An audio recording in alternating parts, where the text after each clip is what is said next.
I ain't scared of you motherfuckers. I'm gonna tell you something straight off the motherfucking press.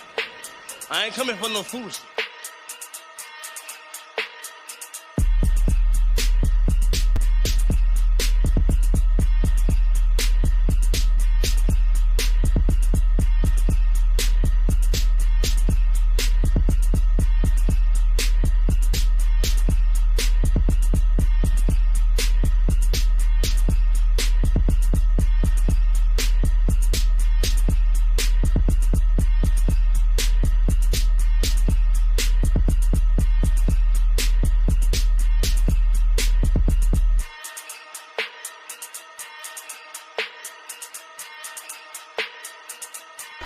I ain't scared of you motherfuckers. I'm gonna tell you something straight off the motherfucking press. I ain't coming for no foolishness.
Peace, family, peace, family, peace, family, peace, family. What's going on?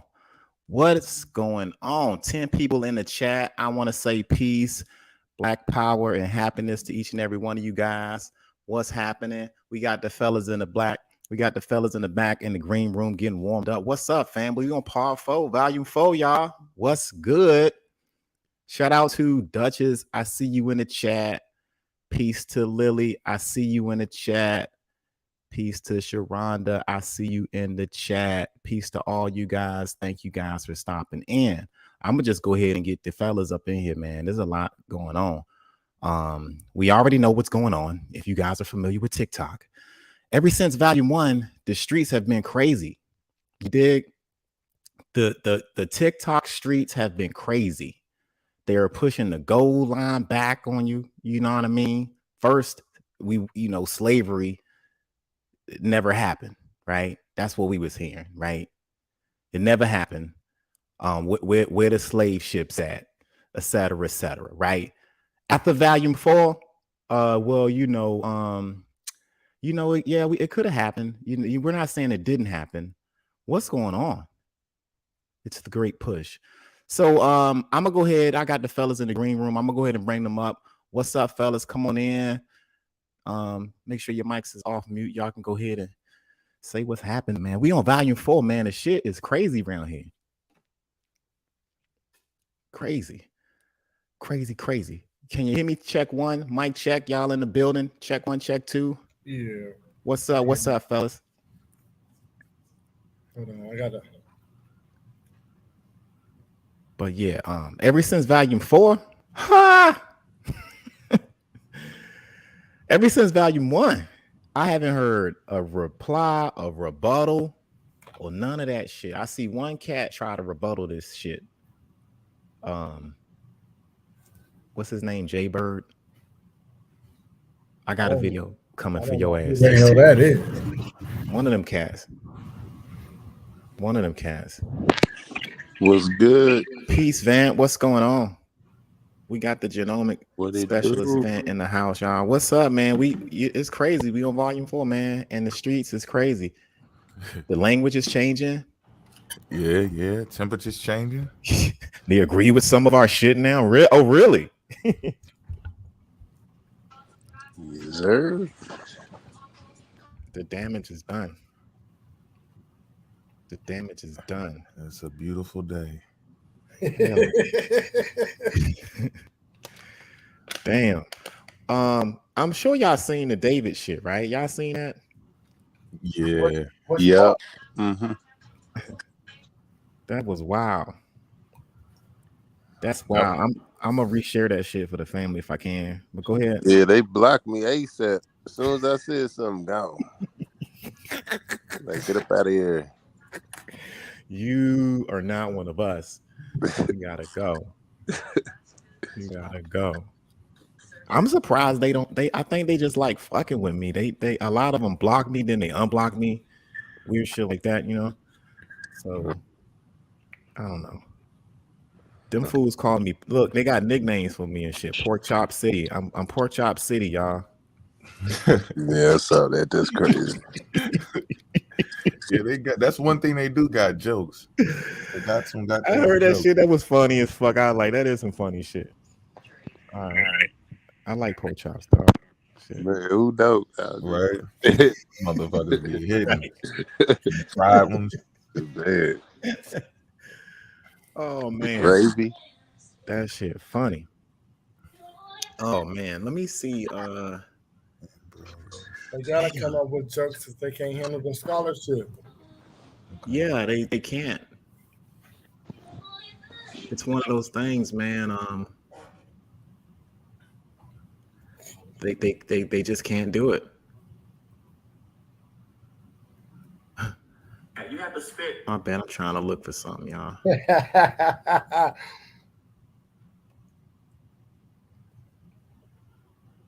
But yeah, I don't know what's going on with these job ass turkeys. Hold on. He said he will keep bringing it up unless you take what down. Take what down? What are you talking about? I ain't taking shit down over here.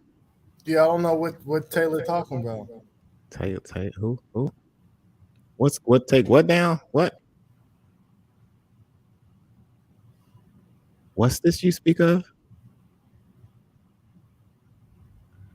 Man, damn, y'all. I'm trying to bring up this damn. Can anybody cue that video of me that was in there? What video? Say that again, Port. Can anybody cue that video of me and David in that motherfucker? Rob got that shit. Rob Who got it? Yeah, Rob, where you Oh, at? there he is. There you go. The most headed person on TikTok. Oh yeah, soon to be. This boy put Peace, look. We put the exterminated suits on, Yo, but this motherfucker integrated himself with it. this motherfucker is the P in push.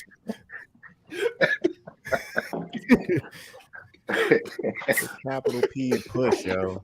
I'm sorry. I just saw that last thing I said, y'all. I'm still laughing about that. Yo, did you see that suit? Yeah.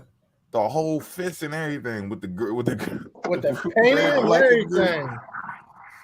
I'm not taking that big. I'm not emotional. I'm looking at damage. Taylor in the. I guess he said he's keeping it right. He will keep bringing it up. Why would I take that down? Who's bringing up what? What are they trying to say? They trying to extort? What they talking about? They don't even want what Rob got on their ass. But anyway, no, I'm keeping that up. That's for educational purposes, man. Like I'm not gonna take down a video where I'm. But what is he saying? He gonna keep doing if you don't take it down? What are they doing? Just talking shit? That I don't know. They tripping. Who? Kwame? Y'all talking about Kwame? Yeah. Regulators. Yo, do anybody got the video when I went in there in that chat room with them? It's on my YouTube. Okay. Yeah, go to share your screen and go to that shit and play it. Oh shoot, I gotta get to my computer. I logged in from my phone. Are you within arm's reach or you gotta I'll go to your YouTube. Hold on. Okay. Yeah, I can do that because I was doing some errands, and plus I wanted to do I was searching our African queen out there. Yeah, I just wanted to bring the people up to speed on what was going on so they could see it. But that's funny, man. You know what I'm starting to notice? All Yeah. these people were something that failed, whether it was an art, somebody that was doing art but won't go on so good, or a stand-up comedian that wasn't doing so good. Mm-hmm. It's these people that they're failing that, and then they're using their stuff now, or trying to jump on this bandwagon to swoop up all the people that don't know what they're talking about. Yeah, it's like a trend that any little trend that's going, they're gonna ride it because everything else that they've done up to now has been a failure. So, man, one's mother was talking about she was an African queen, and he don't know when slavery ended. And then you got Kwame. That, man, did you see how diverse his audience was? Yeah. It was so diverse. Yeah. Damn. And what makes, and look, if you actually look, all jokes aside, man, because growing up in the 80s and 90s, we used to have was it Showtime at the Apollo? Oh yeah.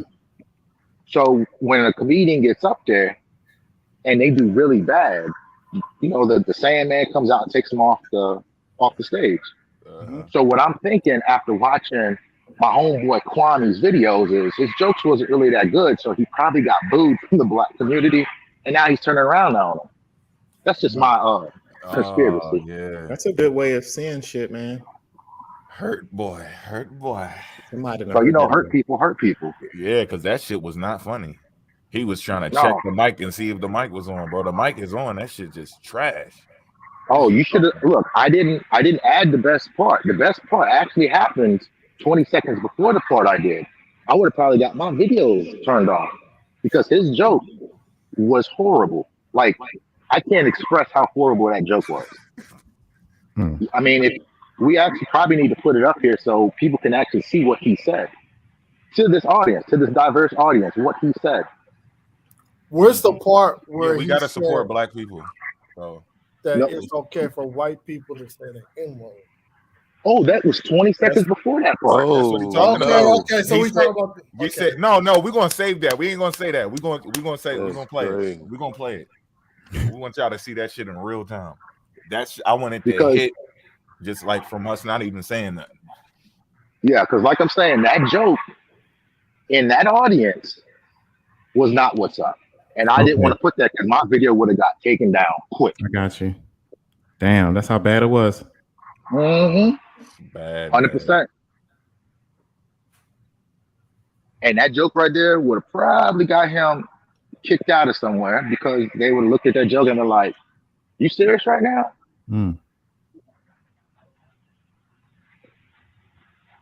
Is this the video? Am I on the right one?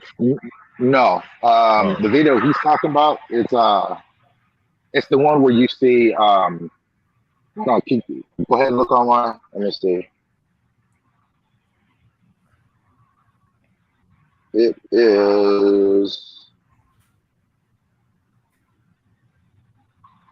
Hey, everybody go subscribe, by the way. Second row all the way on the right. Let me look at that one. All the way on the right. Right here? No. No, because you're gonna see David with that picture of that Confederate money on it. But it gotta be. Hold on, let me look at my. It gotta be new. Well, here, hold on.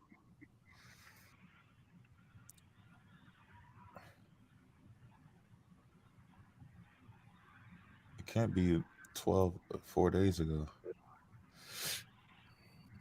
Now this is the same dude that. Play that one, Mo. That might be it. Not yet. Oh, wait, yeah, you're right. This is the reason why you can't trust people. Oh no, that ain't it. That ain't it. I'm gonna save this one. We ain't doing that. It's stay in school. Stay in school. Hey, it's stay in school. Okay. Boom. And that's what it was talking about. I gotta eggs easy. Y'all hear that? So it's easy. Yeah. Yeah, I think so. Where am I going? You want to just keep fast forwarding until we get. Well, this is the whole thing. So this is where Port was actually in waiting, and then if you keep going almost toward the middle end, that's where Port comes up. And then when he leaves, you're gonna see Kwame get all crazy. Yeah, he gets mad. Yeah. Ew. So yeah, if you keep going up, you'll see because he drops down. So right when you see that box empty, Reports coming up in the upper right. There you go. All right, let's do it a little bit before. I run up in their camp, body a couple of niggas, and I leave. And before you play it, notice this. Notice when Kwame leaves. So I ain't even call him David anymore. He's Kwame. So when Kwame leaves, the host is going to say, "Oh yeah, he's in the queue." So he knew he was in there the whole time. No, he had me sitting on ice. I was so mad. I was on ice. Right. So notice what he says before he brings on. He's like, "Oh yeah, he's still in the queue," and then he comes up, and there you go. All right, let's check it out. For something that you can't even get into, baby. You either got it or you don't. What you need to do with that money, because the way that you look unclean, you need to do it to get you some type of hygiene products. That's what you need to use it for. Wow! You see how they're talking to her, right? That's what you need to use it for instead of who they talking to? They're talking to whatever the girl in there. That's one of the Mistress Goddess. I don't even remember. But she African, probably. Talk to the girl on the upper left. Yeah, she just had an African American point of view, and they were like, "Nah, fuck that. We don't fuck with Africa. You know, you're a slave." This, and it was just, I'm like, "Whoa, what's going on?" Go ahead, play it. Use it for something that you can't even get into, baby. Sitting up here being a raccoon for the Siberians, baby. You can't even sit with them. As soon as you get out the lab, they talk about you Africans. Hello, silly goofball. They talk about y'all. What you need to be trying to do is try to, as us being melanated people, you being the fact you need to try to get with us. But being the fact that you've already admitted that you are a slave, honey, you could sit beneath me, under my feet. That's what's so bad about it. Like, they see the tides changing and they still want to push on with the African theory. It's not even true. We're not from You're Africa. under my feet. I walk people like you on leashes for money, honey. I'll put you on a leash and walk you like the dog that you are. Is it my turn to go? Do I even need to say anything? Oh, excuse me, Goddess Tia. I didn't mean to take over, but I walk people like you on leashes for money. But you know, I'll do you for free, dog. That shit right there. Yo, I'm gonna drop about our own people. Oh, okay, Dave. You should have stayed your dumb ass up there. Oh yeah, he's still in the box. I got him coming up right now. I got him right now for you. Let me know when y'all ready for me to talk. I got you. Yes, Goddess Tia. I'm done. I don't this thing has literally stalked me throughout lives multiple times when y'all haven't been. I'm talking about even when it's not even Indian business, and I don't appreciate that. You're very strange. What? And you talk like you're mentally delayed, so you need. I'm really not the one to be played with. I see you. I don't play with animals. I got you. I don't play with animals unless it's my cat. You a booty scratcher? It's only two pussies I play with, and you're definitely not one of them. You're a dog. It's my cat and the one in between my legs, baby, and you're not one of them. I don't play with dogs. Don't play with me. She's a runner. She a track star.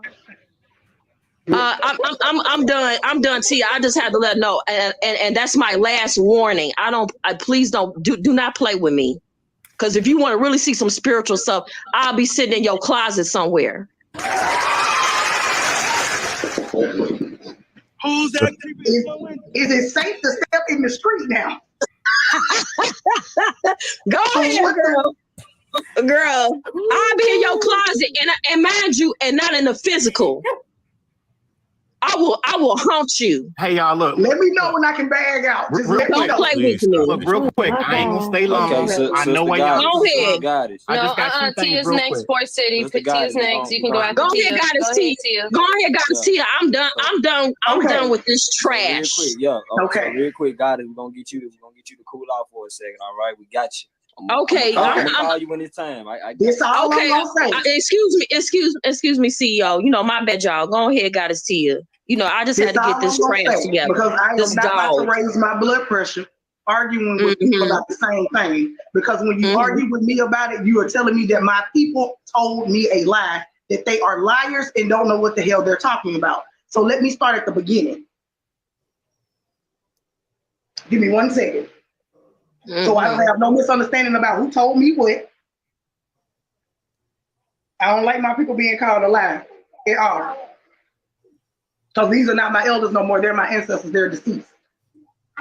These 2 people that you see on this screen are my great grandparents. They may resemble because of the skin color, but they do not look alike facial feature wise. They do not have the same facial features. They're not close to each other, none of that, right? There you can see. That man you looking at is named J.C. Hunter, sir. His wife name is Ozella Harris Hunter. She is a Choctaw. Her husband is African, or what is known as Africa today, because he called it the land of the sand of the seas. That's what he called it. Now, you want to know who my people are over there? The Twa people. I'm pretty sure y'all can look that up, see where the hell they at. I'm not going to go through this with you. The reason I speak the way I do not believe life began in Africa. You have never heard me say life began in Africa. And what I always ask people are, you sure you don't have African lineage? Are you sure you don't have American Indian lineage? Anybody on this panel can tell you I said that because they talk to me on a daily basis. Now, I said what I said. What I said are scientific facts that you can go look up and research. In order for life to form in an environment, the environment has to complement that life form. And in return, that life form has to complement that environment. Africa does not have what it needs to sustain life. If you don't believe me, prove me wrong. But asking me about, show your receipts, who your people, you won't even turn your camera on and let us see who we're talking to. So this is if he's like, show me your receipt. But these people sitting on this panel, they've seen it more than one time. People ask any one of them. They will tell you, I have African lineage. I have American Indian lineage. I'm a fucking melting pot. They've seen it. I ain't got no reason to lie. So when I ask questions, it's for a reason. If you feel like what I'm saying is bullshit, prove me wrong without clicking on Google, Wikipedia, Google Scholar. Because when I went to school, I almost failed my class for using those as cited sources. I don't think that's why. Because they can be edited by anybody. I'm not going back and forth with y'all. That man told me on his deathbed that when his granddaddy came into this country, and there's records showing it, when they came into this country, they were not in chains. The people that they saw in chains were considered criminals. Also, descendant of a slave, baby, you may be descendant of a criminal. You might want to think about that, and not necessarily from Africa, because they took people from all over. I'm done. I don't give a damn about what nobody finna say, but don't come from my family members like that. We're not gonna play that game. Because like what she said, I practice witchcraft and I don't have to pay to be initiated into the shit. I'm just gonna Who is coming for these people's families? Shay got us. On my screen, you can see a boat record, aka a naturalization record from Italians or aka Sicilians or aka Southern Italians coming over on boats in 1898. His name is Giuseppe. His records was hard to find because when he came over here to become naturalized, that's what he changed his name to, Anthony. So, Miss ZZ, the bootleg Zaza, you want some at Port City up here too. Y'all want some records on shit? Here y'all go. You had one DNA test say that I was 97% Indigenous American when my grandmother is on this paperwork saying that her grandfather got off a boat from Italy, but yet the DNA tests say that I'm 97%. That's why you can't hold no weight to that shit no more. I'm proving you right here. What? Oh, that's your song, huh? On mine, you see all the keys. That's my family name, Muskegee Creek. These are my uncles and my nephews and stuff. So, I mean, what more proof I need to show you? You know what I'm saying? We know who the fuck we are. We own cars up like. You don't gotta give her no names. All she gonna do is go back to her slave owners and give them all that, receipts and names and everything like that. Don't give her too much. She's a raccoon. She's owned. Yeah, I got you. Don't give her too much information. So y'all see the boat records. Now let me go back to that test real quick. Hold on.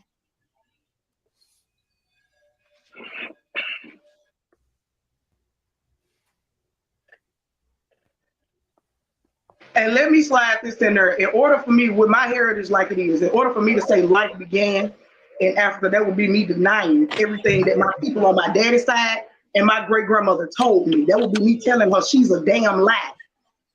And I ain't saying that, so don't come out of me. Hold on now, Ether guy. Who was slaves? This is the difference with being slaves and prisoners of war. Know what you're talking about down there. Next. Port City, come on. Hey, you was a slave. Maybe your people were slaves. Look, I ain't gonna be on here long. I already know where y'all stand. I ain't here to debate. I just got two things real quick.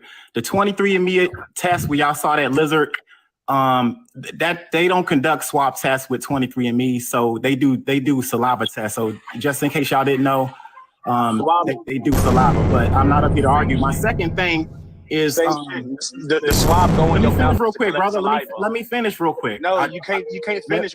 I've been quiet for like 2 minutes. So I know what happened. Like first of all, what happens. Look, let me wasn't Real just talking? Like she asked me to speak, and I'm speaking. So I mean, you gonna let me do that or what? You gonna let me do that or what? I won't be on here long, bro. I know what happens, bro. I won't be on here long. Let me speak for a minute, and then I'm out. All right. So you saying that 23andMe does saliva test? The 23andMe kit that y'all saw, where y'all saw a lizard taking the swab, they don't do that. You have to spit in a tube and put that in a tube and submit that. So don't you think he probably swapped them out? I'm just saying for saliva from the lizard and hey, but look, y'all don't gotta believe me. It's okay. My second thing, real quick. I won't be on here long. Real quick. I want to show you guys because David ain't here, right? David popped off real quick. David showed you guys currency, right? With y'all on it, right? I want y'all to know that this is slaves being depicted on. Yes, it is. These are slaves being depicted on Confederacy currency. Why would they put slaves on currency? Hey, David, where you go, David? I dropped down for you to come back up. Where David at? Where's David? Hold on, I got a question for Port City. I got a question for Port City since he got. When was that article written? And that's all. Port City. There's David right there. This wasn't an article. This was during the time. Even Godly's laughing at you. I'm asking, when was that written? That's a good article, Port City. That's a good article. Yes, that's a good article, Port City. You got the best receipts on this platform. Can you stop yelling? I'm out. I know. Port City got the best receipts. ZZ, can you stop yelling? I'm trying to have a conversation. Look, now he dropped. I didn't even get a chance to ask him. But I'm gonna look that up so I can see what year. Ain't shit to talk about. African can't help themselves. Okay. You know, they do that. That's all right. So where's Port City at? Where's Port City at? Oh, he dropped down. Where's Port City? Yo, man. He dropped. You see this guy? You see? This dude's a clown. He said, "Where's Port City at?" You ran. He was right there. He came back to somewhere Port City. Like, yo. And it's the same box. It's amateur night, and when you hear him and his other things, he's like, he saw me and then he ran. Like, nah, nigga, I was there waiting for you the whole time. The reason why I got on that jump because of the dumb shit you said, David. That's why. My bad, Kwame. I keep calling him David. It's a habit. Yeah, I don't know who this David is. Now, peace to Kwame. Peace to Kwame. Peace to Kwame, y'all. Yeah. An African name, by the way. What it do, Kwame? Strong African name, too. Yeah, strong. Yeah. That's what's my up. brother. What's up, my brother? Man, it was amateur night for sure. Look how many get the aftermath. Or we good?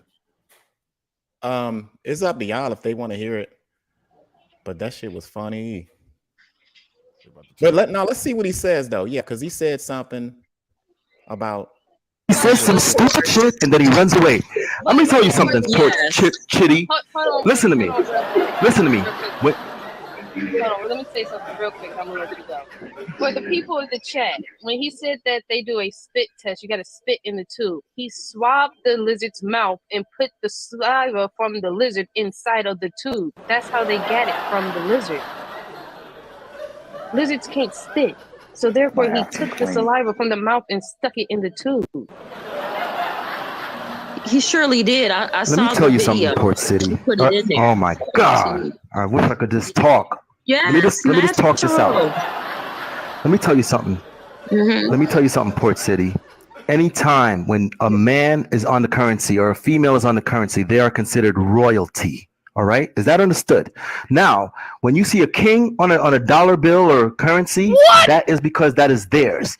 Anytime when you see sharecroppers on the currency, that is because the land that they are cropping on is theirs. That is not a slavery thing. Nobody is going to take a bum off the street and say, put them on the currency. Yeah, that's it. Are you an idiot? What the fuck? I want to. He was talking. You could hear the fear in his voice of the sellout. Like while he was, the dude ran as soon as I popped up. All I could hear in sense was just. Hey, no, it happened in reverse. Trying to come back up. I got you. They're not gonna put some bum on the street on currency here. To that dollar bill. CEO, can I respond? No, I'm trying to talk real quick. No, mute. I ain't talking to y'all. You need to learn some orders. Go ahead, Natural. I'm talking to you. Hold on, CEO. This is thing. He trying to say something. Yeah, hold on, y'all. Give me a sec. I got you. Opie, I'm just letting you know you didn't have to drop, bro. I was gonna let you, go off while I let Tia back up. So I'm just letting you know I ain't dropping you. And y'all just let ZZ respond. Well, hold on, Natural, you were saying something, brother? I drop. Yeah. I want to say. She up now. You good, bro? I want to say something to that article he posted. Why the hell he didn't give us the source of the damn article? What? And how the hell you gonna asking? And how the hell you gonna say that? Hold on, wait. How the hell you gonna say that's the best source? He give the best source when the motherfucker don't even give you the damn source. Look at him, he mad. He don't give you the He tucked his tail and ran. Yeah, they mad. And that shit is crazy. As soon as that popped up, he just leaves. Us as a people need to quit fucking siding with people just because it coincides with our beliefs. When you go with something that you believe, that means you uncertain. When you haven't done the work, haven't done the real research and reading these old books, even reading modern resources, I'll give you to the modern resources. You got no fucking business to agree to shit. He is mad. You just look like a fool. And who in the hell is going to put a bum on the street on the money? Who's going to do that? He's such a damn idiot. This dude does not know what he's doing. He should not even be a teacher on TikTok. They hurt, y'all. They hurt. Okay, so I should have learned y'all lesson from when I debated his ass. You should have learned. I don't know. Speak. Who are you?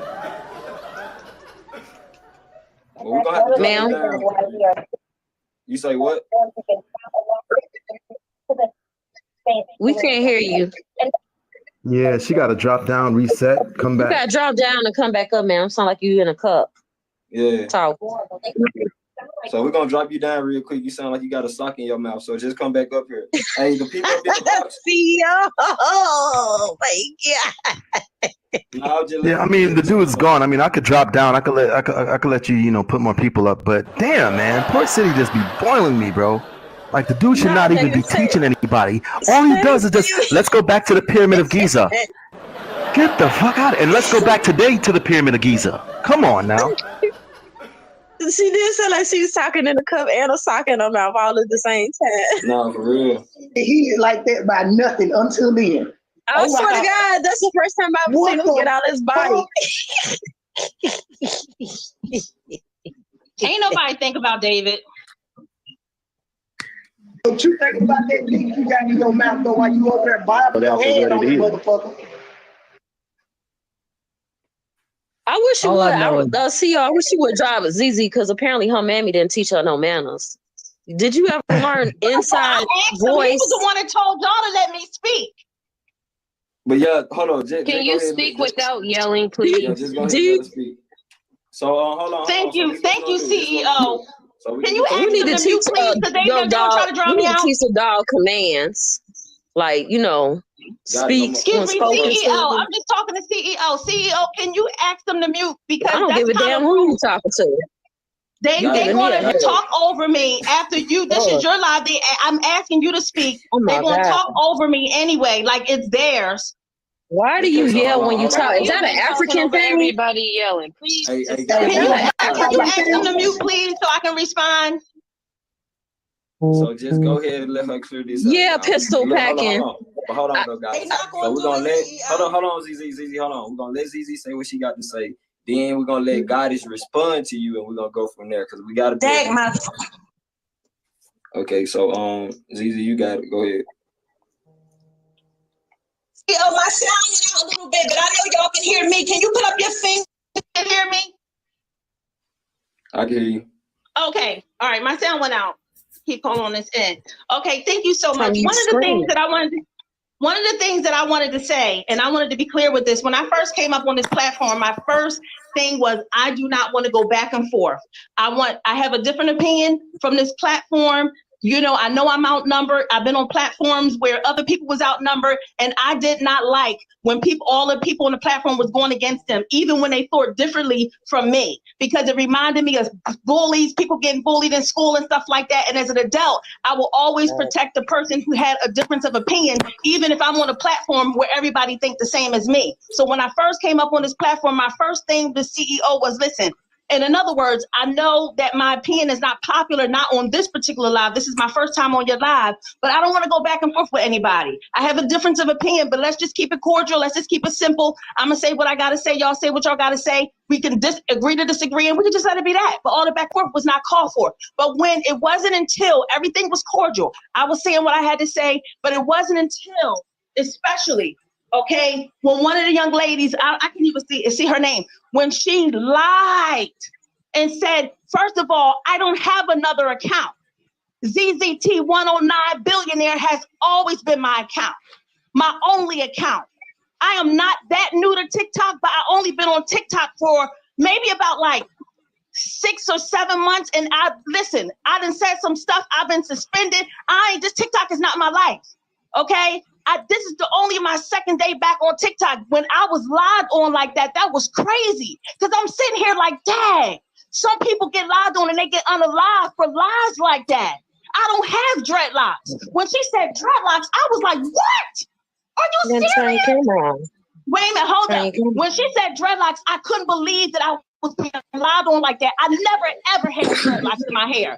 I never had ever in my life. I don't even wear braids like that. So for me to be lied on like that, that was crazy. And then you had the other sister with dreadlocks, the real person with dreadlocks, jumping in, and I felt like I was being teamed on. So that's why I came at them like that, because that was a self-defense mechanism. I always was strong anywhere I go. It's just like that. But at the end of the day, I just feel like if you know that you're outnumbering a person, it's unnecessary. It's unnecessary to have now you lying. Listen, platform go against that person.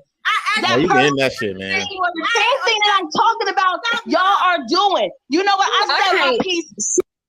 Because all they doing is just bitching. See, no information, no Goodness gracious, man. subject matter as far as like resources, other than what homie showed, and there's a bunch of arguing, and there's a bunch of anti-Africanists, yo. That shit crazy. Now this happened once I went in there and went out. What they gonna put Harriet Tubman on the 20? Unless I'm mistaken, I thought that was when they was. They did at one point. They were either talking about it, or they did at one point. Yeah. I know they was in talks about it when they said they ain't gonna put a slave on there. Someone involved with slavery. Oh, I just wanna say one quick thing. I just got a notification. So I guess Natural, he's making his second appearance in the comments. The first comments, he deleted them. So I guess he's coming back to try to say something. So he might be the star of you can't trust these people in one of these. I still got a little time, or a little couple more people I want to get through, but looks like he's trying to jump the ladder on you can't trust these people. So be on the lookout for that one. Okay, bet. He want that spot. He want that top spot and everything. He want it. I mean, he came in hot. Like, why you got me in this video? And he put, fuck, why the fuck you got me in this video? So I was like, ooh, you want to jump the line. Funny. Oh man, that's funny. Yo, man, these people be bugging the fuck out, man. It's time for some damn edification. This shit is ridiculousness. I'm gonna switch to my computer, but did y'all want to see old Kwame, my favorite stand-up comedian? Oh yeah, I'm with it. We with it. Yeah, go ahead, man. Hold on, I'm gonna switch to my computer. But if you want, if you just type in what is it, Kwame Richardson into YouTube, and you're gonna see that stand-up that I did, and you're gonna see why I couldn't put that crap on TikTok.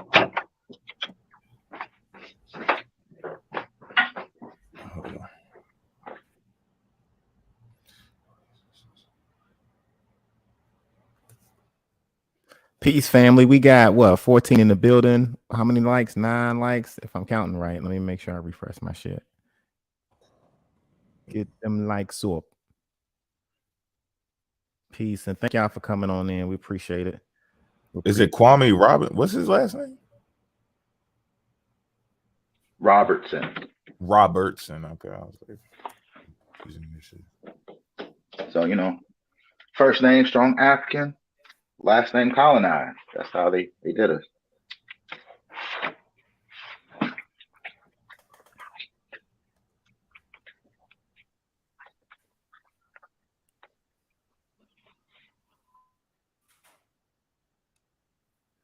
Well, at least he got a subscriber. Did you see the new video that I put up, the 6.5? I went directly to his page. Hold on. I put up you can't trust people 6.5 because somebody thought I was talking about Kwame Brown. I don't know. I think I might have grazed upon that. I don't know if I saw the whole thing or not. Can't trust these people. All right, hold on. Peace, fam. Thanks for coming on in. This is a Pseudo Massacre continuation marathon, part 4. Yeah, we're just giving y'all some of the material before you see. Yeah, this is what we're responding to. Responding to some. And there's a lot of cats out the bag too, so it's a lot of cats. Just crazy. It's a lot of Africans out there, man. A lot is a lot, yo. It's a lot of Africans. It's a lot, yo. This is the warm up, yo. So come on in, you know, sit down, get comfortable, get your drink on. You know, if you got to roll up a few, do that too. It's all good, you know. We take our time with these joints. We take our time with these joints. Facts.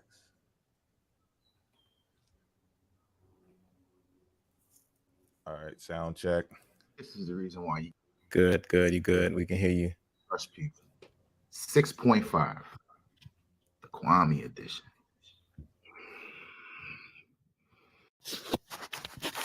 Corn that they made, but organic corn is really going to be these different colors. It's going to be yellow, brown, it's going to be blue, you know what I'm saying? It's going to be burgundy, it's going to be orange.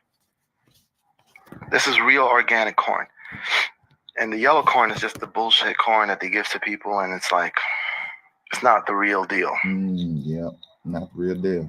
This is why people get on here and they say, oh, corn is fake, corn is not real, you know, because of what they did. This is what, when we take back power, we're going to be eating real food again. We're not going to be eating, you know, GMO corn. We're not going to be drinking water with fluoride. It's going to be a different type of world. The world is going to be flipped upside down. They flip the map, the world is going to be flipped. And I don't see. You were blocked. So, you see how y'all getting played? Now watch this. Easy to verify. So it's not Kwame Brown. Right here. But check this out. Look at that. Comedian at stand-up. 2006 to present.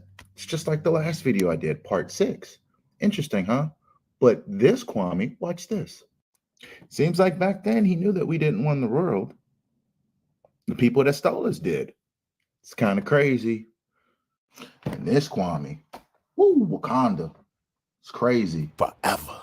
So read all this. I mean, he knew his history. But now He's pushing that Israelite, Aboriginal, some kind of whatever you are or whatever you think you are, probably to make a profit. Man, that's so now this is the purpose of me highlighting this stuff. Since you came over before and you trying to write that weird stuff like this, plus your buddy that has to do his docuseries because he can't understand that his cousin is African descent. And also, he doesn't even understand what Martin Luther King, the people that were marching behind him, even though I gave him 2 videos to explain it. So again, give it up to Kwame because he's making y'all look foolish. And you know what? Y'all are just happy just to walk behind it and listen to it. And this is why every group does this to people like y'all, because y'all don't understand what's going on. And y'all are happy to be pawns. It's kind of crazy. So this is the reason why we can't trust y'all people. Peace. Damn. Let's give it up to Kwame. Ooh, shout out. Peace to Kwame, y'all. Damn. Peace to Kwame. You always do that, son. This is Kayla. She's a video editor on Fiverr, a platform for freelance services. You got the link in the Kayla chat. will make I'll come in on my computer. Say that again. You drop the link in the chat. I'll come in on my computer. I want to show y'all. Fort dropped the link. Oh shit. Give me a minute.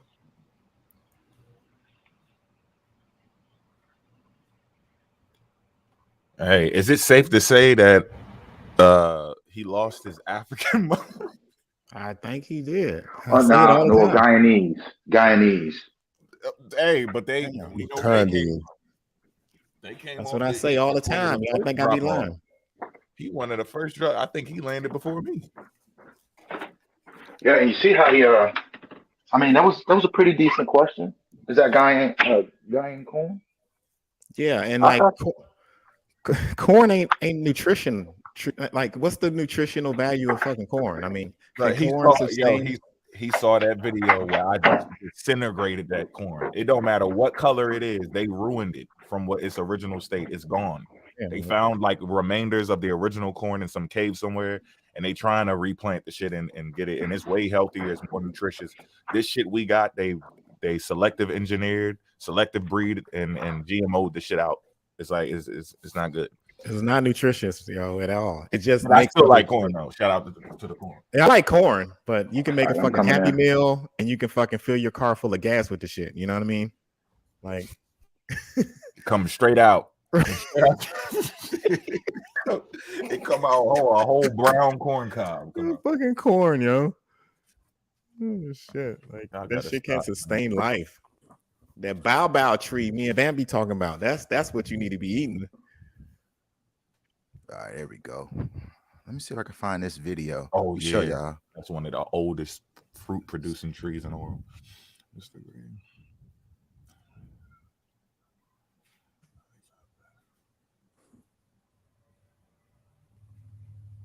Oh, here we go.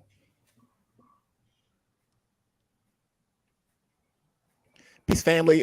Those of you guys who coming in, welcome. This is volume 4. This the warm up. We just chilling right now.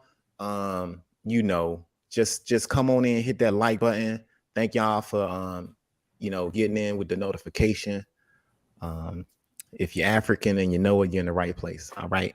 Don't get in the way. When Rob got now y'all gonna see us in the extermination suits and everything, but Rob is integrated with it. So he's cyborg type material right now. Rob got value 4, hands down, His shit do not come off. You're getting hit. When you get hit, all of your fake identity falls off and the African is revealed. You see what I'm saying? So we're gonna do our thing and shit, but when he do what he do, you gotta leave it alone. If you're African and you know it, clap your hands. Counterintelligence. Yeah, can y'all see this? Let me know if y'all can hear this. Yeah, you see it. Yep. Y'all hear that? All right. So first, let me set the scene. I want y'all to look at this diversity in here. You see that? It's a mixed crowd, huh? Woo! That diversity is crazy. Wow. and then the old Kwame in the back. So let me go. Actually, I'm not gonna listen to this whole thing again, but let me show y'all the part that I did not put in here. Let me see if this is it. Barack Obama, blah blah blah, change and all that shit. Oh, I'll start right here. And then the lady picks up, she goes, "Oh, I actually don't know who we're voting for this year." It's an old lady. So she runs to the back, she goes, "I have to ask my husband who we're gonna vote for." So she runs to the back, leaves the phone down, and I could hear her like yelling across, like, she's like, "Honey, who we're gonna vote for this year?" He goes, "We're voting for the nigger." I was like, "Oh shit." I'm fucking bitter and sweet because I got the vote. I was hurt, so I was like, shit, that's fucked up, call the nigger. It's messed up, man. I mean, white folks, I think this is the only way how you can win black people with the word nigger. Like, let's say if a black person is John, right? Dude is John, like, okay, grab on this nigger, that white boy, say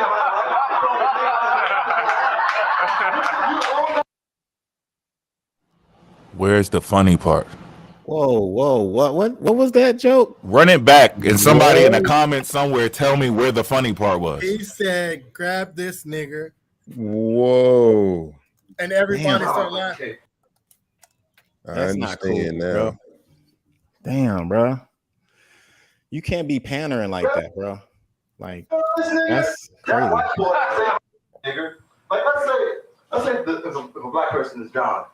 Folks, I think this is the only way how you can win black people with the word nigger. Like, let's say if a black person is John, right? Dude is John, like, okay, grab on this nigger, that white boy, say Go back.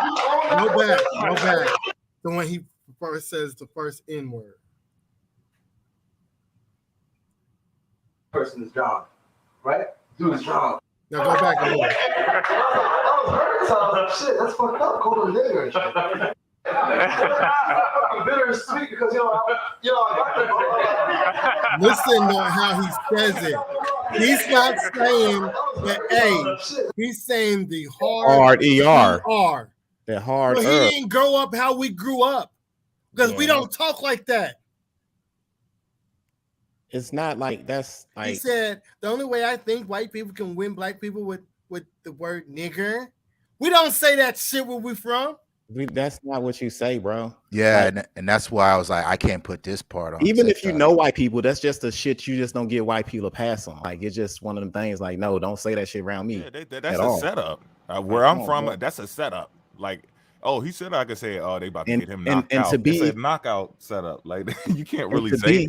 And to be on a stage like that, like, y'all don't understand. Like, that's not funny. It's not. It's not meant to be funny.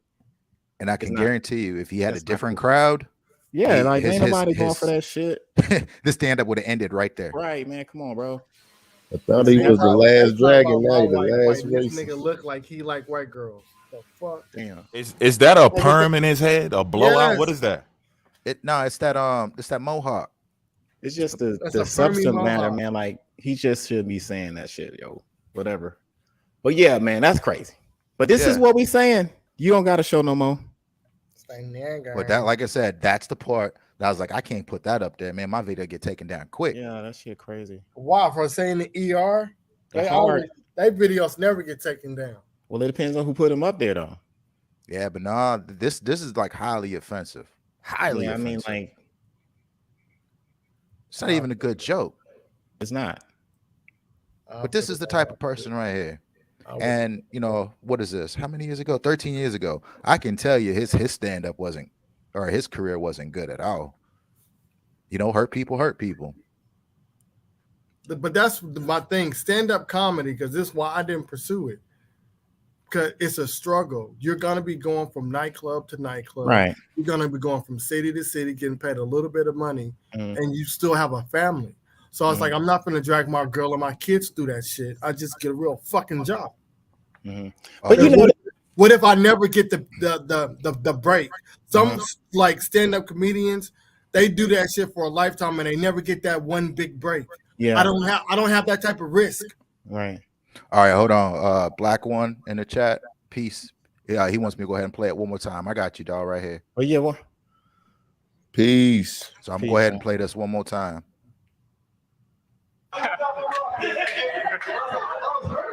Shit, that's fucked up. Oh, hold on. There we go. No, We're going for the nigger. oh shit, I forgot. There was more to it. And I could hear her like yelling across, like, it's like, honey, who are gonna vote for this year? He goes, we're going for the nigger. I was like, oh shit. Fucking bittersweet because I got the vote. That was her telling shit. That's fucked up. Call them niggers. That's messed up, man. I mean, white folks. I think this is the only way how you can win black people with the word nigger. Like, let's say if a black person is John, right? Dude is John. Like, okay, grab on this nigger. That white boy. You own that word. You say that shit no matter what. That's that tension right there. Gone. Like, hey, and then I'll be with my friends and shit. They be like, niggas call me nigga. That's my boy right there. See, look. Listen, stop it. Listen. Bro, that's a damn perm in his head. Own mouth. That's his dog. He just said, grab this nigger. He saved your life, and he's allowed to say it. He gets it passed because he saved your life.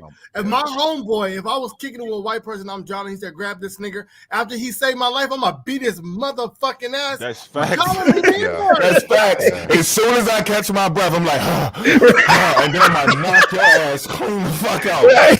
What the fuck you say? Listen, I might not like fuck him up. Like I'm glad you saved me and everything, but we're going to have to finish. I'm going to hit him like 2 times for just saying it. Right, yeah. Like, You wish you're gonna wish you never said me after you said that shit. Said that nigga gets a pass his entire life. That's not a pass. Just because you say my life, it's okay to say that shit. Like that, there's never a pass to say. He better make sure his dental plan is good. Like I don't care how many white people you're around, you just don't give nobody a pass to say that shit. Come on, bro. Bro, and they laughing so hard. You drown and then it just slip out. But I still, bro, after you save my life, I gotta check you for that shit, though. And he has the so hard ER. You couldn't even hear the nigga. They laughing hard as shit. We couldn't they laughing at him. Yeah, his whole damn look at that. Yeah, he's like, huh? Listen, because this is when you do stand-up comedy, you see how that dude's laughing. Mm-hmm. So now he has to keep it going. Yeah. Because he sees the reaction of the dude in the front. So he just starts adding on extra ends to get the rest of the crowd's reaction. So now he's playing on the word. This is what we do when we do stand-up comedy. You keep the story of the whatever it is, the punchline of what you just said going, so you can keep the crowd intrigued on what you're doing. And that's crazy. That probably was the end of the joke, and he just started ad-libbing, adding extra shit on just so he could use the word.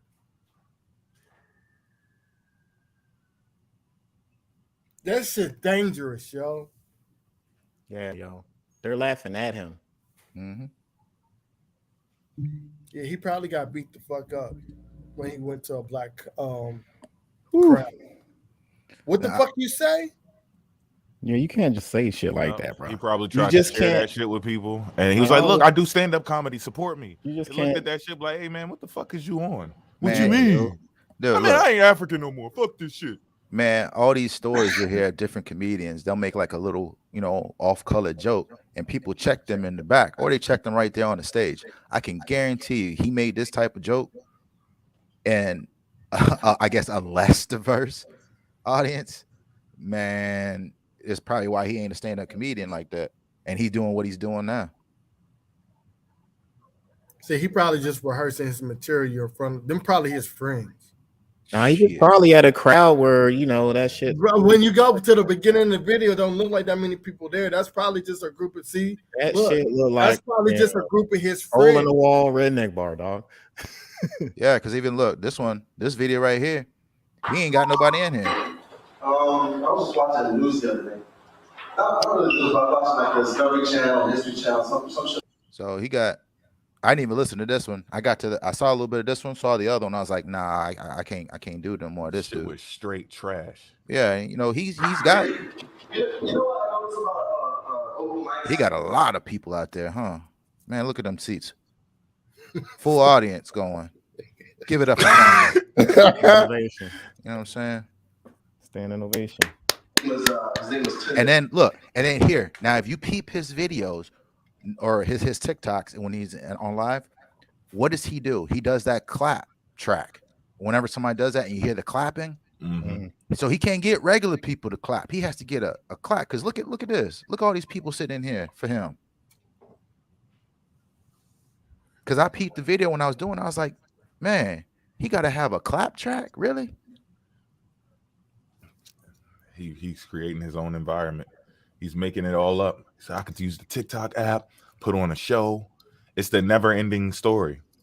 His whole life is the stand-up. He said, I'm gonna make my whole life a joke.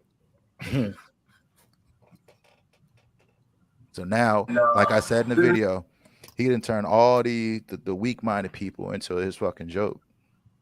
They are the joke now, because everybody that looks in on it sees them as a joke. And he's just continuing on. So I mean, it fits right. It's wrong as hell. But this is what it is. Whew. Nigga talk mad shit about Africans and got an African name. He a whole fucking African. Yeah. And I know you caught that video. He said he went to Ghana. Yep. So his name's come from Ghana. He goes to Ghana, and then shit. If you even look at Ghana, it tells you point blank what happened. So their slavery ended in what, 1835? No, Guyana. So my fault. But their slavery ended in 1835. So let me see.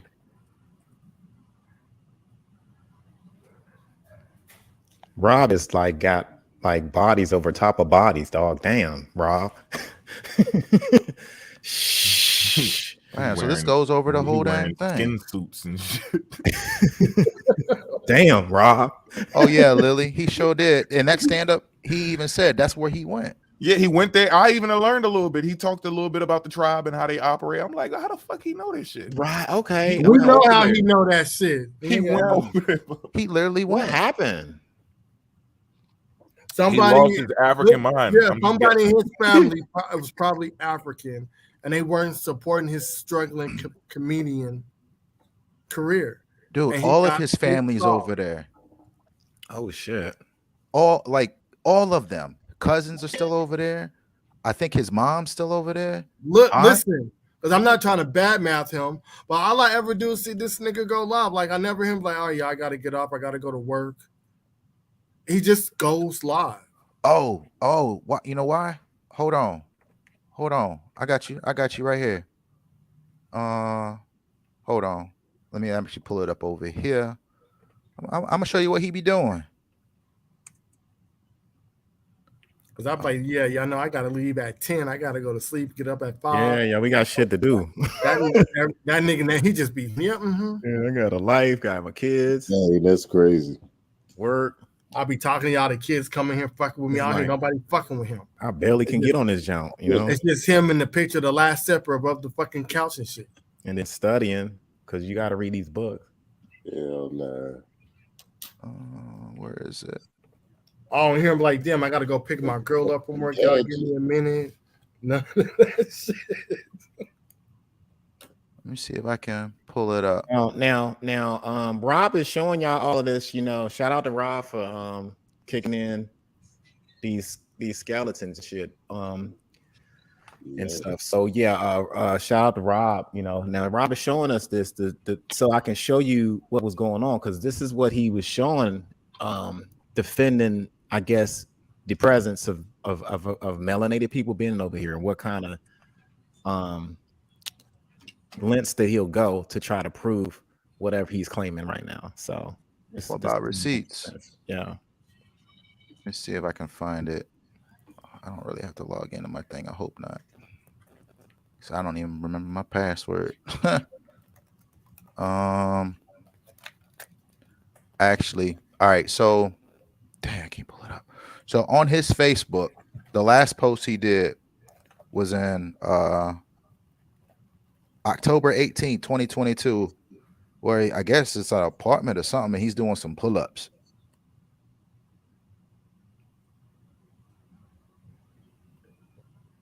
So it's probably the same place where he got white Jesus. I can't even pull it up. But yeah, if anybody, Okay, when he goes live, do y'all hear a smoke detector beep or no? Nah, I don't think so. Oh shit! Stop, soon. Stop. Yo, that's funny. Tell me I'm lying, y'all. Man, The majority of them go live. Y'all hear I the haven't same been paying smoke attention. detector. But You're deep. that shit. I ain't even messing with you. I'm like, what the fuck? Like, it'd be like it's all the ones that fuck with each other. The battery, bro. They go live and you hear the beep. Like they can't look. If my smoke alarm was going off, I'd be like, hey, battery. And then I'd be like, I get off, then the next day, one of the homies go live. Y'all hear the same fucking sound. Y'all gonna think these niggas in the same house? I guarantee you, look, if most smoke alarm, if his batteries need to be changed, if my shit need to be changed, them niggas be like, look, them niggas in the same house. Oh. So, but I can't say this shit for them now. Them niggas all in the same apartment complex with the same battery. They just in separate fucking rooms. Yeah, look at that. So this is what is it? Guyana? Is that how you say it? Yeah, Guyana. All right. But yeah, look, I mean, this whole history. So 1838. And he gonna talk about in I guess North America, gonna go through that history, and he don't even talk about his own. This is family from here. And hell, his mom on Facebook, cousins on Facebook, grand cousins on Facebook, Guyana.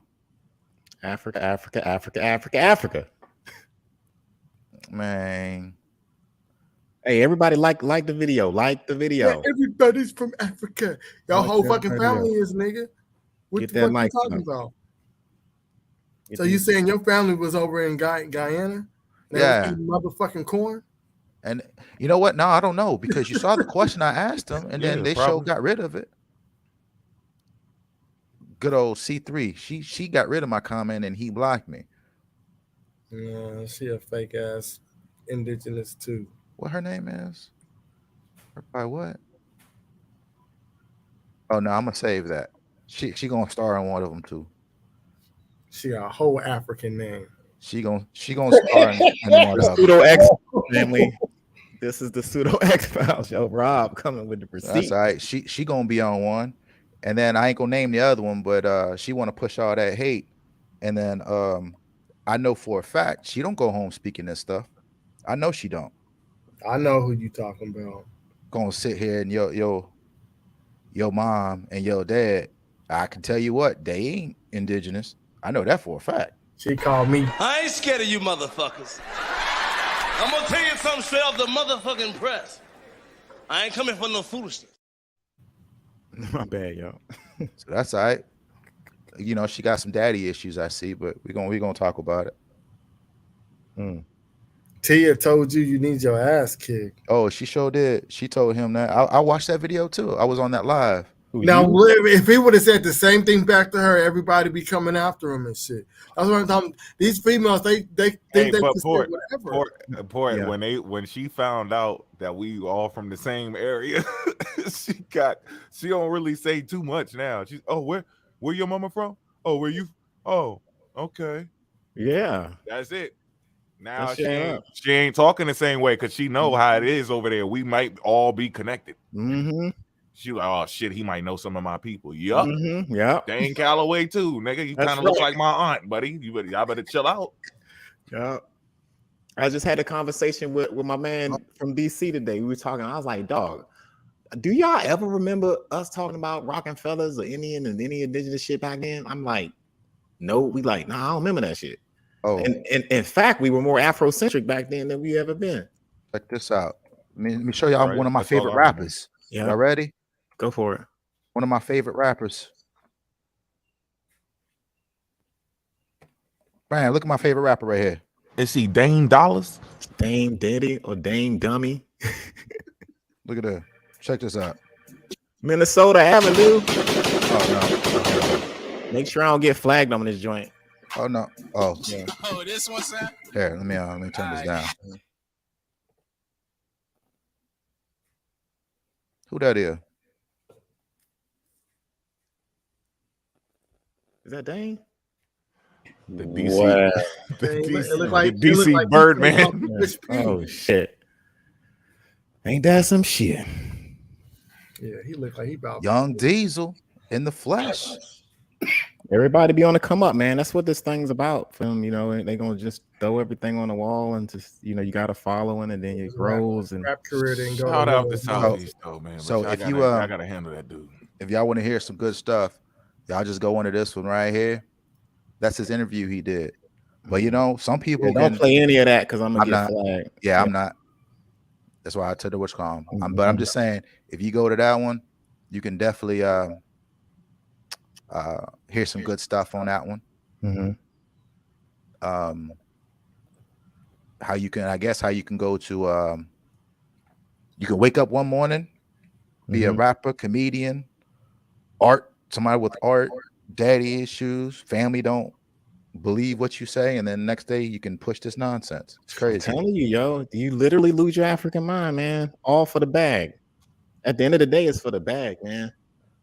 Don't think these motherfuckers ain't trying to scam y'all and hustle y'all.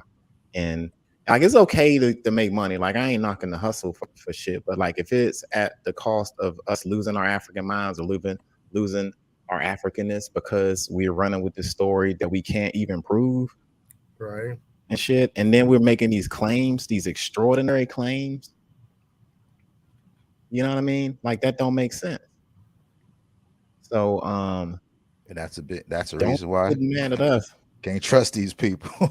Yeah, man. I mean, look at that shit. Jesus. Peace to Kwame. Yeah, peace. Yeah, shout out to West Africa, yo. Shout out to West Africa. Ghana, Togo, Benin, Nigeria, Yoruba. Shout out to Igbo. All y'all. Cool, man. All right. Damn. Put them likes up. It's 20 people in the building. Get them likes up. Unless y'all agents. Y'all must be agents. Get the likes up, family. Who want to go first with their little joint? I was gonna me. Yeah, okay, yeah, go ahead. Yeah. Family, we've been waiting all week. Go ahead, yo. Okay, while y'all do that, I got some got to get these groceries and stuff, so I'm gonna come right back. And then take your time. We just chilling right now. We walking slow, family. Y'all know how we do. We ain't rushing. We gonna take our time with these presentations. So everybody sit back, relax, hit that like button, share this shit. And my man, sit back, relaxing. Can go right, so I'll be back in a few. That'll give me time too. Hey, Sue, you running up today too? You pushing shit in today? Shit, all my shit's the same shit I got from my the last box. Vanta, you pushing shit in today? Yeah, I could read something. Okay, I don't even remember where I left off at. That's what's up. All right. Did I do the what? Did I do some of the Clyde Winter stuff yet? I think I remember. You did the peer reviewed. I think. Yeah. You did you showed his, and then you showed what everybody else was saying and the stuff that he missed. And you did a good job with that shit. Because I got that, but I got something else too. I got a newer mtDNA on African Americans. Well, whatever you got, man, I'll let you run it. My shit would be I guess a continuation of what I talked about the last time. Just to kind of recap, and then I'm gonna get into what that argument me and David got into. But I mean, it was good that Rob showed y'all that to show y'all what mindset this dude has transformed into. So yeah. But Mo, go ahead, man. Take the flow, share whatever. Go ahead, push it in. Mo is ready, warmed up. It's good. All right, give me a second. I just want to see where I want to start off at. Okay. I'm gonna jump Yeah, in. man. Take your time, bro. Take your time. Let me see, where do I want to start? Peace to everybody who has liked this content so far. Shout out to everybody who has kept their African mind. You know. And you know, I don't care how cool you get. Never give nobody a pass saying that shit, man. Like, that's just crazy. But Yeah, he tripping. He must have never been called that before. Like, I'm from Indiana. Like, they try to do them little drive-bys. You might be walking, riding your bike or something. Maybe, driving in their car. Hey, N-word. Yeah, it's just not. Ain't no passes, bro. Yeah, just ain't no passes on that. I don't give a fuck how cool we are, nigga. You Can't say that around me. But Rob came with the fucking receipts. I was not expecting. Man. No, it's two people. It's two people we need now, and that's it. Damn. Shit. Shout out to fucking Rob is the hit. That's why I call him the hitman. Mortal Kombat. I call him the hitman, y'all. That's the reason why I call Rob the hitman. He come in here, gloves on, taking out. Pop, pop, pop, pop, pop, pop. Got you wrapped up, body bag out. Clean shit. Clean. Clean homicide. Racking up with the bodies. John Wick and Wicks. I'm downsizing, y'all. I'm just deleting a couple things because I don't want this shit. Yeah, take your time, brother. It's all good. And I'm ready. We cruising. We chilling, yo. We on volume 4, man. We good. We chilling right now. We on volume 4. We got a lot of information out. Everybody need to get caught up on these videos. I posted the TikTok live on my joint too, so y'all go ahead and watch that. I talk a little bit more about probably what I'm going to talk about now once more good get done and shit like that. But yeah, for real, y'all. Thank y'all for having patience with us each week when we come out and present these presentations with you and stuff like that. We got the books. A lot of our stuff has been debunking, and like my man say, we spent 10 hours on him. We didn't spend 10 hours on one motherfucking dude. That dude straight cap. That's just like an ego trip. It's like, yo, we spent 10 hours. I literally took shit out of my stuff so it wouldn't be too much about him. Right. That was a large book with a whole bunch of cap in it. So I was like, I ain't about to do a whole presentation. When I took the shit out, spared him a lot. Like, a couple of things about Osceola, specific shit, but it wasn't a whole shit. But that's what's up. Everybody like the video. Come on, get these likes up, get that algorithm jumping. We out here. This volume 4. Yeah, my stuff be studies. They capping. Yeah, my I know. whole thing. It's crazy. It's crazy, y'all. Yeah, get the likes up, family. Get the notification bell so y'all get more of these and stuff. Y'all get comfortable. My damn headphones fell out. Yeah, y'all get comfortable. All right, there we go. Grab a drink, get your roll on, and we just cruising, yo. We cruising along over here, y'all. When y'all ready, when I'm up. Oh, you good, man. You got it. I'm going on mute. All right, y'all. So y'all heard the talk throughout the week. Y'all see what these people be saying on their lives. They probably live right now saying this shit. They think this shit ain't real. They pull up pictures like this. Of course, these are just pictures. My bad. They pull up pictures, stuff like this, sketches and stuff. This is just what people did back then. They didn't have photographs and all of that shit. They did their best to draw it. If you know anything about point of reference, we developed point of reference, right? Everybody didn't know how to make things look realistic in real time. This stuff was developed and perfected over time.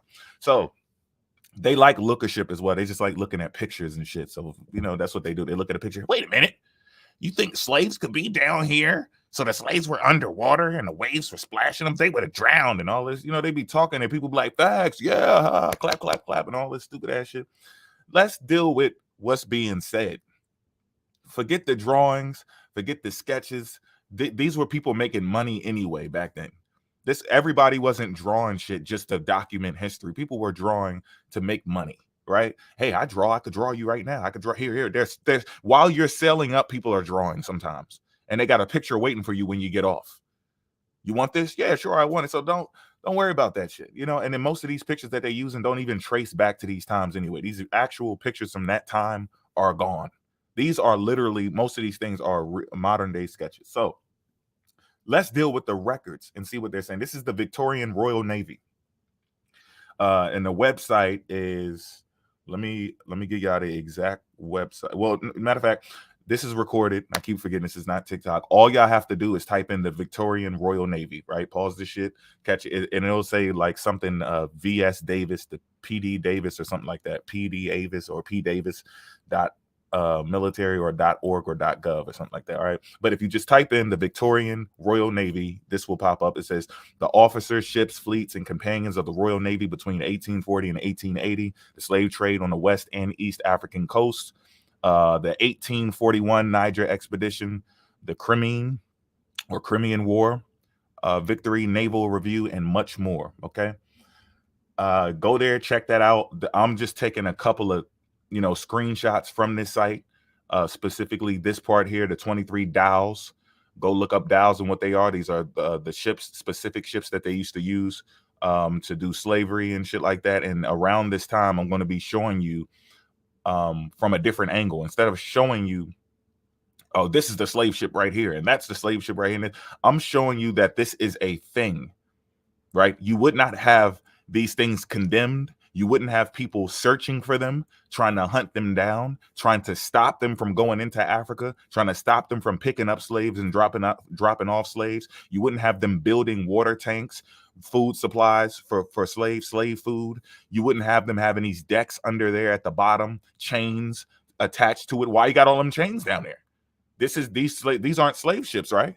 There are no slave ships. Then what is this? What are you condemning? What are you finding?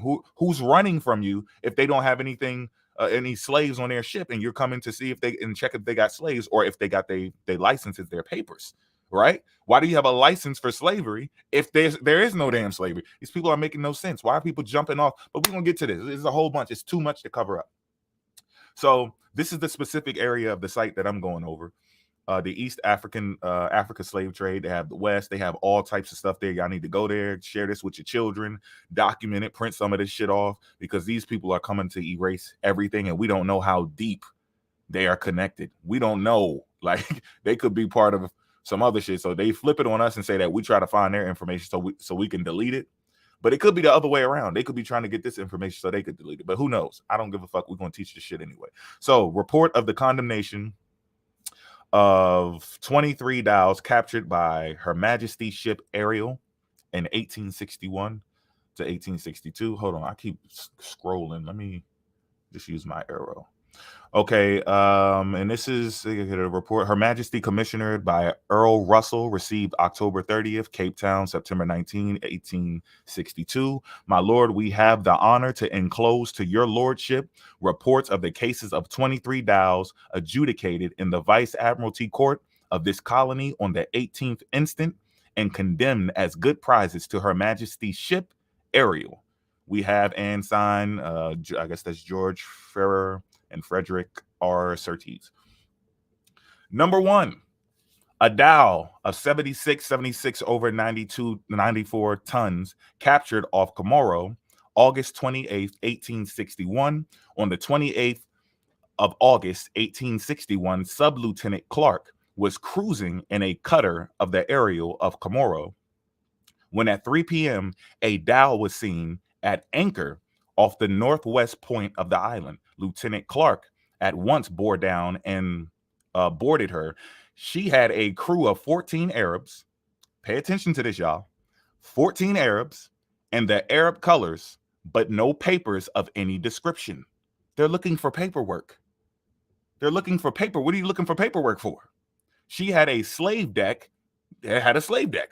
She got a slave deck for, constructed of bamboo and capable of carrying about 70 slaves. 3 large water tanks. What you need big ass water tanks for? 3 large water tanks? You can't carry that many people, right? Allegedly. Capable of holding about 4 tons of water and other slave fittings. Lieutenant Clark detained the dhow until the 31st of August, when the Ariel have arrived. Commander Oldfield seized the dhow on the charge of being engaged in the slave trade. See, these are not just people doing slave trade, but now we have people, because we're going into the, creeping up on the 1900s. They're looking for people to stop doing the slave trade or show that they're registered or licensed to do the slave trade. And of course, behind all of this, we're not going to act like these people were heroes. I don't want people to get it twisted, because you know they're going to come and try to grab some clips and see if they can catch. But we don't get caught slipping, right? That's what y'all get caught slipping doing. We just stay African over here. We don't get caught, right? We think logically. So we know that these people didn't want to stop slavery, like Catholics, Christians, even the Arabs sometimes join in and talked against it. That's not really what was going on. We know that it was a business move. They wanted to take over. They had enough wealth. They had enough plantations. They already made their crops. People are making machines now. We know why. They didn't really need people to do much, just like they're doing today. As they develop technology, they don't need people to do much. But they wanted to also stop other people from making their profit off of the slave trade. Okay, so let's cut that out. Don't even come with that bullshit. The crew admitting that they had just ran a cargo of slaves. Being unfit for a voyage to a port of adjudication, the dhow was destroyed. She was of 76 tons of burden. Pay attention to that wordage at the end of these different descriptions of these different dhows, these slave ships, because or those these slave ships. It says 76 tons, and then it says burden. It was 76 tons burden, right? So they're keeping track of the weight. It's condemned. We can't use this. They're going in looking at what type of ship this is. There's different types of ships. There's warships. There's slave ships. There's ships with just cargo for food. Like, and if you don't know these things in history, then you won't know that it would be dumb to say that there is no damn slave trade. We don't even need to deal with slaves. We're just looking at the boat. Don't worry about the damn slave. If it's a slave ship, what the fuck you think was on it? Ridiculous. Number 2, let's see, is this cut off or do I blew it up too much? Okay. Number 2, okay, it's 10 over 94 tons captured off Mohila, August 30th, 1861. On the 30th of August, 1861, the Ariel was standing to the westward of Mohila. Sorry if I'm butchering that. When shortly after daylight, two dhows were observed running along the land to the eastward. Commander Oldfield intercepted them, one being a legal trader. One was a legal trader, was also to proceed on her course, and they just call the ships her, okay? The other ran towards the beach and anchored within a couple hundred yards from the shore, her crew and a crowd of persons, apparently slaves, abandoning her as the ship boat approached. She was found to be fully equipped with the slave trade, having a slave deck laid, fit to carry about 90 slaves, which had evidently just been used for the purpose. A large number of coarse slave mats, 12 feet to 4, which had also been used, 2 large water tanks, 2 casks, and a number of earthenware pots capable of holding from 3.5 to 4 tons of water, a number of earthenware pots for feeding slaves. Did I just read that twice? Oh, no, that is up there. So, earthenware pots for feeding slaves, and a quantity of cocoa nuts and rice for slaves. A goddess Lotus. I said, pull up to the lab. I'm going to show you what they was eating on a boat. I'm not about to do my presentation on your page. The presentation is for this page, right? What do you think they was eating on a boat? I told you they was eating rice. Rice? Drake, what was funny about that? What the fuck was funny about them eating rice on a damn, but that's what the fuck they was eating. She had neither papers nor colors. Commander Oldfield seized her on the charge of being engaged in what? The slave trade. These people are engaged in the slave trade and they're hunting them down. They're looking for them. They're running from these people.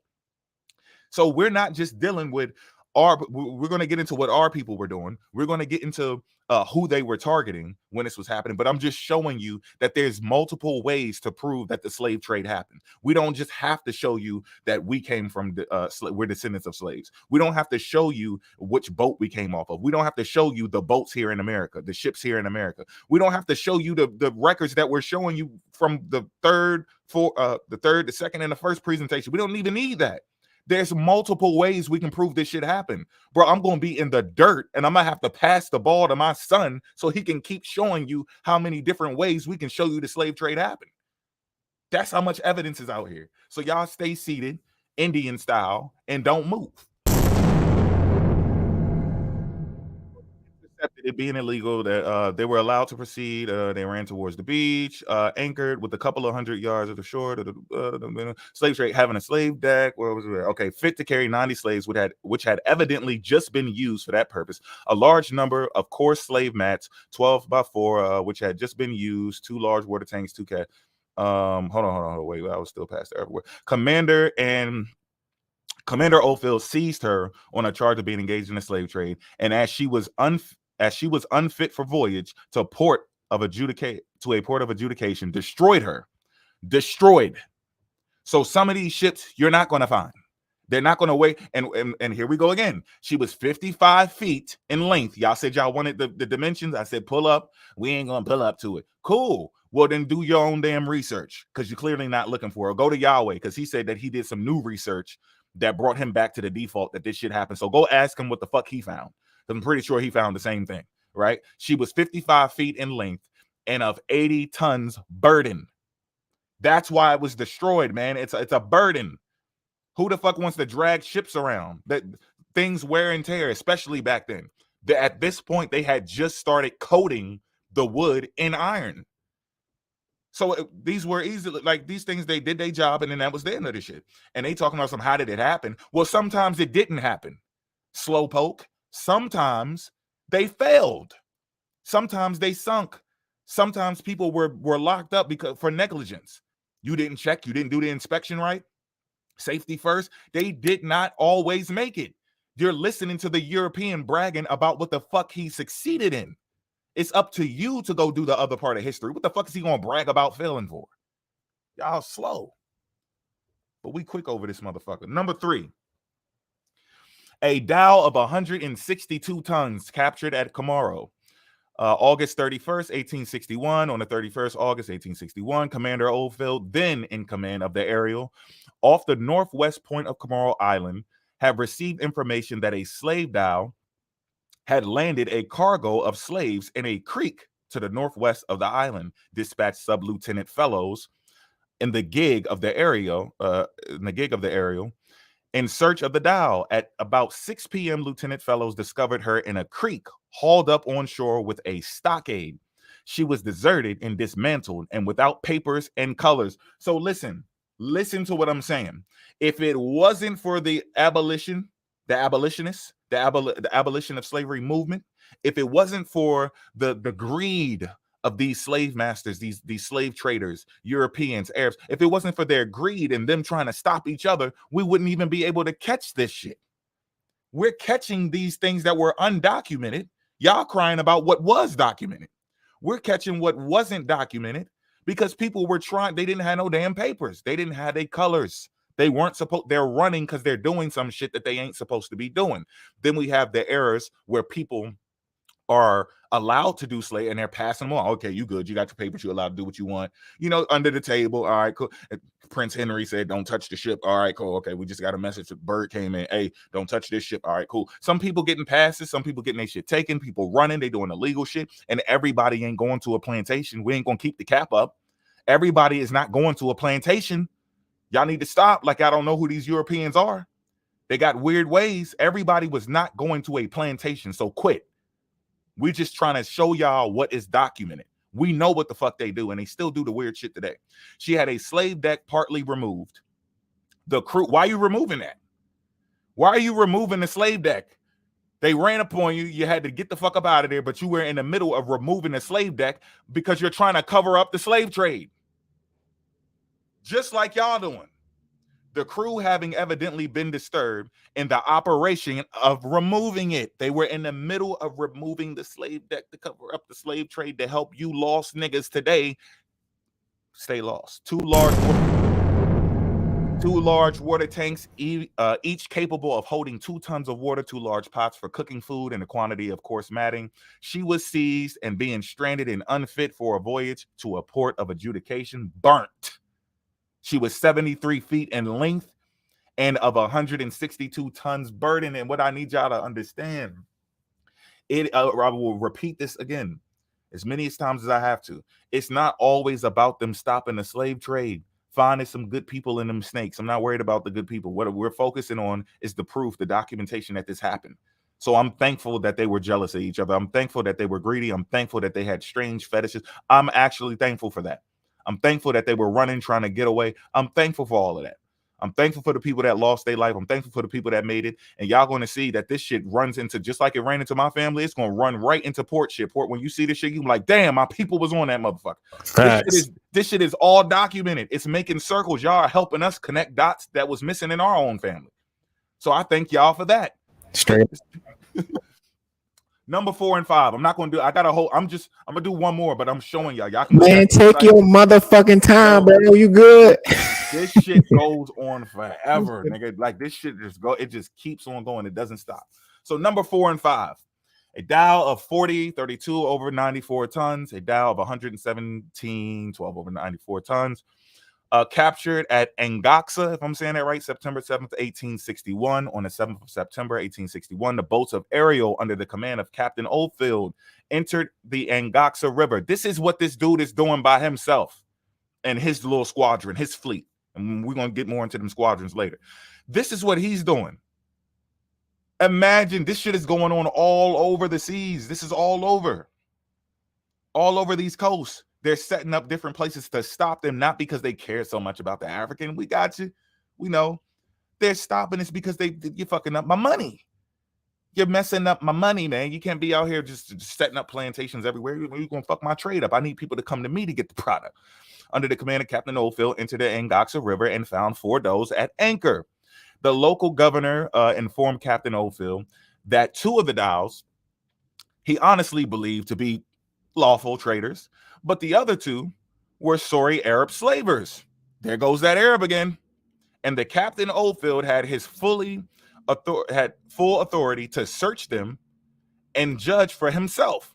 On the same evening, Captain Oldfield boarded the 2 suspected dows and found them fitted for the slave trade. Both were deserted and without papers or colors. There we go again. No papers, no colors. And both had slave decks covered with matting, one capable of carrying from 60 to 80 slaves, the other at least 150, with large cooking ranges and water tanks, and in all respects fully equipped as slavers. Upon the evidence of these fittings, and upon being further informed by the governor that the dows had been hired by the Sultan of Angaxa to carry cargoes of slaves, Captain Oldfield seized and destroyed both dows, they being unfitted for a voyage to a port of adjudication. One was of 40 tons, the other was of 117 tons of burden. So now we're dealing with multiple people in the slave trade. They just went over the Portuguese. They gave us books on the Portuguese. Suiton, Port, Rob ran it back with the Portuguese, showed you the shit that was going on with the Portuguese before they even got it over here to America. Now we got these Arabs, and y'all wondering how they pick these. We've been dealing with slavery for longer than you think. Your brain is not equipped with the right amount of knowledge. It's not equipped with the right timeline for you to be teaching. Who the fuck said that earlier? It shouldn't be up there teaching. Why the fuck are you teaching? You need to learn time. You're dealing with the baby slave master.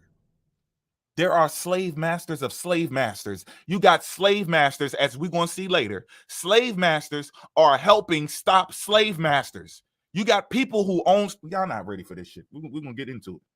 We're going to get right into it. Next, numbers 6 and 7. I got to blow this up. Lieutenant Fairfax. Shout out to Fairfax, Virginia. Y'all know anything about it. These people were named. If you go all over Maryland, D.C., Virginia, you're going to see these names. These are names. These are your slave masters. Like Fairfax, PG County. Yeah. Prince George's County, Prince William County. These are the slave masters, nigga. Oh, my God. These are the captains of the ships, and they came over here, set up plantations all over the United States, especially on the East Coast first, and they named it after themselves. Damn, family. Do y'all Are y'all slow? The proof is everywhere. You still on the plantation. You still on the boat. It's a big ass boat. We got phones on the boat now. You don't need to pick cotton no more, nigga. We got machines to do it. You're going to do something else. Y'all better stop playing with this shit. Shout out to the DMV. Shout out to DMV. Big facts. Stand up. Number 6, 7, and 8. A Dow, 70, 74. Y'all see the numbers. I'm going to just get right into the juice. Was lying at anchor off Angaxa when at about 2 p.m., 3 dhows were observed standing to the southward, whereupon the aerial weighed and bore towards them. They're about to get up out of there. The dhows then bore up and ran to the northward, and the aerial made chase. They chasing these people down. What you running for, G? You ain't doing nothing wrong, huh? You looking like David out here. David and the dhow. At 5 p.m., the dhows ran into St. Antonio River, whereupon Commander Oldfield dispatched Lieutenant Fairfax in command of the gig and penance of the aerial to continue the chase. At about 9 p.m., Lieutenant Fairfax discovered 2 of the dhows hauled up in a small creek and boarded them. On searching the first, he found her wholly deserted and without papers or colors. He also found that she was fitted with a slave deck constructed of rattans, and rattans is like this that cross that material that y'all used to see. It kind of looks like the chair that everybody got, the old school chairs your family was sitting in to take their pictures. It's like that type of material, and capable of carrying about 100 slaves. He further perceived that from the human ordure upon it, the deck had evidently just been used for that purpose. There were on board the dhow a number of large coarse slave mats and a large water tank, 7 large water casks capable of holding altogether upwards of 3 tons of water. He then seized and destroyed the dhow. So why do y'all keep looking for shit? What are you looking for? You need to look at the records. Look at the records. Look, people are talking about it. Y'all, we don't want no damn pictures. We don't want to see pieces of boat. We want to actually see even if we did find these ships, we still would need more stories. These things, they got diaries there. Is the manifest on the ship if they did find it underwater? Y'all got to stop this shit. They throw these illusions at y'all and these schemes, these mind fuckery plots at y'all, and y'all actually eat them shits up. Even if we found every single one of these ships underwater somewhere, lost on an island somewhere, we still would need these same records that I'm reading right now to get all the details. So y'all need to quit this bullshit and come to reality. You know, reality is a hard pill to swallow, but you know, we already here. You got to adapt or get lost, you know. So at about 9 p.m., Lieutenant Fairfax discovered 2 dhows, hauled them to the creek, and boarded them. On searching them, he further proceeded. There were on board the dhow a number of large coarse slave mats. Okay, he then seized and destroyed them. She being unsuited for a voyage to a port of adjudication, she measured 50 feet in length and was 79 tons burden. On board in the second dhow, Lieutenant Fairfax found her also wholly deserted and without papers or colors. She likewise had a slave deck constructed of rattans capable of holding from 80 to 100 slaves, 3 large water tanks, and 2 large water casks capable of holding altogether from 3.5 to 4 tons of water, a great number of mats, and a large quantity of coarse rice. Again, my fellow goddess, Lotus, peace be upon you. It's rice. It's slave food to them. It's rice. Port showed you they was sticking rice in their hair. This is something that's surrounding. These things are not coincidence. These are different accounts that are all tying together. This is how you do proper research. The primary lines up with the secondary becomes valid. You guys want to start at tertiary and secondary, and then when you see the primary, you start shitting on yourself. You start panicking and telling jokes and shit. You want to turn into a stand-up comedian again. Huh? You want to turn into a gangbanger again. Now you want to throw your setup again because your tertiary and your secondary didn't match up with the primary. That's not my problem. Get right or get lost, you know? 50 feet, 79 tons of burden. On board in the second dhow, Lieutenant Fairfax, her also deserted. The papers are cut enslaved in the tank. The dhow was even seized and destroyed. Was then seized and destroyed, my bad. Being unfit for voyage to the port of adjudication. She was 54 feet in length and 68 tons burden. Shortly afterwards, in a bend of the river, Lieutenant Fairfax discovered a third dhow. He just cruising through the water in his 6'4", you know, and catching dhows all over the place. You know, she too was deserted and without papers because they probably had lookouts. All of these weren't crashed. Some of them crashed on the spot because they were running. They didn't care. Like, we got to get the fuck up out of here. Some of them were done. They were decommissioned. They were out of service. That was it. They probably had a hole in it. It was a slow leak. They had to just stop wherever the fuck they can stop. And remember, they came in fleets. These were squadrons that were looking for them. These were squadrons that were going out. This wasn't no one ship activity. It was groups of ships. Y'all tripping. Lieutenant Fairfax found a great number of mats, which had apparently been recently used by slaves. Also, a large number of earthenware vessels, such as are used in feeding slaves. So there are people. I wasn't able to do it now, but I'm pretty sure by 5 or 6 of the push-in, the extermination, the expose of the ridiculousness of the black folk in the United States after slavery, post-traumatic slave syndrome, identity crisis, and all types of Stockholm syndrome, right? After we get to 5 or 6 of that, I'm pretty sure I'm going to trace back the people who were manufacturing all of these slave foods. They were, because you got to get it from somebody, right? You got to have the utensils and stuff that they're using, because you're not using what they use, right? This is why you got to be thankful for the egos, for people feeling superior over other people, because you're not going to be using the same dishes. They're calling them, it's slave dishes. This is earthenware vessels such as are used in feeding slaves. So if I trace that back, I can find the manufacturer, the people who are making these specific types, the decks, the types of ships that are being built, the water casks, the water tanks. These tanks, we need a bigger tank. We need a bigger one. We need a slave deck. I want you to build the same ship, but I need a deck under here. I need the chains connected to it and soldered on. And come on now. We can find these things. You don't want to find it. You do not want to find it. You're not looking. We spend all week looking for this shit. Matter of fact, sometimes when it's the next person's turn and they're talking, we over looking up more shit on the same fucking presentation live. Looking up more shit. Oh, yeah, I'm about to run through this shit when I get off. This is what the fuck we do. So you fucking with the wrong people. Don't let your ego get to you, because now you're going to ruin your whole cult organization. Lieutenant Fairfax seized and destroyed the dhow. She being unfit for a voyage to the port of adjudication. She was 50 feet in length and 79 tons of burden. All right. Number 9. A dhow of 122.62 over 94 tons with 82 slaves. Now this one, they caught it with the slaves on it. The slaves is on this one. All right. They didn't get away. Everybody probably tried to run, couldn't run. They got him. They crept up on him. The guy who was doing his shift of watch, he fell asleep. Okay. Number 9, a dhow of 102, you see that. Okay. With slaves captured off of Powder Point. March 2nd, 1862. On the 2nd of March, 1862, Lieutenant Clark, in command of the Ariel's pinnace, cruising off Powder Point at about 6 p.m., saw a dhow at anchor near the shore. Having boarded her, Lieutenant Clark found she was regularly fitted for the slave trade and had 82 slaves on board, 42 males and 40 females. These same numbers are the numbers that y'all saying don't exist. These same slaves are the slaves that y'all saying do not exist. How are they catching them?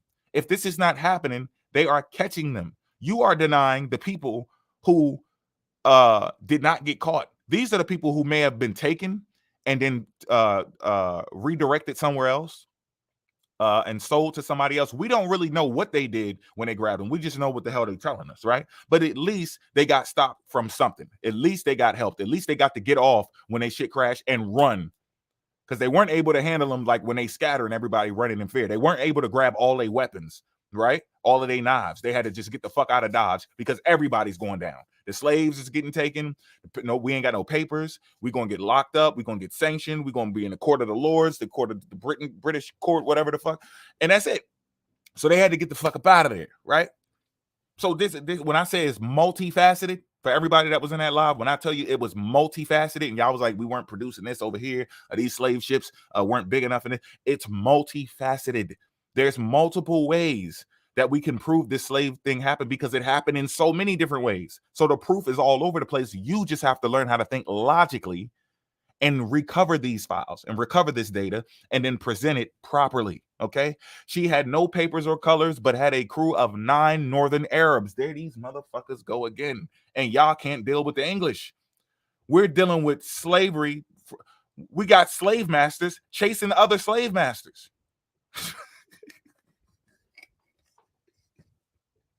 The Arabs are trying to get the fuck out of Dodge. Besides 9 other persons, also Northern Arabs, said to be passengers, Lieutenant Clark seized the vessel and conveyed her to Zanzibar, where he arrived on the 12th of March and landed the crew and passengers of the dhow. On the 3rd of March, one of the slaves died of dysentery, and at Zanzibar, 2 others contrived to escape. So these people are not trying to fight, huh? They're not trying to escape, huh? No, they ain't trying to get away, huh? Where the hell did these other slaves go that were on them dhows that escaped? You think they all got apprehended and then they just built another boat and then say, all right, let's go? Well, you think they made a phone call and said, hey, we need another ship, we're down? What you were doing was illegal. What are you talking about? You just out there stuck, you on your own. That's it. Everybody scatters, and then that's it. We lost the pack. You toss your shit. Y'all know how it go. Toss your shit. Everybody run, split up. Don't call me, nigga. Don't call nobody. Don't say nothing. You on your own. That's snitching. Huh? Is we slow?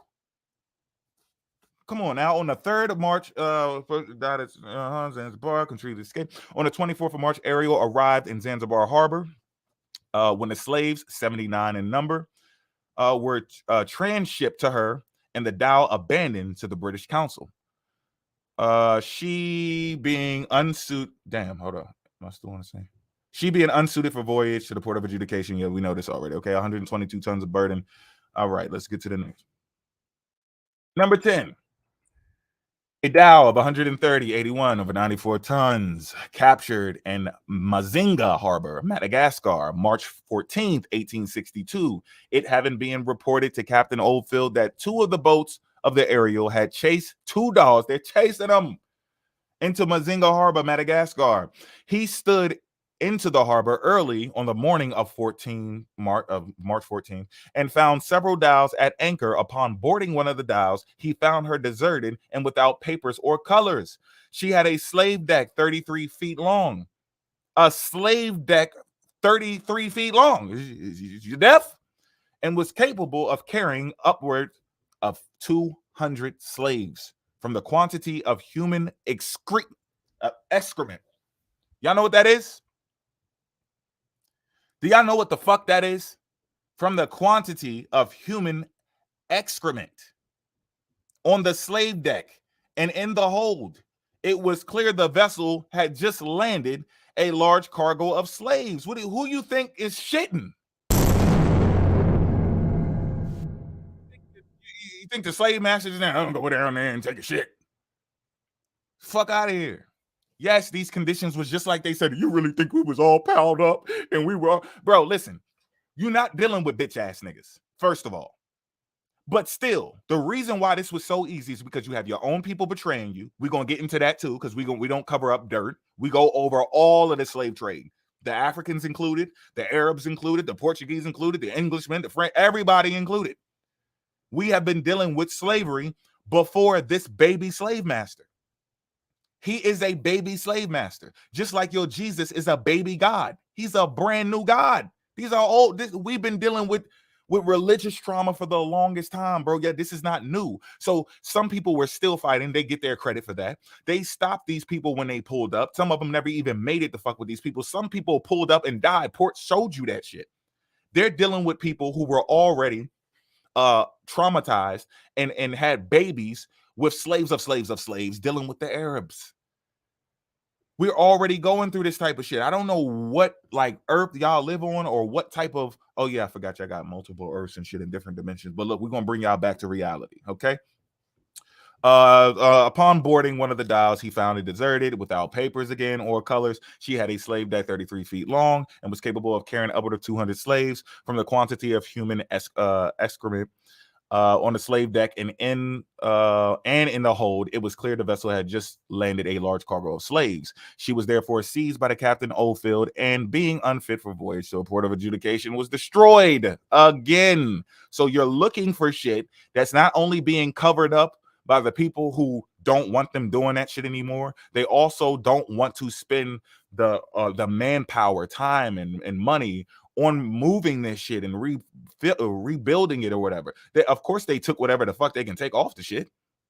They're doing their report, sending the report back. This shit is documented, and they need it documented because this shit is going to lead to a court.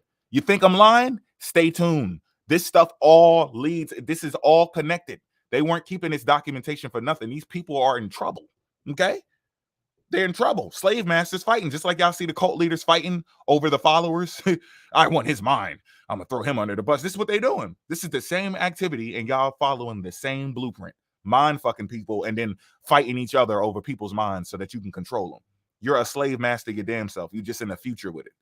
She was 64 tons and 17 feet, 6 inches in breadth. And breadth is side to side, y'all. 17 feet, 6 inches for the people who want to try to play games. It's side to side. This is what they would probably do. It was 17 feet, 6 inches. How the hell can you fit? Because they fucking slow, y'all. In breadth. Breadth. It's talking about side to side. Y'all remember that shit. It was the 3rd, 4th grade. Come on now. And it had a poop 20 feet long. She was 130 tons burden. Okay, let's get to the next part, y'all. This is the history of New England from 1630 to 1649 by John Winthrop, Esquire, first governor of the colony of Massachusetts Bay. Okay, there goes your boy right here. Now, I had to do this shit for Port. Definitely had to do this shit because they was asking too. I asked Port about his shit. Man, I already seen his shit. I ain't about to hit me no damn cap. I know what the name of the boat. Fuck is y'all talking about? His shit he got further than I got on my trace. So this is page 2 of this book here, right? It says, whereof Captain Peter Milbourne was master, being manned with 52 seamen and 28 pieces of ordnance, the wind coming to the north and by west the evening before, in the morning where they came aboard us, Mr. Craddock, the late governor and the masters of his 2 ships. So we're still seeing these ships. Look at it, ships. Captain John Lowe, master of the Ambrose, and Mr. Nicholas Hurlston, master of the Jewel, and Mr. Thomas Beecher, master of the Talbot. I'm about to say Mr. again, which 3 ships rode then by us, the Charles, the Mayflower, the William and Francis, the Hopewell, the Well. Some of y'all gonna see this shit when you do your genealogy. You're gonna see it. The Success in the trial being still at Hampton and not ready.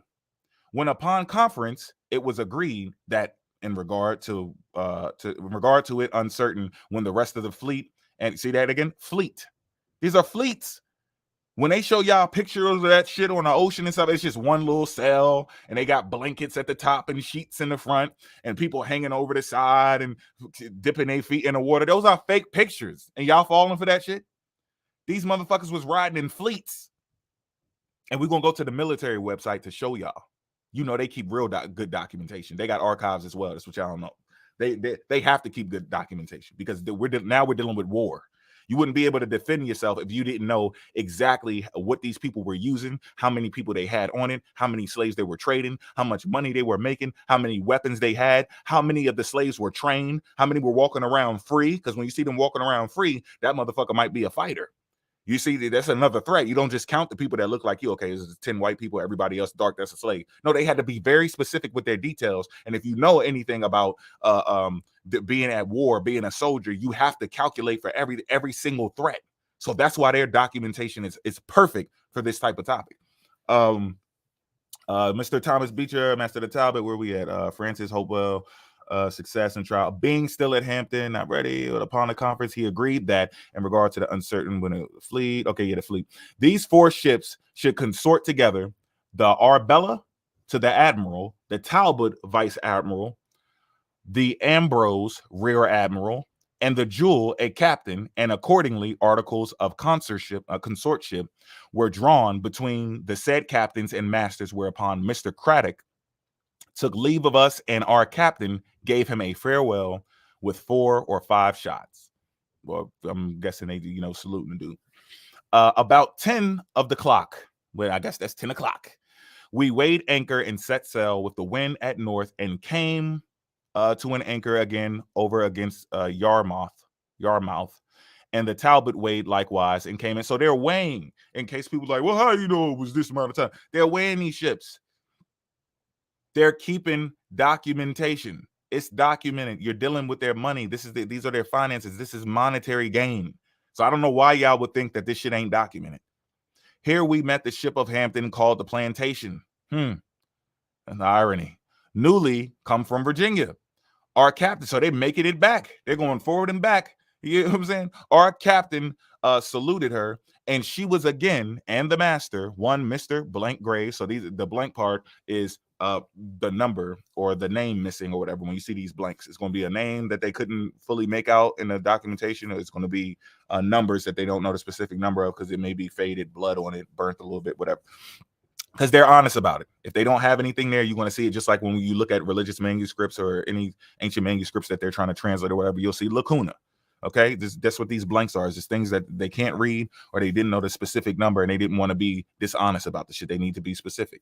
Okay, came on board our ship and stayed with us about 2 or 3 hours. And in the meantime, his ship came to an anchor by us. Tuesday, the 30th, I think, in the morning, about 10 of the clock. I'm tired of saying that shit. The wind being come to the west. These people talk weird. I'm sorry, y'all.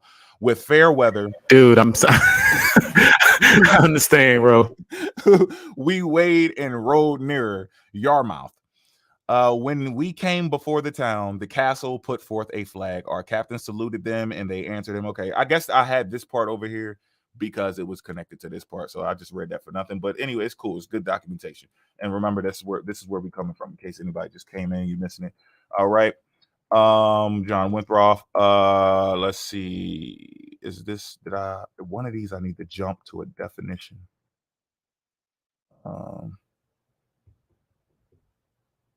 Okay, it don't matter. We'll get to it.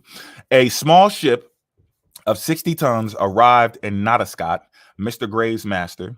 She brought 10 passengers from London. She came with a patent to Sagatahawk. I guess I'm saying that right. Sagatahawk, but not like the place they came hither. Their ship drew 10 feet and went up to Watertown. Hold on, let me blow this up. This is getting kind of blurry. It went to Watertown. I bet Watertown. But she ran on ground twice, by the way. These were the company called the Husbandmen and their ship called the Plow. Most of them proved familists, and vanished away. That was one of the definitions, familists. Okay, Canonicus' son, the great Sechem or Narragansett, came to the governor's house with John Sagamore. After they had dined, he gave the governor a skin, and the governor requited him with a fair pewter pot, which he took very thankfully and stayed all night. The ship called the Friendship of Barnstable arrived at Boston after she had been at sea 11 weeks and beaten back again by foul weather. She set sail from Barnstable again about the midst of May. She landed here 8 heifers and 1 calf and 5 sheep. Okay, now and this is what we're gonna get into also, and this is why I wanted to have this here. I know you guys will be like, okay, what is this about?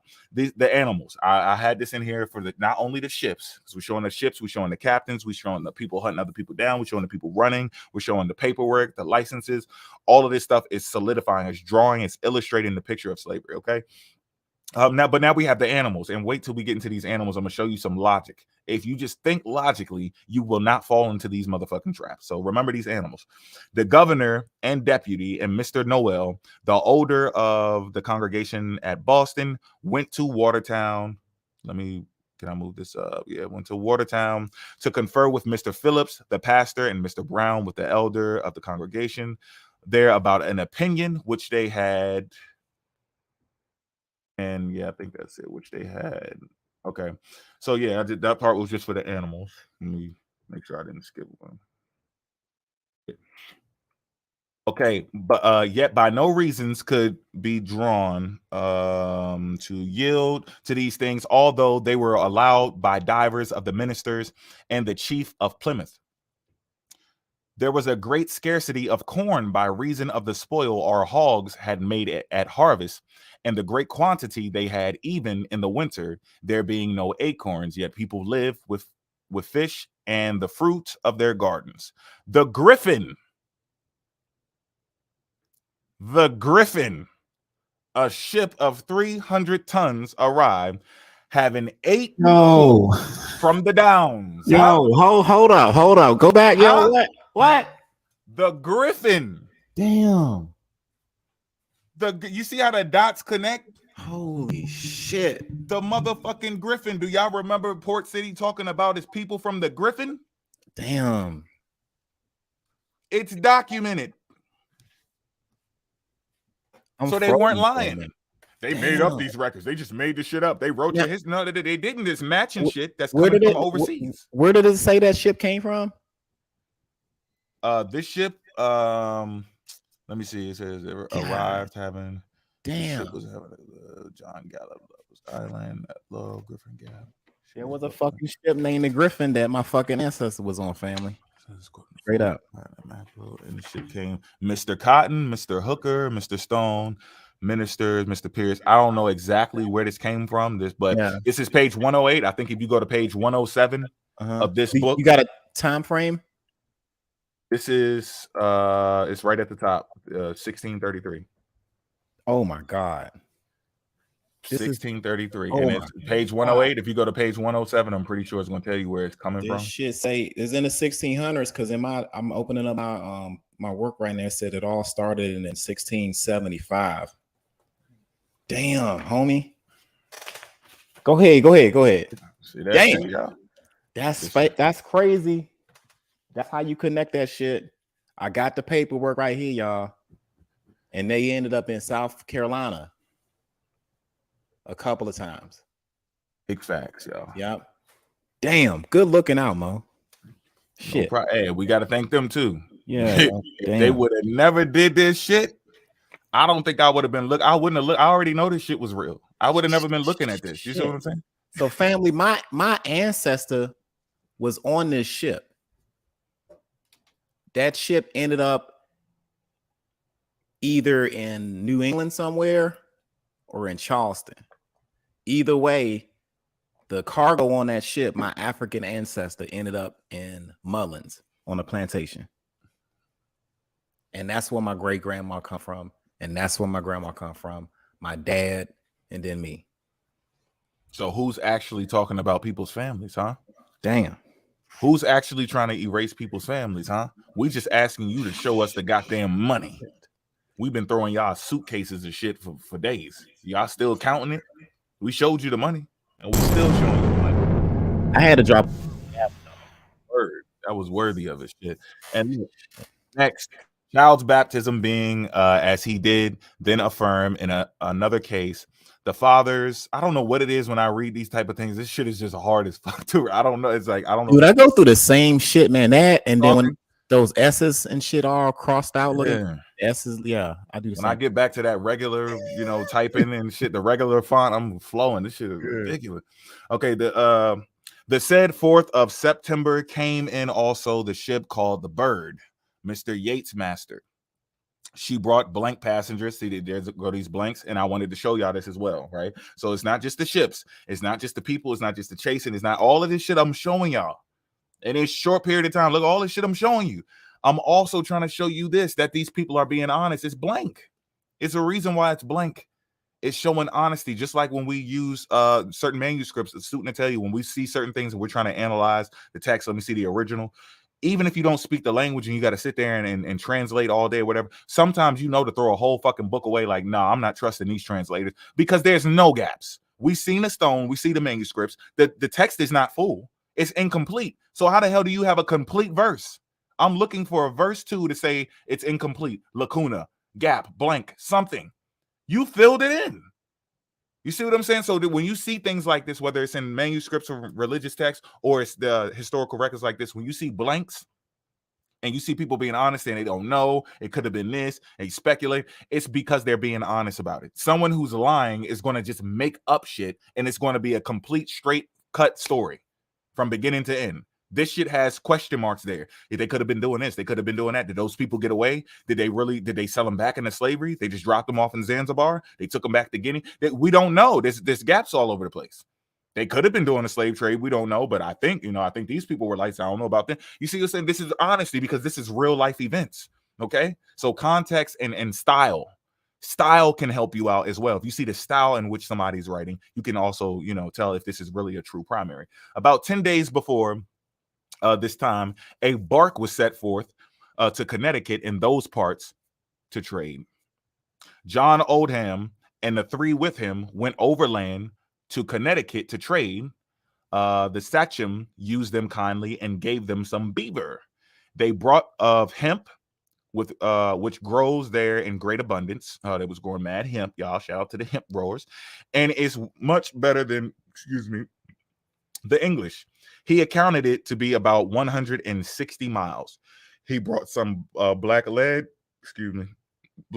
whereof the Indians told him there was a whole rock.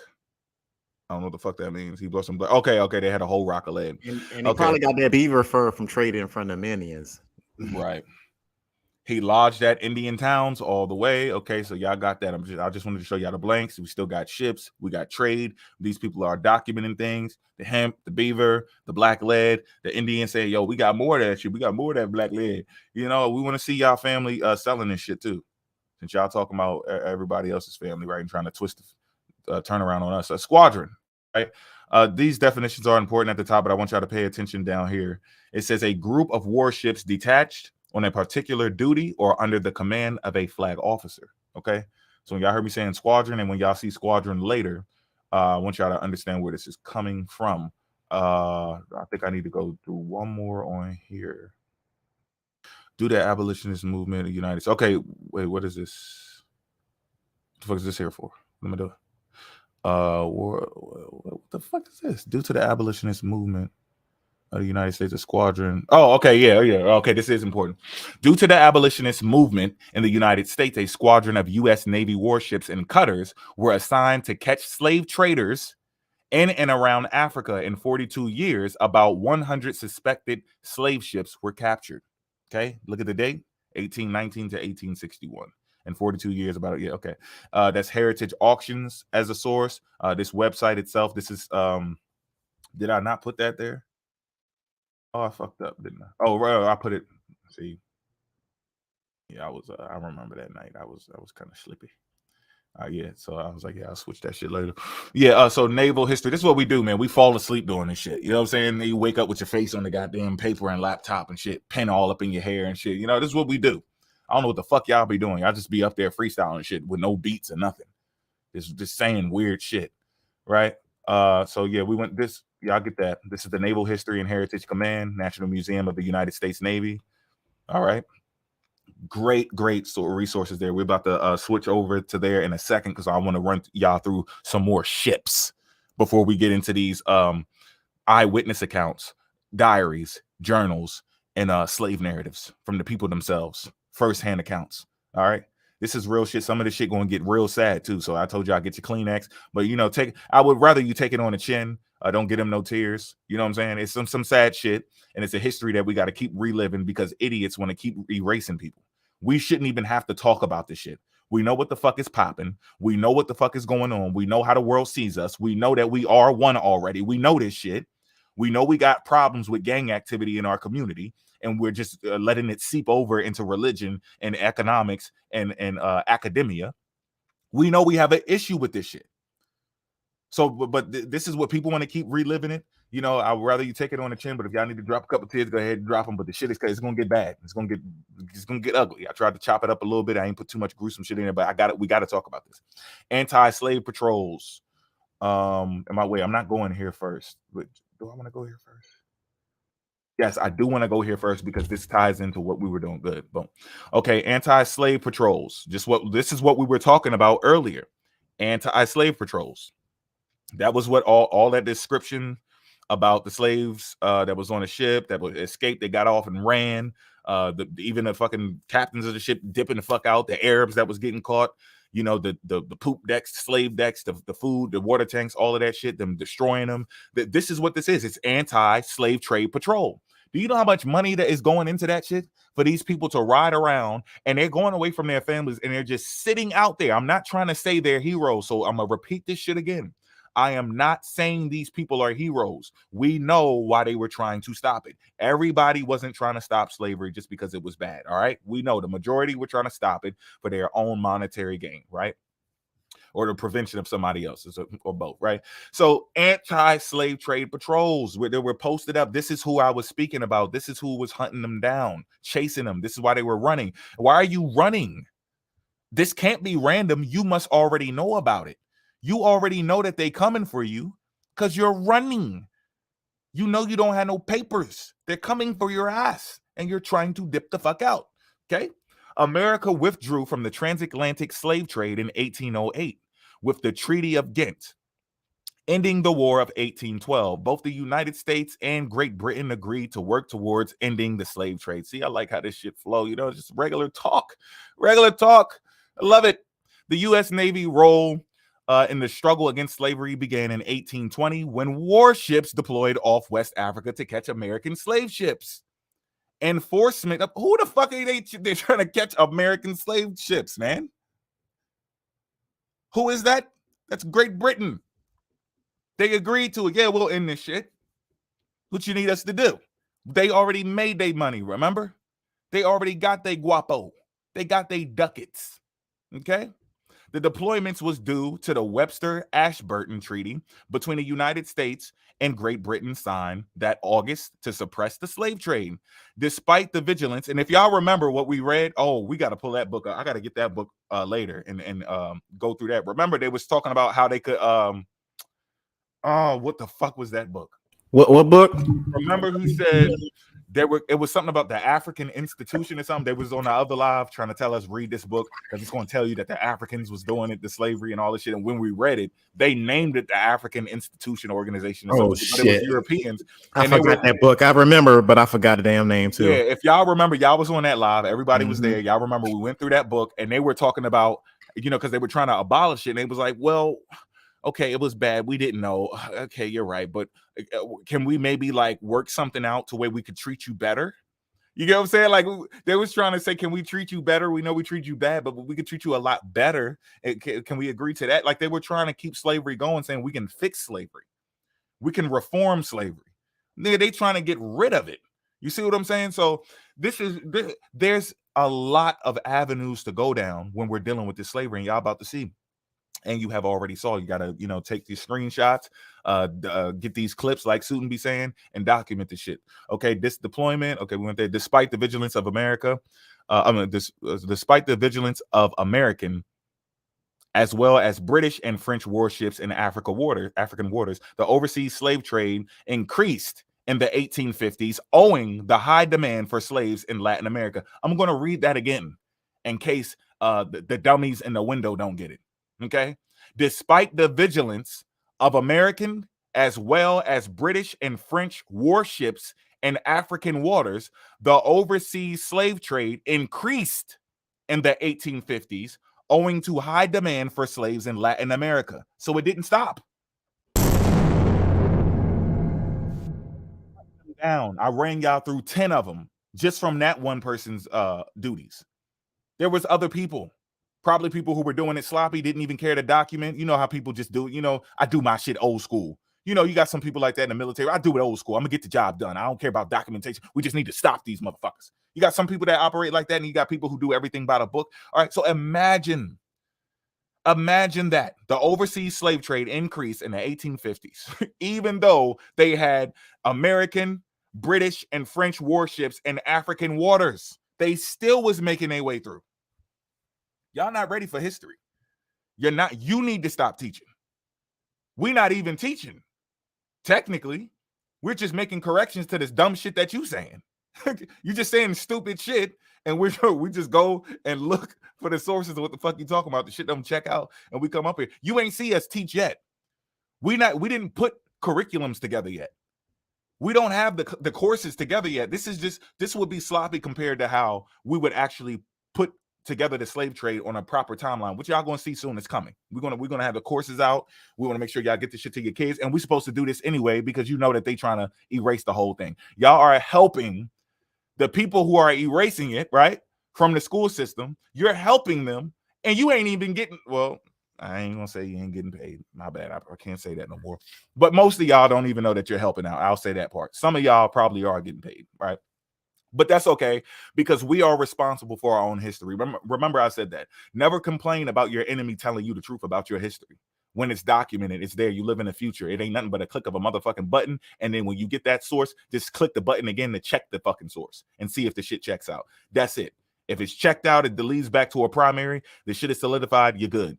Keep that documented, download it, put it in your motherfucking will, pass it to your kids. Don't just pass them money and laying in debt. Pass them history. You are responsible for telling your children their fucking history. I don't give a fuck if you can't research that good. We're doing it for you. Grab it, screenshot it, document it, tell them something so they can keep these stories going. Because a lot of this shit does come from our miseducation. It comes from us not having time to teach our people, all right? And now we're taking time out of our life to do damn 10 to 13 fucking hours each fucking Saturday to tell y'all this fucking information. And we're not trying to deceive you. If you see something wrong, we can be corrected. Check these people out though. They will admit that they were wrong, but never stand corrected in front of the people that they have deceived.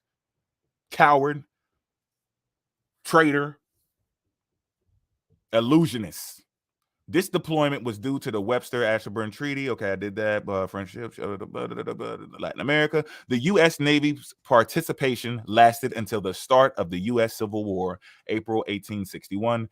Interesting artifacts in the anti-slavery patrol exhibit include the model of the USS Shark schooner, painting oil on canvas of the Captain Elisha Peck, captain of sloop of war, Portsmouth. Shout out to the 7 cities, Southern VA, Portsmouth. Y'all got to learn your history. Then you would know what Norfolk, Hampton, Portsmouth. Y'all not getting this shit. Fairfax, Northern Virginia. Y'all don't understand history. Everything is in your face. It's all in your face. The history is in the land, the cities, the towns that you're walking in. I don't know what y'all seen in Maryland and Virginia and DC. Like, what are y'all seeing?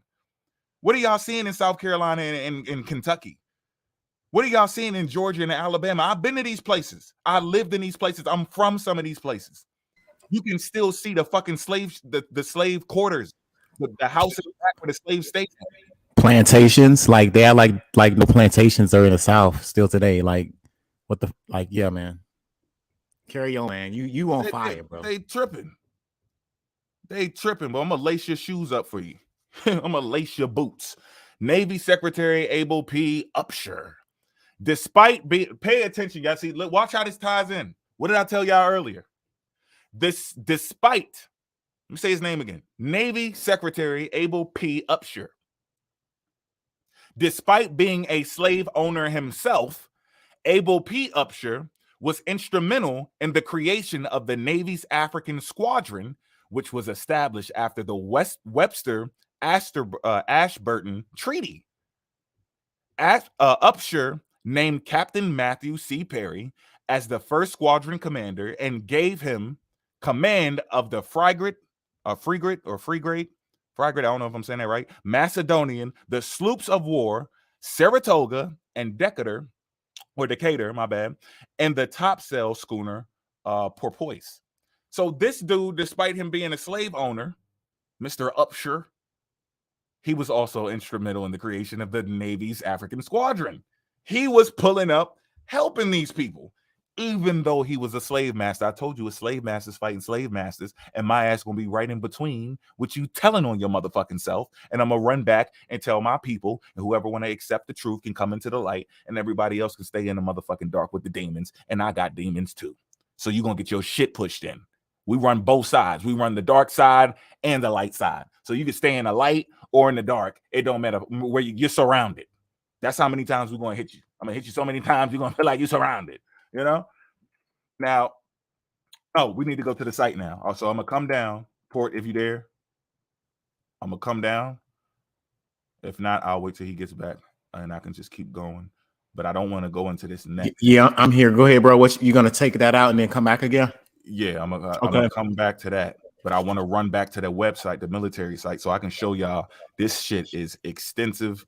This is some awesome shit. Like this material. Oh, damn, I gotta share. I'm about to just go straight to the tab. Yeah. You good, man. You cooking, man.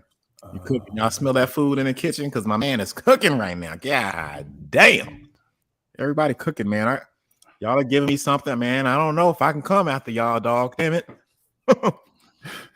Hey, it don't matter. This is us. Yeah, I know. This is us. But yeah, you know, we do. You know, we be keeping track though. I love it, man. I love we this keeping shit. track. Niggas be going ham with it. Niggas kill it. Niggas kill it. I love this shit, yo. But yeah, we help. We motivate each other, man. We're like, yo, man, I gotta dig for some shit. Yeah. Yo, that shit. It's not just y'all. It's us too. We like the competitiveness of bringing out information. Right. You see what I'm saying? There's no beef. There's no smoke even with our brothers. They just get personal. You know what I'm saying? We could be with them having the same type of competition with education. It's good to be smart. Everybody wants to be smart. Yeah. You see what I'm saying? So I get where y'all coming from, the people in their core. But this is not competition. This ain't no friendly academic competitiveness going on. This is y'all just lying. Yeah. It's not. I don't need to shake your hand, but we both do research. Mofax support y'all research, but how come y'all didn't find this? Because that's shit. I'm not looking for shit. What I'm not looking that shit. My shit's in a toilet flushed. Like it's gone. Like I don't know why you trying to pick up shit and share it with me. It's the same shit, different toilet with y'all niggas, yo. That's what the fucking is. But let me find this website for y'all real quick. Let me show y'all. That's slave narratives. That's Acapulco. What the fuck is that? Okay, we know we're not gonna do that one. Yeah, we're gonna talk about these ships today. I appreciate that. Boom. Here we go. All right. I don't think we're sure yet. I'm trying to get the right. Is this it? Anti-slave patrol. Fuck, I forgot where I was at. I think this is it. My bad if I messed you up. My bad. I know that shit popped up. I don't know. No, you're good. All right. You on? All right. Boom. I'm going on mute. You good, bro? Thanks. All right. Y'all see this? This is this Naval History and Heritage Command, National Museum of the U.S. Navy. So y'all know I'm not bullshitting, which y'all know by now I don't bullshit, especially those who've been, the day ones and shit or day twos. Y'all know I don't cap, right? I do not cap. So this is, and it's a lot of stuff, y'all. Y'all need to go in here and look at this shit even all the way into the 1900s. There's a lot of history. Military keeps great records. I would even say some of my sources in my book, and for the update on that, just real quick, y'all, the books are being shipped to me now. So as soon as I get them, I already got everything packaged. I just need to print out y'all labels and stick them on there and send them out. So if anybody's not here that didn't hear that, go let them know that the books are on their way to me now. I think the soft covers are coming first, and then the hard covers are coming after. And that's just because the soft covers are easier to print. But yeah, I'm just going to send those. I'm just getting those sent out. There was a couple of mistakes and things that I didn't like about their editing or whatever, but I'm going to fix that on the next one. And then everybody who had already got it and y'all have the version that I really didn't, like the format of, I just wanted to get that out since I missed the date twice. Everybody who already got that, when I do the fix-ups that I want on it, I'm going to send you that shit free. All right. So tell those people who aren't here, who didn't hear what I just said, let them know it's on the way. All right, so we got anti-slave trade patrols. This is the section I read right here, so you know that this was from the same place. The history.navy.military, okay? Yeah, boom. So you got these models right here. You got these sketches, and this is the stuff they like to look at.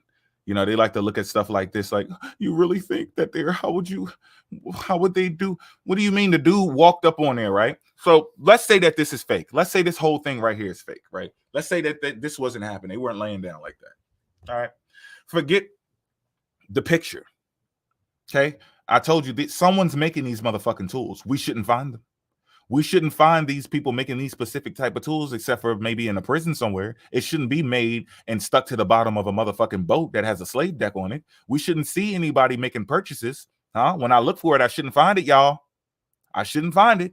And when I look for something, my pops always told me, if I didn't see it, it wasn't there. I catch every motherfucking thing. I got a knack for shit that don't make sense, and I need it to make sense. And if it don't, I'm going to attack it. I can't stand shit that don't make no goddamn sense. Okay, that's just me. All right. Now I'm gonna entertain this, right? And say this is bullshit. We have journals that we just went through. We have diaries. We have reports. Okay, and as we get into this, we're going to deal with sanctions. We're going to deal with the more of the abolitionists, and we're going to deal with more of the people who are arguing for slavery. They're arguing for it in the courts. I'm going to show you. It's well documented. I'm talking about thousands upon thousands of court cases. I would be up here for 13 hours myself if I tried to read all of these damn court arguments that they were having about keeping the slave trade or stopping the slave trade. So y'all need to quit with the cap. It's documentation everywhere. But like we saw earlier, the dude walked onto this type of ship and he saw a bunch of shit. There was shit all over the place. That's probably another reason why they would just get where the fuck they going and just get the fuck off of there, because who's going to clean up all that shit? We need to go get to work. We need to get this shit done, get this plantation, this settlement built the fuck up. We need to attack these damn natives. We need to grab their shit, their skins, their tobacco. We need to get in good with them, learn their ways, figure out what the fuck they got on them, what they don't have, what they do know, what they don't know about cosmology, astrology, what they believe in. We got shit to do, and we ain't about to do that shit. So they probably left that shit alone. We good where we coming. We're going to have somebody else pull up later or some shit. They had another plan. Everybody wasn't trying to go back. Some of these people were probably fugitives running, and they're playing captain. They grab a couple slaves, dip the fuck out of there and go.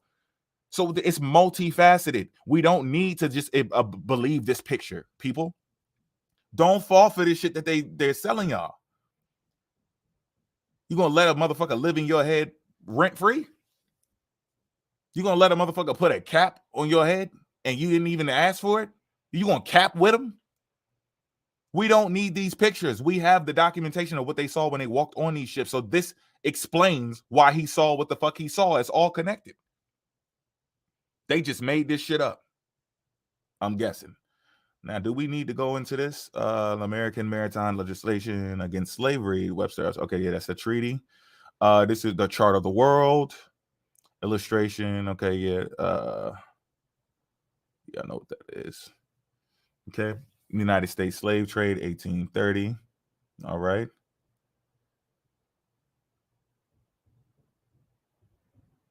They don't like this shit. This is fake. This stuff is all fake. They like pictures until the shit shows some slaves and they start panic mode. Look at this. This is the first page of the Treaty of Ghent, right? I could have pulled that up. It's in the U.S. National Archives. Go find it. Type it. You care about it? Go look it up. I bet you it's going to be there. Sam, that's an official primary, correct? Yes. Yes. And you can go get it your damn self. Go get it translated. It's already translated. It's going to be out there, and go read it. And what you, matter of fact, I think you would find this before you find the primary or whatever, the U.S. and National Archives. You'll probably find it first, but get this anyway so you can check it and make sure that everything is right. Even if you can't read every single word, check it back and forth, and you're going to see that these things were well documented. All right. And you can also use this site to start you on your path. But I just want to show you that this is legit. The military don't play. That these people, you can say that corporations, bankers, kings, that you could say they would play, but the people who got to protect the bankers, protect the kings, protect the queens, protect the priests, protect the preachers and pastors and all of those people, the merchants, the people who got to protect them, they can't play no games. The documentation got to be the documentation, because they got to survive. They got to pass this information on to the next admiral, the next captain, the next lieutenant, the next colonel. It can't be, we can't be sitting there making up shit. Even for people who are looking back at these records today, it still helps people learn how to deal with these waters and deal with these type of people when they interact with them, because they're telling you the story from the past. They don't have time to be bullshit. Okay. Who is this? Commodore Robert Field Stockton. Was this important? Independent of Ivory. I don't really care about this dude, right? Okay, US. This is the schooner Alligator we were talking about. Schooner, U.S. schooner. Okay. And they'll look at these drawings and think like, oh, yeah, this is what the fuck it looked like. This was small. You're not there. This is a damn picture. The words that they're saying is what the fuck matters. The pictures is just there for extra shit for you. All right. There goes him. Okay, there you go. So yeah, I see him. This is where I got it from. I ain't just make that shit up. Because that's what they say. They say I'm so talented with this shit that I just open up PowerPoint and Photoshop shit and just type shit. That's a compliment, by the way, that you even thought that I could just go into PowerPoint and just make up all that shit from my first 3 presentations on TikTok. That's just a thank you that you think that I'm intelligent and astute enough to do some shit like that. Wink. So these are the captains. There goes Peck, Foot, ships of the African squadron. Okay. On December 15th, 1845, the sloop of the war Yorktown captured the slaver Panther of Cabinda, Africa, previously. And we learning about, I got to go look up Cabinda. What the fuck Cabinda at? Previously in September, Yorktown also captured the slavers, Pons, and I'm not butchering that. Y'all see it. Cropped image of Yorktown artwork by Gunnar William Myers in HHC photograph collection in H54488. You see what I'm saying? This is real shit. Okay, these are depictions, but this is also coming from documentation. So I read you the documentation first. Yes, people are drawing shit to the best of their ability later. Some of these sketches are coming from closer to that time as well, but they're still doing the best they can. Some of these people are just drawing it because they're like, yo, I drawed you when you came up, and when you're coming back in, we want to draw you, whatever. They making money. Everybody who's drawing is not there on the boat. Like, drop me off right here and I'm gonna draw it as you move it. Like, that's not what's going on. Some of that shit did happen. You had some artists there and artists in the church, but some of these people are just making their money. I got to use your common sense, right? We still do that shit today. You just be walking down a boardwalk in Florida, California, whatever. Somebody just draw your ass. I drew you when you was pulling up to the hotel. You like it? Nah, get you, put some money in your pocket, bro. Here, take that. Boom. You know what I'm saying? So on January 15th, 1846, the sloop of the war Jamestown captured the slaver Robert Wilson of Puerto Praya.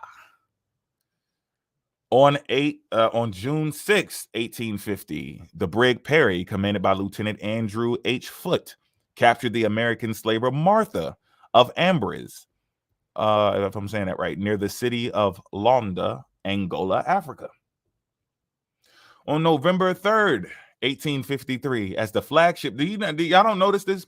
You know who the squadron was? This is America telling you about them getting stopped. They're telling on the Arabs. Yeah, they're telling on the Arabs. As you can see from the Navy, the crown, what was that, the Royal Navy? They telling on the Arabs. They're not just telling on their damn self. America's telling on their damn self, telling on everybody else. We ain't going down by ourselves. You know how they are. Ain't no honor amongst honor amongst thieves and terrorists and slave masters. They got honor. They telling on each other. On November 3rd, 1853, as the flagship of the African squadron under the command of Commodore Isaac Mayo, the frigate, if I'm saying that right, Constitution cruised the African shore about 60 miles south of the Congo River when sails were sighted.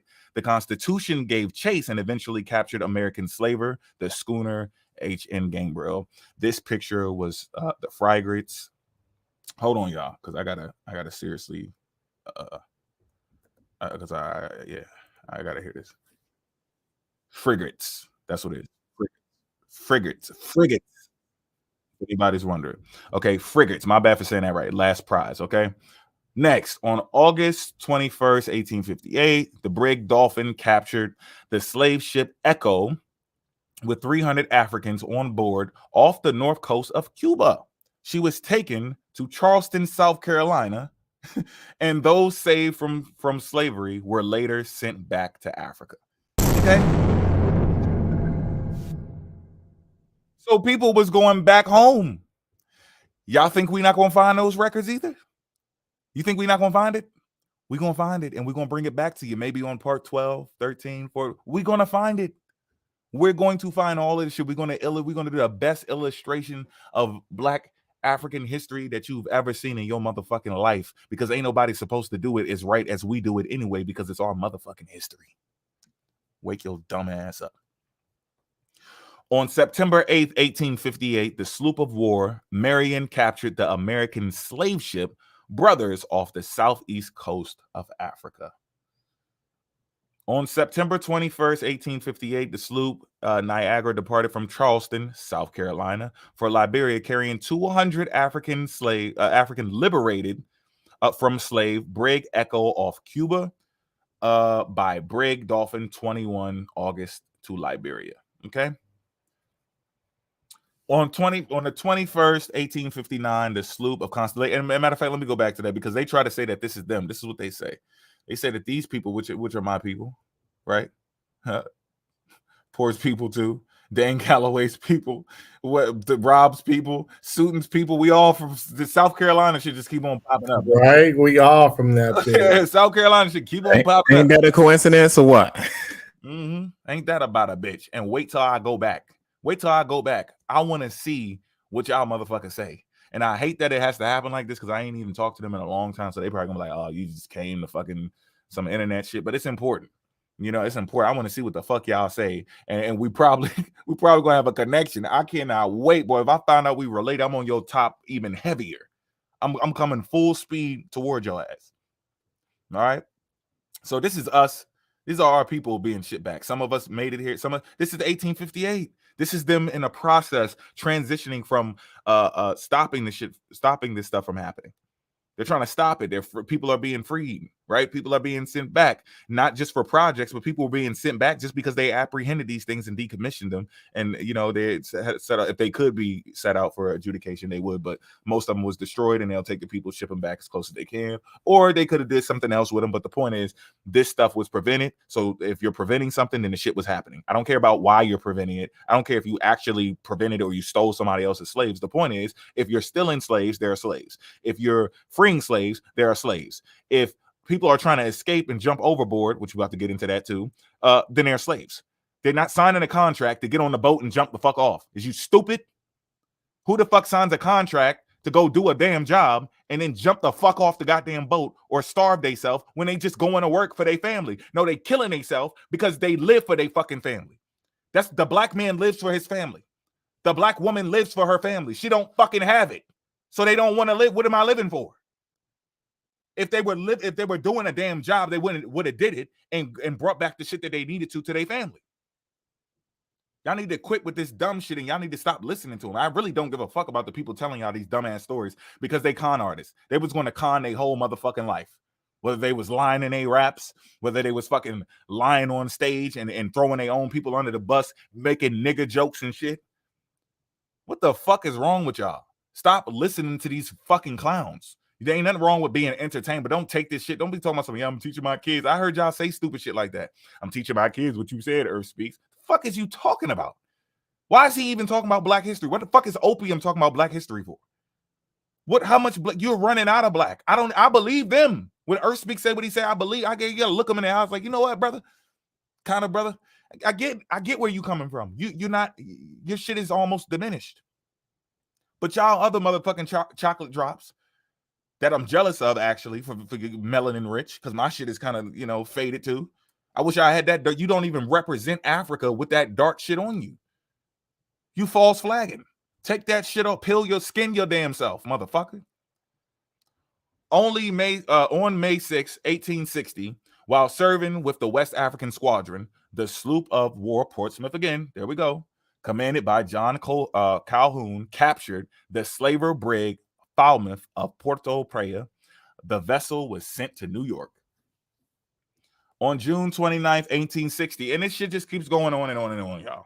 It just keeps on going on and on and on and on to the next page. Okay, so y'all see, I can do this shit for days. This shit is documented. They're arguing because they can't find a motherfucking ship from 100 years ago to 150 years ago, 200, 400, 500, 600 fucking years ago. You fucking slow. What y'all think there's just going to be ships sitting around everywhere? You think everybody wanted this shit to be documented? There was trap houses? Where? Show me a trap house in the hood. I ain't see no trap house. You're not supposed to see it. What are you talking about? You said the crack was all crazy in the 80s. It wasn't. No, it wasn't. Where? How come I don't see no crack houses right now? How come I don't see them? Where is they at? Where the keys? These people say the dumbest shit. I ain't got corn. What are you talking about? The blue corn, the green corn, green eggs and ham. Just these motherfuckers will tell you anything. If you believe anything, they will fucking tell you anything. Let's get to this next part. I went through that. I want to get to this. Let me. I think I'm gonna start here. Let me go run through this page real quick. Make sure I got this set up properly. Table of contents. Wait, can I get? Yeah, family, wake up, man. Hit that like button, yo. We got bodies laying all over the floor. Don't be afraid. Don't be afraid. Nobody move. Keep your hands up, except for on the like button. Pushing shit in.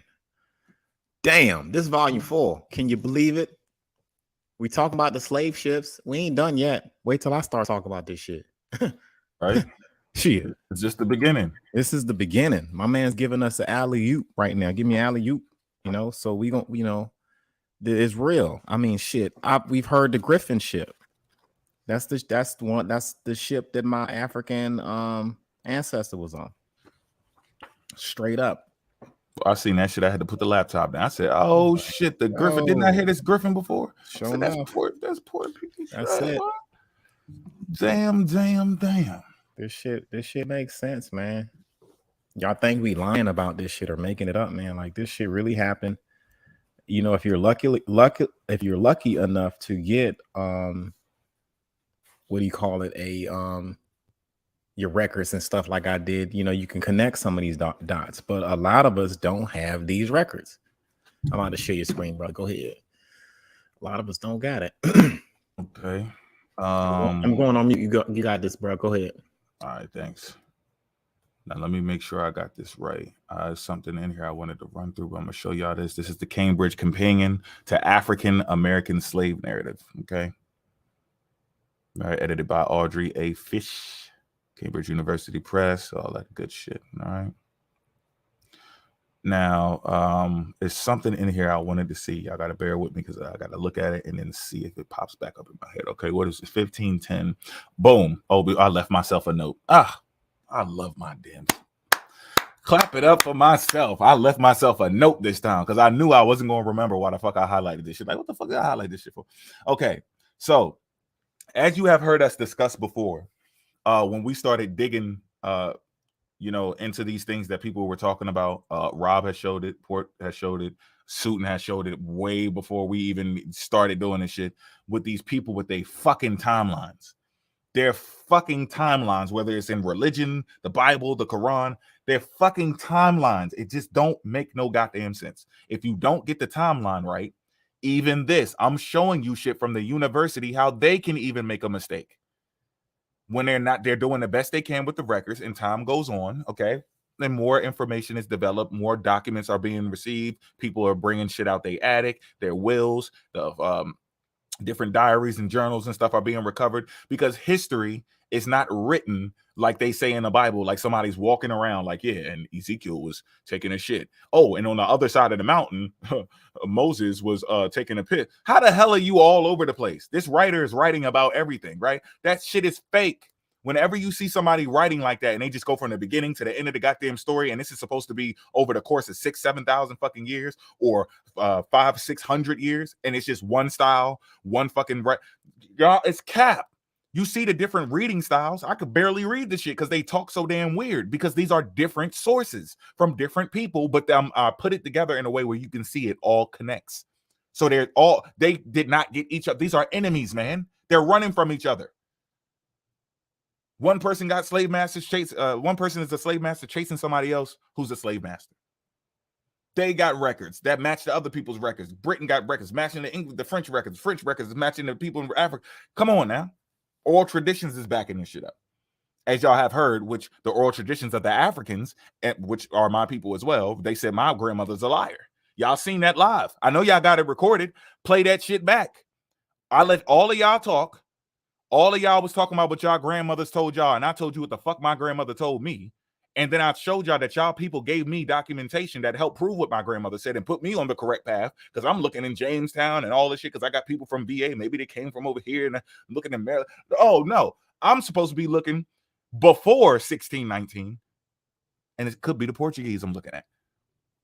You see what I'm saying? There's another part of history that people do not understand that exists, and we're going to get to that shit. So here in this note, it says, as you see, I got highlighted 1510, 1619. It says there are gaps in the history of the slave trade because the story of the slave trade is a work in progress.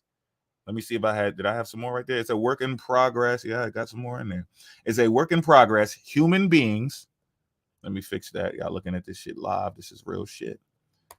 Human beings do not compile history books as they live and publish them. This is how motherfuckers talk to y'all.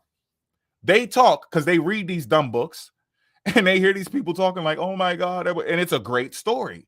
But a person who does actual research and they look at primary sources, they know that human beings don't write as they live and publish. What are you talking about? This story is too perfectly laid the fuck out. The guy is out everywhere. The writer can teleport from here, there, and he don't use no sources. Sometimes it does look like somebody teleports, right? They'll be over here talking about the French and they're over here talking about the African. Yeah, but they show the sources of where they got it from. They don't say that they just thought of that or they came up with it. They say exactly where they got it from, so you can see, okay, he's not teleporting. He's showing you the source that aligns with the source in a contemporary. This is going over here, 1618. This is going over here, 1618. And then he puts it together in one. Some of them even put it in a footnote and put the whole thing up there with the quotations to show you that somebody else is saying it. It ain't me. All right. It is the next generations that review what was documented from the primary sources in order. Scroll down. In order, where we at? Generation review the document. In order to illustrate the best picture of the past. Okay. That's what's going on. So in between here, in between 1510 and 1619, we have history that Port, me, Rob, Sutton have gone over. We've gone over this. And matter of fact, now even Vance had been crept in and went into some of the shit now. And he don't usually deal with the shit. So there's stuff happening in between here. And then there's shit happening before 1510. And this is why you people are confused, because you don't understand how the timeline works. You're lost. You just think the shit starts here, and then you jump over all the way to here, then you go all the way down here, and then you go all the way down here, and then you jump all the way down here. Y'all motherfuckers be all the way here. What are you doing? This is not chronological order. Y'all see that? That's not chronological order. If you actually did research, if you actually studied, you would know this. Even if you had a little bit of discipline and you sucked at research, you would know. It would just take you longer to come to the conclusion. And maybe y'all need to get with Yahweh because he said that he found something. I don't know if he was capping, but he said he found something. I want to believe it, brother. He said he found it, but then we turned around and said slavery didn't happen again, man. Shit. You want me to push your shit in again? Why do you want me to keep doing this? It hurts you. Y'all remember that? Lord Mansfield, 1772, decides, and I'm just gonna jump. I'm gonna teleport through this. Y'all can wait. Hold on. Did I give y'all the book? Yes, I gave y'all the book. Okay, so y'all can go through this. I'm just showing you the highlights. All right. I'm not trying to illustrate any story here. This story is already told. I'm just showing y'all how these niggas is capped. And I don't want to take up too much time because this shit is already going to be very extensive. Lord Mansfield decides in the favor of the slave James Somerset. Did I skip any highlights? Okay, no, that was just that one. All right, cool. So Lord Mansfield decides in a favor of the slave James Somerset, and the Somerset decision declares that slavery cannot exist within England and that a slave brought to England is free and cannot be returned to slavery in the colonies. Much slavery continued in England nonetheless. So all this talk that y'all be talking about is slavery stopped here. It didn't stop. I don't want to hear that shit come out y'all motherfucking mouth no more. It didn't stop, and it's still not done. What the fuck y'all think Epstein is? Who the fuck do y'all think these people are that said we're gonna show you the black box and then the black box disappear? Because they was trafficking. Y'all didn't see the rabbis in New York? They got caught with trafficking people and they taking their organs.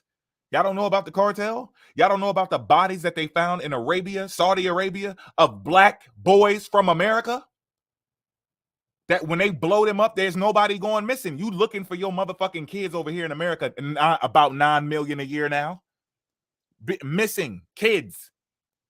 And they found some of them in Saudi Arabia being blown the fuck up. And you wonder why you can't find your kid. They just gone without a fucking trace. And that body ain't documented. They said they could not document the body.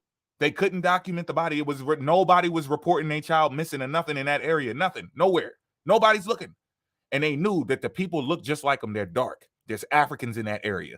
So they know that you look just like those people still over here. They strategically pick you. They're watching your kids. Pay attention to your fucking kids. Kaboom. They're still doing it today. Put this on yourself and go there. You're going to go home. After you take this and push this button, you're going to go home. What you think they telling them? Y'all covering up a lot more shit than you think. You're covering up a lot of shit. You're trying to say slavery stopped.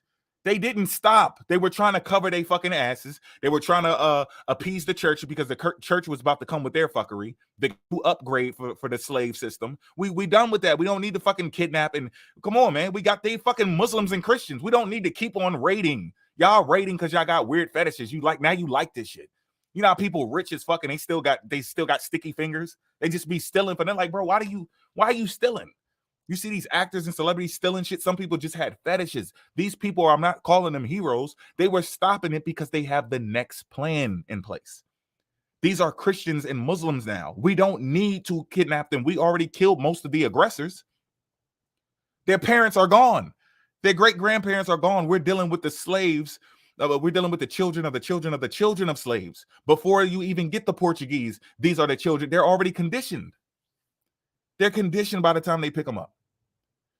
The royal governor of Virginia, Lord Dunmore, promises freedom to slaves who desert their American masters and fight in the king's service. Huh? Is that motive? What you talking about? They stopped it. No, they're transforming it. They're morphing it. That's what's happening. It's turning into something else. You were looking at the caterpillar. This is their butterfly, the bloody butterfly. The royal governor, I'm going to read it again. The royal governor of Virginia, Lord Dunmore, promises freedom to slaves who desert their American masters and fight in the king's service. Huh? Turning us against each other. Who you fight? Turning you against the fucking natives. That's why y'all still got that deep-seated hate for each other. You know, if you know your history, you know why y'all got smoke. You know why you got smoke. And on both sides, too. It's on both sides, y'all. Now, I think I just wanted to show y'all that and show y'all that it's extensive. Y'all can go get this shit. There's a lot more in this book, a lot more that is very important to the different aspects of history, all right? So there it is, the Cambridge Companion, the African-American Slave Narrative. All right, now I'm going to go into the next one. And I'm going to share this real quick, if you will. I don't know why the fuck they thought I was playing. I have no clue why the fuck they thought this shit was I don't think you came in here to play at all, bro. I mean, it's obvious by the bodies laying on the ground right now that you ain't playing. Mm-hmm. Legs twitching and everything. Leave that motherfucker right there. Tell me when I'm up. You good, man. Green light. Okay, now let me give y'all this. This is kind of blurry. Okay, no, it's right here. Okay, I got a better version. I forgot. Okay. Thoughts and sentiments on the evil and wicked traffic of the slavery and commerce on the human species, humbly submitted to the inhabitants of Great Britain by Atoba Kugono, a native of where? A native of Africa. Y'all understand? So I want to see y'all black indigenous sources, like Sutin said. I want to see, like Nasuk Biddy Sutin said, since you know his name so good, show me a book that say some shit like that. Let me blow it up so it can get all the way, because your feathers might be in your face, so you can't see it. You see that shit? Y'all better stop. We don't have to use Europeans. Don't have to happen, okay? Now check this out. Thankful acknowledgement of those that have written and testified against slavery. Some reflection, and this is just showing you, you know, what it's going through, the general contents, all right? And I just want you to see what's in here, and then I'm going to jump to this other book so you can see that this is not cap. There's information that aligns with what the fuck this person is saying, okay? Testified against slavery, some reflections, and apology, for advancing these thoughts and sentiments. Some account of the author's captivity, reflections on his deliverance from Granada, thanks to God and his good providence for a great advantage of the Bible. Huh? You see that? And this is what we're going to segue into in a couple of volumes, okay? We're gonna show y'all that this is gonna. So the people who trying to hide behind the Bible, who know they got me. They push my shit in with the black indigenous shit, and then you're out of breath and you're on the ground and you see a Bible. Put that bitch down, bro. I'm about to this 50 cal about to knock that book right out your motherfucking hand. You can't use shit. You can't use nothing but the motherfucking truth. All cap is getting hit. Everybody that got a cap, your noodles getting knocked. It's gonna be top ramen and skull pieces. You niggas gonna be eating out here. That's it. We coming to eat. I don't know what y'all doing. Y'all coming to you want praise. Y'all want to be gods and lords and kings and queens and cult leaders and gurus and people who control the Akashic records, and you got to go through me to get the knowledge because I got this from the Akashic records. And all of a sudden, just a few weeks later, y'all niggas is sharing books. I thought you got this from the ancestors with your fucking cap ass. Lying like a motherfuckers. I ain't hear about no more Akashic records after that shit. Once we showed y'all where your shit came from. And shout out to Patah, because he was the one who was pointing at their shit too as well. Almost nothing to be seen abroad among Christians, but ruffians and barbarians. Some account of the slave procurers that the Africans sell their wives and children. Nothing can be more contrary to their natural feelings and absurd. This shit is absurd. These motherfuckers are saying this. Who do we hear say this shit, people? In the comments, please, if you've been learning from this fuckery, all of this internet weirdo cult leading, I lost my motherfucking African mind, pseudo-scientific Mars bars shit that people chewing on, passing around. Who says that you sold your wives and children? Y'all all did that to yourself. The European says it. And so does the black indigenous person. You're saying the same thing that the European was saying. And this is the African telling you that shit is absurd. What the fuck is you talking about? And I just showed you. Well, no, actually, I'm about to show you what they was doing on these boats. When y'all see a Lauda, I think how you say his name, a Lauda Equiano. Wait till you see. Wait till you see what the fuck is happening. Okay, so I just wanted to show you that because, like he said, this shit is absurd, right? And now y'all really need to get this. This is a very good read. You need to keep this shit documented. Don't just get it, even if you don't read it. You need to keep this shit documented because these people are not going to stop, and we're not going to stop either. Okay, they're going to run out because they're making up shit. So they're going to run out. Trust me, we ain't going to stop. This shit is never going to end because it's too extensive what they've done. The greed of the European is going to overpower their wild imaginations. I guarantee you that one. They're competing with the greed of Europeans and Arabs. You're going to run out. These motherfuckers, their greed stretches from here to the moon. You're going to run out. You don't have enough gas, buddy. And your past is catching up with you, literally. So y'all need to duck and cover. Now I'm about to get to this next part. That's going to piggyback off of that. I think we're going into the Journal of Negro History. Let me see if this is the correct. This is the next spot I'm going because, man, well, the cap is real. This motherfucking cap is real. Let's check the archive. Boom. Okay, the background of slave ship mutinies, considering of the nature of American slave. Oh, yeah. We're going into the insurrections, y'all. Let's get it popping. Let's get this shit popping. The Journal of Negro History, Volume 12, July 19. Okay, yeah, we're going to do that one. If not, it doesn't matter. Trust me, all this shit is going to tie in. I'm working on being finicky, y'all. I'm working on being finicky. It ain't gotta be perfect. I just don't like being sloppy, man. That sloppy shit get on my motherfucker. Now, tell me when get them likes up, family. Get them likes up. My man's cooking, man. Y'all smell it? It's cooking in the kitchen. It's hot in here. Go ahead, man. Carry on, bro. Word. Y'all see me? The Journal of Negro History, Volume 22. July 1937, number 3, American slave insurrections before 1861. Okay, now let's get to these highlights. Before considering the nature of American slave insurrections, one may obtain a revelatory background by a survey of Negro uprisings upon the ships, which carried the blacks from their African home. Which carried who from their African home? The Indians who were reclassified as blacks? Is it the American Indians that were reclassified as blacks? Is it the Negro that was reclassified as black? Does Negro not mean black? Are you out of your African mind? Is you slow? The horrors of the trade in human chattel, servitude, indentured servitude, voluntary self-slaughter? What is this? The horrors. You like old books? The horrors of the trade in human chattel have been frequently told, and for the most part, without serious exaggeration. They're not exaggerating. Pious Captain John Hawkins plying his profession on the what? The Jesus led the enterprising pioneers of the slave business. Y'all you don't get why you believe in Jesus? You think you believe in Jesus because the story was over here already, and then they came over here, stole it from you, put it on their boat, pretended like they got over here with people, but they didn't. They took you and then took you to Liberia and took you to Spain, and then we came back over here. What are y'all talking about, bro? What is y'all talking about? They introduced this bullshit to y'all.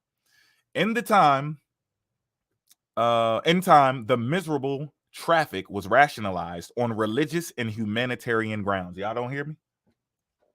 Is you deaf? In time, the miserable traffic was rationalized on the religious and humanitarian grounds. That's why it was dumb for you to run to religion. That's why I told Susan. Susan was like, man, we got to get back to that. This shit's stupid. These people ain't even edifying the people. This is pointless. We're just basically teaching by ourselves, and they talking in circles. It's a waste of time. And Buck was like, I got to come back home. We got to get on. And I said, bro, listen to me closely. It's going to run into the same shit. Religion was part of the slave trade. It's multifaceted.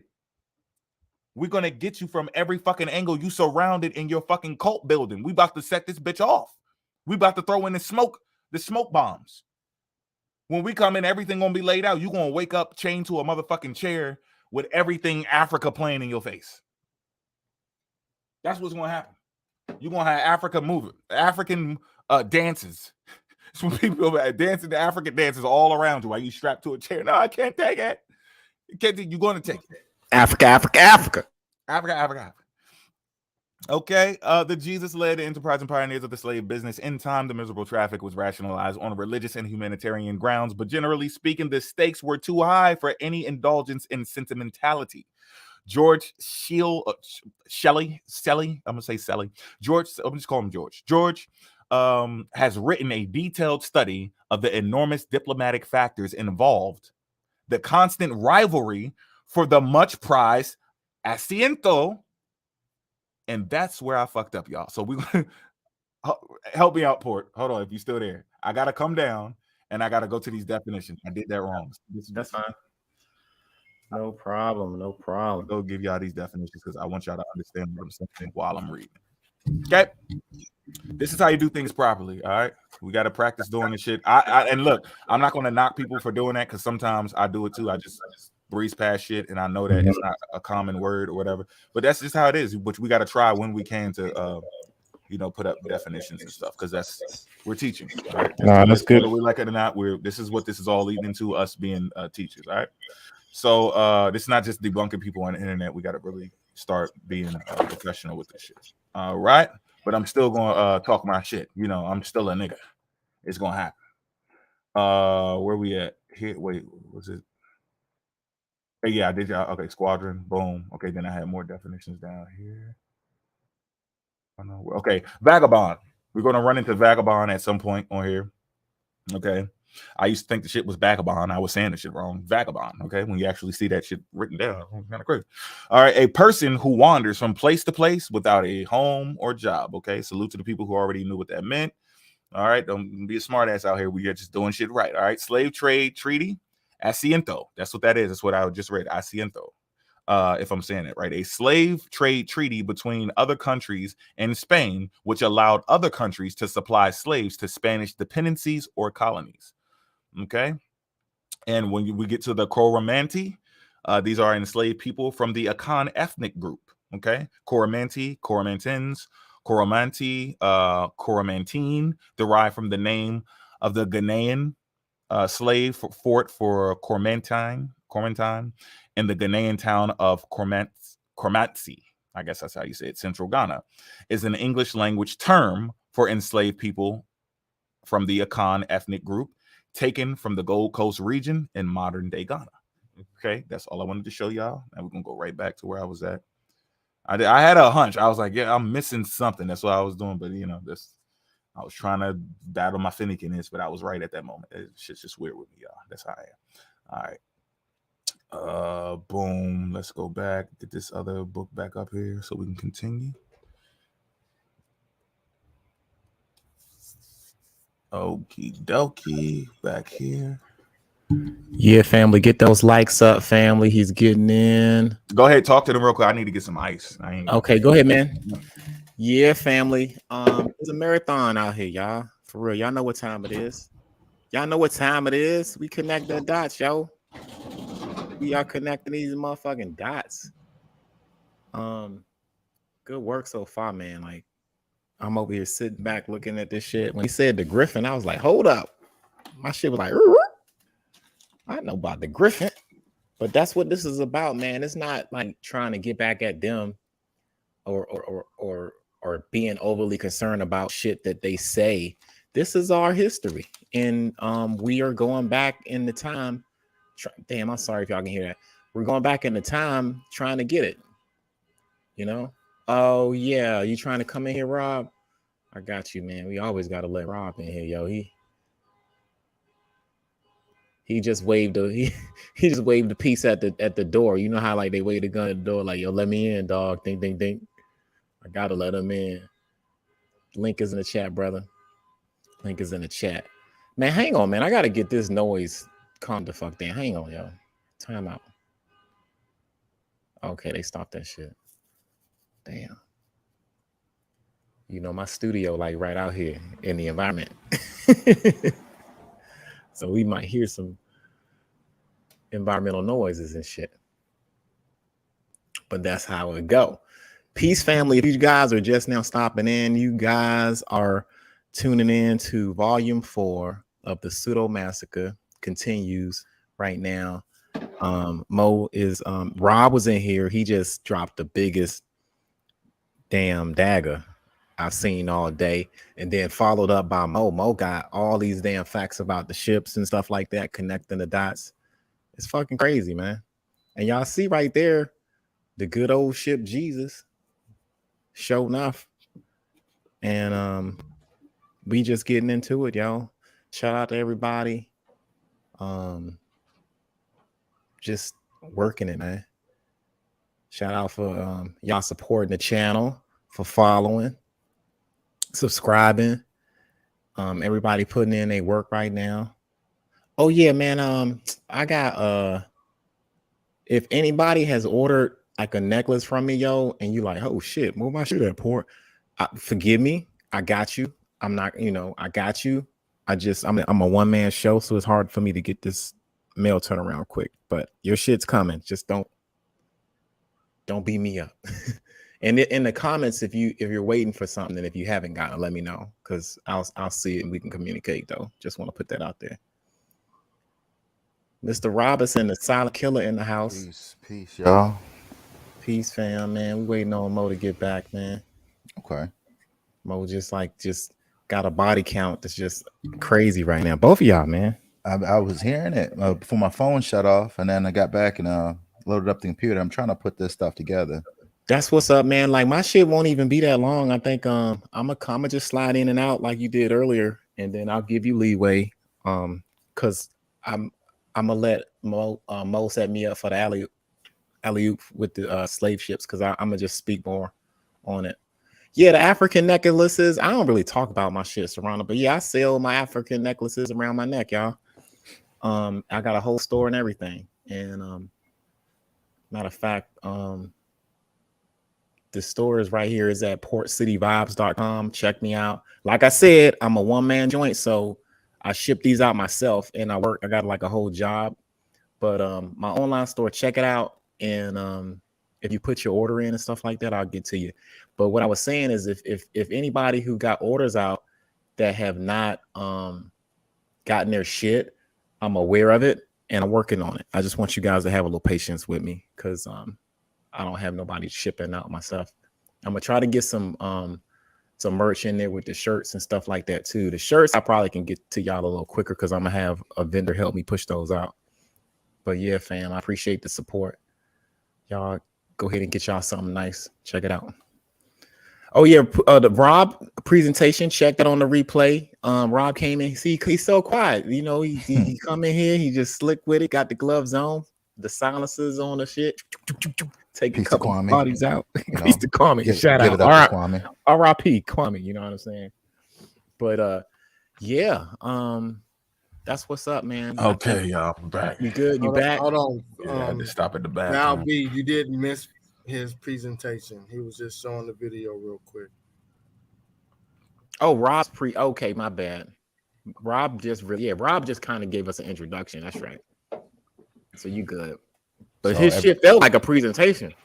So everybody just, you know, he's no longer David. We have to call him Kwame now. His name is Kwame. Yeah. Don't be calling people out their name. All right. Yeah, his name is the mama named him Kwame. Mama named him Kwame. I'm gonna call him Kwame. I'm gonna call him Kwame. You gotta have him start sweating. So whenever you're getting lives with him, it's Kwame. Have him sweating. I can't wait. All right. Am I supposed to be okay? You good? I thought I was still up there. You good, man? Go forward. Okay, where did I leave off? Sentimentality, George enormous, unseasoned sheep enormous, diplomatic factor involved in a constant rivalry. Okay, rivalry. Okay, for much prize, asiento, which y'all saw the definition for, and the difficult social and administrative problems arising from the unceasing demand for cheap labor. Okay, the unceasing demand for cheap labor, because just because someone said no, this is, you know, we're not doing this shit no more. That don't mean people going to stop. So quit with that. Stop it. It's a hoax. Don't listen to these motherfuckers. It's a practical joke. Okay. It's unnecessary to account for slave ship mutinies by overstressing the revolting conditions which prevailed between decks. The desire for liberty was manifest from the very beginning, and outbreaks would occur sometimes as the ship was being loaded, or as it sailed down the Gambia River, or along the West African coast, as well as the Middle Passage. Most instances of such insurrections seem to have taken place near the West African coast, off such places as Sierra Leone, Gori, Cape Coast, Castle, Kabende, and Cape Malpas. And I think that's where people from Guyana came from. I know Sierra Leone is one. Some slave ship captains put their trust in the relative docility of certain African peoples. Okay, and this is how they got caught slipping, right? Captain Theodore Cannot, and I was going to go through his book, but I want y'all to also grab that book. Look up Captain Cannot, and I think it's called 20 years as a slave master, bro. This is his personal journal. I'm probably gonna get to that part 5 or 4. This dude is giving you detailed information about what the fuck he was doing for 20 years. What do you think they was doing on that ship? Just sitting there, just staring at the view, just sitting there staring at the view, not doing nothing. Just quit. Well, I guess for y'all, the ships never even existed, so y'all like way behind. Captain Theodore Cannot, for example, thought that the Negroes from Wada, if I'm saying that correct, were distinguished from humble manners and docility. Hold up, that's Wida.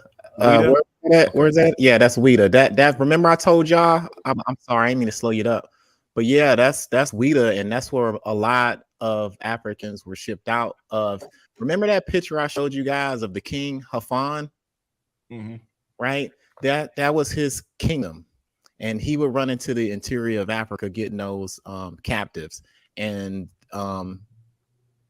the British or whoever powers to be that came through there, I forgot whoever it was, came through there and made a relationship with him to go get Africans within the interior of Africa. But yeah, Wida is a big ass slave port. And a lot of people got that confused with the kingdom of Judah. Right. Oh yeah, I seen that. Yep, I seen the video. A dude went all the way over there and asked him, "Yo, was this ever called Judah?" They like, "Huh? Yeah, brother, we don't know what we don't know nothing." Wida, not Judah. You know. So Wida.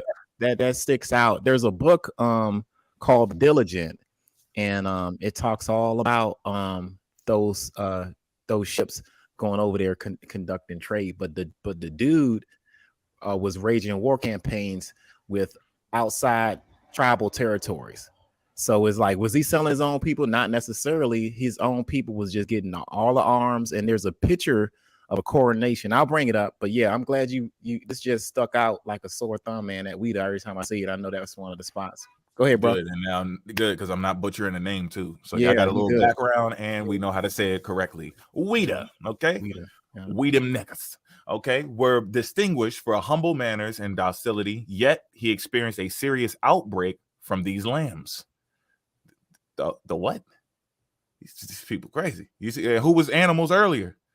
You see how this whole thing is like they're Europeans themselves. They're animal. They're calling their own people animals. Slavery never happened. It's exaggerated.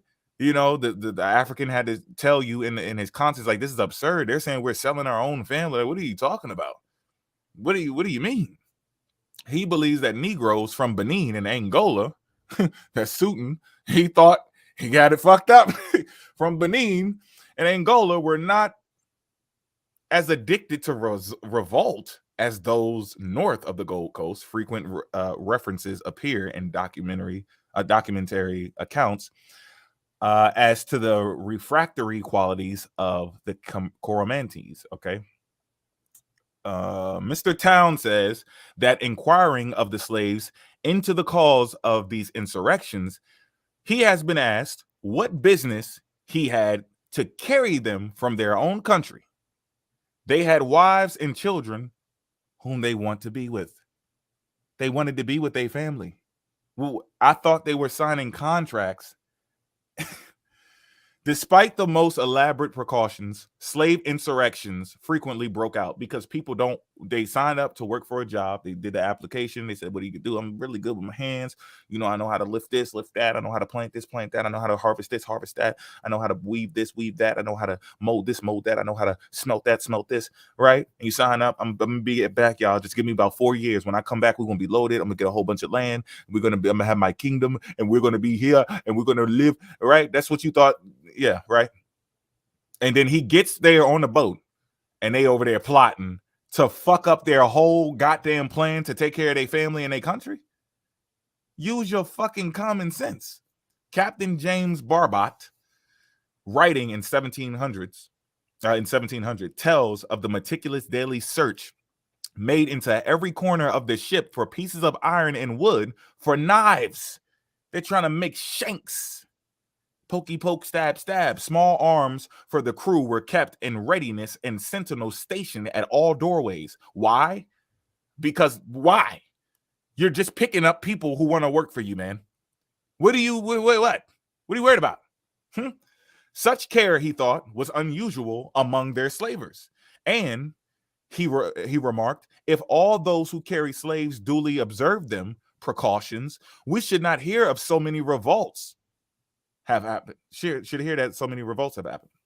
The tense atmosphere, which often preceded an outbreak, has been graphically told by Captain Theodore Connaught of the Estrella.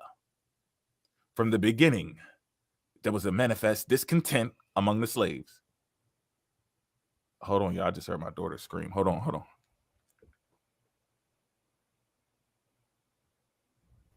Cooking.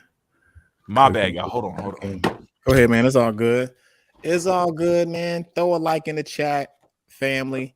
If you are receiving this download, go ahead and hit a like in the chat because my man is cooking. It's hot in the kitchen, and we got it turned up in here, y'all. It ain't gonna stop, yo. We in this mofo. If you appreciate it, we got the Cash App up. If you like supporting us, the Cash App is up, family. We definitely appreciate you guys as much as we appreciate you just likewise, vice versa, go back both ways, yo. You good? Y'all. You good, family? Yeah, peace. Everything good. That was false. She saw her mom and was screaming. Okay, good. Yeah. All right, mama's home. All right, so cook that shit, man. Where was I? Motherfucking D, dog. Oh, okay. I'm at his what he said. Okay. From the beginning, there was manifest discontent among the slaves. A few days after our departure, a slave leaped overboard in a fit of passion, and another choked himself during the night. So, because they changed their mind about their career paths, These 2 suicides in 24 hours caused much uneasiness among the officers and induced me to make every preparation for a revolt. So if he knows to make preparation for a revolt, then they're used to these things already. They know, okay, here we go. They jumping, they acting up. We got to get ready. They guarding all of the doors. They got the weapons secured. They got the people off and they stuff. They know they're uneasy. They're discontent. This is leading up to a revolt. They see the patterns. Humans, most of us, for the most part, humans are supposed to catch patterns, but we're learning that common sense ain't common sense and everybody's brain ain't rigged. Their chemistry ain't set up the same way. So some people don't see patterns for some reason. I thought that was part of like the archaic human. I don't know what the fuck happened.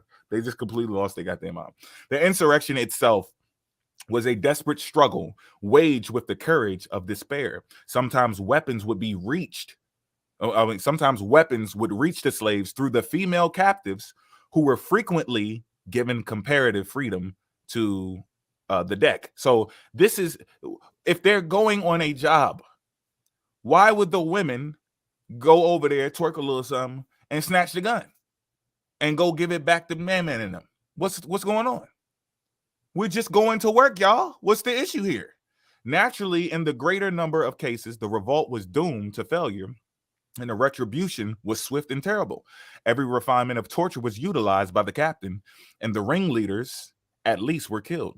Captain Harding, for example, borrowed the methods of savagery by compelling the rebels to eat the heart and liver of a sailor who had been killed and hanged, a woman leader, by her thumbs, whipping and slashing her with knives. Occasionally, the slaves were successful in overpowering the crew and escaped by compelling the pilot to redirect them homeward.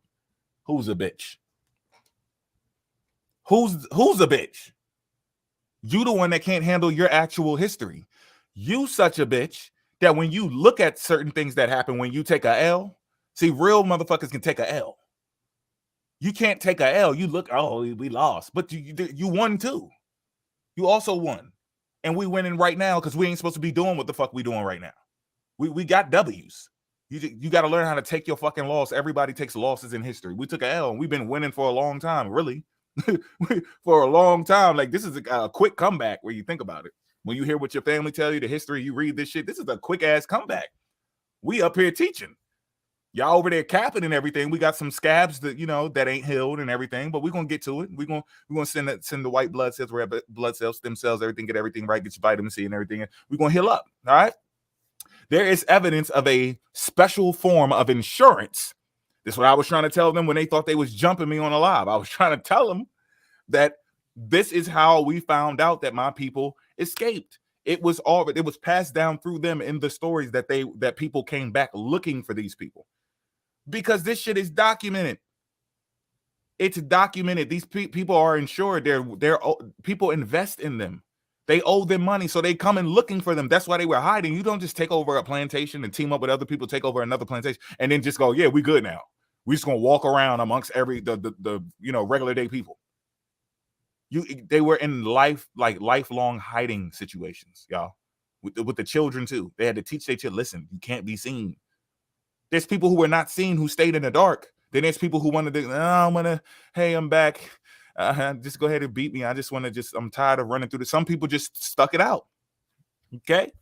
There's people coming back looking for shit, and they had insurance because they knew these things would happen. Imagine you come on a plantation and you coming to pick up, we're on the sea again, on the ocean, coming to pick up, the crops and pick up the big black juicy chicks and everything, and take a couple back with us or whatever, because they already did their work. We'll bring them back later. They probably don't bring them back doing funny business with them, stabbing, poking, opening up experience, doing weird shit, selling them to somebody else, stealing them, whatever the fuck they were going to do, right? They're pulling up, they're doing business, and we're the fucking product, creating the product to get more product across the world, right?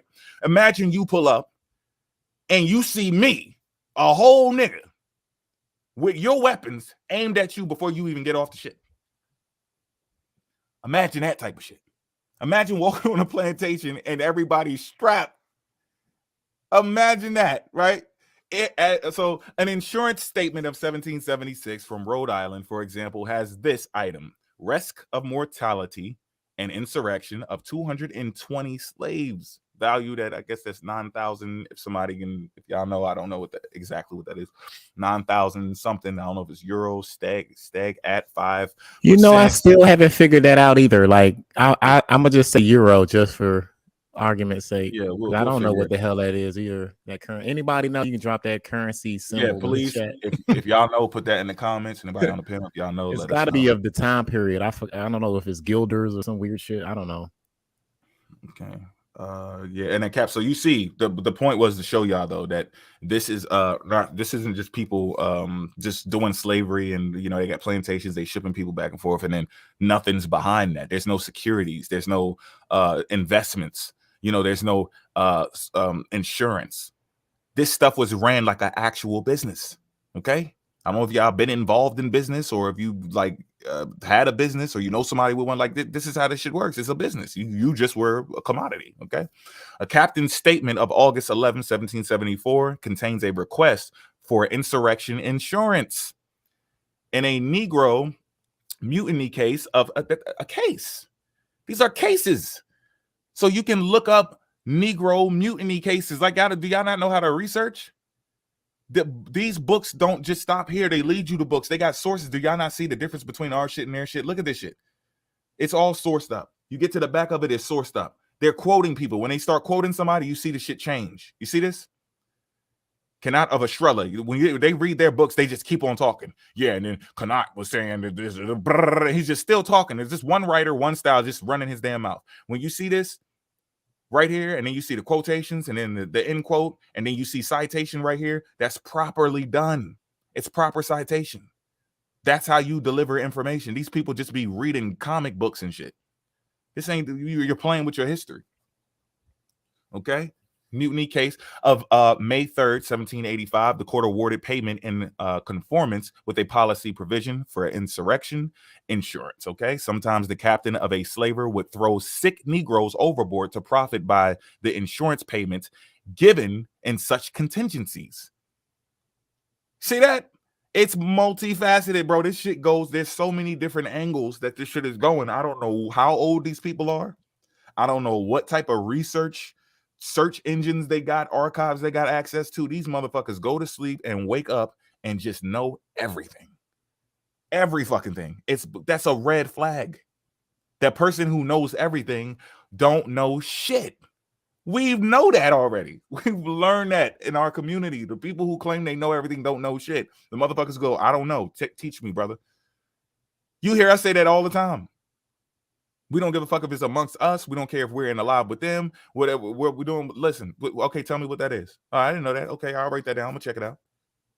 These motherfuckers never say, I don't know. What is it? They know everything. They never don't know something, bro. That's a red fucking flag. From the following summary of slave ship revolts, based largely on documentary sources, it is evident that such insurrections occurred very frequently, sometimes reoccurring on the same motherfucking ship. The same ship. Y'all ever heard White Sheet by Scarface? We said we're gonna bust this motherfucker again. Hold on, get down in the poop deck. Get over here. Hey, Port, Suit, Rob, Vance. Yo, y'all ready? We gotta go hit this bitch again. You know what I'm saying? We don't give a fuck. We about to hit this bitch again. Hey, swear we bitches. You see how y'all heard that shit? The people who came in late, y'all didn't hear. These motherfuckers be on there talking cash shit about Africans, and we lethal. Port done showed you. I'm showing you. Rob going to show you. Suitin done show you. You're going to see that we're not to be played with. Bloody arrows in the chat, family. Bloody poison arrows in the chat. Slave insurrections. This is a problem, bro. It's so much of a problem. They had to get insurance. Who the fuck gets insurance? Like, picture you living in a place where they got tornadoes and hailstorms and you ain't got insurance, right? Then go to a place where they don't have it and people do have insurance. This is the type of logic that they have in a fucking head. They got insurance for slave insurrections that ain't even happening. There are no slave insurrections and there are no slaves, but they got insurance for it. Job, man. Cap. The desire for freedom on the part of the African. Why he want to be free? Free to what? free to work for somebody else, evidenced by the struggle on the slave ships. What are they struggling for? Because they didn't sign the contract in the right color that they wanted. I signed it in blue. Give it back. I want to sign it in red. Did not die in the New World. The New World, I thought it was the Old World. On the plantations of Latin America and the British and French Indies, and finally in the American cotton, rice, and sugar fields, the aspirations of the Negro, blocked by the white master, gave birth to plots and uprisings. It don't sound like some bitch-ass niggas to me. The lesson of San Domingo particularly was suggestive to both whites and blacks. Repressive black codes and emergency patrols frequently converted the plantation into an armed camp. God, death. It turned it into an armed camp. Like I said, when imagine you pull up and you thought this shit was sweet. Your man's in them gone. Out of there. Out of there.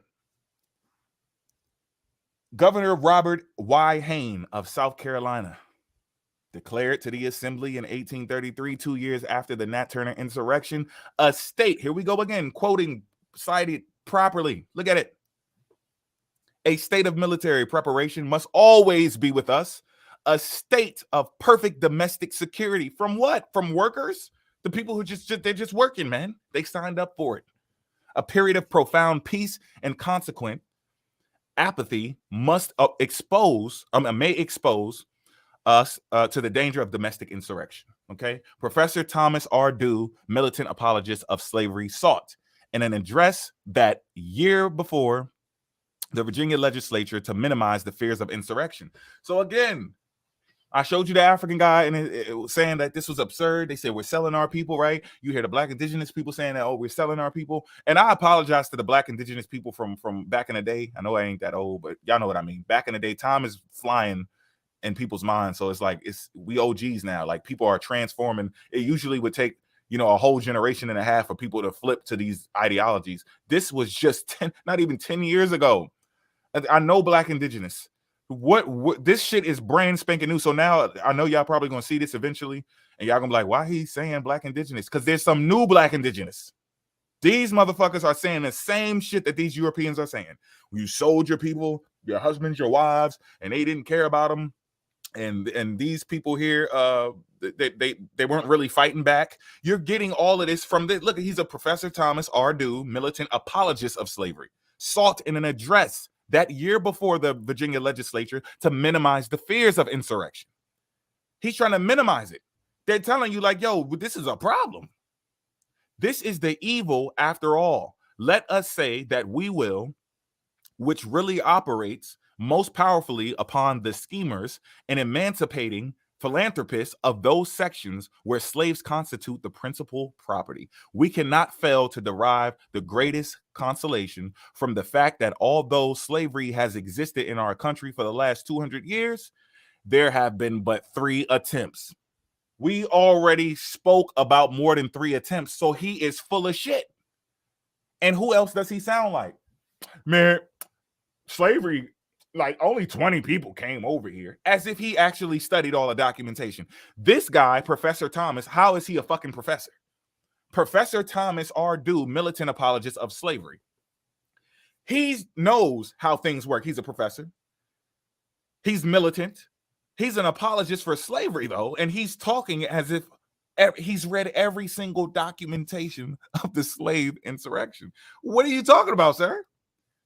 What are you talking about? There's people who escaped. There's people who never made it back. There's a reason why they have the insurance at this point. They already have insurance because it is a fucking problem. And somebody gonna pay up. We coming for blood. Y'all still arguing over paper, right?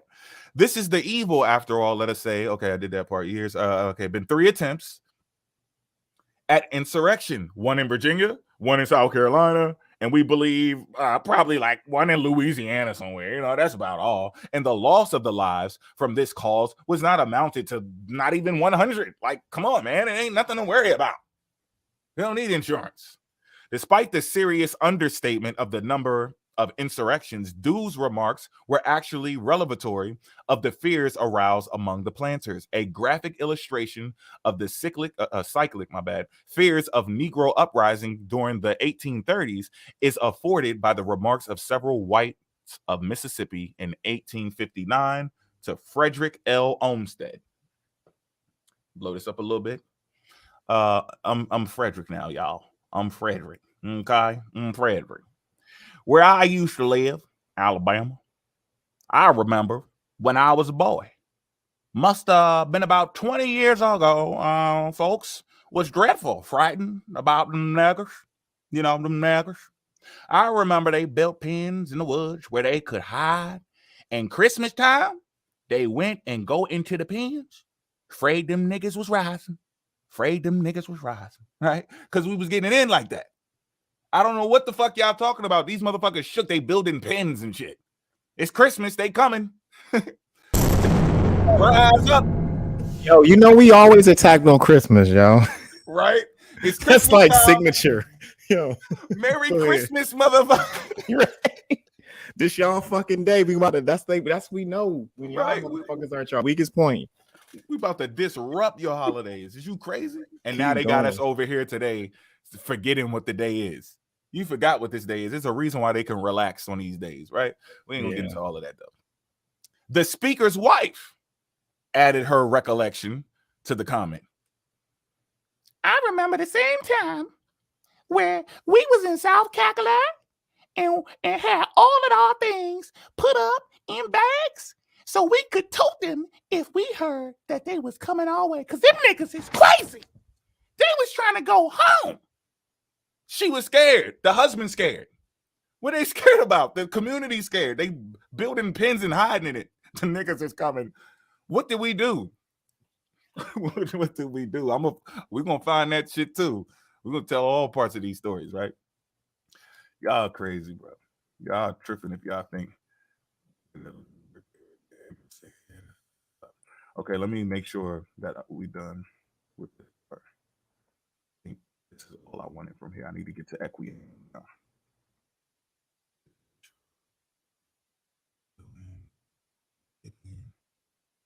I'll get the just to that shit. Yeah, so we good right there. But again, let me go back up to the title in case we forgot. We're gonna run through this again. Let y'all see this. Wait, I didn't. Did I even show y'all the title of this? Yeah, I did. The Journal of Negro History, Volume 22, July 1937, number 3, American Slave Insurrections Before 1861. Okay. Read it and read it good. Okay, now we're moving on to the next part.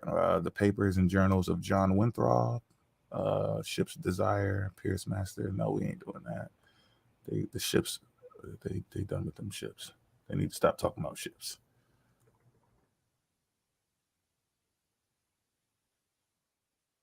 Let's go to, okay, where do I want to go next? Hold on, because I know I gotta go back to the PowerPoint, but I gotta segue from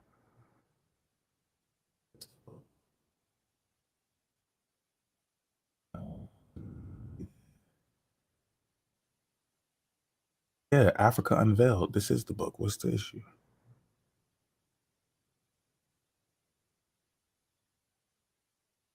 Oh shit! Don't tell me. What did I lose the highlights?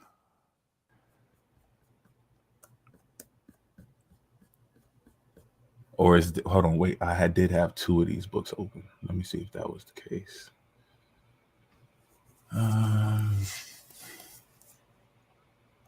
We might have to go directly into Equiano, y'all. But it's all good, man. You good, man. You have gotten the fucking room loaded with bodies. Body. Let me check. Thank y'all for y'all support, everybody. In the chat.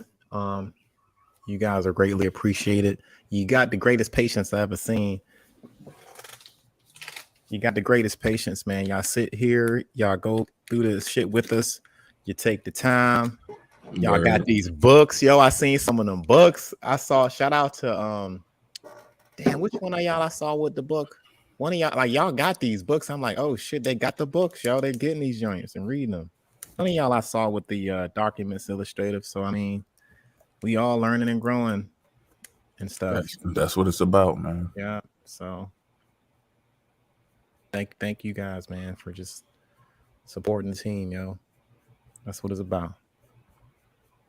Supporting the team. All right, I'm almost there, y'all. I think what I did was I went to the wrong section. Let me go to the end. Come on, show me the glow. Show me there we go. Okay, I see what I did. Instead of highlighting it, I had to draw a line. All right. Boom. No. Whoa. Slow down. All right, boom. There we go. All right, we here. Yo, get some feathers and 12 toes in the chat, man. My screen just went black. I think they sending cool aliens over here or whatever the fuck they believe in. Go ahead and dip the arrows in poison before y'all, you know what I'm saying? Do that. Protect the perimeter, y'all. Watch my 6. I can't look at it right now. Do them like we did them when we was on the coast of Guinea. Right. Put some arrows. They tried to pull up on us. That's how we acting out here. Oh, that was some fucking poetic justice when I read that shit, dog. God. Right? That shit feels good listening to all them other crazy ass stories and shit. Fuck, I ain't trying to be a fucking crybaby about this shit. You hear that shit like, okay, all right. I need to start reading more. You know what I mean? Yeah. Like, okay. All right, tell me when I'm up. Give me a little swig of water. I'm good.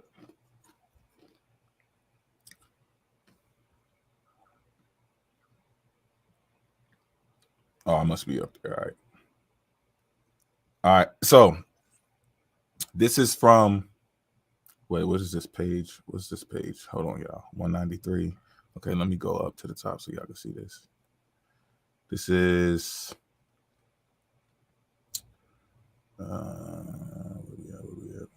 Africa Unveiled. Okay. By Reverend Henry Rowley, formerly of the university's mission in Central Africa. Okay. I catch that, grab that. All right. All you got to do is pause. Give you some time. Pause there. All right, that should be good enough. Now let's go back down. Check this out. The African slave trade. Let's get this mic up a little bit. The African slave trade and slavery with which we are more immediately concerned is the work of comparatively modern times. The discovery of America opened out a new career for slavery. Before there was any thought of enslaving the Africans on a large scale, the Aborigines of the West Indies were brought into bondage by their European discoverers. Ill-treated and overworked, they soon passed away. Africa was then resorted to for slaves to supply the place of the Caribs, who had been killed in war, wasted in the mines, or worked to death in the plantations. You ain't gonna work me to death. You ain't gonna work me to death. What y'all thought that was just some shit we made up, like some hip hop rap shit, some poetic shit? You ain't gonna work me to death. Where do you think that come from? Your history is. That's what y'all be running from it. You can't escape Africa. You're not going to go nowhere. It's in you. It's in your dancing, movement, talking, language, everywhere. Your food. You can't run nowhere. There's nowhere to go. You're surrounded. And thus it came to pass that the Africans have so largely partaken of the miseries of slavery. The Portuguese were the first of all the nations of Europe to engage in the slave trade, and they have been the last to abandon it. But it was not long before the European nations entered upon this inhumane traffic. Spain and France, Holland and England competed. Spain and France, Holland and England competed with Portugal until the characteristic energy England became first and foremost in this iniquitous traffic. She not only supplied her own colonies with slaves, but by a treaty with Spain, she obtained the monopoly of supplying the Spanish colonies also, both on the continent of America and on the islands. The history of the European African slave trade in West Africa needs but little consideration here. It is well known. The extent to which it reached may be estimated by the fact that in the years 1840, 50 years after Great Britain had commenced an offensive warfare against it, 150,000 slaves were said to have been imported into Brazil's, Cuba, and Puerto Rico. Okay? This implies a loss to Africa of at least 200,000 souls, for it may safely be assumed that 50,000 died before they reached their destination or were slain and harassed to death in the wars that led to their capture. To their hiring? Did it say to them hiring, doing a mass hiring event? What do you think this is? Kmart? Costco? Like, what are y'all talking about? This is Home Depot? Furthermore, Macy's. Furthermore, it is estimated that there are 14 million of persons of African descent living on the mainland and islands of America. These people are slaves or descendants of slaves. The majority of those who are free have but lately acquired their liberty. They represent in their numbers probably not more than a third of what were taken from Africa. For though the Africans have a irrepressible vitality and multiply under circumstances that would be death to a feebler race, yet the wear and tear of the slave trade and slavery as carried on by Europeans was most exhausting to life. Happily, the initiative taken by Great Britain against against slavery and the slave trade has been followed by other European nations and by the government of the United States. And though slavery in the Brazils, Cuba, and some other unimportant places under the rule of Europeans still exists, the European slave trade is not only legally, but to all intents and purposes practically abolished. That's tough.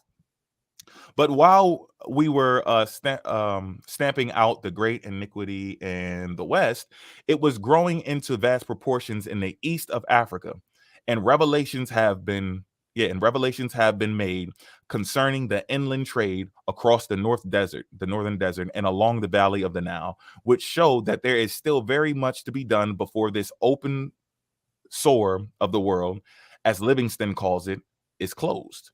Before I enter upon this feature of our subject, it may be as well to speak of slavery as it exists amongst the Africans themselves. And this is for the people who try to say, hey, you guys were doing this to yourself. Watch this. For that to a great extent, the source of a greater evil, or the source of the greater evil, saying that you're about to see what they're talking about with the greater evil. Slavery amongst the Africans who are removed from foreign influence is in many things very unlike slavery amongst civilized nations. I'll read that again. Slavery amongst the Africans who are removed from foreign influence is in many things very unlike slavery amongst civilized nations. It is far less harmful in its immediate results. It presents... Hold on a second, y'all. My bad. I don't know what the hell.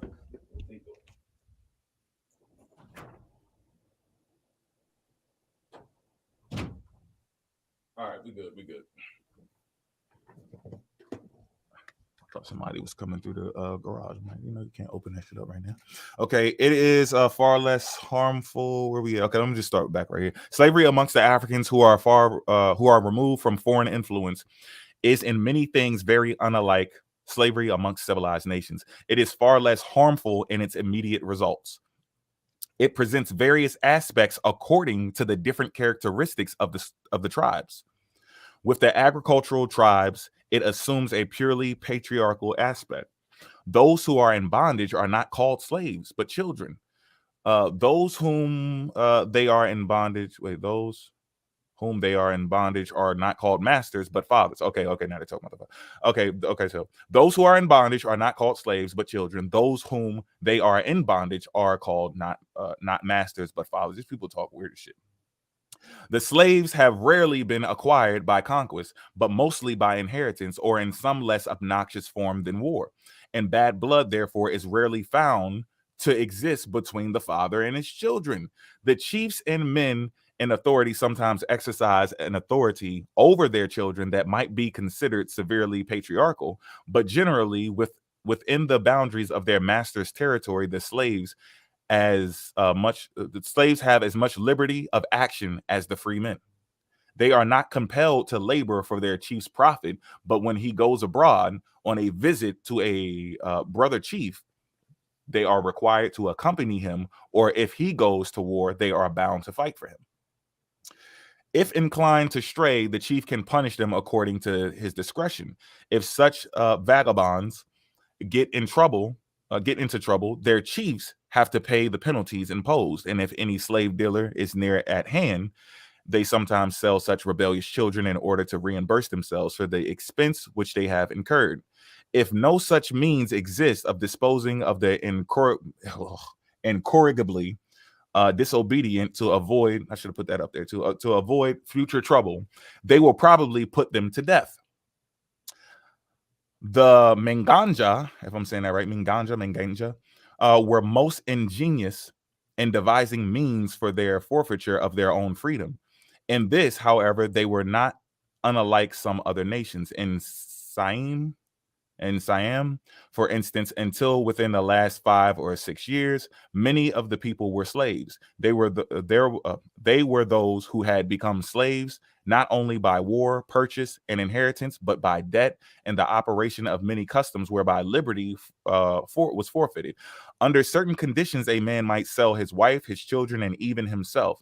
And this is the case with Menganja, and also, I believe, with the agricultural tribes generally. But the difference of conditions between the bond and the freeman was not usually accompanied by marks of degradation. So if y'all remember what I showed you earlier with the book from the African guy, when he said that they would sell their children and this and that and that, and they wife, they are not talking about, these are tribes amongst themselves. Yeah, there's prisoners of wars amongst themselves. It's the tribes amongst themselves. They're not talking about what the Portuguese did and what the English people did. They're not talking about the Europeans. They're not talking about the Arabs. You see how they trick you? The old switcheroo. They could read this shit and go, see? And the European is trying to use this, saying that they were slaving themselves. That's what they're claiming. That's why the African dude had to talk about it. Like, whoa, what are you talking about? Like, you're confusing the slavery with the amongst the tribes themselves, or the servitude amongst the tribes themselves, which they have had all over the fucking world, right? They are trying to say that, use that to downgrade what the European and them did, right, and the Arabs did, and make it seem like, oh, we always doing the same thing. No, nigga, what you was doing was completely different. So y'all need to quit the cap. And then there's also a separate group of people who was really down with that same shit that the European and the Arab and all of them was on, okay, within Africa itself, okay? So there's levels to this shit. It's different types of slavery. It's not what you think it is, and you've seen it in the text. The guy is calling it slavery after it wasn't called slavery. Check that out. He said it himself that it's not slavery. He said they weren't slaves, and then turned around and called them slaves. So you saw it happen within the same fucking text. All right. Now let me double check here. I want to say that was it for that one. I just wanted to point that out to show y'all that people were grabbing things and taking them out of context. And as you can see, like we keep showing y'all over and over, that's what the fuck they're doing. So, people are just reading shit wrong. They're not giving you the full context. If you just read one sentence of that shit, it's going to sound like they were actually doing slavery. Okay, that's the Christianity part. We're not doing that now. Yeah, I can't see that. Hold on, let me stop that. We're going to do that later. Stay tuned for that. Now we're going to go to, I really be trying to, I don't know how to say this dude's name, but I'm just calling him,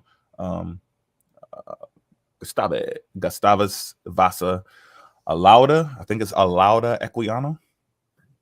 Okay. So let me make sure this is what's next, because I got that. Then I got transactions. I can't do the transactions yet. That's going to be for another time. In America of the North. What is this? The fact that civilization have much analogies. Oh yeah. Okay. Yeah. I'm going to do that. This is going to be for later for fun. I got a couple of the sources they said get, and the shit is calling America America the new world, and calling Africa the old world and saying we influenced them, and they told us to get the book. This shit is ridiculous. It's like y'all don't read nothing. We like 18 books in, and y'all still will not read your own fucking book. It keeps on going back to Africa. Ridiculous. Okay, so let me get this book up here, then I can get back to that PowerPoint, and then I should be up out of y'all hair. Okie dokie. I want to drown you out. Then you start thinking I'm turning the voice into your head into me and shit.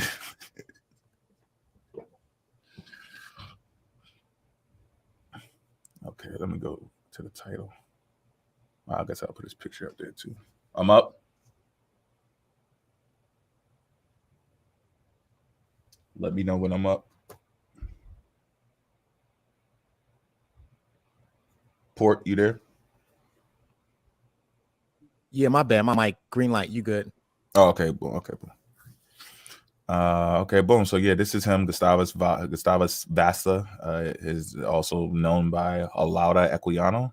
Okay, and they've been saying this dude was an African. He's African and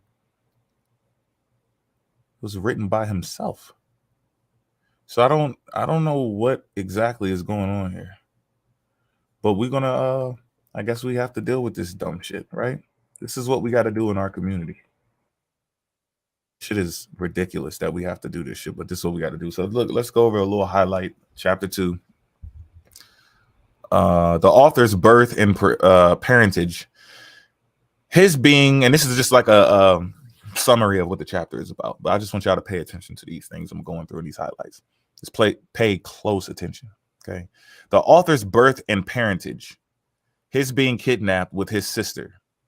The separation, surprise, at meeting again, are finally separated. Account of the different places and incidents, and author met till his arrival on the coast. The effect the sight of a slave ship had on him. The sails of the West Indies, horrors of the slave ship, arrives at Barbados, where the cargo is sold and dispersed. Okay, what the fuck was voluntary about that? Where's the voluntary shit at? I'm tripping. Oh, matter of fact, y'all see the book that I'm in? I'm on the wrong shit. My bad, y'all. I'm supposed to be going to the PowerPoint. My bad, Port. I gotta go to the PowerPoint. Yeah, you good, fam. You good, man. It's going to speed up. I usually do like to stay, on the book because I can just scroll, but that's just for my own comfort. To speed up shit, I need to go to the PowerPoint. So my bad for that, y'all. No, it's all good. I feel it. I have to bounce all over the place, my damn self. Go forward, brother. Go forward, brother. All right, back. Peace of the chat. Peace to everybody that has made it into volume 4 of the Pseudo Massacre. We got Mofax just burning down the building right now with this shit. And let it burn. Yeah, we want to burn. Y'all seen that already? Boom. Y'all seen that? Now we're going here. Most of the judges and senators were thus marked. My father had long borne it. I had seen it conferred on one of my brothers, and I also was destined to receive it by my parents. Those in Brinche or chiefmen decided disputes and punish crimes, for which purpose they always assembled together. The proceedings were generally short, and in most cases the law of retaliation prevailed. I remember a man was brought before my father and the other judges for kidnapping a boy, and although he was the son of a chief senator, he was condemned to make recompense by a man or woman slave. Adultery, however, was sometimes punished with slavery or death, a punishment which I believe is inflicted on it throughout most of nations of Africa. Okay. Wait, did I just skip one? Whoa, most of the things that I was so okay. This is a different. Whoa! Hold on, I'm out of order. What is this? As I was the youngest. Wait, there's a highlight up there. Yup, because that's his sister. Hold on, y'all. Bear with me. Let me see. Let me find 9. I think I did something out of order.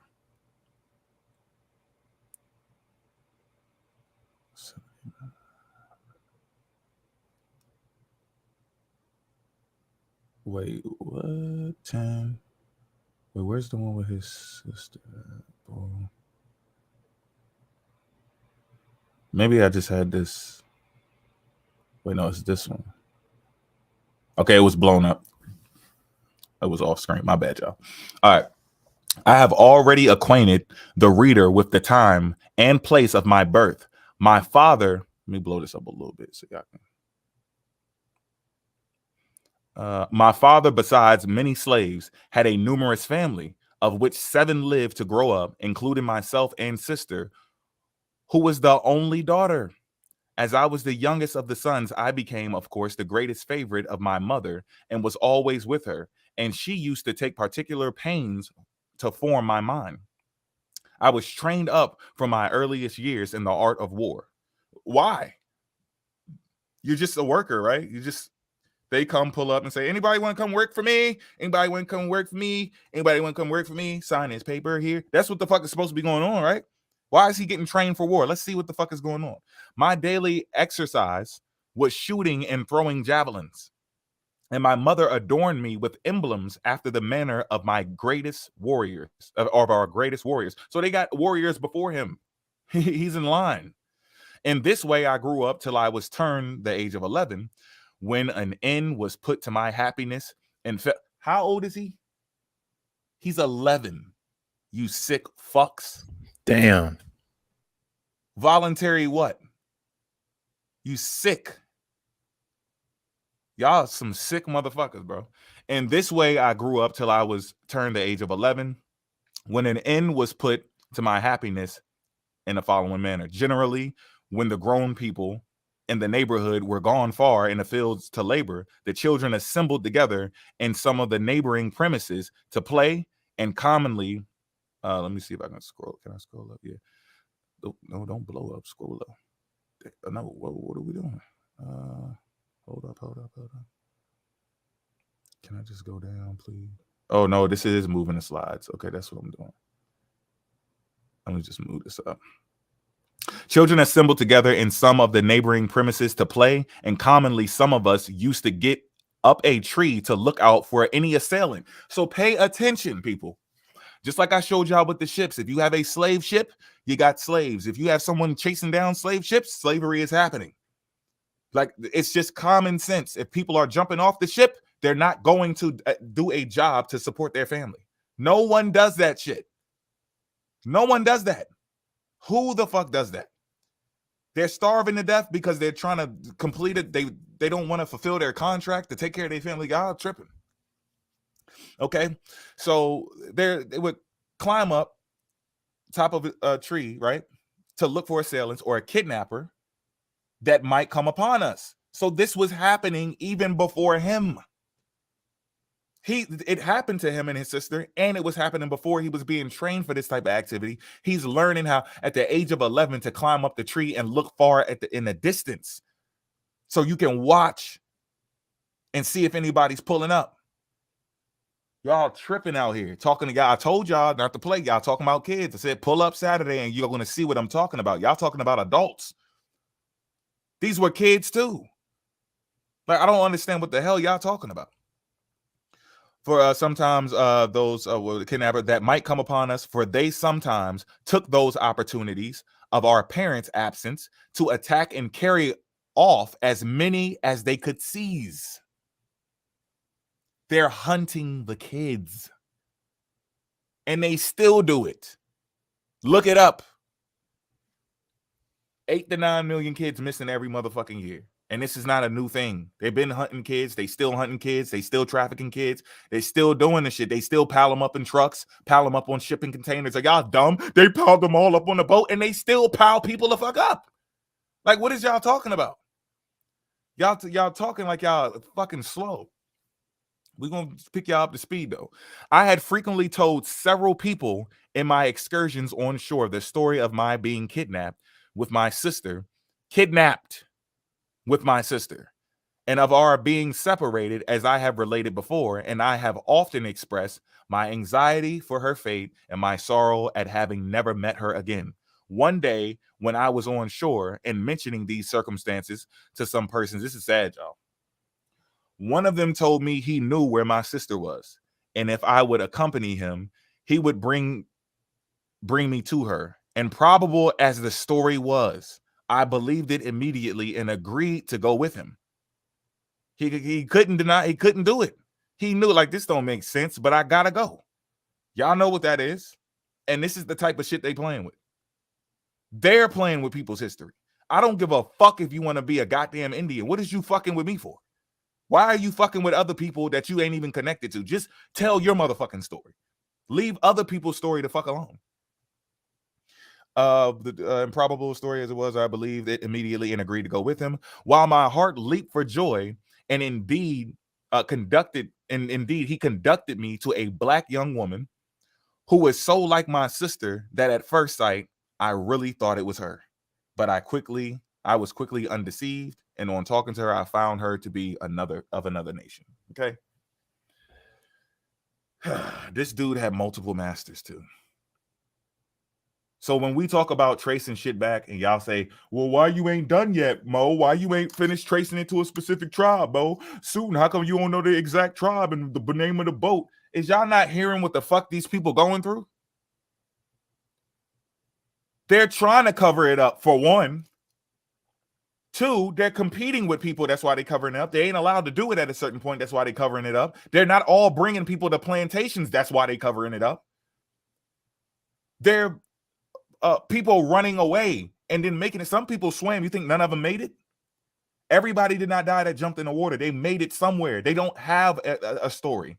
They may have met with somebody. They could have just passed away there. They could have slept with somebody, went and got taken into a tribe on the west side of America, whatever. You don't know. You got to figure this shit out from what technology can help us and assist us with today, with the records that we can use to connect dots.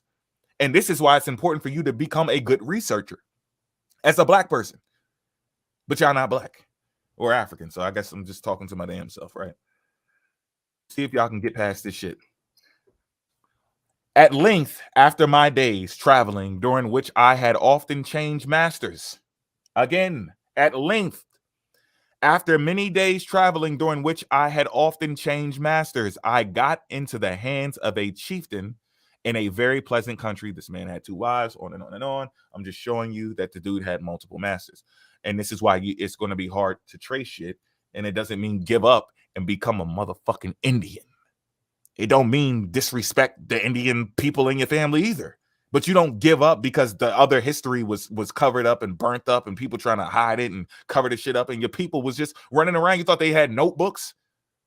What the fuck is wrong with y'all? Y'all really just got this type of hate for Africa so fucking bad that you're willing to just make no fucking sense at all when you talking and just hope somebody believe your ass. So it ain't gonna be me. I would have jumped over the side. Listen to this shit, y'all. I would have jumped over the side, but I could not. But wait, hold up. I think I want to say, did I start that right there? Hold on. Conducted immediately merchants in the yard 51. We were conducted. Hold on, y'all. I would have jumped over the side. Yeah, I guess that is. Okay, yeah, because then he meets with other people who speak the African language. Watch this, y'all. I would have jumped over the side, but I could not. And besides, the crew used, this is when he's on the ship. Okay, the crew used to watch us. Let me get this. I gotta get up.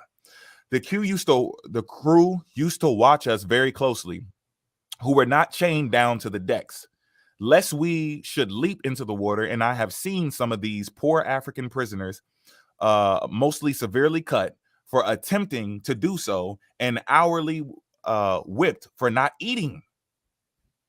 They getting their asses whooped for not eating, but they signed up for this shit. This indeed was often the case with myself. And a little time after, amongst the poor chained men, I found some of my own nation, which in a small degree gave ease to my mind.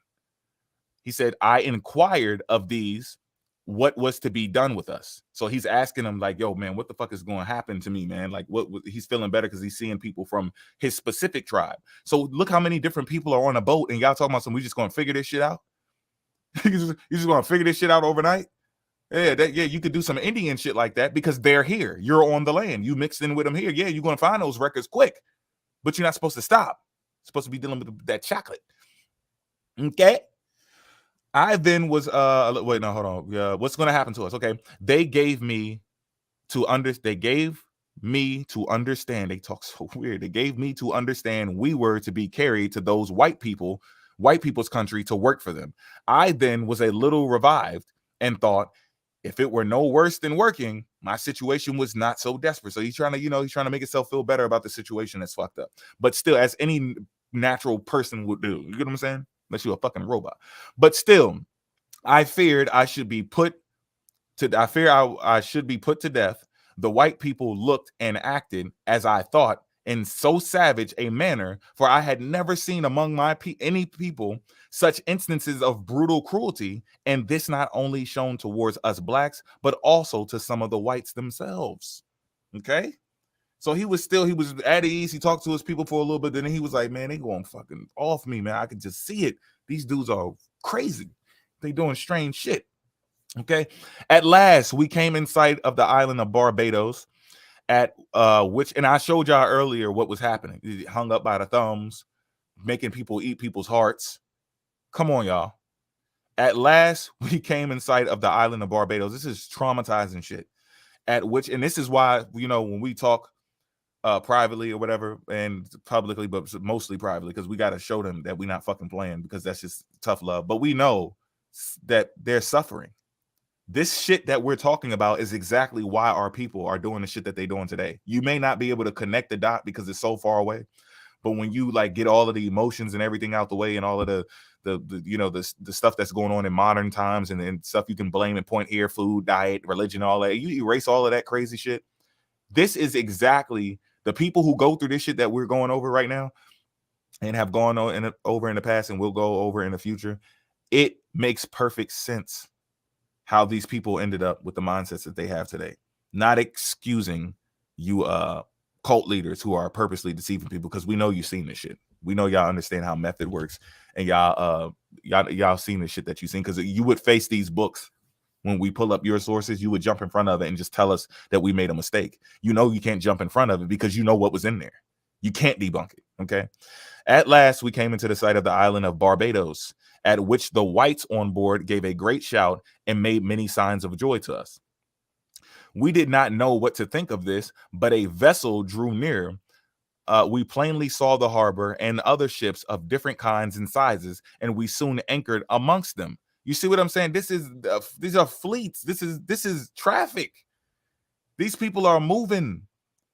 These people ain't flying airlines and shit. You see what I'm saying? The water was the way. Y'all don't understand history, so you don't understand this shit. You just looking at it's empty water and nobody's there, and then just one boat pops up, and you keep thinking that dumb shit, and y'all keep believing them if you want to. And we soon anchored amongst them off Bridgetown. Many merchants and planters now came on board, though it was in the evening. They put us in separate parcels and examined us attentively. They also made us jump and pointed to the land, signifying we were to go there. Okay. We thought by this we should be eaten by these ugly men as they appeared to us. And when soon after we were all put down under the deck again, the deck that don't exist, and again, like he was never there, right? There was much dread and trembling amongst us, and nothing but bitter cries to be heard all the night from these apprehensions. Okay, apprehensions, the fear that impending doom is going to happen, and something bad is going to happen to you, right? But check out this shit right here, y'all. We thought by this we should be eaten. Why? Did y'all not hear what I was showing y'all earlier? They were making slaves eat other people. What the hell you think they were doing? You think it was for entertainment? Why do you think he thinks that somebody's gonna eat him? Why would he just think that out of nowhere? Why would he think that somebody's gonna kill him? This is their history. He was trained for this shit. He was 11 years old climbing up in a tree, watching his back and his people's backs. He gets on the ship and he's just going through the damn records in his head. Like, man, they're going to eat us? Are they going to kill us? Because he heard the stories already. He's seen this happen to other people. Now it's happening to him. Can you imagine that? You see something happen to somebody else and then the shit happen to you. That is one of the worst fears. That's double fear. Y'all know what I'm talking about. We thought by this, we should be eaten by these ugly men as they appeared to us. And when soon after we were all put down under the deck again, there was much dread and trembling amongst us and nothing but bitter cries to be heard all through all the night from these apprehensions. And so much. Hold on. Whoa. I stepped away. What, they were eating slaves? What happened? He thought he was going to be eaten, and I'm pointing out to people. They were making people eat people in the other in the other story, the other person's account, right? They were making them eat people. So I'm showing them that if he's thinking he's going to be killed or eaten, obviously this is part of their stories. Maybe people who escaped and came back because that happened. Or, you know, from what his mother and the people before them, the warriors who fought before them, they're telling you these people are cannibals. They will eat you. And this is what I'm pointing out. And I picked these pieces on purpose because I'm showing them that it wasn't just taking people to plantations. Yeah. If you read between the lines and you see the other things that they're talking about, the language, him being trained is happening. They would come and kidnap all of the kids while the parents were away. Then you're not looking for parents. There's people who came looking for kids. Then there's people who came looking to be carnage capitalists, which is people who capitalize off of the carnage between two tribes. They take their prisoners and then they capitalize off of that shit because y'all at odds, right? You got those people. And then you got people who got weird fetishes. And you got people who are sick fuck slave masters who do buy people and kidnap people. And they do funny shit with them and they do slave them and take them to settlements. So I'm showing them there's different things going on for slavery. Slavery is not just working, and they keep on focusing on that one part, and we're dealing with sick fucks. That's right. That's what y'all got to get through your motherfucking head. You're about to help him erase the wicked shit that he was doing. One of the books I was reading, the title, did you see it? It said the wicked and evil behind the commerce of slavery and you know, whatever. But y'all rewind it back if you didn't catch it and go get that title of that book and you'll see. So we thought by this that we're going to be eating, yep, under the deck again. Nothing more bitter cries. Go up a little bit. I knew it was going to happen. All right, so much dread, trembling, and a bitter night apprehensions, and so much that at last the white people got some old slaves from the land to pacify us. They got old slaves from the land, the same land, to pacify them because they're already conditioned. They told us we were not to be eaten, but to work, and we're soon to go on land where we should see many of our country people. This report eased us much, and sure enough, soon after we were landed, there came us Africans of all languages. So now we're showing you that there's a history why he's scared of people not just taking you to go work on a plantation. They're kidnapping you. They are buying you. Yes. And they are slaving you to work on plantations. They're doing that, but they're doing other shit too. We cannot leave that out. And this is why it's important to research. There's more. We're not just researching to find ships and researching to find who we're connected to. We're researching to tell the story of all Africans. See, when he landed, there came to us Africans of all languages. We were conducted immediately. I got to bring that down. We were conducted immediately to the merchant's yard, where we were all pent up together like so many sheep in a fold, without regard to sex or age, as every object, I think I can blow this back up now, as every object was new to me. Everything I saw filled me with surprise. What struck me first was the houses were built with bricks and stories, and in every other respect different from those I had seen in Africa. But I was still more astonished on seeing people on horseback. And this is about to be watch how I'll loop this around for you. I did not know that this could mean what this could mean. And indeed, I thought these people were full of nothing but magical arts. They thought it was some magical shit. While I was in this astonishment, one of my fellow prisoners spoke to a countryman of his about the horses, who said they were the same kind they had in their country. I understood them, though, because he kind of speaks the language. I understood them, though they were from a distant part of Africa. And I thought it odd. I had not seen any horses there, but afterwards, when I came to converse with different Africans, I found they had many horses amongst them and much larger than those I then saw. This is all going to tie in a second. Watch this. I'm gonna get out a full context of this, and then I'm gonna take you to this next part. We were not many days in the merchant's custody before we were sold after their usual manner, which is this: on a signal given as the beat of a drum, the buyers rush at once into the yard where the slaves are confined and make choice of that parcel they like best. The noise and clamor. Hold on, I just lost myself. The noise and clamor with which this is attended, and the eagerness visible, and the the countenances of the buyers serve not a little to increase the apprehension of terrified Africans, who may well be supposed to consider them as ministers of the destruction to which they think themselves devoted.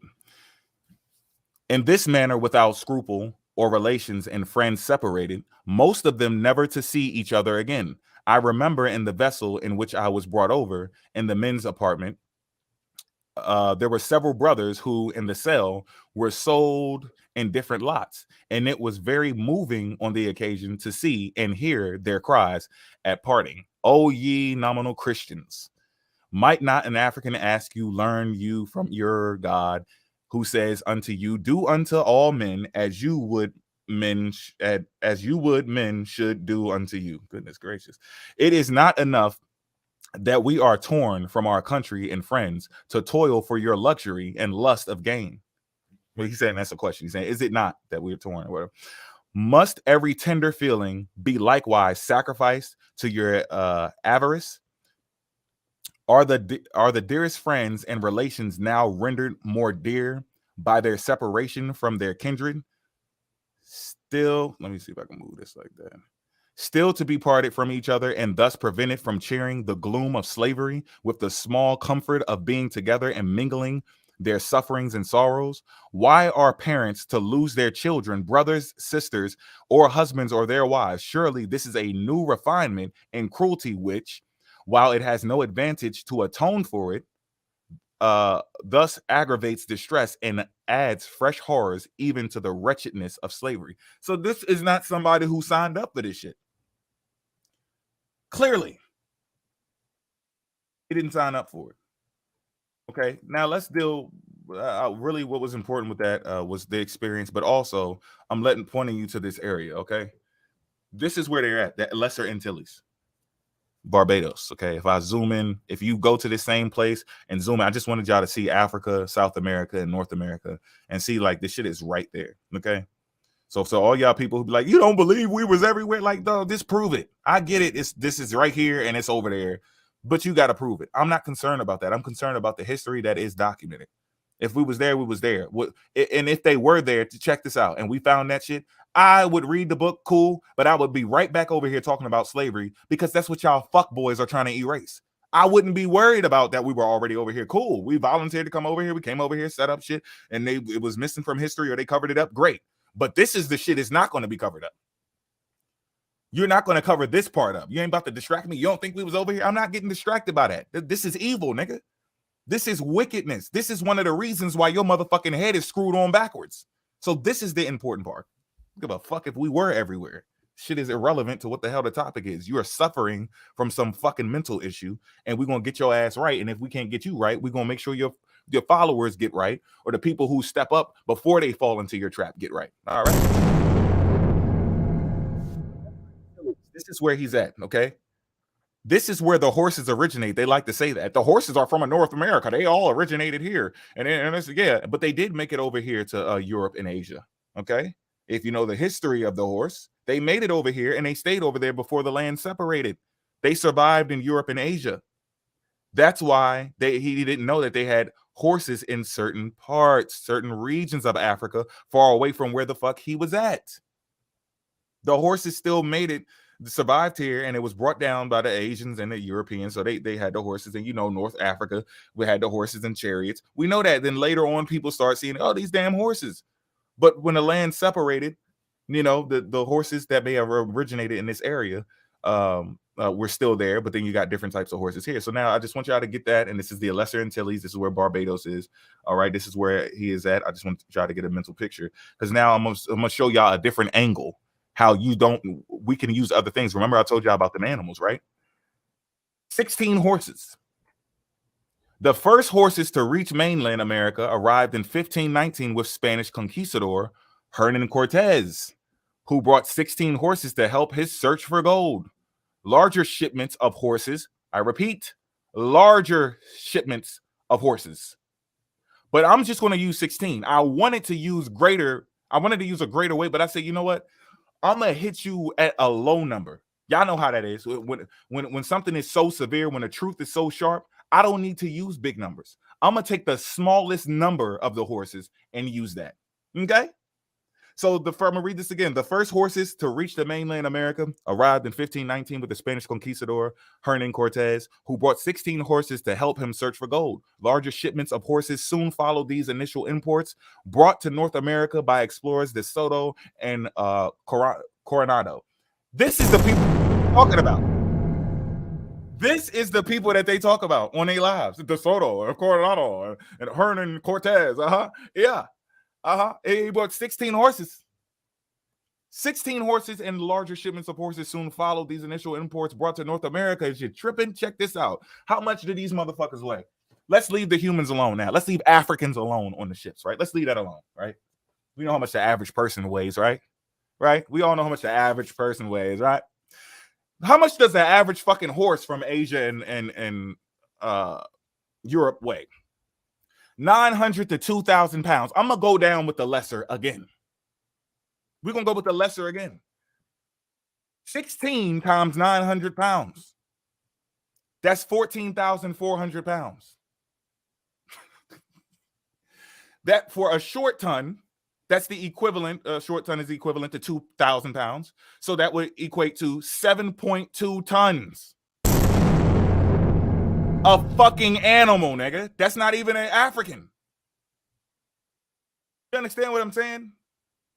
Is y'all really that fucking lost? So you can get an animal. They got animal. How do you not believe humans? And they got animals. The first one had 16 fucking horses, and the average size is 900 to 2,000 pounds. Is you slow? I yield. Oh wait, I do want to show y'all something real quick. I want to show them so that they can go to this themselves, because these I want these people to have this shit on file and ready for the people to learn or just read over them. If you don't have kids or whatever, it's just important to understand these narratives. To get this in your head that these people were talking. Okay, so I want y'all to go to this site. Let me share again. The documents are there for you guys to see. This shit is not hidden. Prince Mary. Okay. You can go to here. I think you have to type in Northeastern University, a slave narrative archive. All right, because the website is like ECDA Northeastern EDU, whatever. It's not going to say the exact title, like the history of Mary Prince or whatever. So these are slave narratives. Okay, these are primary sources, and they give you the book. So they give you a synopsis right here. If you go to this site, type in Northeastern University, ECDA. Y'all can pause the screen. Early Caribbean Digital Archive. This is an archive. You can search the archive. There's other stuff here too. I'm just showing you these narratives. It's classroom. And this is some shit that we're going to be setting up later too, because we can't have them be the only one doing this shit. We don't know how far this shit may go. They may take all this shit down. So trust me, I got hard drives of this shit. So yeah, as you can see here, the history of Mary Prince, 1831, a scholarly introduction. They give you the introduction and everything, give you a little synopsis, and then they give you all of these works cited. This right here, you see, I got it highlighted because I went and got it.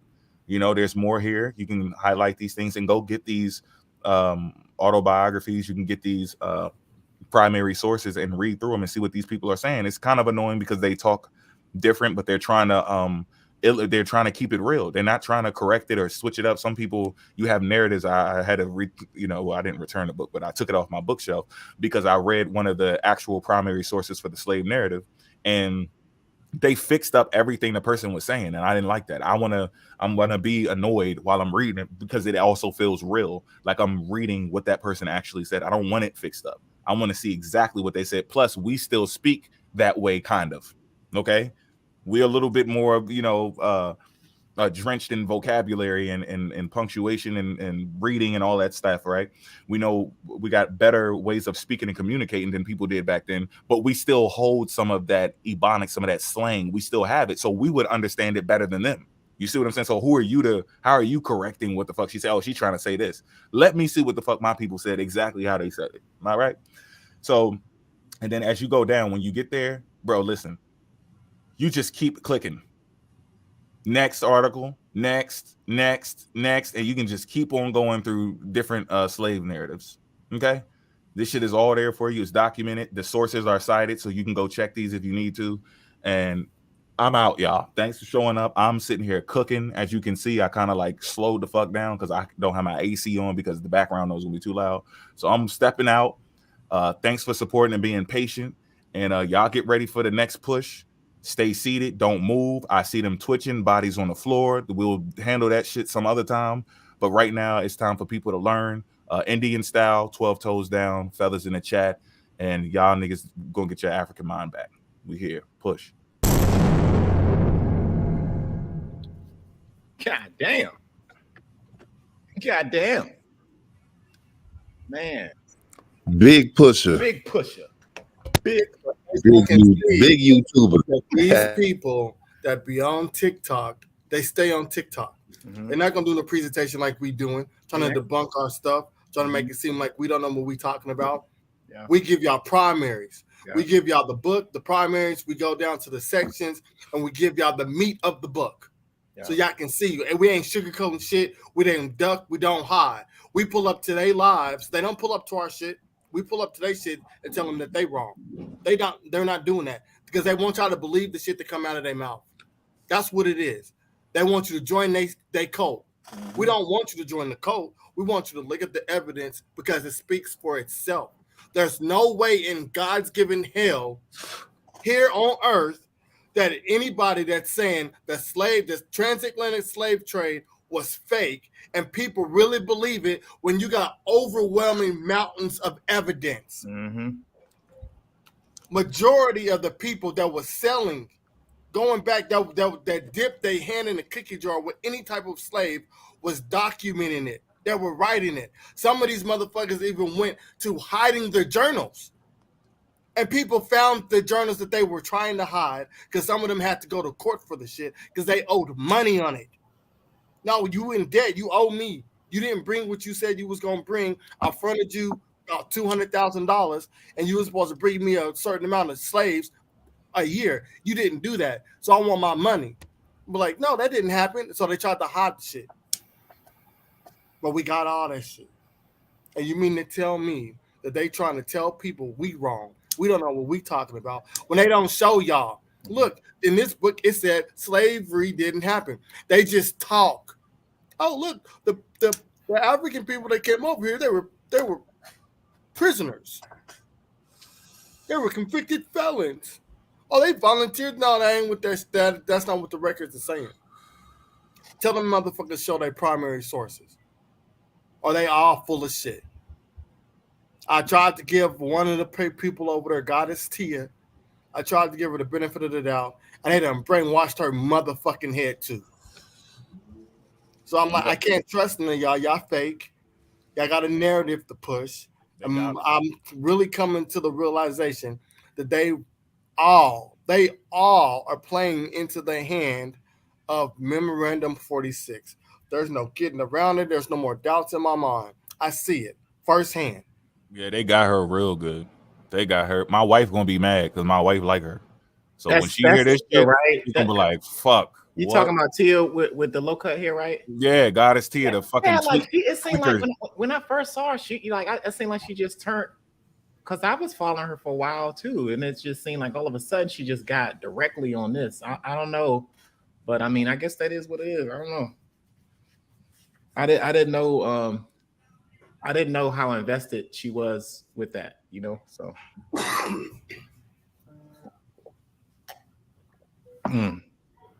I didn't know. I cannot stand this shit, y'all. But hey, we're gonna keep this shit going. We all, for everybody who showed up, thank you for showing up and thanks for supporting. This shit is important. I understand it's entertaining as well, and that's cool. We recognize that. We will entertain you. We will do that. You will guarantee get entertainment, but it's going to be some points where we're going to sit back for a couple hours. We're going to be reading your motherfucking head off, and the joke's going to come down a little bit. We're going to get back to it. You see what I'm saying? This is how you're supposed to do it. That shit that they doing is going to fuck up our next generations. Yeah. I'm telling you. It doesn't matter. It's not even about them being right or wrong. Some of the shit they saying could be right. You see what I'm saying? But they're doing it wrong. So they're never really going to find it if the evidence is there. They're researching the wrong way. So they're not going to find it. You can't just make it up. So there's an instance where, or there's a possibility. I'm sorry for my background noise. There's a possibility that the shit could be true, right? Some of the shit they saying, not most of the shit is cap, but some of the shit that they saying could be lost in history, but they going to miss out finding it because they're doing research the wrong way. So this is going to be passed down to their children, and they're going to be doing research wrong the whole time, talking about they got feelings, and I went to the moon, and I astral projected to the top of the pyramid, saying all this. What are you talking about? And then while you're doing this shit, they're removing it from the schools. They're blocking people's accounts. They're banning you off of YouTube, right? And then you're only going to be responsible for teaching your people their history.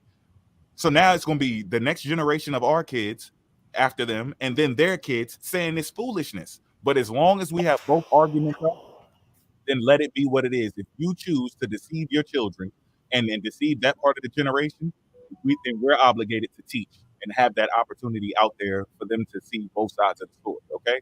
And then you want to lose and have your people uneducated, we're not going to play a part in that, and y'all shouldn't either. So to support, not only donate, not only follow our site, get some apparel. We got the cups and everything coming, and banners and shirts. I forgot to tell y'all about that. For everybody that came in late, the books are being shipped to me now. The soft cover books are coming. The hardbacks are coming after that. And also there's some stuff I didn't want to go in and fix. I'm say this again, with the editing. It's still good. It's readable and everything. It's just me being tedious and shit. And I'm going to fix that up, and then I'm going to send y'all the other book free. So you want to have two, but I want to get these to y'all so y'all know that this shit is real, because I was in another live the other night and I heard them saying I was scamming. So when this book hit, I can't wait to play that clip and see what the fuck book. Oh, I already know. I got sources. Yeah, I got sources. That he don't even have a book. He's scamming people. I would love to see that. Even if I die today, the book is still coming out, nigga. I can't wait though, because I'm gonna post your shit on my shit, yo. As soon as I get that motherfucker, because I already got my copy waiting to get. That we support each other around this joint. Facts. And the other way of supporting y'all is by spreading the information, documenting this shit, downloading it, printing it off, and storing it in your will. Pass it to your kids, even if they playing video games and they lost in the new age stuff or whatever. Cool. Have it there. One day, one of the people in your family is going to be just like you, and it's going to resonate with them, and they're going to want to go look for this shit, and you already got it for them. That's how we do this shit. Peace. That's my man's in them. They trying to discredit a nigga. I know, and that's why what are they doing? Like if they saying he's scamming by a book, what the fuck they doing? What are they doing? They don't have any books. They don't have any resources. Nothing. Like Mo is working hard putting information out. Like what the fuck is y'all talking about? Like what's the problem with him supporting this book? We all got families and we all got kids and shit. I mean, everybody around here got to work. in the new world, right? So I mean, like, what's the problem? Them motherfuckers don't have no, like, they just say, believe us. Just believe us, right? Just drink the Kool-Aid, huh? Here, it tastes good. Like, no, motherfucker, I'm not. Like, I got to question that. And this is an important thing. Like, besides like the support that you guys give us and stuff, this is one of the things where we just need to know and we are the custodians of our history, and we need to be responsible. Because we are the elders now, you know what I'm saying? So it's a responsible duty that we all have to be custodians of this history and stop anybody who's trying to fuck it up. And that's kind of how I feel about it. So yeah, that's crazy. Facts. Yeah, facts all day, man. That's what it is. We the custodians of this shit. Like, who else gonna do it? Because let's just say like we just don't give a fuck, or the people that's doing the opposition, right? Not giving then they'll just win, and then we all moon not Negroes, and you're not black, and you're not African, you know what I mean? And then you just lose your African mind. I can't have it on my watch. Shit. Anyone else want to go? What's up? What's the turn rate? Mo. You was going. Okay, that's cool. If not, I can go in a second. Man, Mr. Robinson, you have been waiting. It's for me. It don't matter when I go or not. I want to make sure because I know when Vance in here, he never get a chance to go, and then I don't mind if Robinson get a chance to go. Y'all gonna always see me. Okay, mine ain't gonna be too long. Go ahead. Just because these Columbus journals, I found out there's like 3 volumes. See, that's why we fucked. So it's crazy. It's like, man, I thought I had it, but then after I saw what they did to the second volume, I was like, man, I can't even believe the first volume no more. Shit, man. Yeah, man. And all of our stuff is around these slave ships and what's going on. Like my stuff, I'm only gonna add to what Mo had said. All of this shit connects. What Mr. Robinson is gonna say connect. And genetically, that shit all connect with Vanta. I mean, this is the package right here. This is a total package, yo. All right, let me get my charger. Take your time, bro. Walk through this, man. Like, go ahead, do your thing. Take your time. Walk. This is volume 4. We got more to come. I ain't even in no rush to go. Like I said, y'all get y'all shit out. I'm done. I was about to say, yeah, mine's ain't gonna be super long. I got just a couple shorts. Do you want me to go after Mr. Robinson, or you want to go after him, or what? Oh, it's whatever, bro. Okay.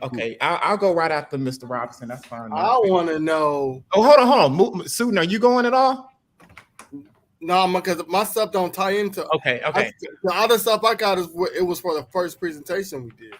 Okay. Shout out to Black Cabinet Education. I'm gonna wait, and then I'll probably get all my shit off in a later date. That's fine. We can schedule some other. My shit is just slides. I'm not dealing with. Man, he was sick too. So yeah, that's right. He's recovering. Everybody's recovering, man. If y'all haven't seen him on TikTok lately, he's been recovering. He's been under the weather. He's like our mouthpiece over here, yo. He you know what I'm saying? Them niggas, they don't like me, bro. No, you just tell it what it is. Shout out to Black Cabinet. Shout out to Black. They don't like me neither. And they trying to figure. I've never seen no shit like that. You trying to figure out what my TikTok name means? Y'all could have just asked me. Man, they on some bum shit. All right, here we go. So let me see. You Black Cabinet up in the house, dog. Matter of fact, on one of these joints, you can come hit us up too. Let me know, Mr. Robinson. All right, let me. Oh, I forgot my tab. There we go. Go ahead. I got it. Y'all go ahead and cook. Come on the phone. My cousin trying to hit me up real quick. But I'm gonna share your screen if you need it. What's up? Yep. Bro?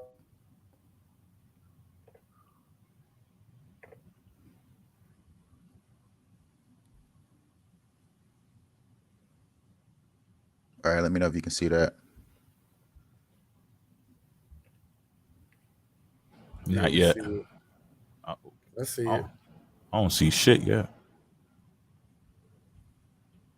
Hey, everybody, get those likes up. We appreciate everybody who just not coming in. This is volume 4 of the Pseudo Massacre continues. We just heard Mo he was cooking, man. You know, the grits are hot right now. Oh, it's not showing, is it? I can see it. Can everybody see it? Yeah, I can see it. Mo can't see it. It's probably just my screen. Hold on. Okay. Oh no, you good. I forgot. I went to the YouTube chat, so it's probably delayed. All right, go ahead. You go. All right, and you can see this PowerPoint too. The PowerPoint. I see the book. Okay. Yeah, that's all I see. I can see your tabs. Okay, cool. I just grabbed them from over here. All right, go ahead. All right, so let me put this in here. All right, you see that black? I think it's Black Gourmet. Yep.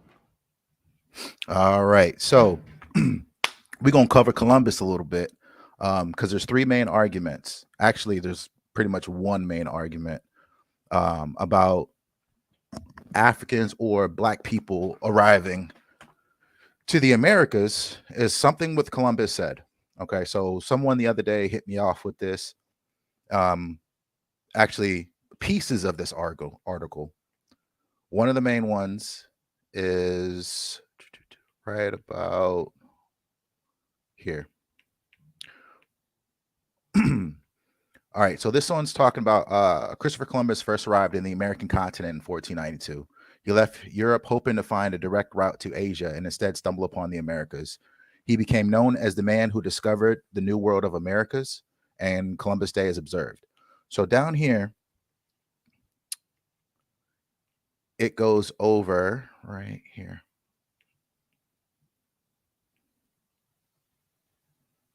Here we go. Anyway, this besides, let me just highlight this so you know where I'm at. This besides the point of topic. This point is the contrary, or is that contrary to what most people believe. The presence of Black people in America may not have begun with slavery. In fact, evidence shows that West Africans have sailed across the Atlantic Ocean to the Americas at least 180 years before Columbus. So they first go over Mansa Abu Bakr II in this next part.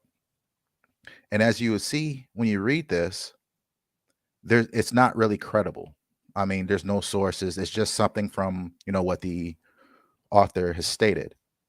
So what he uses, and this is what I'm going to cover right here. Number 1 and 2, because number 3. Oh wait, you can see this article, right? The Black Gourmet. Are you in the same article? We see you highlight number 1 according to Lino Wine. Okay. Yeah, I looked on the phone to make sure that it was showing. Okay, cool, man. So peace to the chat.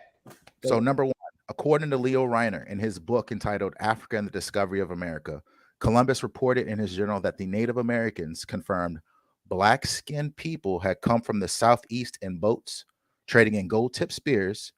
It appears the Native Americans described the spearheads as guanin, which means gold in the Mandinka language, a language of the Mali Empire. And then number 2, Columbus also reported seeing mosque-like buildings when he arrived in America. In fact, the people from the Kingdom of Mali were Muslims, so they may have built mosque while there. So now, 3 and 4. 3 is just a play on the Mali Empire, which I asked, because it's according to here. And if you look up, it'll tell you that none of the ships returned except for one. Right here. It said that only one ship returned, and when asked what happened, the captain responded, "We traveled for a long time, and there appeared to be an open river, open sea or river with a powerful current. The other ships went ahead, but they reached that place. They did not return." So it's pretty much speculation. So now let's look at Leo Reiner, because actually, if you look down here, they came before Columbus, is what some of this comes from, as well as Africa and the Discovery of America, Leo Reiner. So now let's dig in. So this is, let's see, 116. So this is, I believe this one's Leo Reiner. Oh, Weiner. I don't know how you say his name. Okay, so this is Leo Weiner, right? So now when you go down to 116, I got it highlighted. Yeah, that's his last name is Weiner. Okay, Weiner. Because him and Van Sertima made the same tragic mistake. And I'm not sure why. I guess now, after looking at the volumes, why it got caught, or why it hasn't got caught, because that's a lot of volumes to go through. But right here.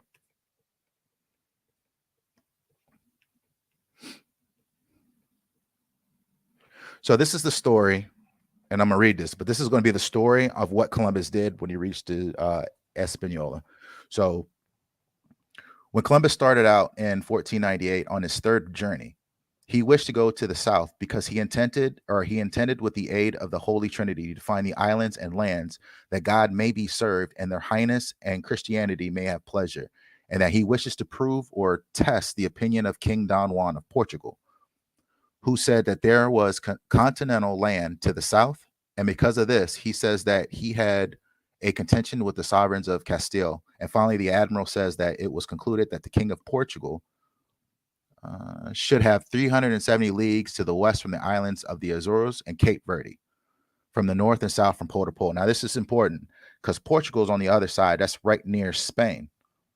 So now, and the admiral says further that the said king, Don Juan, was certain that within these limits, famous lands and things must be found. Certain principal inhabitants of the island of Santiago came to see him. And Santiago is Hispaniola or Haiti. It's in the same location, but they're using just different words. And if you don't know, it's going to be kind of confusing. So they came to see him, and they said that to the southwest of the island of Hugo, which is one of the Cape Verdes, distant 12 leagues from this, may be seen an island, and that King Don Juan was greatly inclined to send and make discoveries to the southwest, and that canoes had been found which start from the coast of Guinea and navigate to the west with merchandise. So I can actually skip that. So when they're talking about Guinea, and I told the fellas this the other day, but I thought they were talking about Papua New Guinea, but they're not. They're actually talking about Guinea that's in West Africa. And I'm going to show that in just 1 second. But so Columbus wanted to sail to Guinea. So this is, what was what Leo said. So now, if you remember exactly what he said, and then also this is very important right here. Right here, it says where he got it from. J.B. Thatcher, Christopher Columbus, New York, 1903, Volume 2. So Volume 2 covers his third voyage. So they skipped over Volume 1 that covers his first voyage. So this is Volume 2, page 379. So now we're going to look at Van Sertima and what he said. And I want you to notice how different his is. First, we're going to go to the front. So this is called The Secret Route from Guinea, which again, West Africa. So right here, the following caption. And he, Columbus, wanted to find out what the Indians of Hispaniola had told him, that there had come from it the south and southeast Negro people who brought those spear points made of a metal, which they call guanin, of which he had sent to the king and queen for a saying, and which was found to have 32 parts, 18 of gold, 6 of silver, and 8 of copper. And then if you scroll down, so that one he said Negro on the very top to, I guess, get some attention or something. So if you scroll down, he goes over the story. The building of a new city, Isabella, the struggle of subdue and convert the natives of Caribbean who had massacred the first settlement of Spaniards and demolished their fort, occupied most of Columbus's time until his return from the second voyage. In 1496, while in Hispaniola, however, something happened that confirmed and complemented what Don Juan had said. The Indians gave proof that they were trading with black people. So it's not Negro now it's black. They brought to the Spanish concrete evidence of this trade in Indians of this Hispaniola, and I believe that was, and said they had come to Hispaniola, a black people who had the tops of their spear made of a metal, which they call guanin, of which he, Columbus, had sent samples to the sovereigns to have them assayed, which was found that of 32 parts, 18 of gold, 6 of silver, 8 of copper. So here's the important part. So this next part, he directly links it to Africa by saying the origin of the word guana may be tracked down in the Mandi languages of West Africa through Mandingo. I may be messing this up, so forgive me. Kabunga, Taranko, Kankaka, Bambara, Mandi, and Ve. In Ve, we have the form of the word Kani, which transliterated into native phonetics, which give us guanin. So he's linking that here. And then again down here, he talks about the African spears again. Before I go to the next part, I just want to make one point. When you read this and then go down to his notes and references, he tells you where he gets it from. And so Leo was J.B. Thatcher. Oh, yeah, I got you. Just look there. So there's right here. So J.B. Thatcher. And I'll look where he got his from. For the evidence in this chapter, the author draws to the reader's attention a 2,114-page study published in 1903. His interpretation, however, of the events documented in this study is original. John Boyd Thatcher, in his 3-volume work on Christopher Columbus, his life, his writings, his voyages, examines all the original documents known and available in half a dozen languages. So pretty much what he's saying is when John Boyd looked at his works, he's giving you his interpretation on what someone else wrote.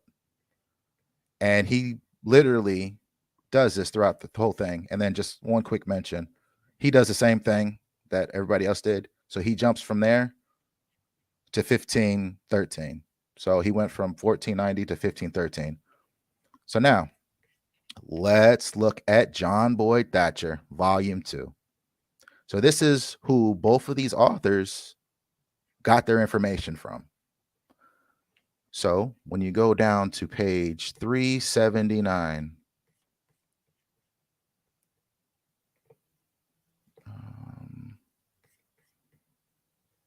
let me go back up.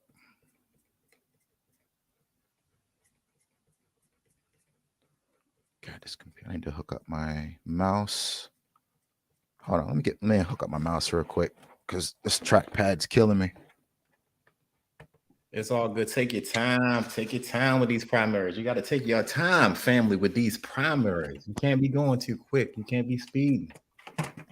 You got to slow this shit down. Damn, there we go.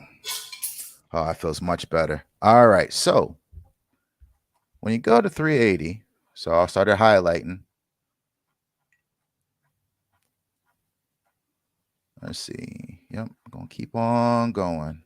We're going to keep on going.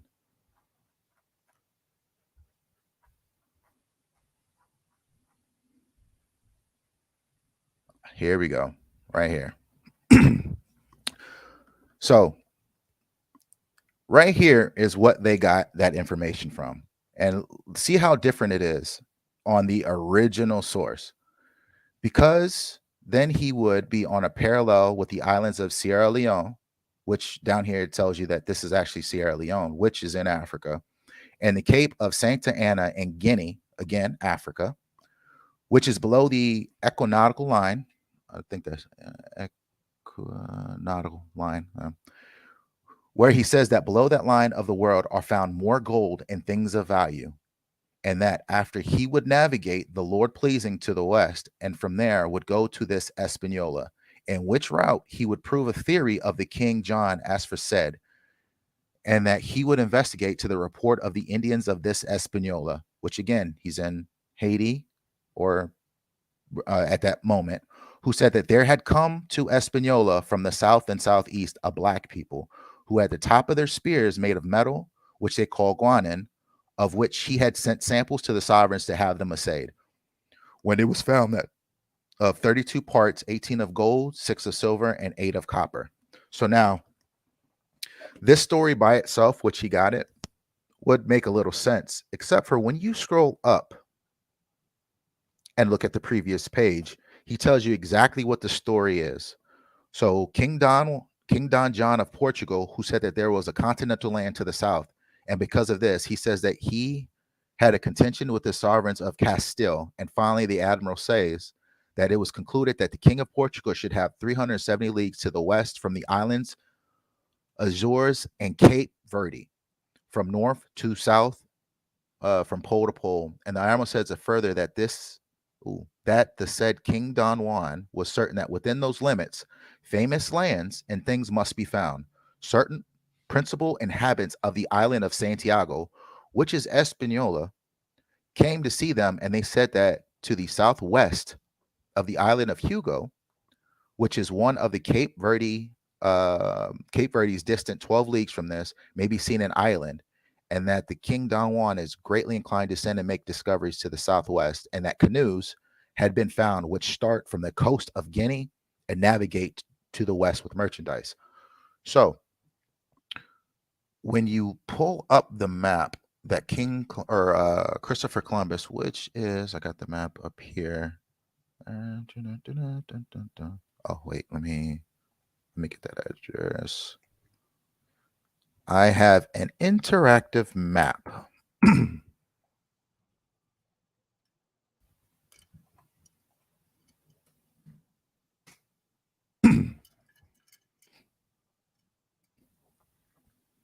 So this is the route that Christopher Columbus went right here. So on his third voyage, what they were talking about, they weren't talking about the islands to the south down here.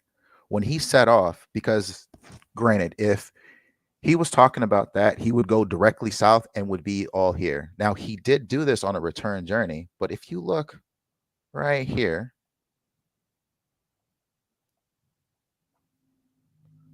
so right about here.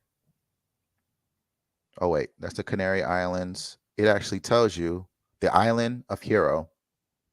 Christopher Columbus landed there in 1498. So when they're talking about the going from east to the west, let me see. There's Guinea right there. So right here, there's Sierra Leone, there's Guinea. They're talking about the travel here, where the boats.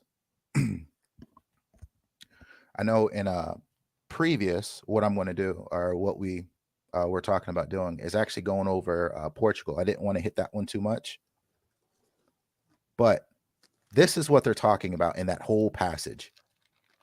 This area. They're not talking about South America. They're talking about this area.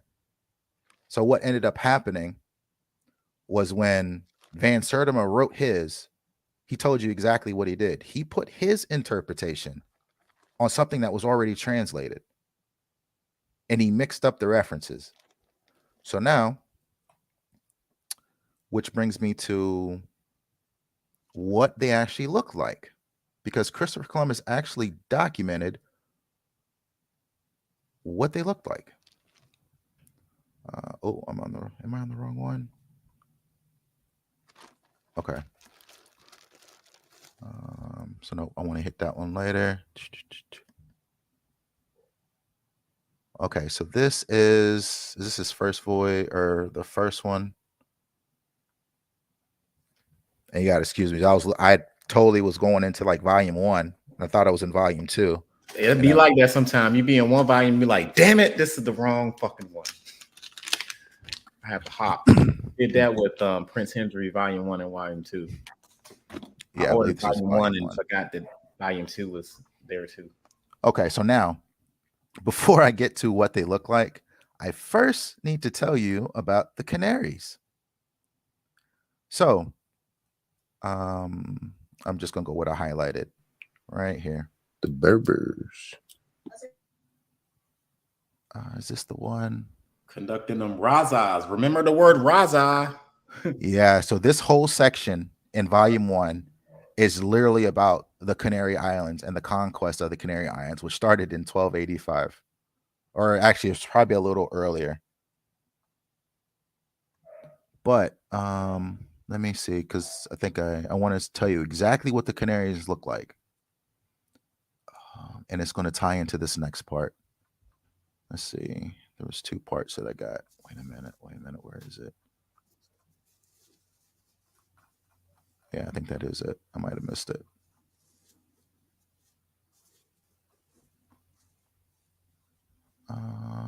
Here. Let me see. Source. Make sure. Control. Fine. God, I don't want to just tell you because I thought I highlighted it. Let's see. Rose. Probably did. You just gotta look at that shit. It'd be like that sometimes. Yeah, because he tells you exactly what the Canarians look like. And it's very important. Now you made a small description earlier, right? Yeah. Right? I did, but there's actually go ahead and find it. I'm curious too. Yeah, there's actually a bigger one. And it goes into what he described the people or the Indians that he met. Mm-hmm. And it's the same description.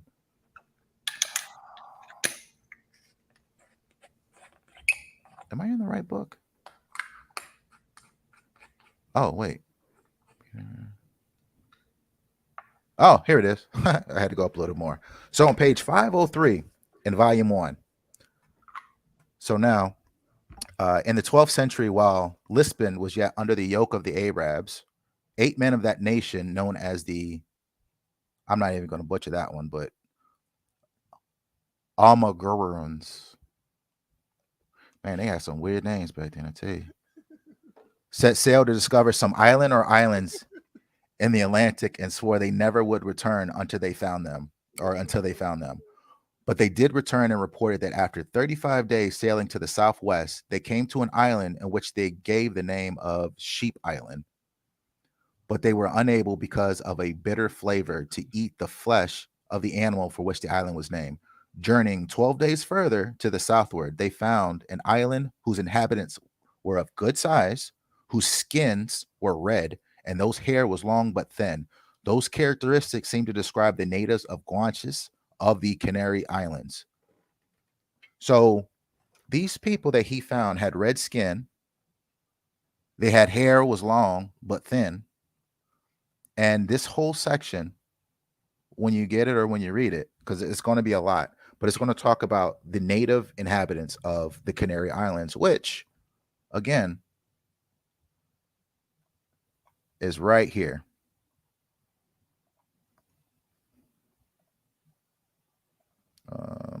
Oh, no, I'm sorry. It's right here. Well, why is it not? Oh, wait, there. I'm trying to remember which one it is now. It's going to be, or is it there? Yeah, Canary Islands. So right here. So there's Africa. There's Canary Islands. All of these. Which goes in line of what he traveled. So he went up, came down, hit the islands, the Cabo Verde. He came down through here. So now, when you get around to this part, which if, right here. So if he was here and they were talking about to the south, southwest, which already showed that in this original part, he was talking about that area that I shown right here. Up here. So all this area right here, which is covered by Portugal and the Portuguese, because they went through all this area in the 1400s, leading up to the 1500s. So let me give you this one. Nigga, know you really crazy. Because there's actually one more passage I want to show you, because I'm still trying to muscle through these books.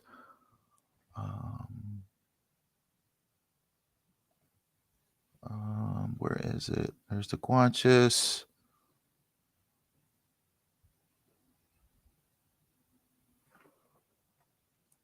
Okay.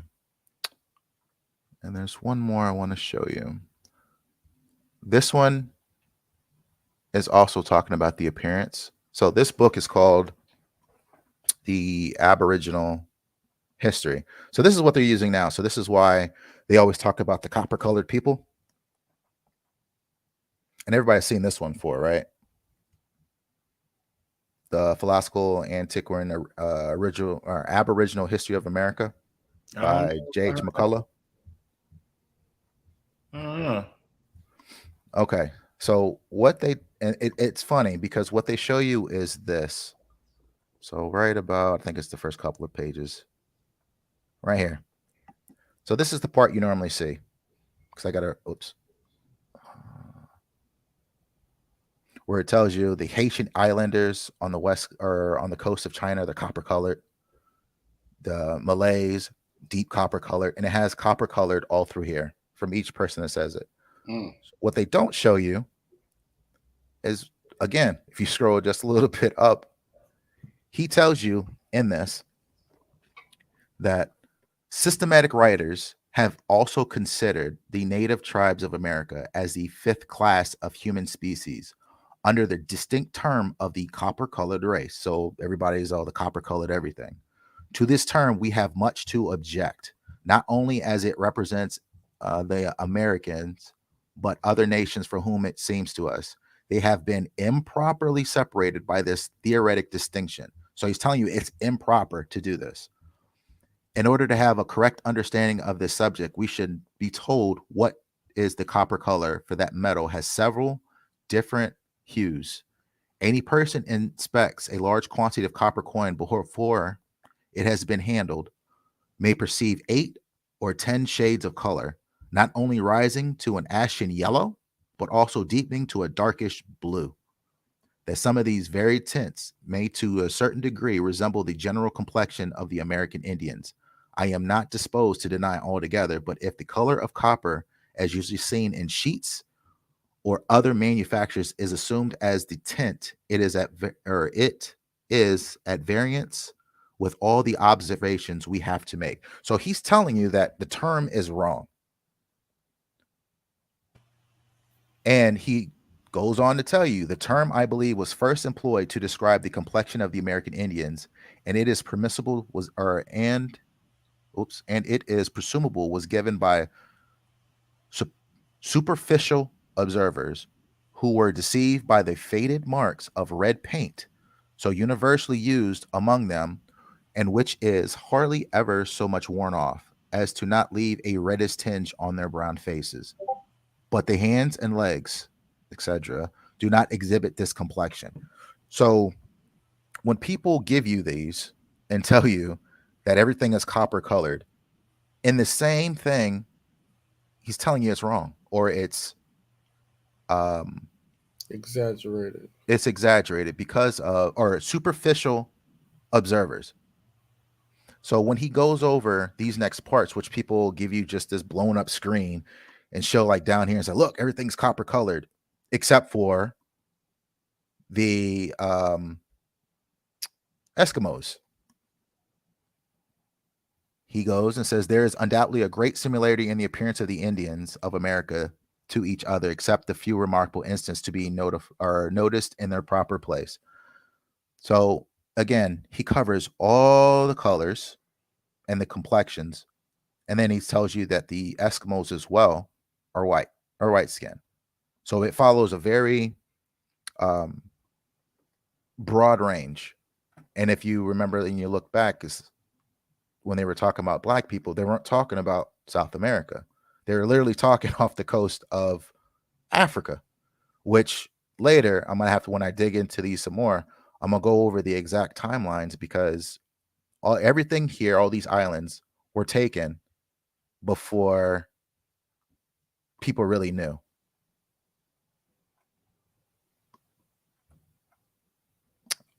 There's also one more. I went through it and I think I was bouncing around. Oh, I'm sorry. So this first voyage, Columbus actually, so this is back to the first journal of his first voyage. And I believe I highlighted it, and this would be the final thing. When he first met the people of the island. Did I get it? Here it is. So now this is the part of the journal which everybody's switches over. So I told about the Canaries and the Guanches. They were red skin. Now this is Columbus when he first got to the island, and this is the first voyage. So this is what he said about the natives. They were very well built with a very handsome bodies and very good faces. Their hair was almost as coarse as horses, or as horses' tails, and short, and they wear it over their eyebrows, except the small quantity behind, which they wear long and never cut. Some paint themselves blackish, and they are of a color of the inhabitants of the Canaries, neither black nor white. So that's why I went over the Canaries, because he's telling you after he was already there and already seen them. So he's telling you that they're the same color as the Canaries. So I guess red's going to be like the new thing. So it's going to be swarthy to rosy red, I would believe. Maybe. I don't know. So I just want. Don't forget yellow. And when yellow. When you look up the definition in Oxford Dictionary, I think 1825, it says, I think it has yellow in there also for copper. Mm-hmm.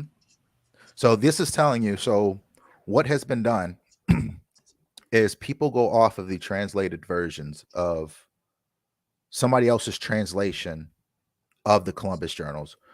But this one and Van Sertima pretty much told you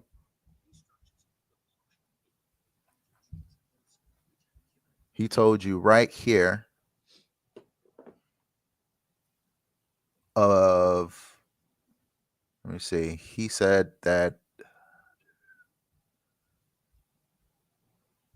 right here, although this work, and he's talking about John Boyd Thatcher, although this work and labor of a lifetime is inspired by a blind adulation of Columbus, by a vision of the admiral's saintly character and motives, no other work on the man, of which there are many, can match it for its encyclopedic scope and detail. And then in the footnotes, however, which seemed to be like another book compulsively writing itself, we began to see the nightshade of half-hidden faces of history. There emerges from under all the contradictions and cross-references, the sentences deliberately doctored or deleted in the conventional histories, the little-known deeds and statements of the admiral so nobly glossed over, an illuminating pattern of consistency through which we glimpse another image of the man and his time than the one of his biographer strives to create. So he's telling you that there's no other work better than John Boyd Thatcher.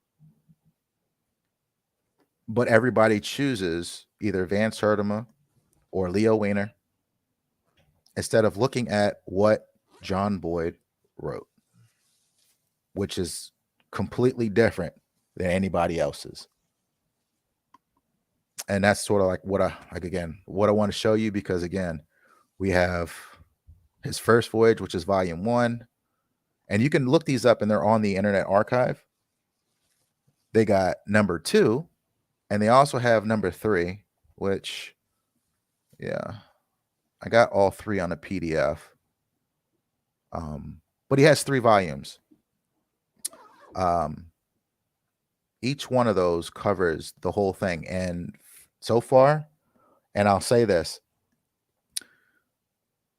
I'm not saying that there's no, and I don't think anybody is saying that there's no African presence or anything like that that could be found possibly. But at this date, May 13th, there has not been any concrete proof. The biggest thing was of what Van Sertima wrote. That's of what Christopher Columbus wrote. But so far, it is not holding any weight when you go back to the original source. If there is something, I'd look into it, but as of right now, if Christopher Columbus is the crutch, there is no crutch. It's not there. It is literally the Canaries. And one biggest thing, I don't know if I have it, a death blow would be, did I get it? Columbus wrote one thing. Right here. So Leon Reiner on page 26 wrote one thing after learning what he found.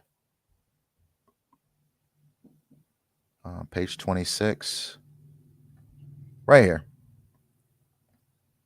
So this area right here tells you there's always been a difference.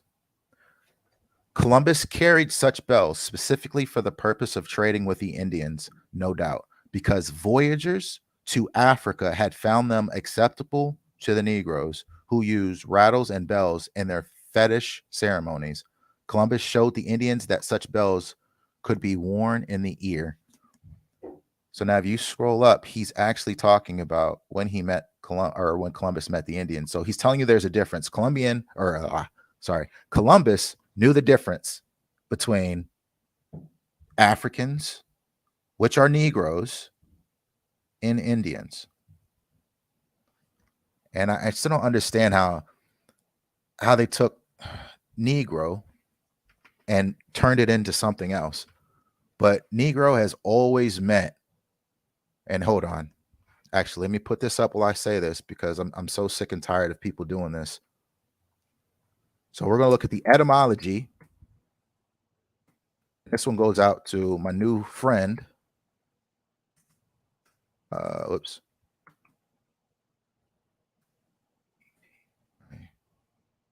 Natural. He always wants to do an etymology on different things, but then when he gets to Negro, he calls it an adjective, or he looks at it and then looks at everything else and then says adjective and anything else. So the etymology of Negro in 1550s, it's member of a black skin race of Africa from Spanish or Portuguese. So Negro means black. So black is the translated version. Africa, black. Go ahead. So it's Negro. From all history up to a certain point, Negro has always meant a member of a black skin race of Africa. If your time jumped to the 1700s, yes, there was different variations, but it has always been a member of a black skin race of Africa. I'm not so sick of, you know what, I have to just say this. I'm sick of how people are just making this determination. They're taking African American and they're saying, oh, what were we called before that? Negro. That's what we were called. But it's been, they changed it around the 1960s. They literally changed it because of the negative stigmas that were around the word. They didn't want to be called that. But I've actually met a lot of older people in their 70s and they say, I'm a Negro. They still use it. So this bullshit about what was the name? And Negro is something, it's exactly what this is. And this is an etymology. So when people want to use what's that one? Swarthy. People want to use this. I think that's okay. Well, shoot, Negro rides too. And this is what it is. And that's all I got. But that's exactly what it is. I'm tired of this. Bam.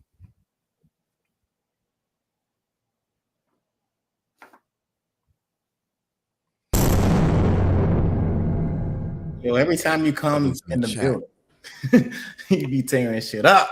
Shout out to Mr. Robinson. Shout out to Mr. Robinson. If y'all are not following this guy, y'all need to follow this guy.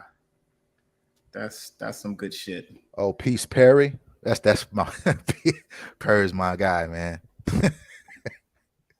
Oh, Perry in the chat. Peace, y'all. Peace, y'all. Shout out to Perry. What's up? Oh man. I guess it's my turn to go, huh?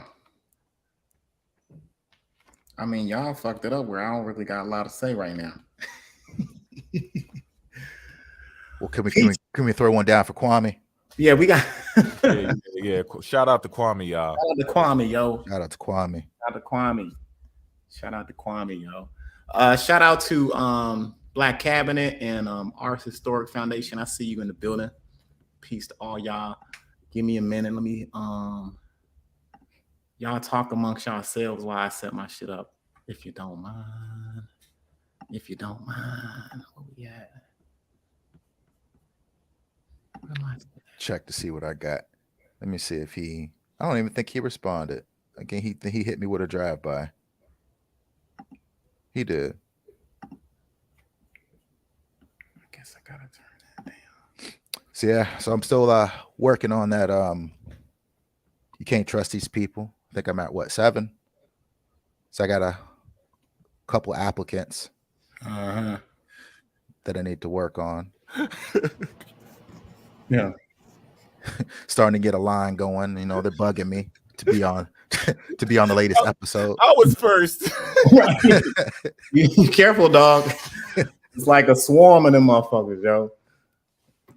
And what you got to do is just knock them one by one, and then they you know. Sometimes you can knock them all together in a cluster, and then sometimes you got to do one by one. Yeah, I try to, group them up, hit like one or two, but then some just want to jump out of nowhere and be like, hey, you see me? I was like, oh, I got you, dog. I got you. I got my TikTok live on too, yo. Everybody in TikTok on over here. I'm about to go ahead and get the cooking. Call me. I might have to turn them into like weekly episodes, have them sweating for a week, give them like a outline, say who's coming next, and have them sweat for a week. Yo, y'all got me bugging in here, yo. Y'all funny. Word. Make it suspenseful. Shit. Let me see if I can share my screen. Yo, my presentation won't be that long. I ain't gonna tell y'all up to date like I did last time. Can y'all see my screen? Yep. Everybody see that?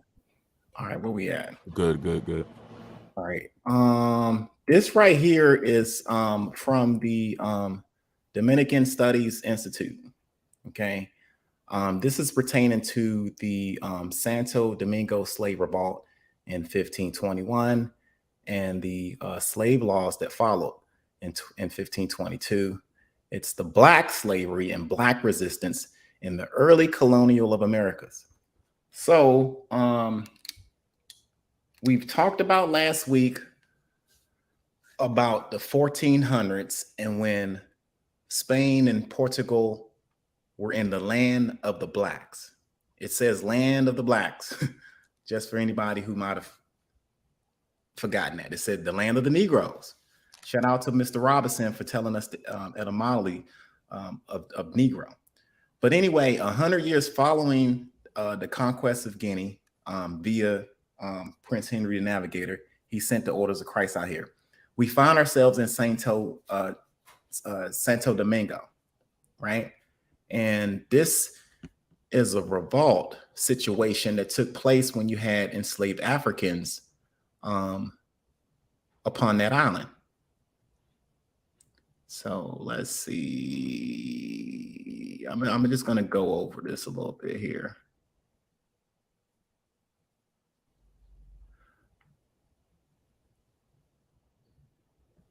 Give me a minute.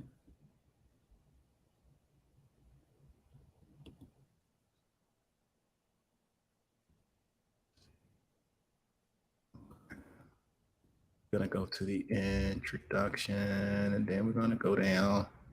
Oh, we're gonna go back up. My bad, y'all. Y'all see that? You gotta blow it. Oh, okay, yeah. It's good now. Okay. Shit, come on, y'all. Okay, the Santo Domingo slave revolt of 1521 and the slave laws of 1522, Black slavery and the Black resistance in the early colonial Americas by Anthony Stevens Acevedo, if I'm pronouncing that right. It says during the Christmas, right? Remember we talked about rebellions. And when do we like to fuck shit up? Christmas. This is one of the reasons why I brought this up. Whenever these colonizers came to the land of the Blacks on the west coast of Africa, they had those caravels and they were the orders of Christ. So when they were first introduced to Christianity, that's how they was introduced, via the orders of Christ or the missionaries. And I'll talk about missionaries in the Congo on a later date, right? But we're talking about enslavement of Africans and the resistance from jump. All right. Now it says during Christmas of 1521, enslaved African Black workers started a rebellion on a sugar making plantation. Right. So during the trade, Africans, whether they were kidnapped during the raid or whether some type of trade was conducted, ended up on the ship and arrived in Santo Domingo. This was owned by Diego Colon. I believe that's Christopher Columbus' son, right? So this plantation was owned by Diego Colon. At the time, Diego Colon was also the governor of Hispaniola, right? And it says right here, Diego was one of Christopher Columbus' sons. The rebels marched westward from the banks of Niagara River towards the river of Azura. If I'm pronouncing this right, I might chew up some words. I apologize about that. Located about 62 miles away from the site where the historic uprisings began, seeking to reach other enslaved blacks working in the sugar making plantations found along the way. It says the rebellion. Let me put my damn glasses on. I always need to put my glasses on.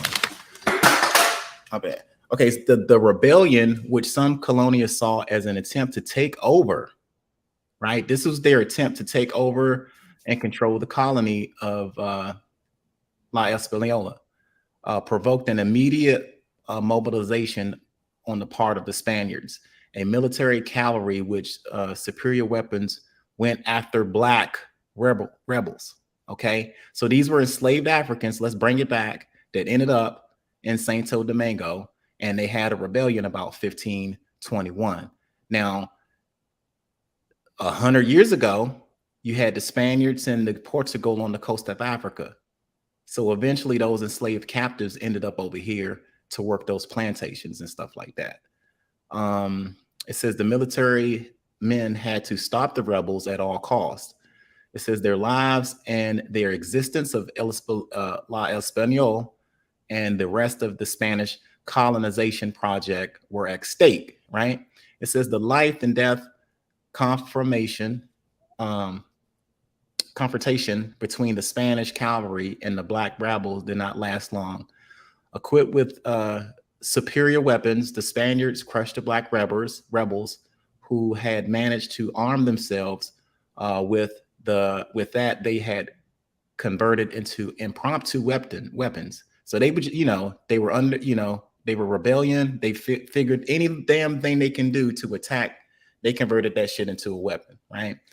As they waited and they planned the right moment to launch an attack and break free. It says the death of the rebels strengthened the reign of the social order of La Española, based on inequality on the accumulation of wealth in the hands of a few and at the expense of a majority. The social order still remains today.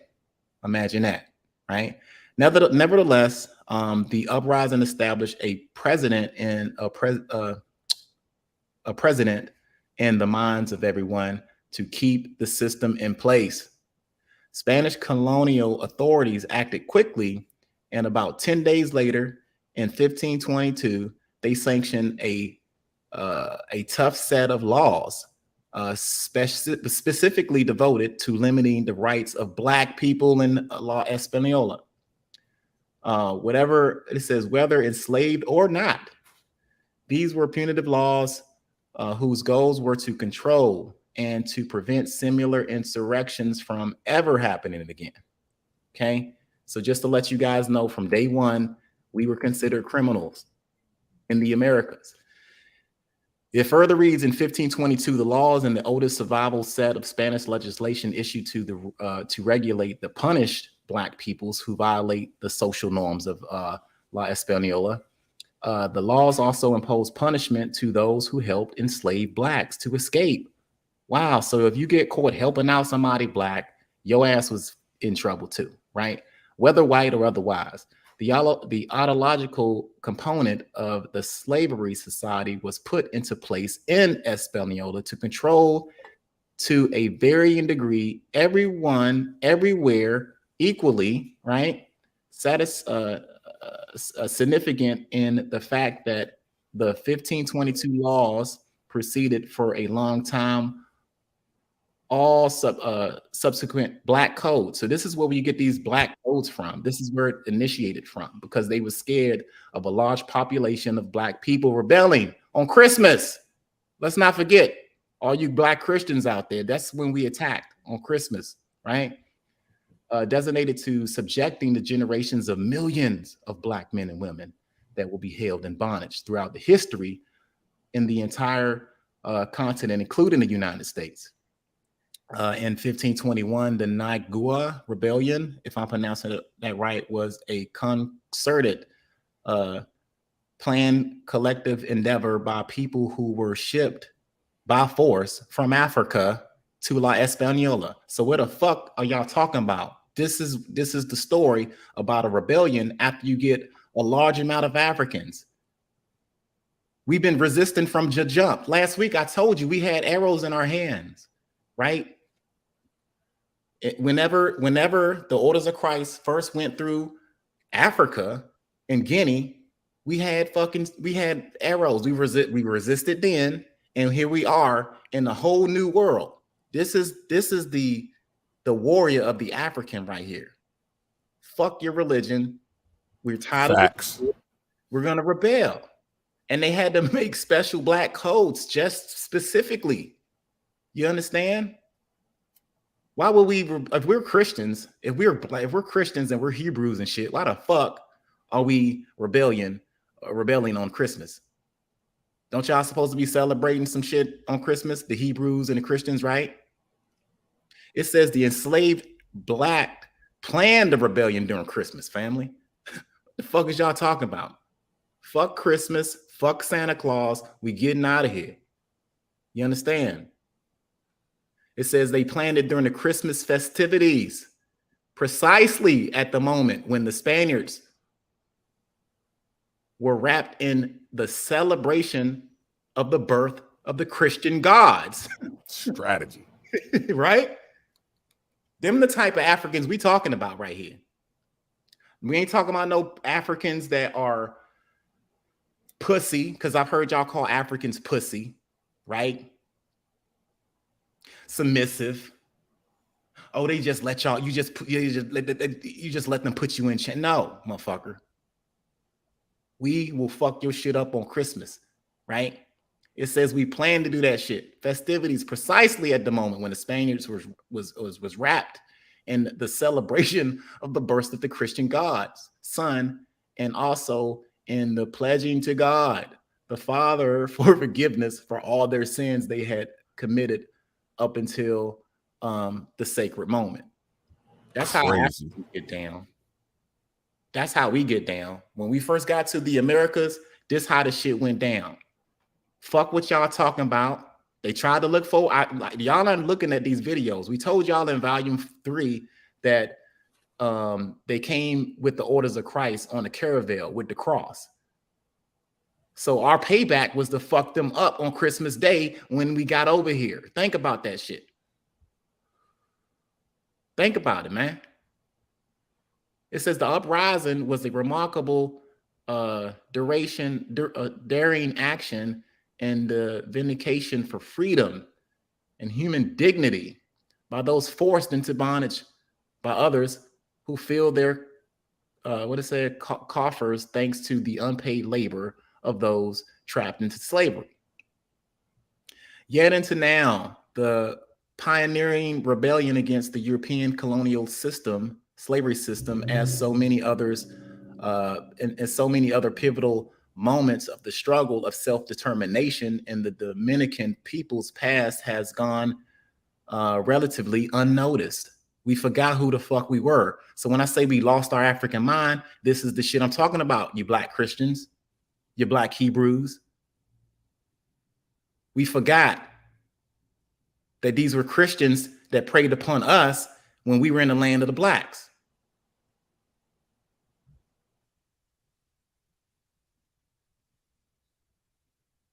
Are we not understanding the history? This is an actual event that occurred.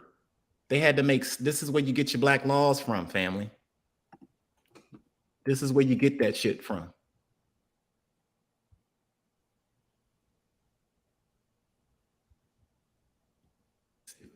Some other shit. They on the wrong side. Wrong side. Way on the wrong side. This is who we are.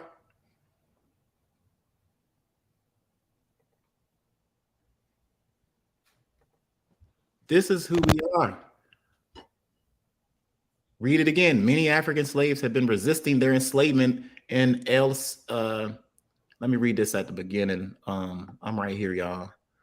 All right, it says the 1521 rebellion and the 1522 laws on blacks and slaves in the early 1520s, roughly 30 years after Christopher. Did I read that already? I want to make sure I don't read the same shit twice. After Christopher Columbus first arrived in the Americas, Spanish colonial authorities in Hispaniola, the first colony established by Europeans in the region, later called Hispaniola in English, were confronted with a particular political dilemma. The settlers, mostly Spaniards, right, had been increasingly importing into the colony and using more and more enslaved Black Africans brought over either from Iberia or directly from Africa, first to mine gold, especially during the first 15 years of the century when that was the focus of the colony experiment. So initially they came looking for gold. They went to Africa looking for gold. They went to the Greater and Lesser Antilles and to South America looking for gold. And initially we were in the fucking mines mining for gold. That's why Elmina, if you look up the definition of Elmina, I keep repeating it, means the mine, like you're mining for gold, right? It says, especially during the 15 years later, and then to all that heard often fast-paced physical work needed to, they were in sugar canes as well, manufacturing estates that become the new growing backbone in the colony. See, meanwhile, while Africans were enslaved on these colonies, Europe had a sugar addiction. When I asked on the live, where do you think all of the sugar came from that got into Europe? Couldn't nobody on that live answer any of my fucking questions, because they were manufacturing sugar in these Caribbean islands, and they were sending all of that sugar and the rum back to these European countries. And the sugar industry was created off the backbone of enslaved Africans and the indigenous. It says many enslaved Africans had been resisting their enslavement in many Africans have been resisting their enslavement in La Española literally since it began in the early years of the 16th century, usually by fleeing their masters into the wilderness of the colony. When you did flee into the colony, that's when you saw maroon colonies developed, right? This is where the shit began, right? It says by the Christmas festivities of 1521, some of the slaves subjected to the grueling work of the sugar plantations. Again, I'm gonna ask you, where the fuck did all this sugar go once it was harvested? It went straight to fucking Europe, because they had a heavy addiction. They had to dip, they had to put the sugar in they had a coffee, tea addiction, and all that other shit. They needed the sugar. It was like Coke, you know what I'm saying? That was the cocaine of the day. Sugar was back then, right? So it says,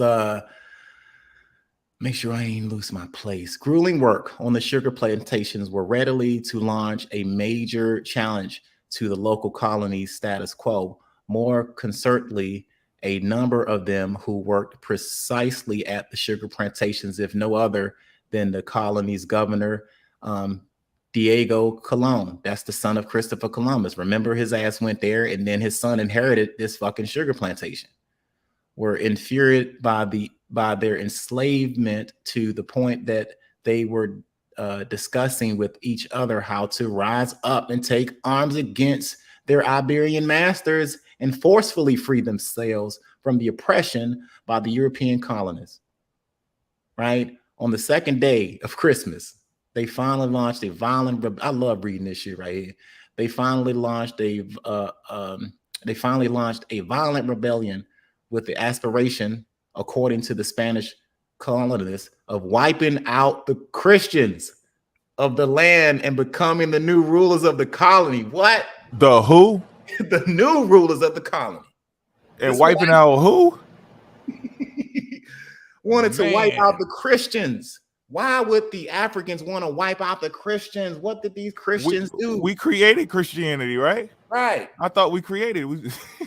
What did these Christians do that was so bad to these Africans that on Christmas Day they wanted to fuck they shit up? Come on. These Africans didn't forget during the 1400s when the orders of Christ came into their homeland, on them fucking caravels of Christ rocking Jesus pieces off the boats trying to enslave their people. They never forgot that shit. You understand? They knew they were Christians. They knew they ain't fuck with that Christianity. They never forgot. Right? So they ended up on this plantation, and they just said, you know what, we're gonna wipe. They literally said, we're gonna wipe out the Christians of the land and become the new rulers of the colony. End quote. It's Black Africa right here. Okay? That's who we are. When I say we lost our African mind, this is what I'm talking about right here.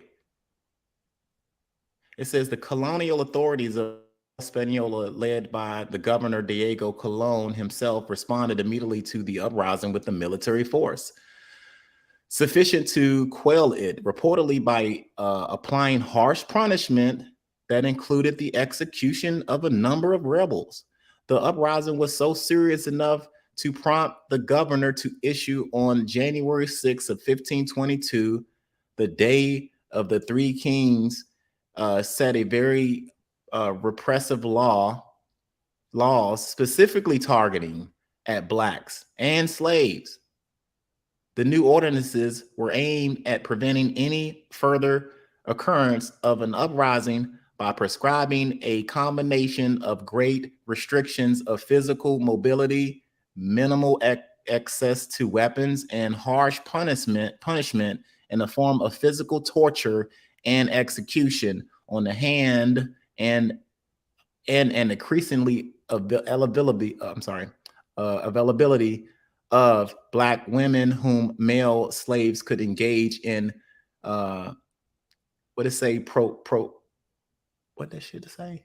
procreation and family formation on the other. So these are laws set in place. They're scared now of what these Africans can do, right? Oh shit. They don't give a fuck about Christ. These Africans don't give a shit. We have to break these Africans down by setting some type of black laws, black codes, shit like that. Okay?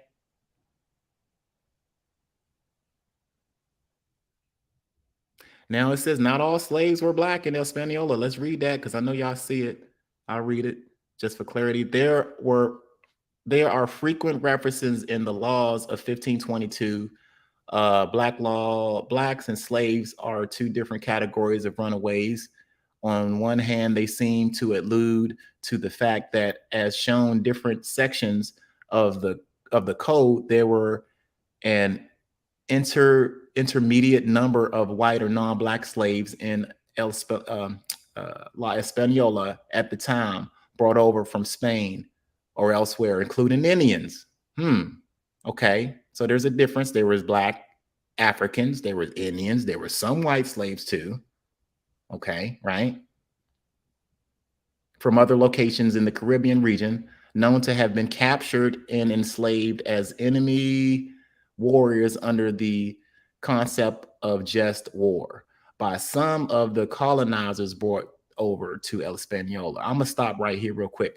Don't get it confused. Oh, there were white slaves too. Well, they weren't on. They never said anything about the curse of Ham. And when it comes to enslaving black Africans, the curse of Ham and shit was used just to justify the enslavement of black people. Biblically speaking, every time the cross went into a foreign land, it fucked up the indigenous people. And that's the same with Islam.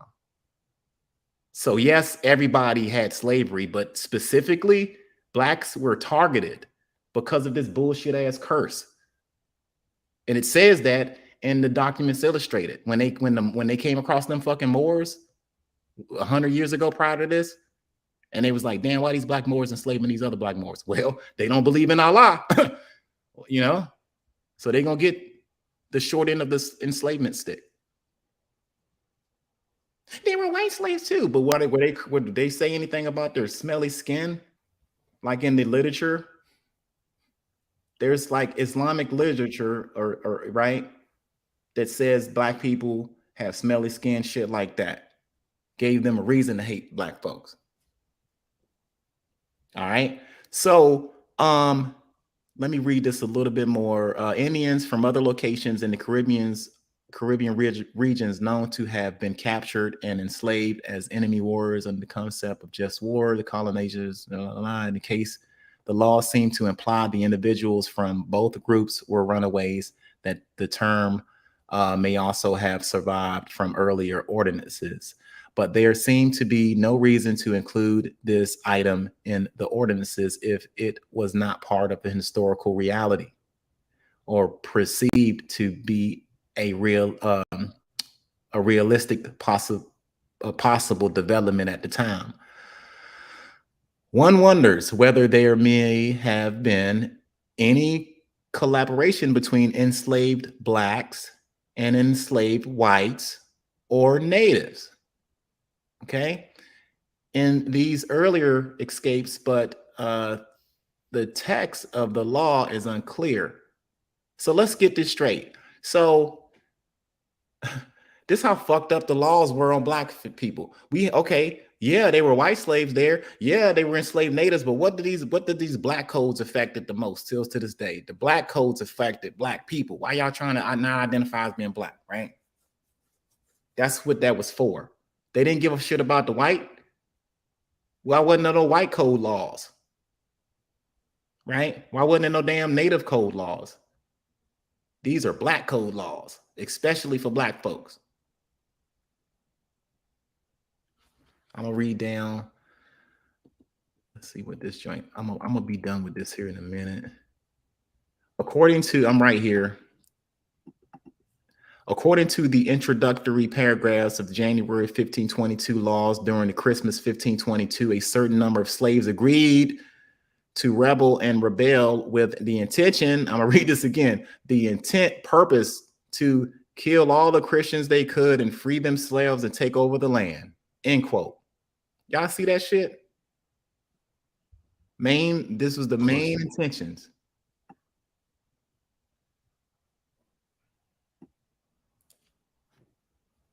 That's why we was doing what the fuck we was doing.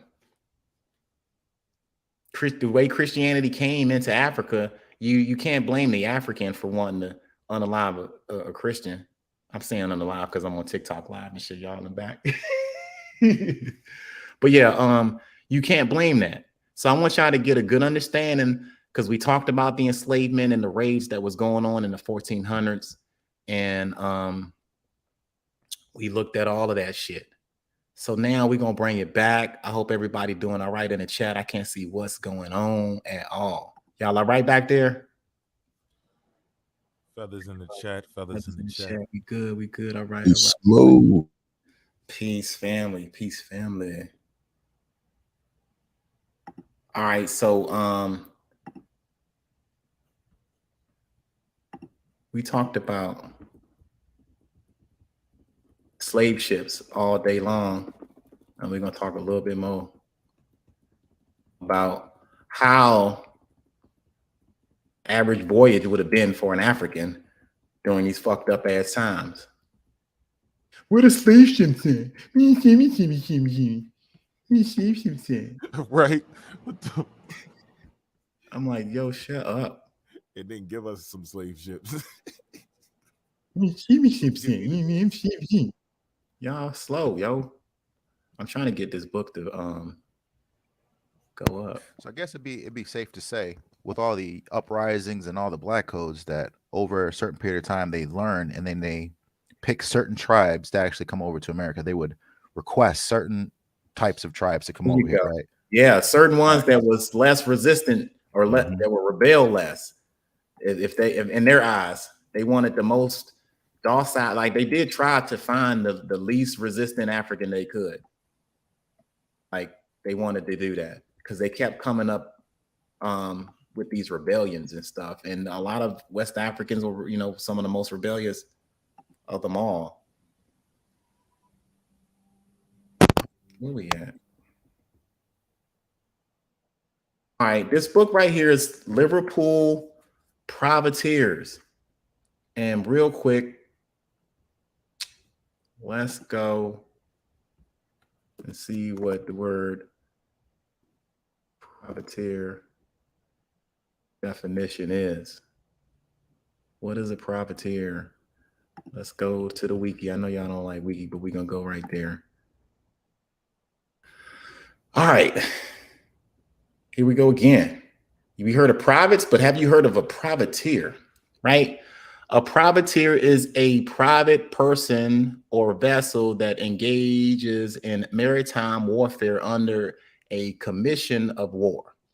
Since robbery under arms was a common aspect of seaborne trade until the early 19th century, all merchant ships carried arms. A sovereign or delegated authority issued commissions, also referred to letters of marque. Remember I talked about a letter of marque?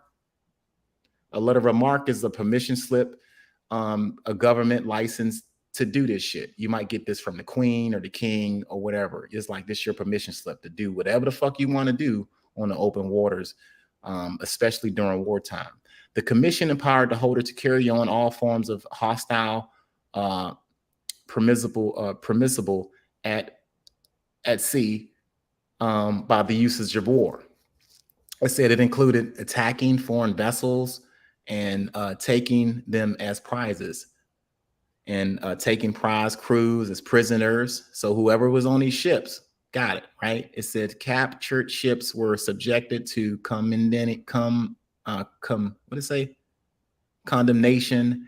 and sale under prize law, with the proceeds divided by percentage between the privateer sponsor, ship owners, captain, and crew. A percentage share usually went to the issuer of the commission. So whoever had the permission slip got a piece of this. Whoever the people that was on the board, the crew, they got a piece of this. Everybody got a piece of this shit whenever this ship was apprehended. Okay, I just wanted to kind of touch base on a privateer so we can go back to this book right here. We're going to talk about the Liverpool privateers and what the fuck was going on with they shit. This book right here, all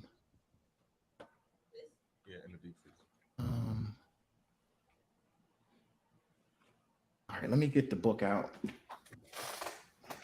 I went over this book a couple times. I'm just going to go over it again. And why you do that? 2 gems. Yeah. The White Lion and the Treasure were privateer slave ships. Those were the ships that brought the first African slaves in 1619? How about that? That was a privateer ship, meaning this ship was captured and then brought to fucking America. That's how America was trying to slowly get into this shit. And that's why it's hard. I don't think it shows up on the slave database because those were 2 privateer ships. Was it a British ship? It was a Dutch, or either the Dutch commandeered it. It had to be a Dutch ship because did that go to the Netherlands? It was an English privateer operating under a Dutch letter of marque. Oh yeah, because guess who wrote the fucking letter? Peter Stuyvesant of New York was trying to get, you know what I mean? He's trying to get in on this shit. Because at that time, beaver was popping in New York. And so like the slave trade wasn't really like the all of the sugar and shit was popping in the Caribbean, and that's where all that good money was coming in. And he just kind of wanted in on it. He's like, yo, what about New York? All right, let me see what I'm looking for. Give me a minute, y'all. I appreciate y'all patience in the building. This book is pretty huge, y'all. So I'm gonna just kind of be all over it. I'm gonna be all over it. Shit, let's do it this way.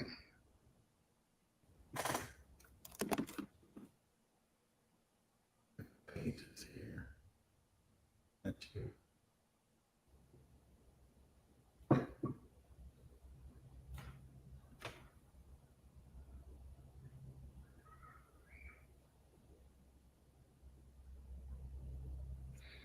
So this right here, this basically talks about ships that are just pretty much getting taken over.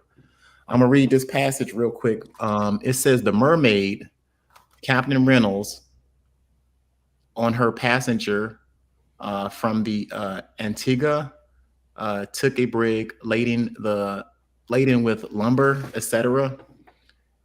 It says the Antigua Captain Coran on her passage to the Tortilla captured off of Puerto Rico 2 prizes.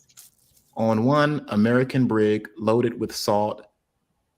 The other, a Spanish vessel, 180 tons, bound to Cape Francis or Francois with flour, wine, oil, soap, canvas, cordage, bale, good, etc.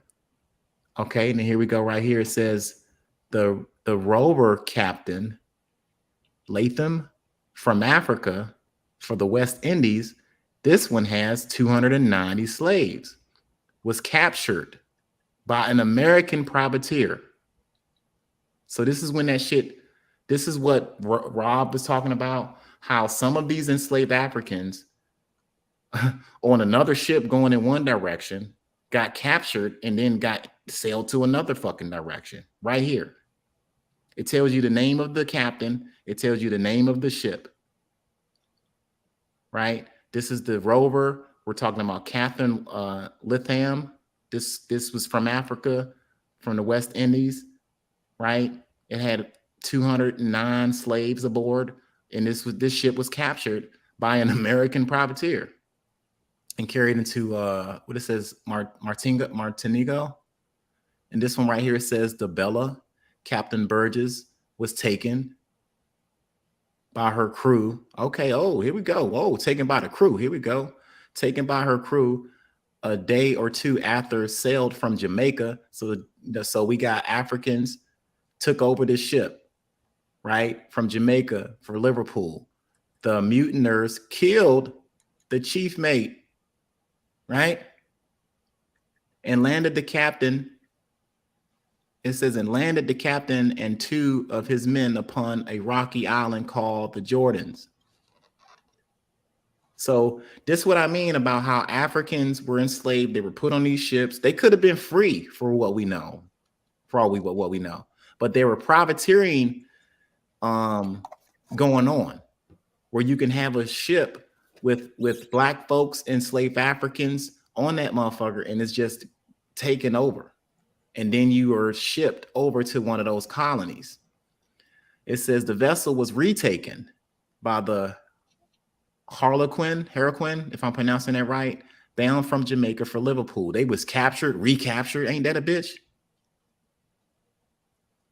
But as she had 5 feet of water in her hold and was in bad condition, they sunk her. So a lot of these ships you won't see, they sunk them. A ship that's under attack ain't gonna last forever. So they barely made it in some of these instances. Y'all looking for the fucking ships. We have the captain's name, right? And we have the ship's name, and we have the story on what happened to these ships after the facts. It says the pirates being placed in irons on board the Harlequin and the Neptune. I've heard that boat before too, and carried to Liverpool. All right, let me see.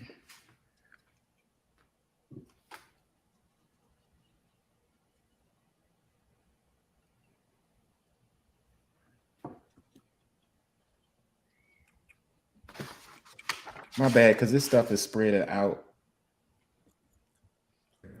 Make sure everybody in here hit that like button. Hit the like. Hit the motherfucking like.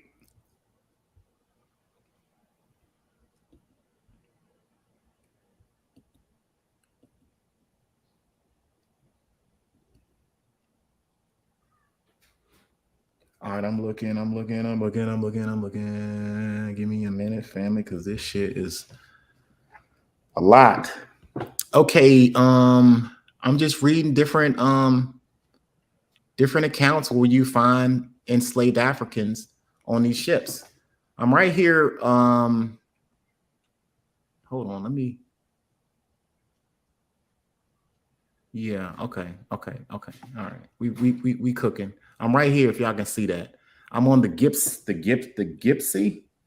Gipsy. Captain Tobin captured. Damn. So this ship was captured at Longo on the 30th of May, 1793.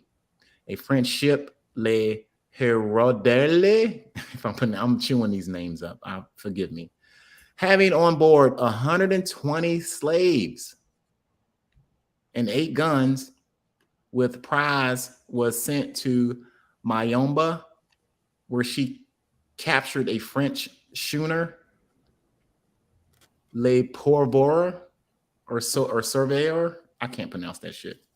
But it had 51 slaves on board,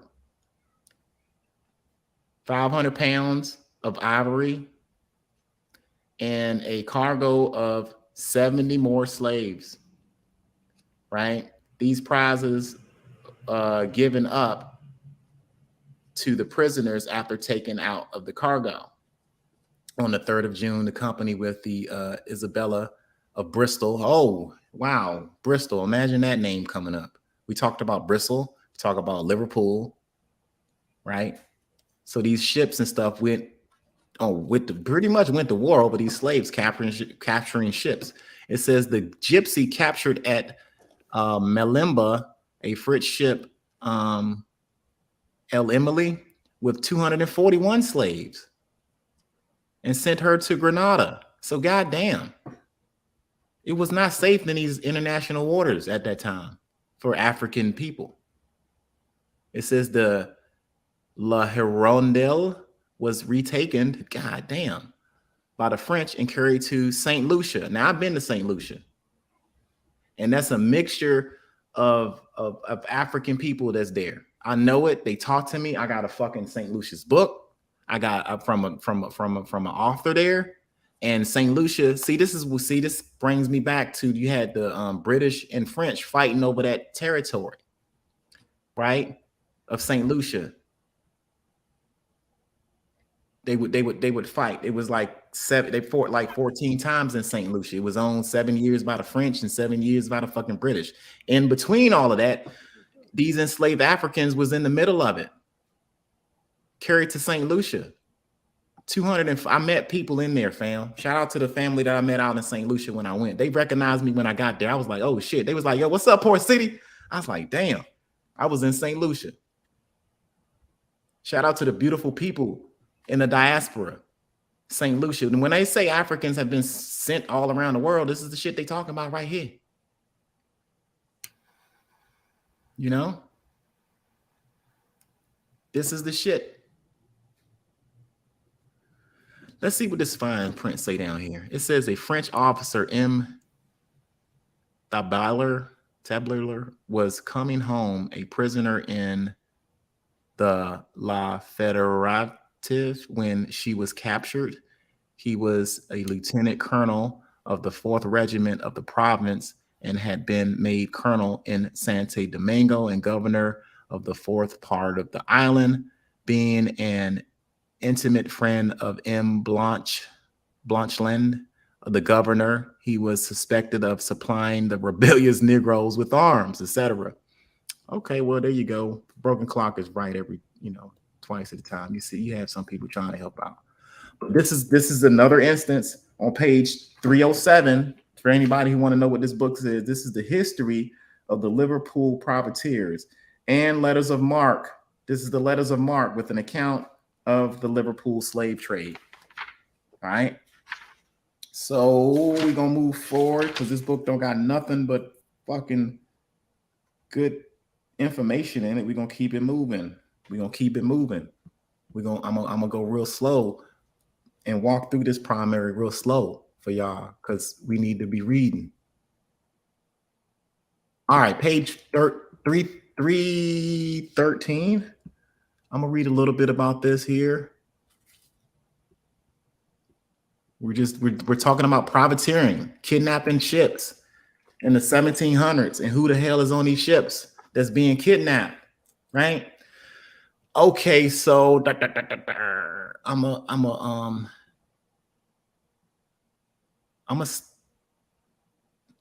gonna start up here. I'll start up here. I really want to get here, but I'm gonna go ahead and start here.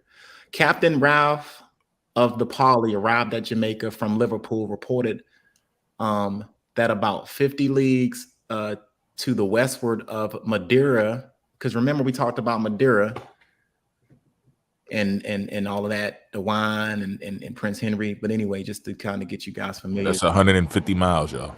Mm-hmm. He met with French brig privateer without her main mast. On boarding her, he was informed she had been dismissed 6 days before. The Christopher Captain Molineux of Liverpool, who after she had struck her colors sent on board and had dismantled her of her guns, gunpowder shots, and all. See, they would see when they saying dismount, they would equip these fucking ships with guns. Why would they put all of these guns and all of this shit on the ships? Because they had to outfit these ships for the privateering of taking over. But this particular ship was dismissed. Her guns and powder and all kinds of arms were took out. What stores except provisions. They stood in need of and proceeded on his voyage. The privateer had 75 men on board and was only 6 weeks off of stocks. The Christopher afterwards captured a valuable prize at Angola. So now we over here in Angola. We're in Africa, right? What's going on in Africa now, right? It says the robust Captain Forrest recaptured the Little Joe, Captain Jones, and the Echo, Captain Kelly, the letters with 120 Negroes aboard. Imagine that. 2 Liverpool slavers, right? With 120 Negroes aboard, which had been taken on a westward coast of Africa by the Liberty of the Bordeaux, which also took the Union Captain Farrington and the Mercury Captain Hewitt, the Hazard Captain Rigby, and the Prospery Captain Kelshell, if I'm pronouncing that right, all engaged in the main traffic. All these motherfuckers was engaged in that shit, right? The Mercury was retaken by the Sunflower, right? Cutter, everyone catching up. They captured ships, recaptured. This was some heavy shit in these waters, yo. It was high money, high stakes. You get a ship, you get the prize, you split it up with the boys. That's what was going on, right? And so to Captain Hewitt, who, by the way, lived in Mary Street, Wilson Square, adjoining the rope walk. When he was,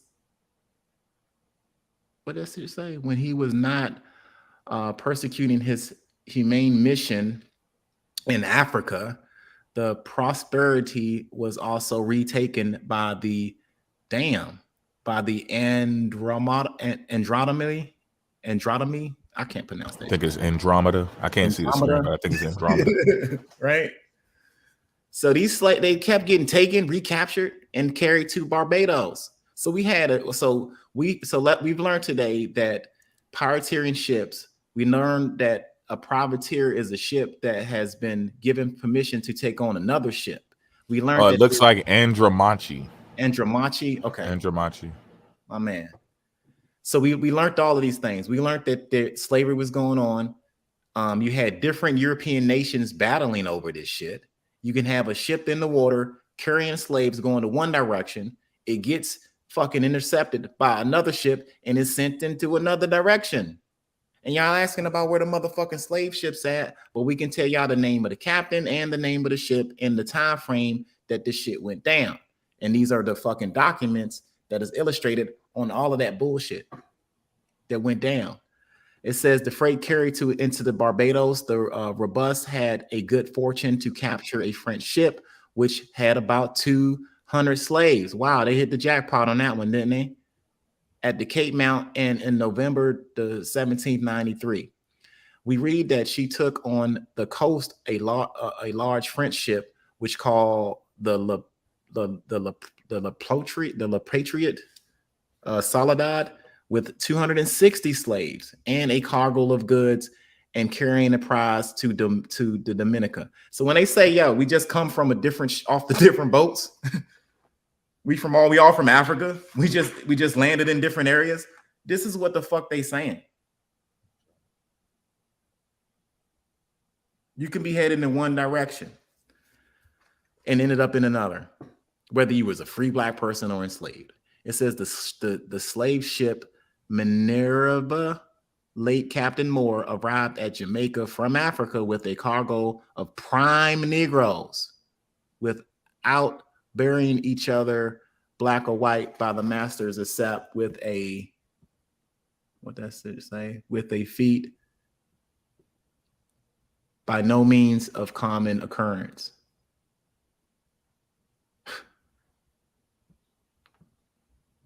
A letter from the Dominica, right here, to a merchant in the Liverpool, dated May 6, 1790. Here's the date. Mentioned that Slope Amenti, look up this ship. This is the captain right here, spelling a 6-gun and 34 men had brought in the ship Bon Manage. So this is one ship, the ship, right? Pierced for 22 guns, only 6 mounted, 38 men belonging to St. Malo. She had been 33 months on a voyage to the East Indies. Afterwards, call at Malimba for slaves, 674, whom she had aboard. Damn. I mean, what's going on? Y'all asking where the slave ships at? That's what's going on. They would get captured and fucking recaptured just like that. You don't know where you might end up as an African during the 1700s on one of these motherfuckers. You don't know. You don't know. It says on June 9th, 1793, Captain S. Bauer, active privateer captured by the French, wrote as follows. So this is him writing about it. This is the primary document, him writing about the capture of the ship. It is with concern I inform you of our being captured on the 21st by a French, I'm going to say frigate of 44 guns and 300 men. Big fish eat little fish out there in the water, who took me aboard, right? She also captured the next day a big privateer, the Betsy, 10 guns, 55 men. On the 27th, she fell in with the English frigate, whom she engaged 2 hours and had 20 men killed and 40 wounded. Amongst the former was the captain, first lieutenant, and a petty officer when he bore away, having feet first water in her hold. So the shit was going down. I think he jumped off, if I'm reading this right, and was chased by the English frigate, who main top of giving away. The Frenchman, I am sorry to say it, escaped, for could the frigate come up with her again, she would have struck immediately. She proceeded directly for the Brest, which we arrived the 2nd of June, and where I have been in prison until yesterday, when I was marched for Dinant with 112 more English prisoners. So they was capturing these prisoners, taking their slaves away from them, and getting shit done that way. Y'all asking where the slave ships at and all of this other dumb shit. But here we go. We got ships being captured, taken every goddamn where in open water. You don't know where you might end up on that fucking ship. But where the slave ships at? Where the slave ships at? Y'all motherfuckers are not reading the history of the Liverpool privateers and the letters of Marquis with an account of the Liverpool slave trade. Don't. And that's the paperwork they were looking for on them ships, right? Right. This paperwork right here? Yeah. Yeah. They were looking when they say they ain't got no papers. This is the paperwork they needed. Because they had all of their money on that shit. Like how many and all of that, the goods, the sugar and all of that shit. Yes. Yes, my friend.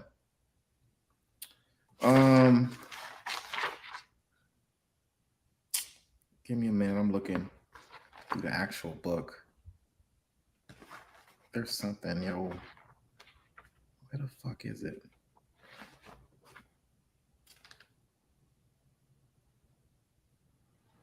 Hey, Sharonda, they don't care. That's the thing. And it's like they don't care, and then now our people don't care. They don't care about their own history. Can you imagine if these people, all of the people who are connected to these people on these boats, not trying to say everybody came over here on the ship, but the people who are, that's a big number. We're talking about specks who may have ducked this shit. That's a large number. If these people, they made moves and lost their life so that your ass could be here right now, and you about to just throw them in the trash. Y'all better hope some weird shit don't happen in this place we exist in where you meet them motherfuckers again. Yeah, if you meet them, because they gave it up. And the ones who didn't give it up, the people who did give it up did it for them, because everybody ain't a fighter. And you just going to cut them off and disconnect from that shit. It takes a lot more research to see if your ass really ain't connected to it. Yeah, man, it's not.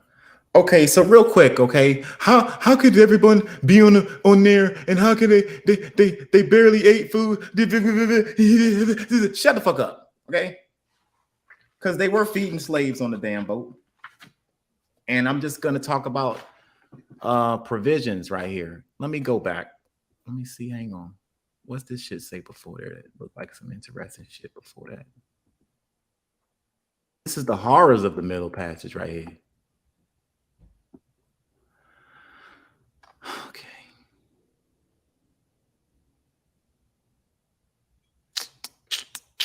I'm just talking about the vessel is described as the freight bulk without. No, I don't want to read that. No, hold on. I read it. Yeah, my bad. It appears from the accounts given to Captain Perry by the slave merchants themselves that when leaving the coast of Africa, she carried besides her crew 351 men, 127 women, 90 boys, 41 girls, a total of 609, though only legally allowed to carry 450. So they crammed the shit to the top, and then they just probably underestimated the numbers. She lost, she lost by death on her passage 10 men, 5 women, 3 boys, 1 girl. And then it goes to the next page. The year 1782, she arrived at Jamaica with 646 slaves, but how many she had when she left the coast on the voyage is not stated. Now, this talks about provisions on these fucking ships and what was on there. It says her provisions for the Negroes were 20 tons of split beans, peas, rice, shelled barley, Indian corn, 2 tons of bread, wheat, 2,000 yams. They was getting yams from fucking Africa because we were growing them shits over there. But anyway, averaging 7 pounds each, 34,000 gallons of water, 330 gallons of brandy, rum. A lot of the sailors was getting grog and shit. This is where the sailors was trying to drink rum. But anyway, it says 70 gallons of wine. They weren't giving this to no Africans, I can tell you that. But I'm just saying these are the provisions for Negroes, just to let you guys know that they had to take care of the cargo and not starve them to death in order for this to work. So I just wanted to bring that out. Straight up. Moving along. Let me see.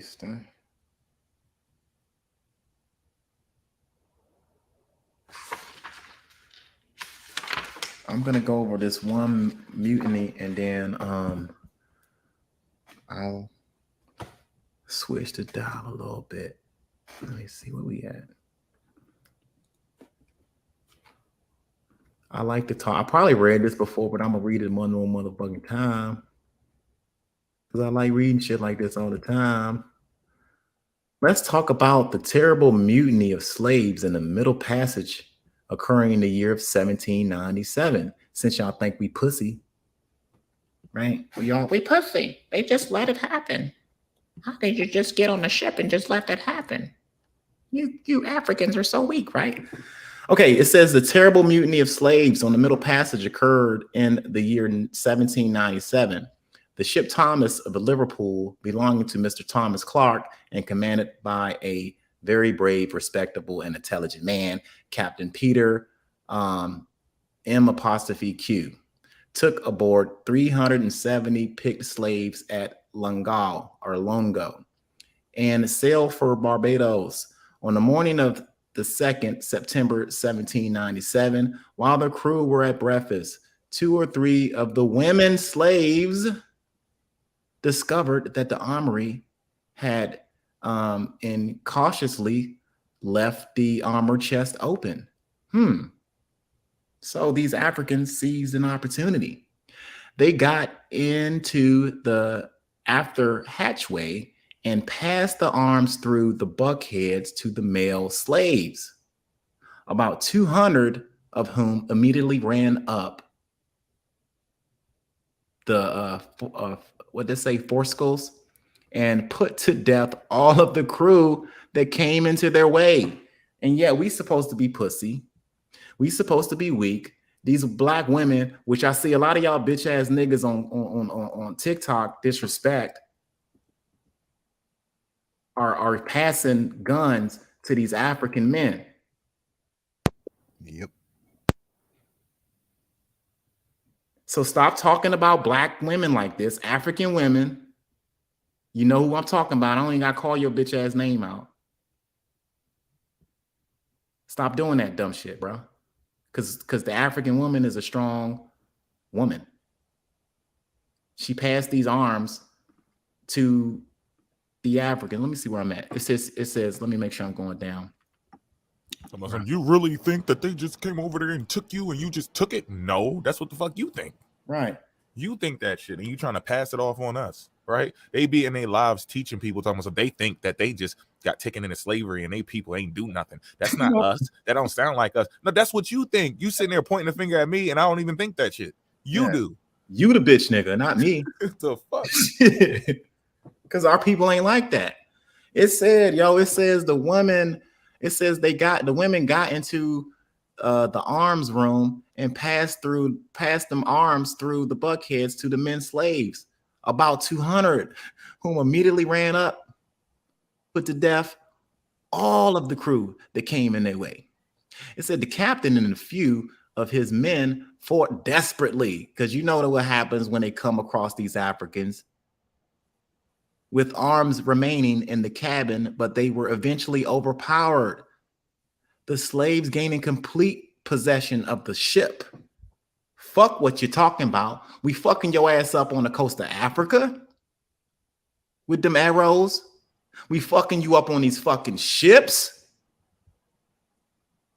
With the we just came up with the shit and fucking you up on the ships. We get to fucking La Espanol, we fucking y'all up there too. Everywhere we go, we fuck shit up. This is what they are scared of. This is what they're afraid of. Fucking shit up. Where the slave ships at? You believe that they just take you like that? Y'all, man, whatever. It says the crew perish, being either killed in conflict, butchered afterwards, or driven overboard. 12 of the hands, however, escaped in a stern boat, and after enduring the most dreadful hardships, 2 only survived to land in Barbados. A few were kept alive to steer the vessel back to Africa. 4 of these escaped in the boat in a longboat, and after being 6 days and nights without food, reached the Wakelands Islands of the Bahamas in wretched condition. 5 of the crew still remain on board the Thomas. The Negroes, not being able to steer the vessel without their assistance, after 42 days of misery and dread, an American brig laden with rum came alongside of which the Negroes made themselves master, her crew escaping in their boats.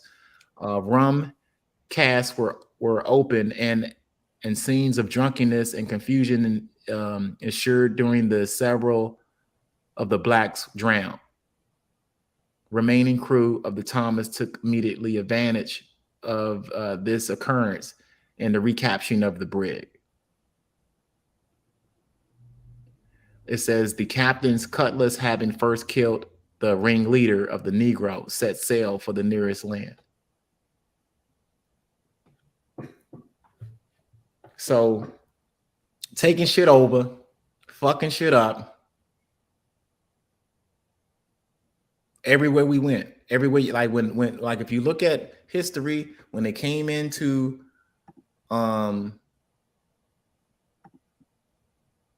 Africa that first time, where that book at? When they came into Africa that first time, we fucked them up. Arrows, bows. I'm gonna just remind y'all, I'm gonna close it up here in a minute because I know we've been pushing. What page is that on? What fucking page is that on? We're gonna look at this shit one more time to let y'all know Africans ain't weak. I'll let y'all know where land of the motherfucking blacks is. So now we go to, what is that, 252. Shout out for everybody who's gotten this book already, because I know y'all like, ooh, this shit got some jewels in it, right?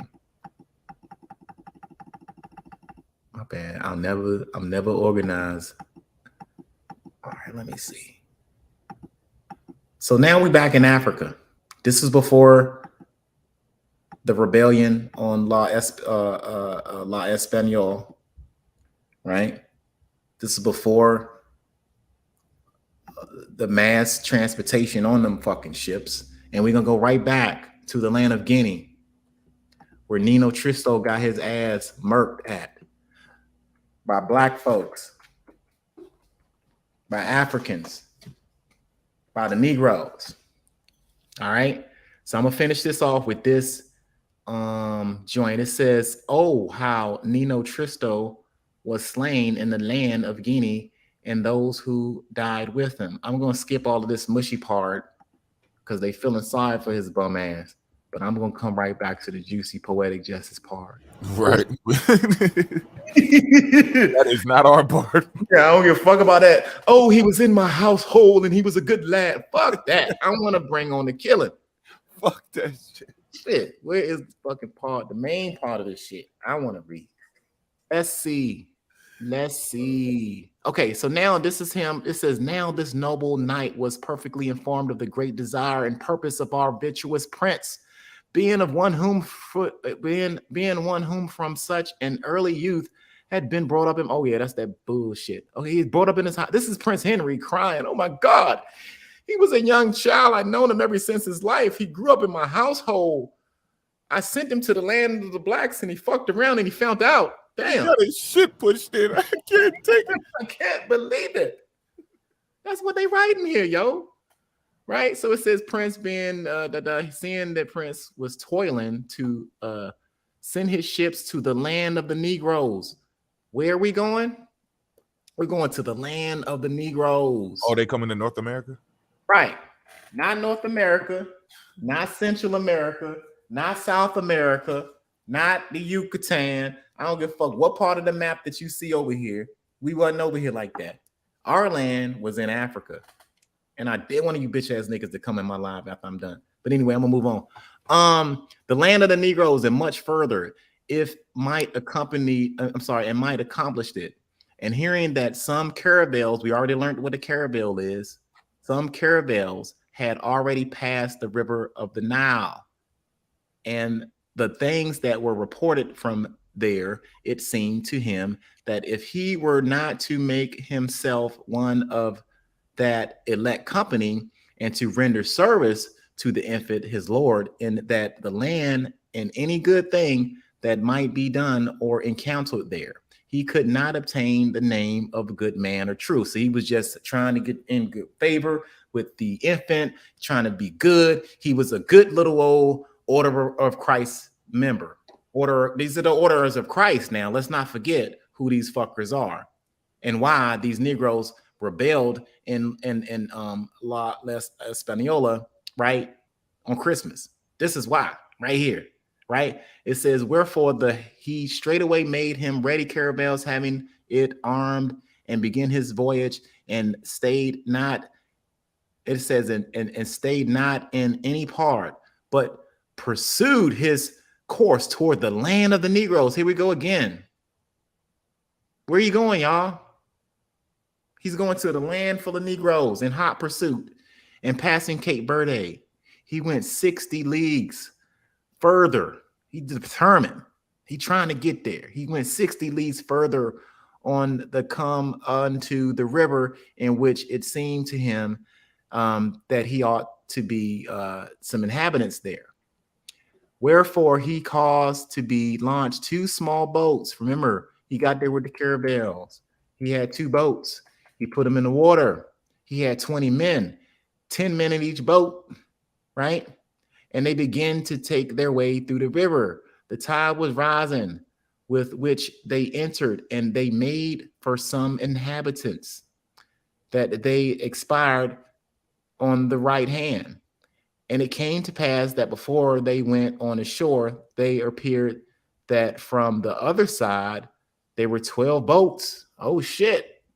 They pulled up on some Negroes who had their own shit, right? It says,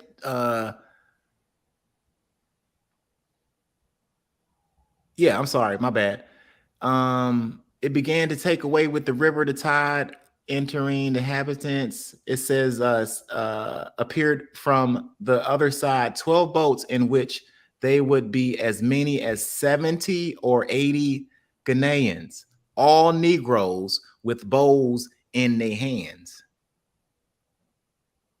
These are the Africans we talking about when we say the African warrior, the African spirit.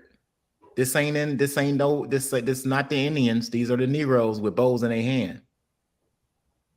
Negroes with bows in their hands. And because of the water was rising, right? It says, and because the water was rising, one of the boats of the Ghanaians crossed to the other side and put on shore those it was carrying, and thence began to shoot at our men in the boats. Hold up. Y'all don't get this shit. I'm gonna read this. I'm reading this shit again, and I want it to be in your head that Africans aren't pussy. They're not weak. When you come roll up in our shit, this is what we do. Okay, shot the arrows at the men in the boats, and the others who remained in their boats, bestirred themselves as much as they could to get our men as soon as they perceived themselves to be within the reach. They discharged that occurs. I always mess this shit up right here. Ammunitions of theirs, all full of poison, upon the bodies of our countrymen. They pulled up, they shooting arrows, all at the countrymen. And it's so that they held on pursuit of them until they had reached the caravel, which was lying outside of the river in the open sea, and that they were all hit. They all got hit by those poison arrows. In such wise before that they could sharpshooters in the house, tearing your ass up, right? And so they're on pursuit that until they reached the caravel, which was laying out to the river, and they were all hit by those poison arrows in such wise that before they came aboard, 4 of the men died in the boat. That's some good poison right there, boy. That's dipping your fucking chicken nuggets right there, fam. And the hot sauce. Okay, they got the hot sauce and they found out the mumbo sauce. The mumbo sauce got them fucked up. All right. You never hear about these stories, the resilience of an African. You always hear, well, they just came over there and we were waiting for white people to pick us up. That ain't how it happened. We were under attack and we fought the best we could. So we dipped them fucking arrows in some hot sauce, right? And the poison arrows hit them that they couldn't, like that shit was crazy, yo. It says, and so they were wounded. They made fast that they tried to run. It's them running now and commenced to make ready for their voyage, seeing the case that how perilous it was, but they were not able to lift their anchors. They tried to get out there. They couldn't lift their anchors. A multitude of arrows, right, with which they were attacked. These are Black Africans, land of the Negroes in Africa, attacking these orders of Christ. And it says, and they were constrained to cut the cable so that they had to cut the damn cable off. Fuck it. Cut it. We got to go. We got to get the fuck out of here. And so began to make sail, leaving the boat behind. They left their ship. They left that caravel behind, right? Well, they could not hoist them. And it came to pass that the 22 men that left the ship, only 2 escaped. Damn.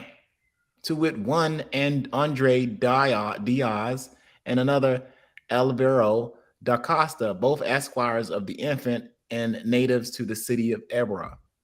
And the remaining 19 died. For the poison, this is the good part, for the poison was so artfully composed that a slight wound, if only blood let out, brought men to their last end. And there died the noble knight Nino Tristram. Yes, boys and girls, they fucked around and found out. And they still finding out to this day. Yeah. To this day, they finding out because they still coming to Africa, trying to kidnap people, take away their identity, and make them think that they somebody else. And you getting poison darts. It's all happening in repeat. It's crazy. Yeah. Yeah. Now, real quick before I go, like we haven't gotten into Islam or anything like that yet. We haven't gotten into that part of the history because we talked about how the Arabs and Moors and Muslims was talking to these white folks and they pretty much gave them the keys to slavery, right? Right. So right here, this book right here is titled "Race and Slavery in the Middle East: in a Historic Inquiry." Whenever you was talking about those kids, I really felt bad about what they went through. And it reminded me of this right here. Y'all heard of the Zan's rebellion? We talked about that was in Iraq. Right. These right here are these are what they wrote about African people during that Trans-Sahara trade.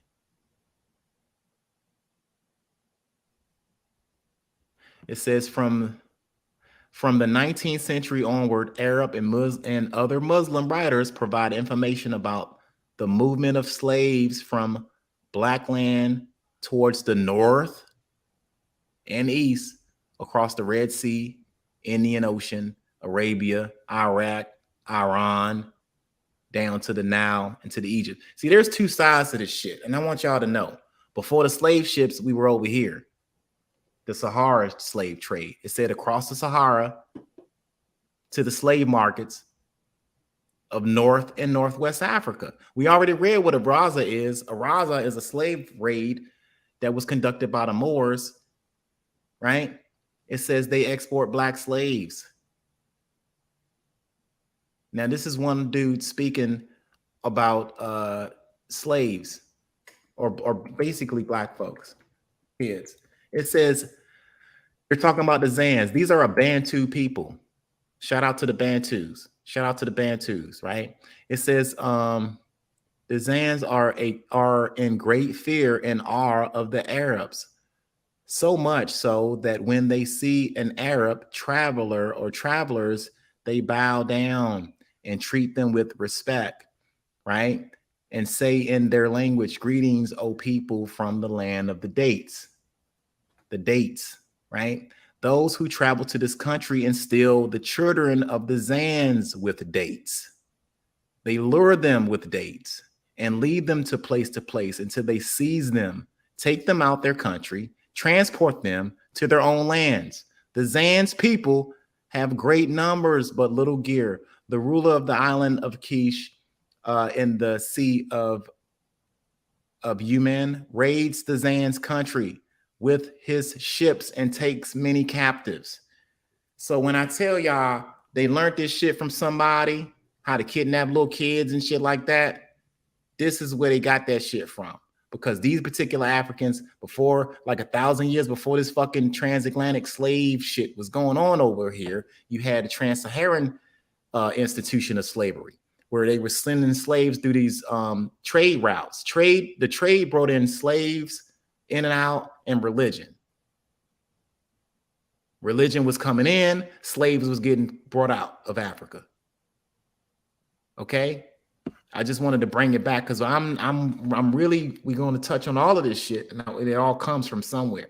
I know we banging on the European a lot, but let's not forget where this shit really come from. Let's not forget when the motherfuckers got to West Africa, who gave them the keys. Let's not forget about Adahu, right?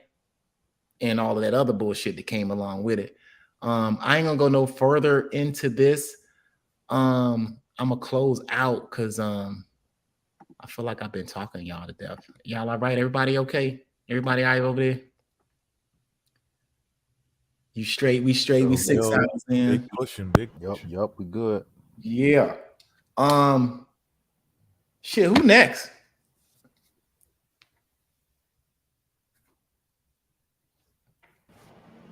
Actually, I'm gonna show you one more thing before I have to go get my daughter. I could have flexed a little longer, but I ain't want to. I ain't want to do it too much because I'm still putting together some shit at the same time. This actually complements what you were just saying. I saw this. This is out of the volume 1 that I was looking at. You probably covered this before. It's all good. Bring it back. Because a lot of people haven't seen any of this stuff probably for the first time.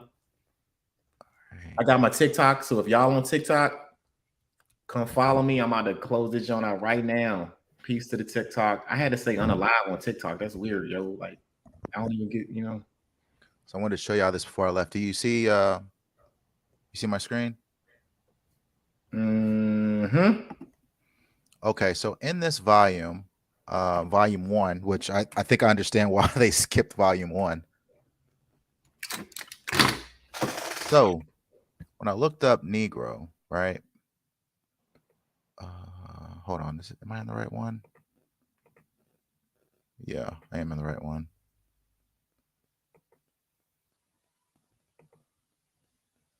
I didn't get rid of it, did I? Oh, no, I didn't. It's 7. Okay, so this is the when he talks about Bartolomeo Las Casas. But there was one. I wanted to show you the trick that they did. Here it is. Oh, wait.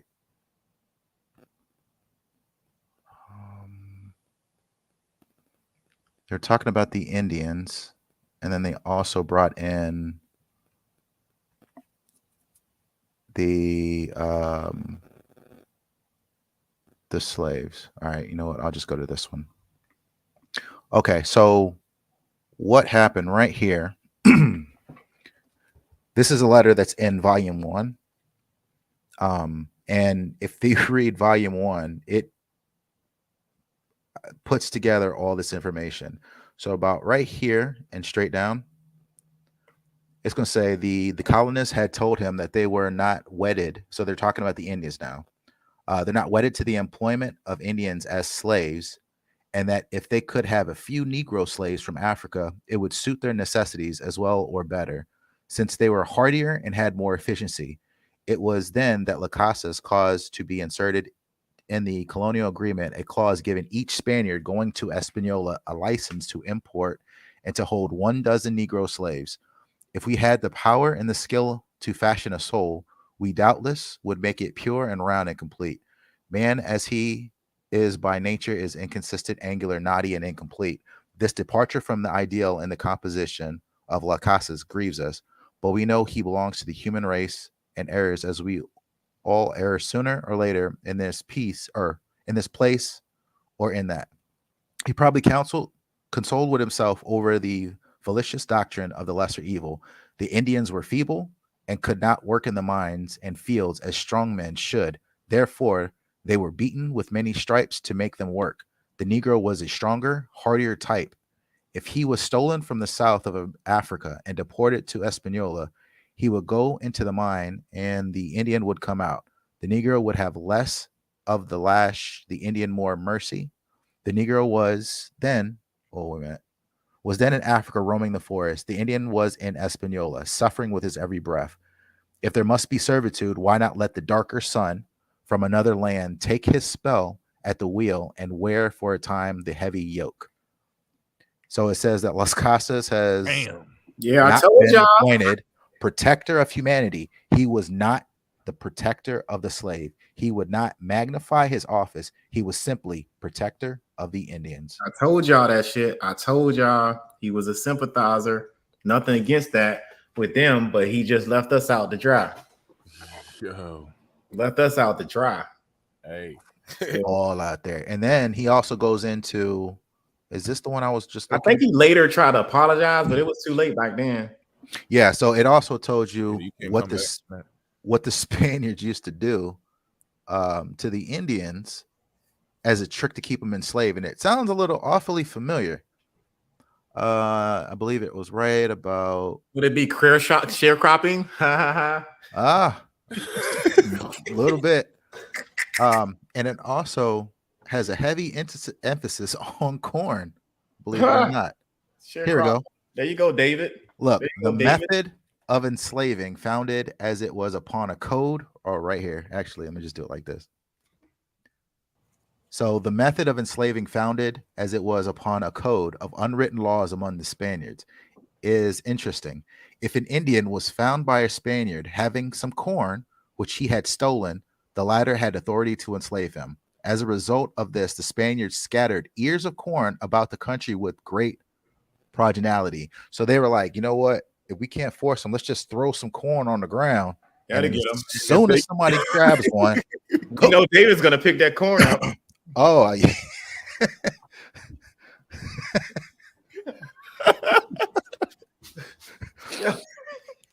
But yeah, so they were pretty much getting people. It's like, oh, you won't steal this corn, and just put it outside the door and just be watching. Oh, we got the corn, and then snatch them up. Got him.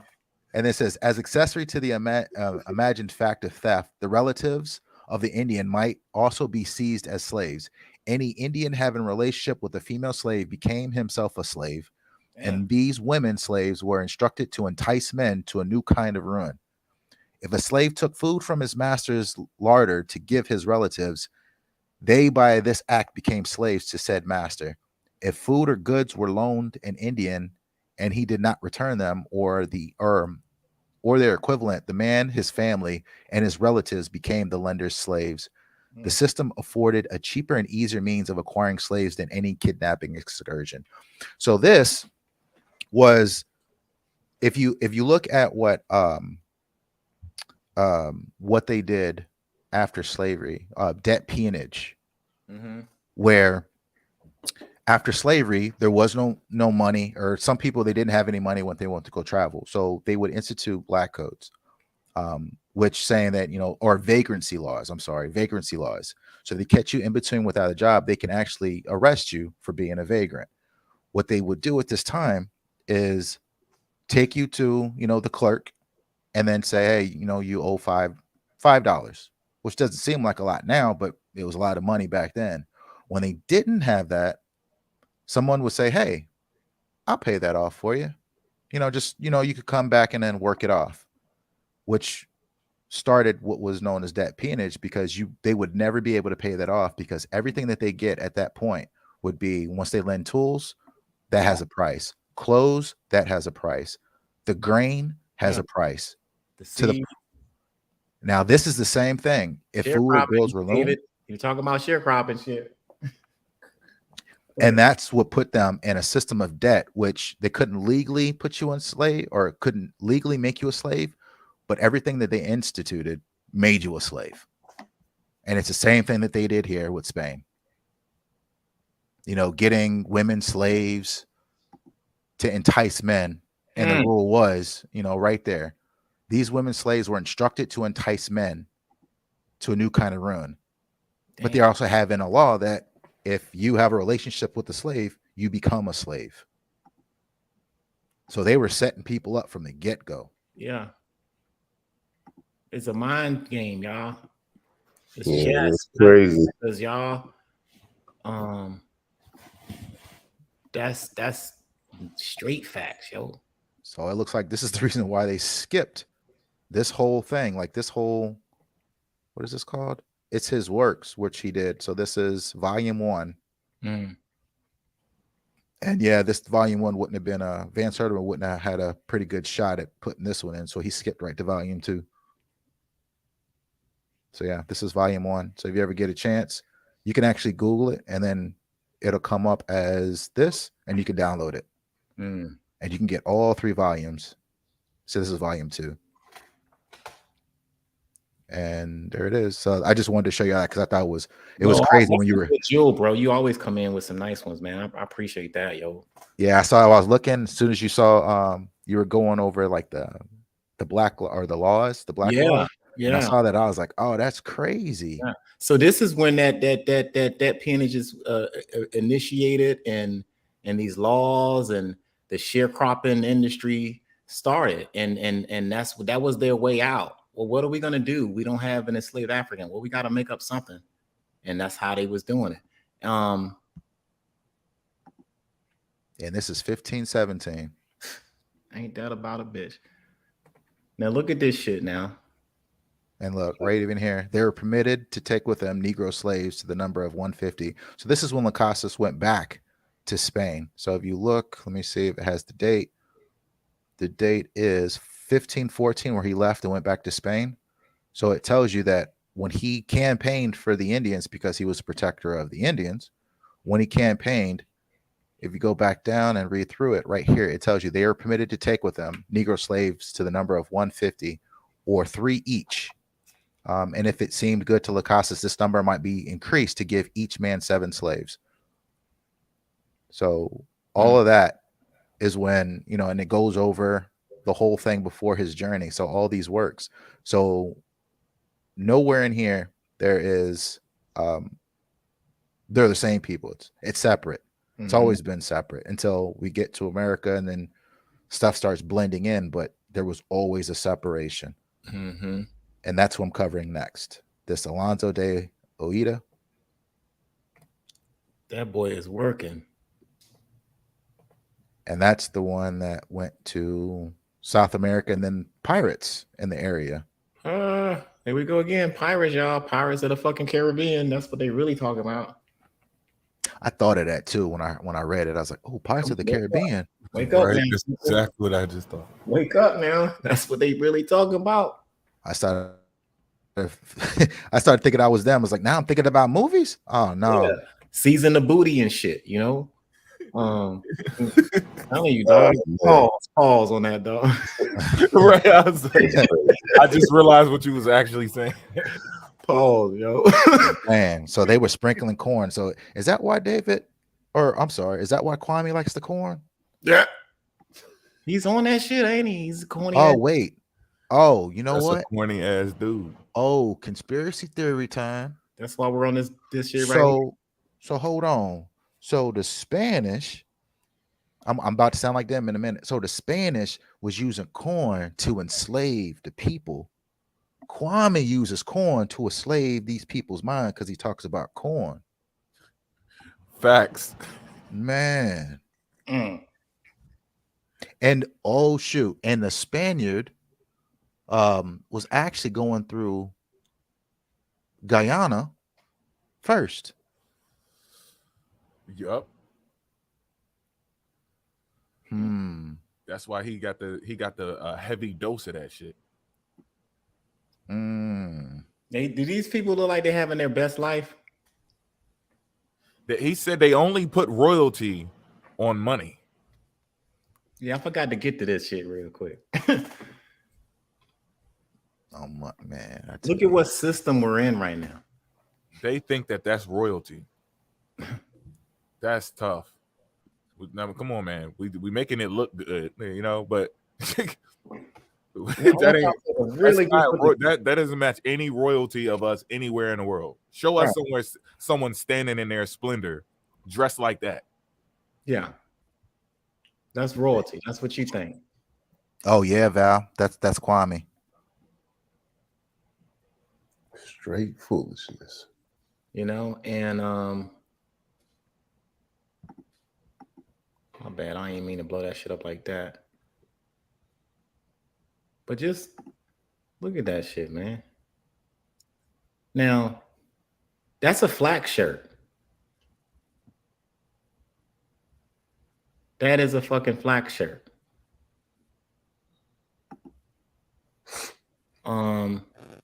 Let's look at this here real quick. Where we go? You know what these are? These are sharecroppers that got kicked out. Evicted. 1900s? Where's my mouse? Yeah. That's what a sharecropper will get you. Evicted. When you can't pay your debt off. Yep. When you can't afford to buy the tools to keep the shit going. My wife's grandparents were sharecroppers. And they don't realize it happened after slavery. Yeah. Straight silliness. Timelines. They'll get you every time. Yeah, and they want to put that into dead middle of slavery or the Civil War and say, oh yeah, they had this. No, he didn't. And even yo, since you're right there, go all the way down. So this is what he shows, right? And if you scroll down, no, keep going all the way down. Should be a tab, or I think is it regions?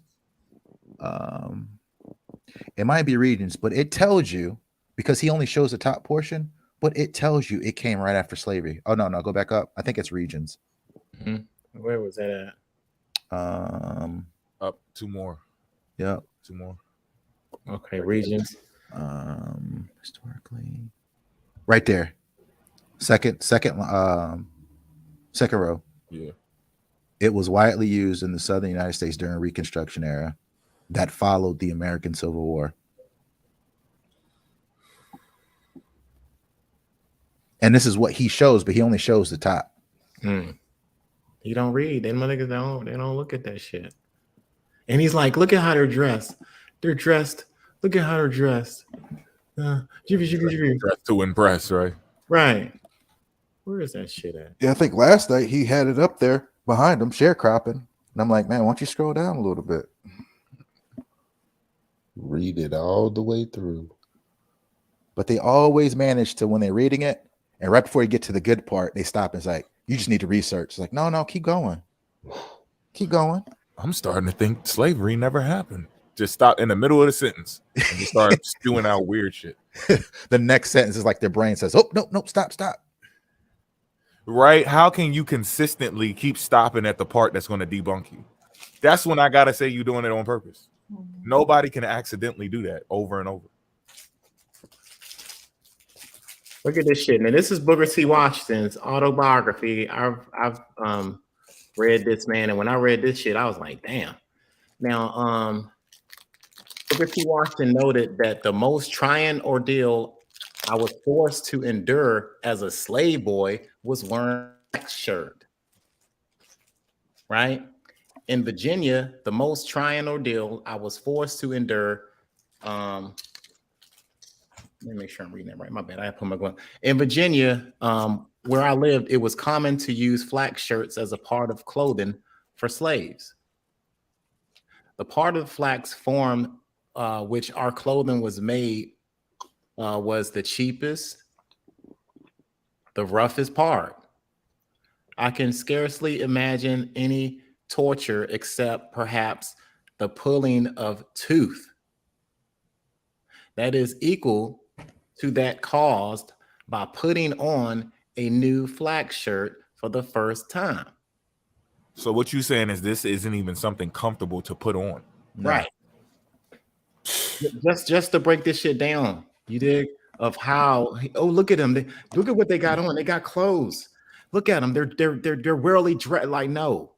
Booker T. Washington, as a young slave boy, is explaining to y'all bitch ass Negroes that it is uncomfortable to wear this flax shirt. He said pulling teeth is the equivalent to putting on a new flax shirt for the first time. It is almost equal to feeling that one who have experienced if he had a dozen or more chestnut burrs or 100 small pinpoints in contact with his flesh. My brother John, dig this, my brother John performed one of the most gracious acts that I've ever heard of one slave related doing for another. On several occasions, when I was being forced to wear a new flax shirt, he generously agreed to put it on in my stead and wear it for several days till it was broken in. And you got the audacity, where the fuck that shit go? Right?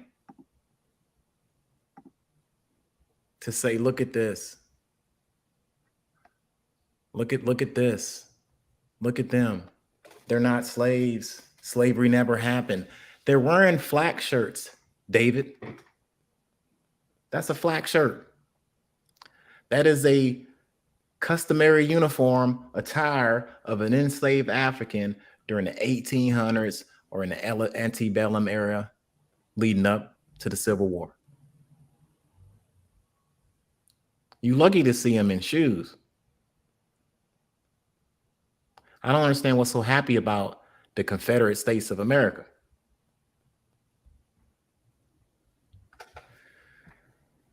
Wake up, man. I don't know what to say after that.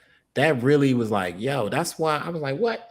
Now, on that live, y'all heard that live originally, right? Because we've been on this joint, right? But it's like, they were like, you're African, you're a slave. They were all of this slave shit. And she's like, show me your receipts. And I think the irony of it is David pulling out this receipt saying that, hey, look, we was here first. This is us on currency. We were running things. No, bro. This is a Confederacy currency of $100 bill. Displays a prominent image of slaves during field labor in 1862. Front side of the Confederate $100 bill shows an image on top center of 3 slaves working in the field, 2 tilling the ground with hoes and carrying a basket of grain. Additional images of John Calhoun on the lower left and a woman in classical dress carrying a... And what that say at the top? Where at? That says Wichita State University. Yeah. What? Wichita State Library Special Collections. So all I gotta do is call them up and be like, hey, I need that, yo, because that's in my state. And yeah, that's our main college right there, WSU. So all I gotta do is hit them. Hey, yo, I need everything I got. Matter of fact, I think my cousin go there. So I could just be like, hey, give me this. Like, give me that shit. These people, man.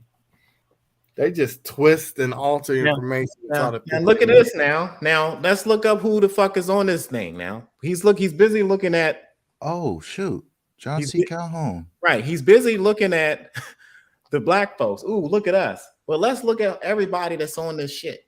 You want to hear something real quick while you're there? Go ahead, bro. My 6-time grandmother was his slave. Shit, ain't that a bitch? Yep, Rose Calhoun. And he got the audacity to use this as a picture. Yeah, that actually, my grandmother came from his plantation. Wow. Or one of his slaves. Yeah. And this ain't real. That never happened. They get mad at us for telling our stories and all of our shit's connecting like this. We got the Griffin ship.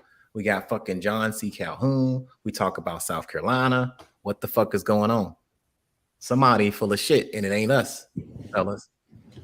John Caldwell Calhoun was an American statesman and political theorist of South Carolina who held many important positions, including being the 7th president of the United States from 1825 to 1832. He adamantly defended slavery and sought to protect the interests of the white South. So that's who you rolling with, David? He began his political career as a nationalist, modernizer, and proponent of strong national government with protective tariffs, yada, yada, yada, yada, yada. But that's who this is right here, David. And we're finding out that he fucking enslaved motherfucking Mr. Robinson's family. So how the fuck is this not real? How the fuck are you looking at these people in this scene? These people represent the shit that all of our families had to go through, including Rob's. So don't get mad when I say nigga, please. You need to read more. You are historically illiterate to the subject matter. It ain't personal, but you got something wrong with you, bro. Facts. That's just what it is. All right. The That's feelings don't saying. even matter. It ain't about feelings right now. You can't do this. You can't be doing this, dog. Come on, man. I ain't trying to be funny. That's a flak shirt. Booker T. Washington had to wear this flak shirt when he was 9 years old. He had to get his big brother to help him out to break the shit in. For those who want to see what that shit look like, is like that. For those who need to, if you all want to know this, where I got this from, Booker T's Up From Slavery, because he that's the one, that's his autobiography talking about it. So straighten up and fly right. We're gonna be banging on you jive ass turkeys, coming with the truth. This is why we do what we do. It ain't a game. It's not a game. Like, we're not playing around with this is our history, and we are the custodians of the shit. And I'll be damned if I let y'all walk around and talk shit about it. Word. And you know, a lot of them already know too, and they still sitting there like, we got to keep going. Yeah. Y'all some fucked up people. Y'all know damn well, even if it's some of y'all who just didn't catch it, we showed you already. We didn't put days in with this shit, with research, not days talking. Anybody could do that. Days with research and documentation. So if you had it twisted, ain't no reason for you to have it twisted now. So that means you're like, man, I'm gonna keep doing this shit. So you know what we really know about you at this point? You really don't care about the people.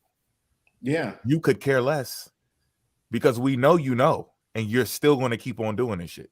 You know, you intentionally deceiving the people for monetary gain. That's what I'm. They know. Look, this is how you know. When we first got into this shit, before we even hit up with the first presentation, we were just talking about doing it, right? And we was like, we just gonna take the information. And then when we started getting, we set the date. And then what Mo said, I done put all this shit together. If I would have known that they was just going to be giving me that information to body them, because it's too easy, I wouldn't have put all this information and all this effort into the presentation. because they give you all this shit to body them. Yeah, they do. They do give you a lot, and you can be on like a roller coaster of just information. Just right. That's why we got so much extra material because we didn't even have to use it. All the shit we doing now is just extras. Yeah. They'll tell you, go get this book. You go get the book and open it, and then like 1 or 2 sentences will say that the shit that they talking about, but the entire book helps our narrative. So I don't either they're looking into the books, which I highly fucking doubt. You probably got 1 or 2 of them that's actually looking into these books. No, Some of them, they're not. They're just looking. They're just trying to find anything that fits their shit. And if it says Africa, it's getting tossed in the garbage. You know they don't say it. Yeah, like Monty Moose blatantly lied to niggas. Yeah, he started reading some shit, and as soon Yahweh did the same shit. As soon as it start going against that shit, we don't have to read this. I don't know. Let's go. To hey, look, we're gonna take the Africa out of that and put it to the side, bro. I want to give y'all an update, real quick update. My video, the 6.5, at 307 views, it has now been reported. I bet. What video you talking video about? was that? My 6.5. But guess what? As of 2 seconds ago, I won the appeal, so it's back. Oh, okay. What it is they I was about to say, send that shit to me. Everybody gonna post it. If they report and get that shit removed, everybody posting it. And you want to hear something funny? That's why I structure my videos in a way where I don't cuss. I don't do anything like that. Nothing aggressive. Yeah, you really smooth with your shit. I will say. I'm not, bro. Because they can't stop it for bullying and harassment. Port stitched my shit. A couple of people stitched my shit where Yahweh was talking about Earth Speaks. I was like, how they shit stay up and my shit got smashed? I'm telling my shit get smashed. We be going off, yo. We too hot headed. That's why I just delete the shit. I'm like, man, I can't post it. I don't want to be nice, yo. But we got to do it though. Eventually, we got to tone it all the way down and just like it's a silent kill. You get what I'm saying? We loud and emotional because this shit pisses me the fuck off. Dang, so it's like, yeah, then you hear the animal shit. She's an animal. I'm gonna walk you like an animal and all. Like, yo, what in the hell is y'all talking about? And it's like they ragdoll people. They identify with Africa. You talking to your people a different way. Oh, they identify with Africa. We not doing that to y'all, but y'all doing that to the people that run in our area. And I can bet you I know who did it because there's somebody that just looked at my profile before it went. Two-Toe 3 Enchantress 93, and it looks like no, what's her name? Secret? No, she's African and Tia. Yep, I see her right there. Tia lurking for certain. Okay, I bet you it was like, oh, I'm glad I got it removed. Nope, I went and got them, y'all. Their ancestors don't play. This is what she keeps saying, y'all. Y'all need to look into y'all genealogy and find the Africans that came from Africa. How the fuck we gonna do that? They recorded your tribe, where you come from, when you got on the ship. We just learned, but listen though, we just learned that a ship can be taken and be taken again and be taken again. Yo, some people never gonna find it. Yeah. Never. You're never gonna find it. The only thing you have is DNA and what is left over from your grandparents. That's it. That's why they're thinking that since we can't find it or we don't know, then it's not real. That's not how it fucking goes. But it works on people though. That's how they recruit them. That's how they make them go, and they bully I can them. only go back to an Indian, so I must be an Indian. You got to be able to stand there, wait for all of the chaos to come down and go, okay, y'all. So now check this out, and then bring that logic, because that's what it is. They get people in there and then they just flurry them with a whole bunch of bullshit. Yeah, they bully them bad. Like it's like the worst thing I've seen. They'll ask questions like, "Oh, you're what?" Tell you what, I dare one of you bitch ass niggas come in the chat. The link is in the chat. Come on, I know y'all looking at it. They ain't gonna do it. They ain't going to do it. This reverse psychology. They ain't going to do it. Yeah. They absolutely bully people. Look, they bully people to the point where if somebody from Africa, they haven't even been to the U.S., they'll tell them, this is how it was in Africa. They'll sit there and bully them. Yup. We are you. you're Native American too. The Africans are Native American. And then they agree. It's like, well, I'm not going to argue that. They can't. They don't know the subject matter. Right. You know, get somebody in there that actually knows the subject matter. You're not going to bully someone like that. And they'll bully somebody that's like 20, 21 or something. Don't really know history. It's like, no, you got to be Indian. You know, what you got on my Indian, homie? Nothing. Nothing. Yo. My grandmama told me I was Indian. You know what I'm saying? Your grandma tell you was Indian? Yeah, she did. See? You an Indian. You one of us. You one of us. And you feel at home. Here's a corn I cob. gotta call my grandma tomorrow morning. Grab some corn. I forgot to call her today. She's supposed to be giving me the rundown on the slave plantation that my family come from, on her mother and her daddy's side. Yeah, them jokers punish someone. It was Mother's Day today. Yeah, look, they punish them and they give them some corn on the way. Corn. I text my mom. I take some corn. I thought Mother's Day was tomorrow. Yeah, it is tomorrow. It is tomorrow. Speaking of that, I got to get off here and call my sister. Her birthday. She going. Yeah, I thought it was Sunday. Yeah, it is. All right. Well, that's because my mom. And shout out to all the mommies out there. Rhonda, she is not about that life. Yep, this morning she told me to hit up my grandma. I'm gonna keep it 100 with her, y'all. A lot of them are not about that life. They're not about researching real information. They have to push the narrative. Oh, something's going on. They got that long. There goes Swino. Huh, son? So there was Tia, Swino. They all jumping in there. Ooh, they trying to protect Kwame. Yeah, I'm seeing all the usual suspects. Y'all need to be worried about y'all next. I don't know what you worried about. You next. You over here trying to heal him, like, oh, stitch him up. You hit too. I'm thinking, you know what they're doing? Oh, I know exactly what they're doing. They're like, ooh, he's got you can't trust these people. Let me see if I can get on it. Oh, they trying to sign up. Yeah, you're right. We're looking at it wrong. They're trying to get the applications before they run out. Yeah. Okay, so they're reporting to you so that I got it. Now I get it. Yeah, I think they just showing me and be like, hey, you got next. Can I get next? Yeah, that's what it is, bro. Because Natural, he only did a drive-by and said why he in the video. And I told him because he was an idiot. What's the next one? And then he ain't say nothing. Funny shit. So he the next. As soon as I get that text message and it be like it's showing him in his FBI uniform, it's a wrap. You better hope I don't find that. No, he better hope he's probably scrubbing right now. Right. Baby, delete my old Instagram, my old Twitter, my old Facebook. My MySpace, I don't know my MySpace login. That's where your shit stuck. Everything up there is stuck because he don't know the password.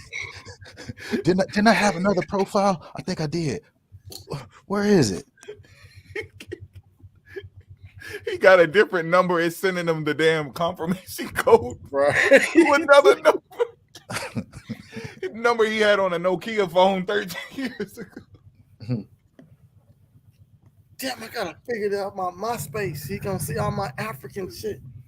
Black fist, unks, right. African jokes. He talking about the tribe teaching me shit. I'm taking notes. Fuck the joke. What did you say? The tribes act how? He know everything about the tribe. He seemed like he was one of those people that was like, nope, the Africans came here first. They were the real Native Americans, then it spent to some dang Callaway shit. That's what it sounds like to me. I don't know. I know African queen. I don't know what she thinking. Yeah, I don't know what she thinks. She was literally selling it too. Black Lives Matter. 40 weeks ago, she was damn near selling the thing. Oh, damn. Oh, shit. Yeah, go back and look at that picture. Y'all better run, man. I told y'all to run. He's coming. He's coming. They like, who? Suiting, poured with. He's coming. He's coming. You know? And he ain't coming up to rob you. He's coming to give you your shit back. Right. Yeah, man, you dropped this Pan African bag on the floor, man. I'm just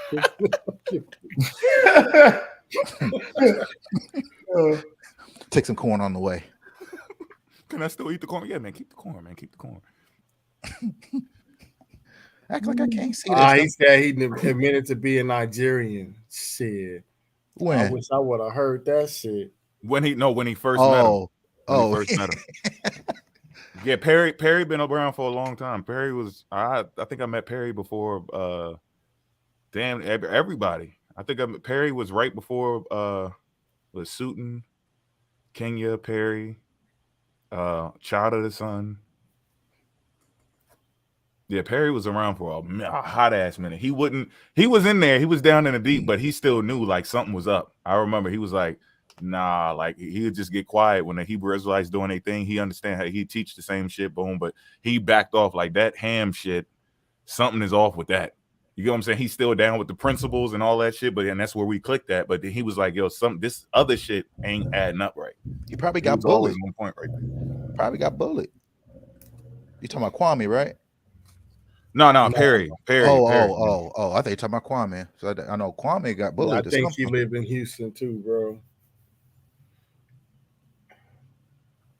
You saw the video where he said he pulled up to his job in Houston and said, I'm like, what the fuck? Hold on, which one? Who's talking to who? Who's in Houston? Yahweh. Yahweh. Somebody lost a wife and child, and he opened his mouth weird about it. Like, yeah, that I guess he was probably saying that was the Most High that did it, or that's what you get, or some shit.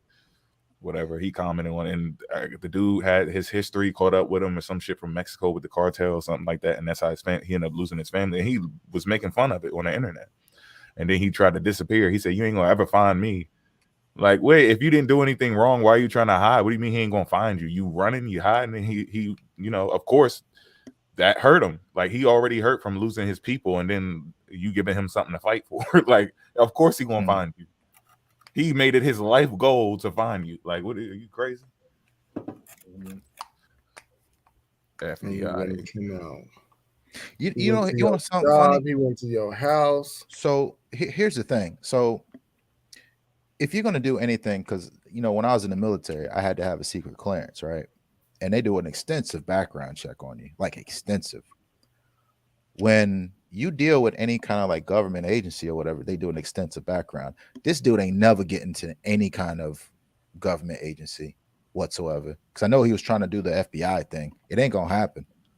And I know I caught him on a couple lives talking about he was going to school for law. Law. He dumb. I'll tell you that point. I'm not gonna let him be a lawyer. Nothing.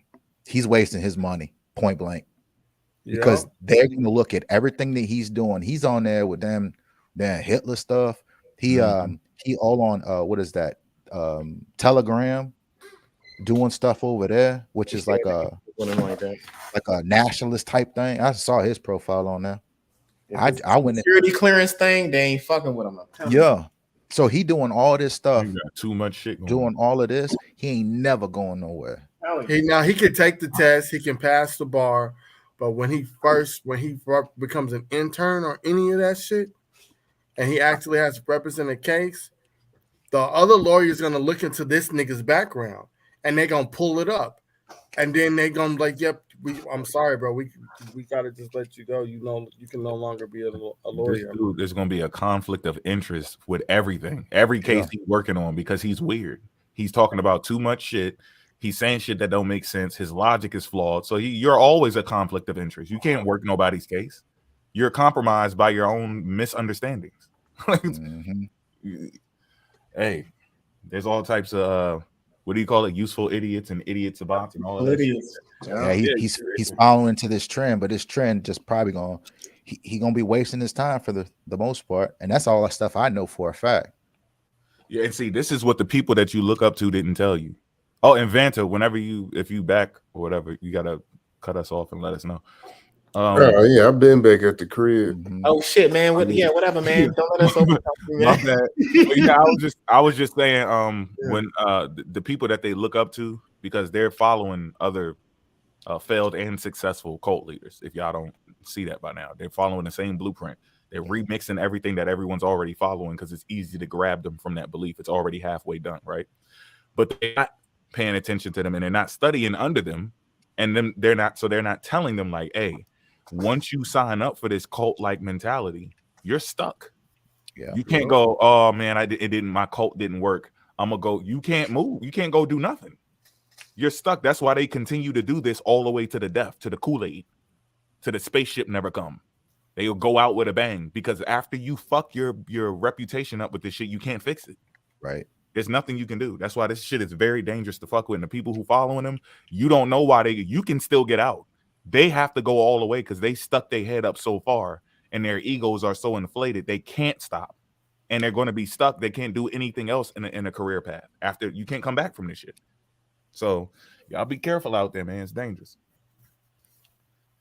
And how is he doing research papers with this type of research he doing? Because I'm sorry, I don't believe he going. He probably like in the first semester of law school or something. Ain't no way in the world.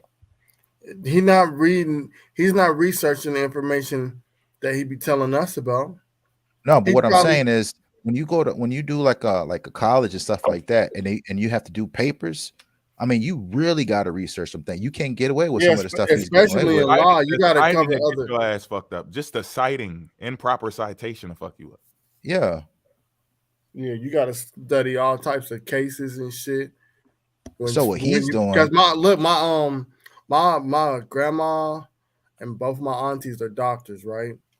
I got another cousin. She's a teacher, but she went to school for science. So now she's a retired science teacher, right?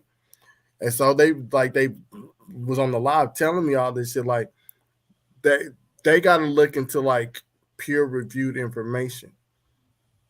They can't give out false information when you being a doctor, because that'll get you in trouble. I didn't know that shit. I thought doctor was just subscribe some shit. Like, here, go to the drug. No, because that should get you. You got to research all types of shit, especially when you're dealing with people and you prescribing them medicine. So if they got to do, I know lawyers got to do that shit. You got to study case law. Right. You got to rebuttal your own rebuttal. Ain't no way in hell he got taught. See, I did IT, and I had to do my research papers. I mean, I had to get really in depth, a lot of detail for one of my degrees. So I'm sorry, I don't believe that at all. Like I said, maybe first semester and he ain't take some kind of classes, but I'm telling you point blank, this level of research that he's doing, I don't see it. Maybe I'm wrong, but I don't see it. But I do know what he's doing now. He ain't never getting to no FBI or anything like that. Man, he's not gonna get no security clearance. The issue is what we forget, because we get caught up in the conversation. My bad, Vince. I know we just dragged it again, but if they don't know, we're assuming that he is actually really accidentally coming across this information, or his reading comprehension. They do suffer from that, right? But some of these people are doing this shit on purpose. So he could actually go to law school. He's deceiving people. He's not telling the truth. This is fake. This is all an act. Everybody ain't being fooled. Some of them got to be doing this shit on purpose, doing it for money, or doing it just because they need attention. They ain't got nobody, that care about them or some shit. They're looking for energy that he's sucking from people like vampires. So some of them could possibly do it. I'm not sure if I'm convinced that Yahweh is one of them that's confused. I can't. I don't think he's confused. I think he's purposely doing it. So I could see him actually going to school, doing that for real, and then on the side he over here fucking with people's head. I don't know. You heard of that in too deep stuff, where you play the role for too long and then you right in there. Yeah, yep. That too. Yep. Lost in the sauce. I didn't see in the video. He was moving. Was it aluminum foil? He's doing I'm using my powers to move aluminum foil. That's a trend too. The aluminum foil movement. Yeah, he was doing that. Oh, he was really doing that shit? Yeah. I thought you was telling a joke. No. Come on. Who y'all talking about is moving aluminum the Most High. He said that he was trying to move. You know that trend that you seeing when niggas moving aluminum foil on their shit? We used to do that when we was little, but like I didn't think who thought that was real. Yeah, nigga, like I also tried to become a Super Saiyan and shit my freshman year in high school, nigga. I was charging up. But sometimes you got to get rid of kitty shit. And the fuck is wrong? No, I'm saying we knew that pushing the damn paper with your hand, the wind, and the you get something real light. The thin pieces of aluminum foil, you like wave your hand across and make your little cousin or whatever think that the shit was real, but then you eventually tell them it was fake, and it was like, how the hell do adults think that shit real? I don't get it. Well, all right, I gotta get ready to go, so I can call my sister for her birthday. All right, bro. All right, man. Thank you, man, for coming in and getting that thing done, bro. We appreciate the contributions. No problem. I'll come back and listen on, and I'll probably jump up here again. Just go ahead and give her her ring. All right. Happy So I'll be birthday. back. Too. All right. Peace, everybody. Peace. Ben, go ahead. Can you share your screen? All right, let me pull some up one time. Hey man, you good, man. All right. Green light. Peace, everybody. For those who have stayed in, we appreciate it. For those who just now tuning in, Volume 4, Pseudo Massacre continuing. And we got the DNA genomic man in the house. I'm about to go on mute. Go. All right, I'm probably not gonna read this whole thing, but this was getting into the life and death in early colonial Campeche, new insights from ancient DNA. Just wanted to show, because we've been talking about the Black conquistadors for a minute. But yeah, colonial sources attest that Juan Cortez, slave of the soldier Juan Sandino, was the first African registered in New Spain. As y'all see, African. Right there, we can highlight it real quick. He was part of the military consortium led by Hernan Cortez in 1519. So this is the picture right here. Just want everybody to see it. So that's Juan Cortez right there holding the horse. And then, of course, you got the Spaniards and then the Native Americans. That don't look like. I don't see no afros or no cornrows, no none. But yeah, the conclusion was that all the admixtures that did take place happened post-colonial. I can read it real quick. Damn, Anta got the DNA on your ass. In this study, we have combined new paleogenetic data for 10 individuals previously subjected to a suite of conventional analytical methods in order to establish more detail about their life histories. These combined analyses now provide key details about the multi-ethnic nature of the people living in early colonial Campeche, where previously desperate groups mixed for the first time and lived under Hispanic rule. Singly or collectively, these genetic profiles add a new human layer to our understanding of a crucial era in location and history of New Spain. The spatial distribution of the locals and immigrants of different ancestries across the Campeche cemetery confirms a prompt and forced integration of all segments into the new Novo Hispanic social fabric. Our analysis of these 10 individuals found no evidence of the mestizaje mixing across groups or sample size is small, but seems to indicate that although they were buried together, different groups in early colonial urban European hubs maintain some degree of separation in life. Future paleogenetic analysis of the burial populations from other colonial sites, such as the San Roman or San Francisco parishes, would undoubtedly shed new light on specific ancestries and any evidence of biological admixture. While in San Roman, neighborhood was reportedly established and occupied by the Nawas from Monteo, brought from the Encomendia in the Azcapotzalco, I believe, in the parishioners of San Francisco neighborhood were local Maya. The INAH has recently recovered human remains from both parish cemeteries. In this same vein, we are confident that future scrutiny of additional individuals from the Central Cemetery of Campeche will provide an even more nuanced picture of time and of population mixing. We hope this research provides a starting point for further studies in the directions of the Americas and beyond.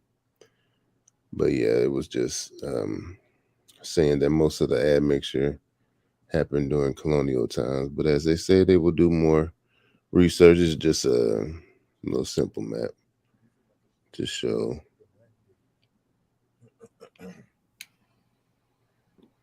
a couple. No. All right, so yep. All right, I can exit out of that one. Boop. Let me drop that bad boy one time. I just want to hit them with a little genealogy too.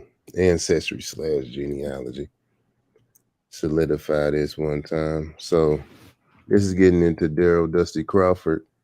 So CRI Customers has his DNA traced back to 17,000 years. So they were the ones responsible for doing his ancestry and his ancestry his genealogy as well, using his ancestry test. Ooh, excuse me. You may hear about DNA in the news or in the conversations, but what is DNA really? Let's scroll down. A few weeks ago, we learned more about the Blackfeet Nation of Northwest Montana, thanks to one of its members, Daryl Dusty Crawford. The Blackfeet Nation consists of 4 different groups that speak Siksika, I believe, and they live on the border between Canada and the USA. The desire to learn, Crawford decided to get his genetics tested because his brother, Alvin Willie Crawford, wanted to know more about their ancestry. Like many of our customers, he came to CRI Genetics to learn about his biogeographical origins. In other words, he wanted to know where he came from, stretching way back into prehistory. We were able to test his DNA all the way back to 55 generations, or 17,000 years, with 99% confidence. 99% confidence. A mother's line. Dusty belongs to mtDNA haplogroup B2, one of the 4 major haplogroups that's prevalent among Native Americans. Haplogroup B2 is unusual amongst Native American haplogroups because there's very little evidence that they crossed the land bridge between Russia and Alaska. Let's repeat that, because there is very little evidence that they crossed the land bridge between Russia and Alaska. Most haplogroups spread from the north to south, as you would expect from the land bridge crossing. Strangely, mtDNA haplogroup B2 spread from south to north, and it is most commonly found in Peru. This evidence suggests that Crawford's ancestors crossed the Pacific Ocean sometime during the last ice age. This is bolstered by the fact that many native Pacific Islanders only belong to mtDNA haplogroup B2. Additionally, their closest mtDNA haplogroup, B4B1, is found in Southeast Asia. During the last ice age, about 20,000 years ago, sea levels were about 130 meters or 426 feet lower than they are today. What are now underwater mountain ranges would have been islands during this time. In other words, what seems like an impossible trip for small boats today would have been a possible back then. So this is just getting into some of the mountaintops that they said are now submerged that they could have utilized back in the day. getting into the whole kelp theory, whether it be from the bottom or from the north. Unfortunately, his brother passed away before he could learn the results of the test. Dusty was never able to tell his brother about his unique heritage. Dusty and his family are in our thoughts here at CRI Genetics because we believe DNA results are best enjoyed with family. It's the most exciting part of the journey. So yeah, so just getting into what are you waiting for? Go ahead and take the test. Go ahead and take that test, y'all. If you want to, that is. Or do your genealogy, whatever. That shit. All right. I was supposed to do this one first. My bad. I did it in the wrong order. Getting into the because we were talking about slavery. So enslaved people were kidnapped from all across Africa. Rare look at DNA from Colonial cemetery reveals. In 2013, South Carolinians made the unexpected discovery of a colonial-era cemetery holding the remains of enslaved people. Now a genetic analysis of some of these individuals reveal their origins. Look at those beautiful Black African Americans. People enslaved during the 18th century in Charleston, South Carolina, were kidnapped from all across Africa and denied the chance to be buried with kin. A new DNA analysis from a local cemetery has revealed the findings published Monday, January 9th, in the journal Proceedings of the National Academy of Sciences. And you can click on the links and actually see.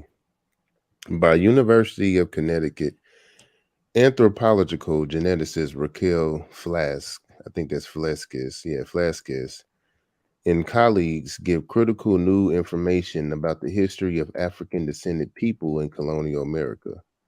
Charleston was a significant port city that, according to the Transatlantic Slave Trade Database, received close to 50% of all forcibly enslaved Africans who landed on the East Coast. Since very few African or African-descended skeletons have been studied to date, the new study is important contribution to understanding enslaved people's lives experiences in colonial North America.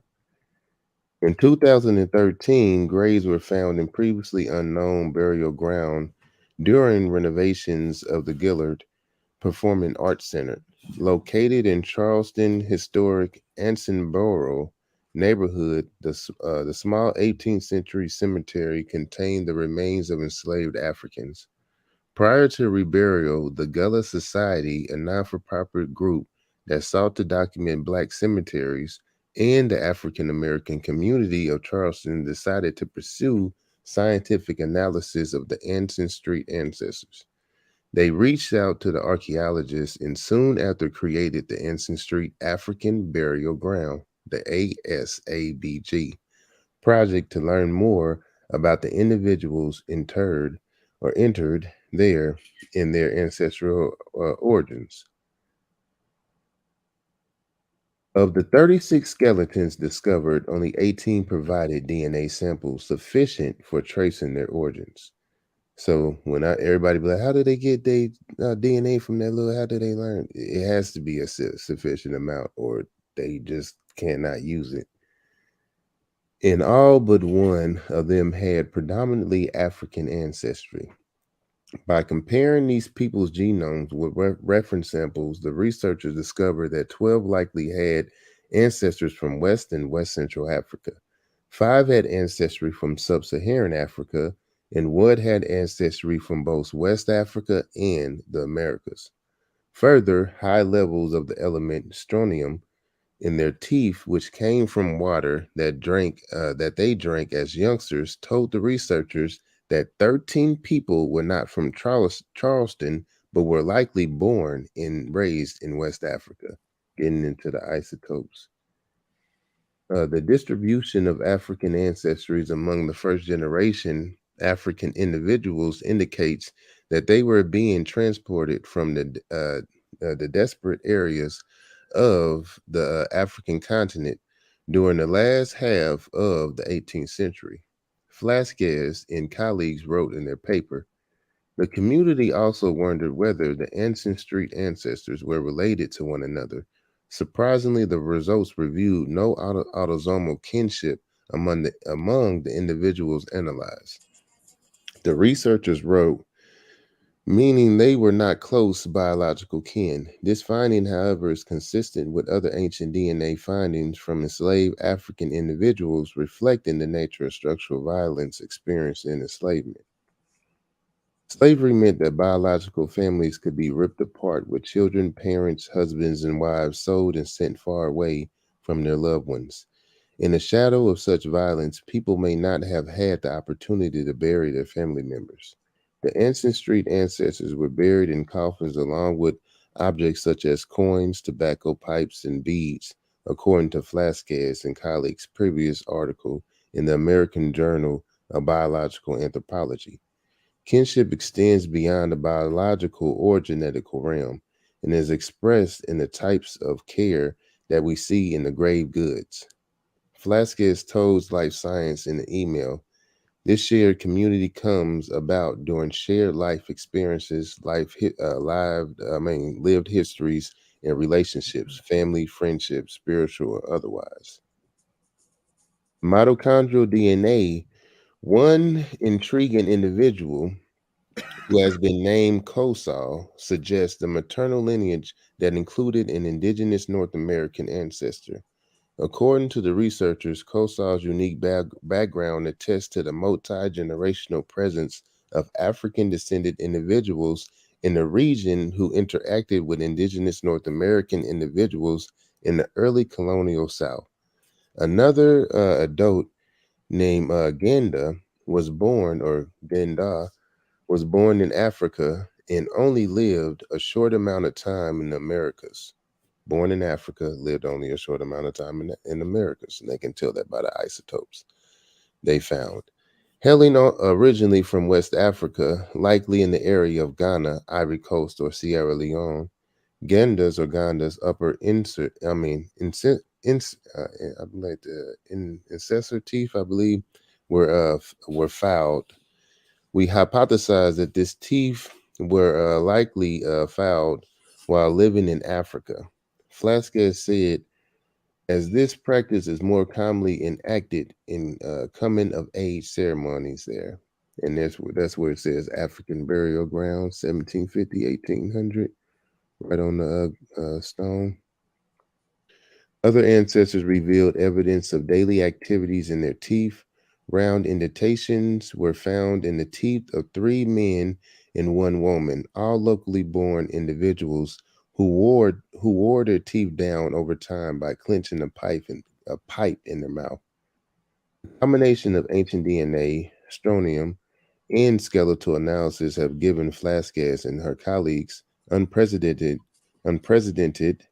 information about African descended people in Charleston during the time of transatlantic slave trade.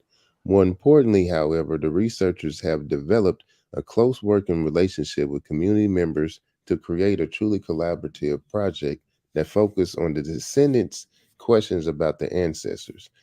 The Anson Street ancestors were re-entered in 2019 after Charleston community gave the ancestors African names and celebrated their lives. Voila. And there it is right there. Oh, wait, I don't mean to search, but yeah. Well, you can see African burial 1750. So I had to drop that one time. I don't know if I wanted to get into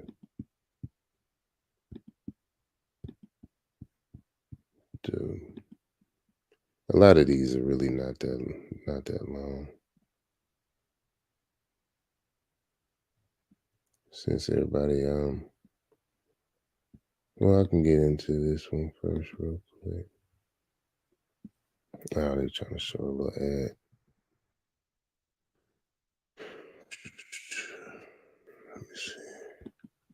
All right.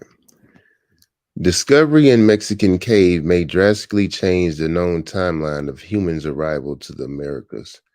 In a controversial new study, scientists cite artifacts dating the event to more than 26,000 years ago. Brian Hanwork, July 22nd, 2020. 2020, y'all.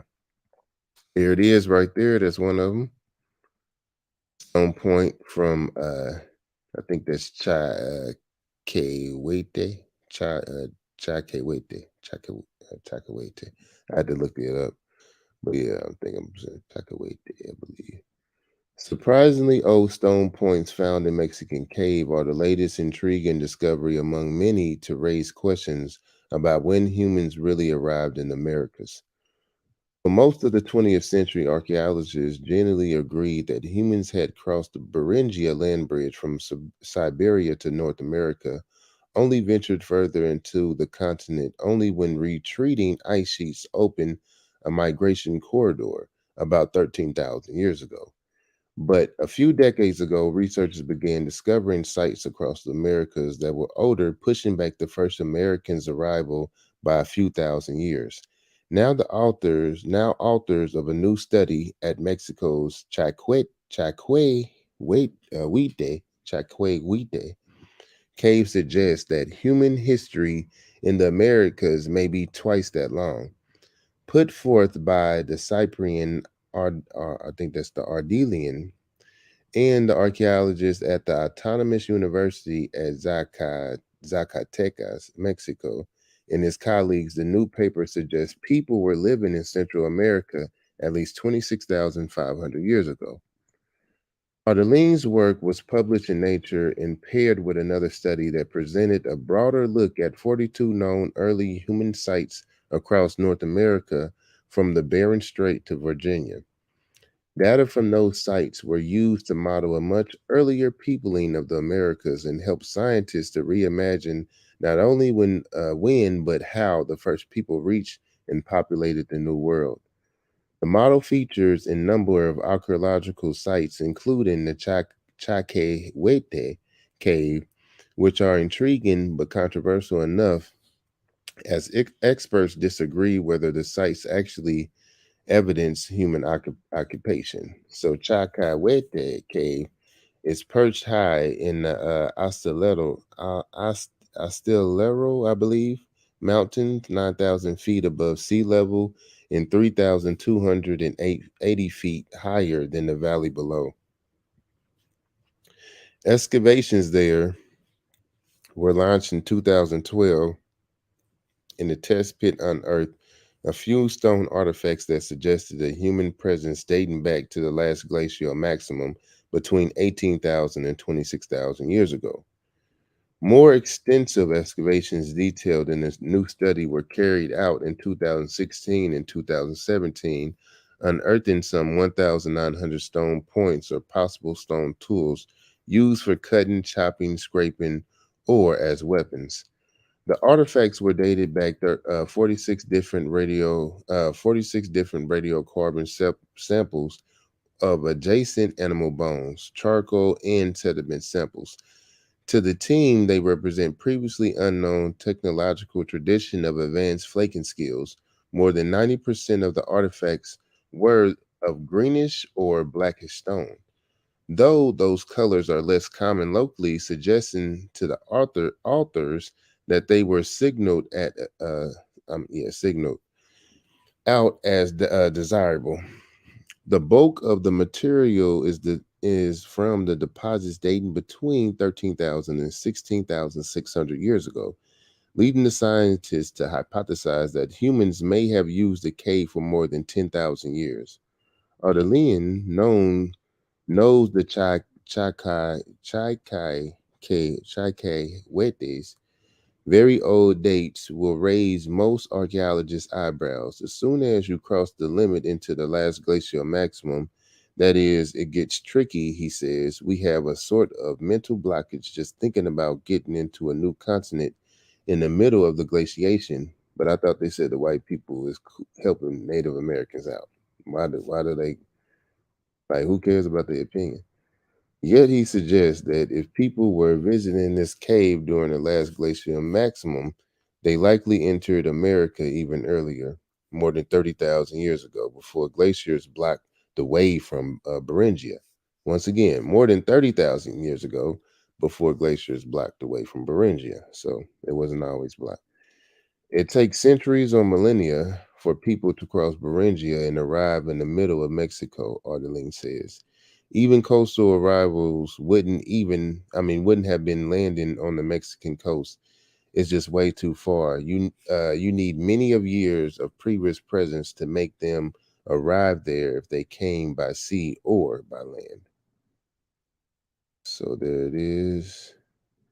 Ardeline sees the site as one point of emerging new timeline for humans in the Americas. This site alone can't be considered as definitive conclusion, he admits. But with other sites in North America, like the Galt in Texas, the Bluefish Caves in Yukon, maybe the Cactus Hill in Virginia, it's strong enough to favor a valid hypothesis that there were humans here probably before, almost surely during the last glacial maximum. As would be expected, the site has drawn scrutiny from archaeological community and Nature News.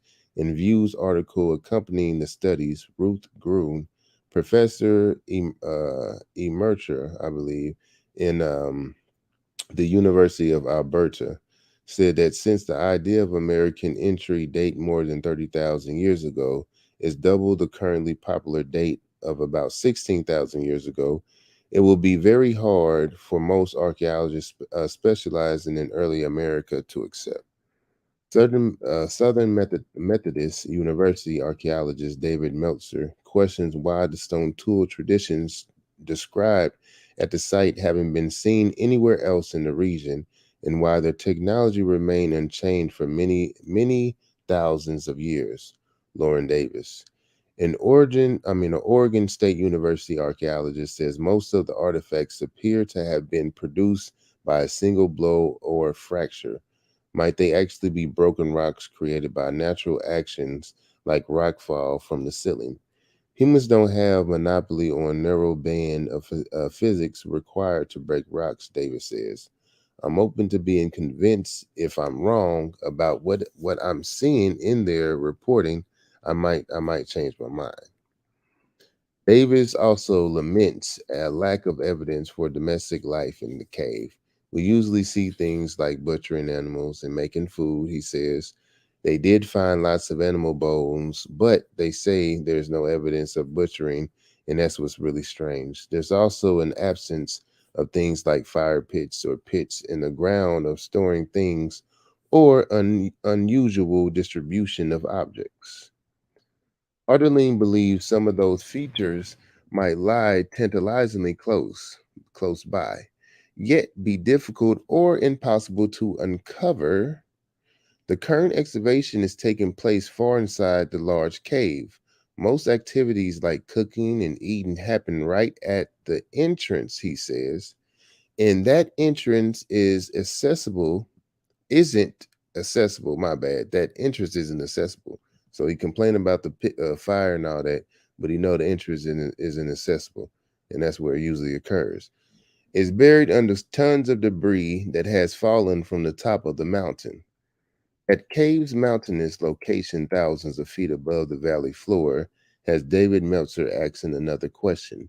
Why keep coming back to the same place on a relatively constant basis over such a long period of time, he says. I find that curious. Not many sites that kind of long-term repeated occupation unless there is some quite useful or available at quite useful or available at the spot to attract people to it. Ritual as well, could be ritual. The study shed some light on environmental conditions that existed over many centuries at the cave, a shifting landscape of mixed forest and grasslands revealed by plant samples from 31 DNA extractions from the surrounding soil materials. But while tests of the cave sediments revealed lots of ancient plant and animal DNA, scientists uncovered no unambiguous signal of ancient people. Ardeline says the lack of verifiable human DNA up to this point is a disappointment. Until we would have DNA available, there's nothing to tell us who these people were or where they came from, he says.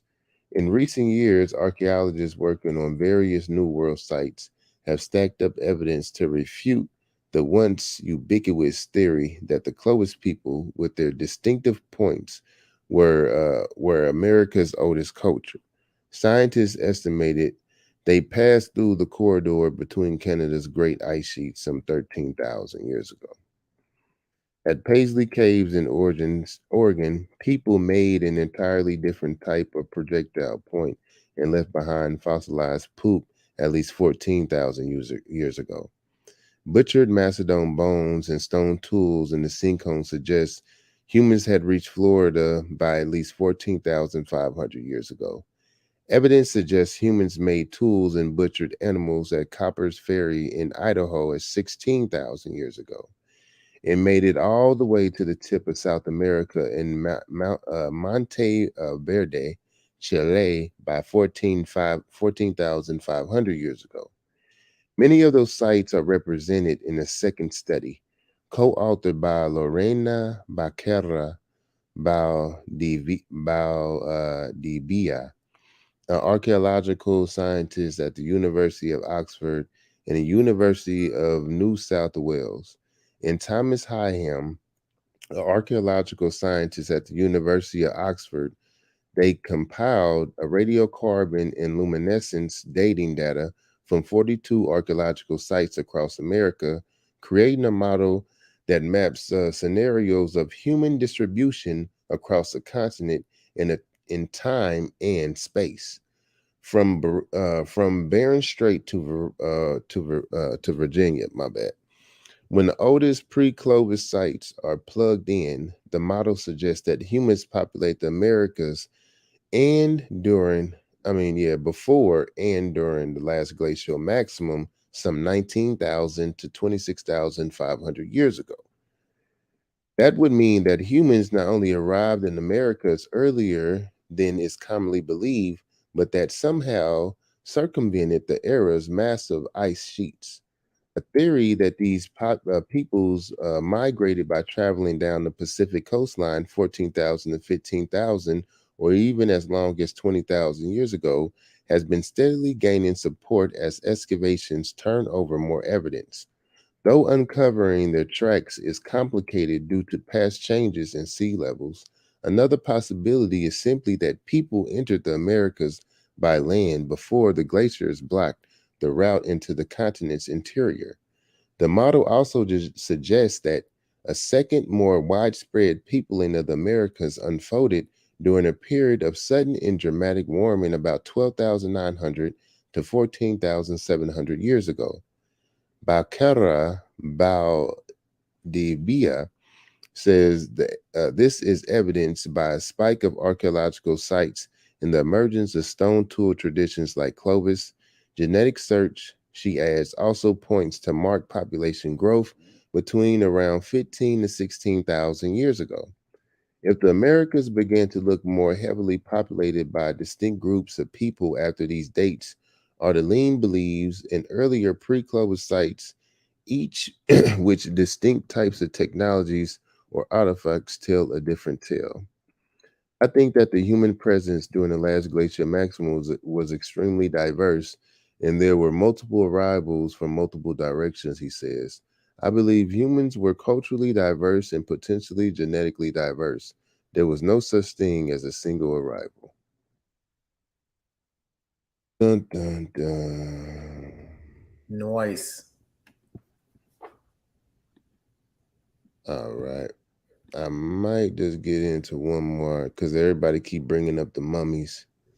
Yeah, put all that shit in there, bro. Everybody keep bringing up the mummies, so we're gonna see who related to the mummies. Let's see.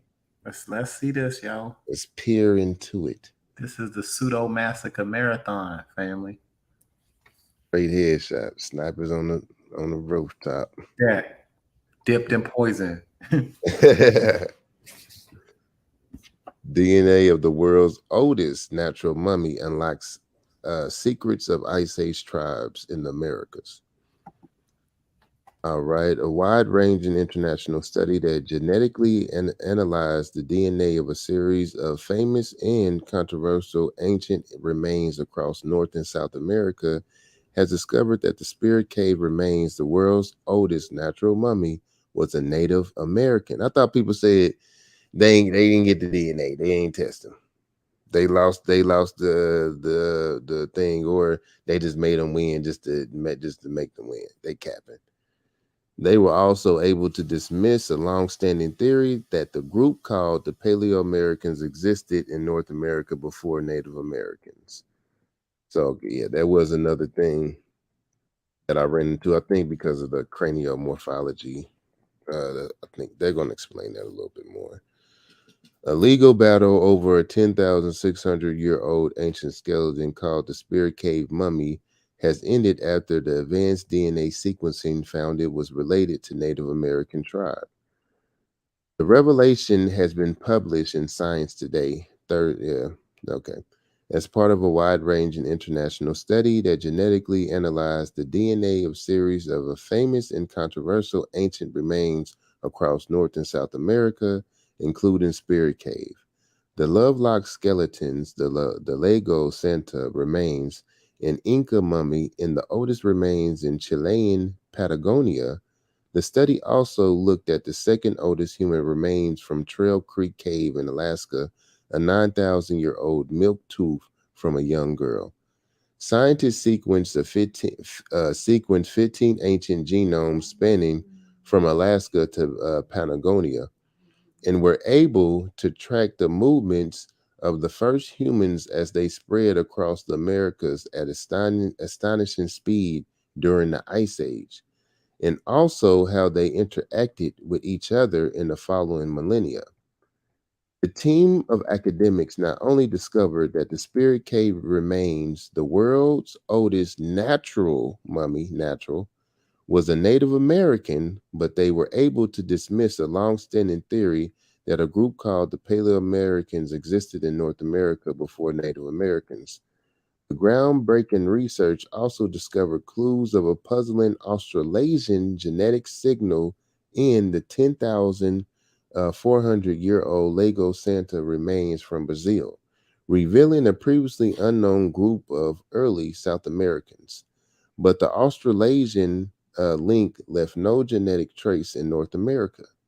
It was described by one of the scientists as an extraordinary evidence of an extraordinary chapter in human history. Professor Iske Willeslav, who holds positions about St. John's College, University of Cambridge, and the University of Copenhagen, and led the study, said Spirit Cave and Lego Santa were very controversial because they were identified as so-called Paleo-Americans, based on the craniometry, I believe, craniomorphology. It was determined that the shape of their skulls was different to the current-day Native Americans. Our study proves that Spirit Cave and Lego Santa were actually genetically closer to the contemporary Native Americans than to any other ancient or contemporary group sequenced to date. The Lego Santa remains were retrieved by Danish explorer Peter W. Lund in the 19th century, and his work led to the Paleo-American hypothesis, based on craniomorphology that theorized the famous group of skeletons could not be Native Americans. But this new study disproves that theory, and the findings were published by the Professor Willeslav, with representatives from the Brazilian National Museum in Rio on Tuesday, November 6, 2018. He added, looking at the bumps and shapes of the head does not help you understand the true genetic ancestry of a population. We have proved that you can have people who look very different but are closely related. The scientific and cultural significance of the Spirit Cave remains, which were found in 1940 in a small rocky alcove in the Great Basin Desert, was not properly understood 50 years ago. The preserved remains of the man in his 40s were initially believed to be between 1,500 to 2,000 years old. But during the 1990s, new textile and hair testing dated the skeleton at 10,600 years old.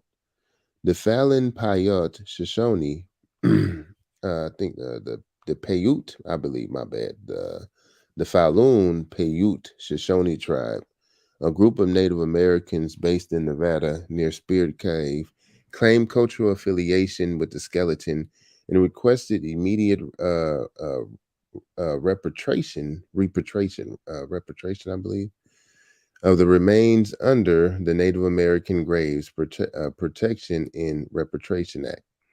The request was refused because ancestry was disputed. The tribe sued the federal government, and the lawsuit pitted tribal leaders against anthropologists, who argued the remains provided invaluable insights into North America's earliest inhabitants and should continue to be displayed in a museum. The deadlock continued for 20 years until the tribe agreed that the Professor Willeslav could carry out genome sequencing on DNA extracted from the Spirit Cave for the first time. Professor Willeslav said, "I assured the tribe that my group would not do DNA testing unless they gave permission. It was agreed that if Spirit Cave was genetically a Native American, the mummy would be repatriated to the tribe. The team painstakingly extracted DNA from the petrious bone from the inside of the skull, providing the skeleton was an ancestor of the present-day Native Americans. Spirit Cave was returned to the tribe in 2016, and there was a private reburial ceremony earlier this year that Professor Willeslav attended and detailed have just been released. The geneticists explained, what became very clear to me was that this was a deeply emotional and deeply cultural event. The tribe have real feelings for the Spirit Cave, which as an European it can be hard to understand, but for us would be very much would very much be like burying our mother, father, sister, or brother. We can all imagine what it would be like if our father or mother was put in an exhibition and they had the same feeling for Spirit Cave. It has been a privilege to work with them. The tribe were kept informed throughout the 2-year project, and 2 members visited the lab in Copenhagen to meet the scientists, and they were present when all of the DNA sampling was taken. A statement from the Falun Paiute Shoshone tribe said the tribe has had a lot of experience with the members of the scientific community, mostly negative. However, there are a handful of scientists that seem to understand the tribe's perspective, and S.K. Willeslav was one of them. He took the time to acquaint himself with the tribe, kept us well informed of the process, and was available to answer our questions. His new study confirms that we have always known from our oral tradition and other evidence, that the man taken from his final resting place in Spirit Cave is our Native American ancestor. The genome of the Spirit Cave skeleton has wider significance because not only settled the legal and cultural dispute between the tribe and government, it also helped reveal ancient humans moved and settled across the Americas. The scientists were able to track the movement of populations from Alaska to as far south as Patagonia. They often separated from each other and took their chances traveling in small pockets of isolated groups. Dr. David Meltzer from the Department in Anthropology, Southern Methodist University, Dallas said, a striking thing about the analysis of Spirit Cave and Lago Santa is their closer genetic similarity, which implies the ancestral populations traveled through the continent at astonishing speed. That's something we've suspected due to the archaeological findings, but it's fascinating to have it confirmed by genetics. These findings imply that first peoples were highly skilled at moving rapidly across the utterly unfamiliar and empty landscapes. They had a whole continent to themselves, and they were traveling great distances at breathtaking speed. The study also revealed surprising traces of Australasian ancestry in ancient South American Native Americans, but no Australasian genetic link was found in North American Native Americans. Dr. Victor Moreno Mayer from the Center of Geogenetics, University of Copenhagen, and first author of the study, said we discovered the Australasian signal was absent in Native American prior to the Spirit Cave and Lago Santa population split, which means groups carrying this genetic signal were either already present in South America when Native Americans reached the region, or Australasian groups arrived later. That is, this signal has not been previously documented in North America and implies an earlier group possessing it had disappeared, or later arriving group passed through North America without leaving any genetic trace. Dr. Peter D. Barros Demgaard from the Center of Geogenetics, University of Copenhagen, explained why scientists remain puzzled but optimistic about the Australasian ancestry signal in South America. He explained, if we assume that the migratory route that brought the Australasian ancestry to South America went through North America, either the carriers of the genetic signal came in as structured population and went straight to South America, where they later mixed with new incoming groups, or they entered later. At the moment, we cannot resolve which might be correct, leaving us facing extraordinary evidence of an extraordinary chapter in human history. But we will solve this puzzle. The population history during the millennia that followed initial settlement was far more complex than previously thought. The peopling of the Americas had been simplified as a series of north to south population splits, with little to no interaction between groups after their establishment. The new genomic analysis presented in the study has shown that around 8,000 years ago, Native Americans were on the move again, but this time from Mesoamerica into both North and South America. Researchers found traces of this movement in the genomes of all present-day indigenous populations in South America, for which genomic data is available to date. Dr. Moreno Mayer added, the older genomes in our study not only taught us about the first inhabitants in South America, but also served as a baseline for identifying the second stream of genetic ancestry, which arrived from Mesoamerica in recent millennia, in that it is not evident from the archaeological record. These Mesoamerican peoples mixed with descendants of the earliest South Americans and gave rise to the most contemporary groups in the region. All right, so that's it. That's the sites,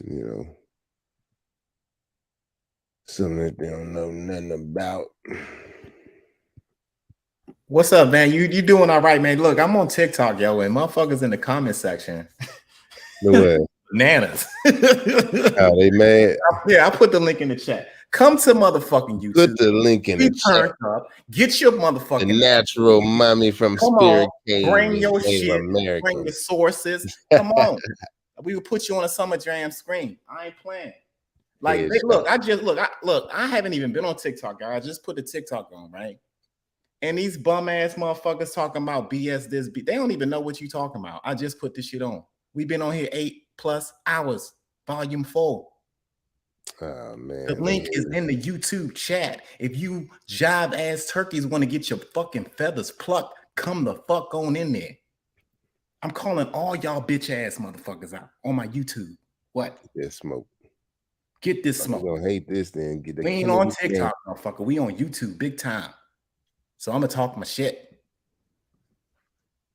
Okay. Headshots all day. It's all right because they want to be the mummies, but the mummies are connected to Native Americans. Bring your ass on. Link is in the chat. Don't talk.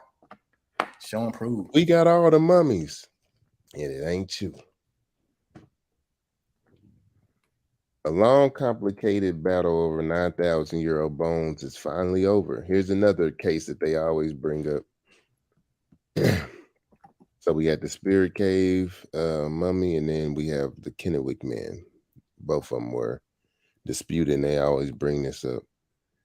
Last week, there was a big development in the long-running, bitter, complicated battle over 9,000-year-old set of bones known variously as Kennewick man, or the Ancient One, depending on whom you ask. The U.S. Army Corps of Engineers confirmed that the ancient bearer of the bones is genetically linked to modern-day Native Americans. Now, under federal law, a group of tribes that has been fighting to rebury him will almost certainly get to do so. Oh, excuse me. It also means that scientists will probably never get another chance to study him. Though ancient human remains from North America are incredibly rare, and forensic technology gets better all the time, it's the chafe between science and spirituality. Kevin Taylor at the Indian Country Today, between people who say the remains have so much to tell us about the ancient human past that they should remain available for research, versus people who feel a kinship with the ancient bones and say they should be reburied to show proper reverence for the dead. And we already know who that is. Only who battling with that. We all want our ancestors to be unbothered, but it is, they already opened up Pandora's box. There's a history to bitter tension of this sort. Take the recent fight between Native Hawaiian protesters and scientists who wanted to erect a telescope of hold on, because I had this in here because I want to say this correctly. What is this? Mauna Kea? Mauna Kea. A dormant volcano considered sacred by some and the best location in the world to observe the stars and study the origins of our universe by others. None of these classes exist in a vacuum. They often come on the heels of decades, if not centuries, of genocide and erasure aimed at indigenous people in their ways of life. So this ain't nothing new. And so an object of scientific interest, be it a bone or a mountain, can come to stand for entire civilization. Some say scientists need to rethink their whole approach to culturally sensitive research. Others say the unfettered pursuit of knowledge ought to trump belief. If the faithful always got their way, we'd still think the earth was flat. Some do. Who gets to decide? The twists and turns in the story of Kennewick Man, which has been told before and will, suggest there's no easy answer, of course, but certainly provide an incredible case study for the future of this debate, a forensic mystery, or the Mott point. The fight has been raging for 20 years, ever since a couple of college kids stumbled literally across a human skull while wading in a river in Washington State. They thought they'd found a murder victim and flagged down a nearby cop who called in a local expert. Instead, they had discovered some of the oldest, most complete human remains ever dug up in North America. Archaeologists dubbed the skeleton the Kennewick Man, after the place he was found, and hoped his bones could help settle one of the greatest mysteries in the story of human migration. How did Homo sapiens, originating in Africa, end up in the Americas?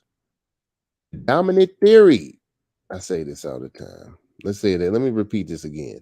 The dominant theory was that humans trekked here on foot around 13,000 years ago during the Ice Age.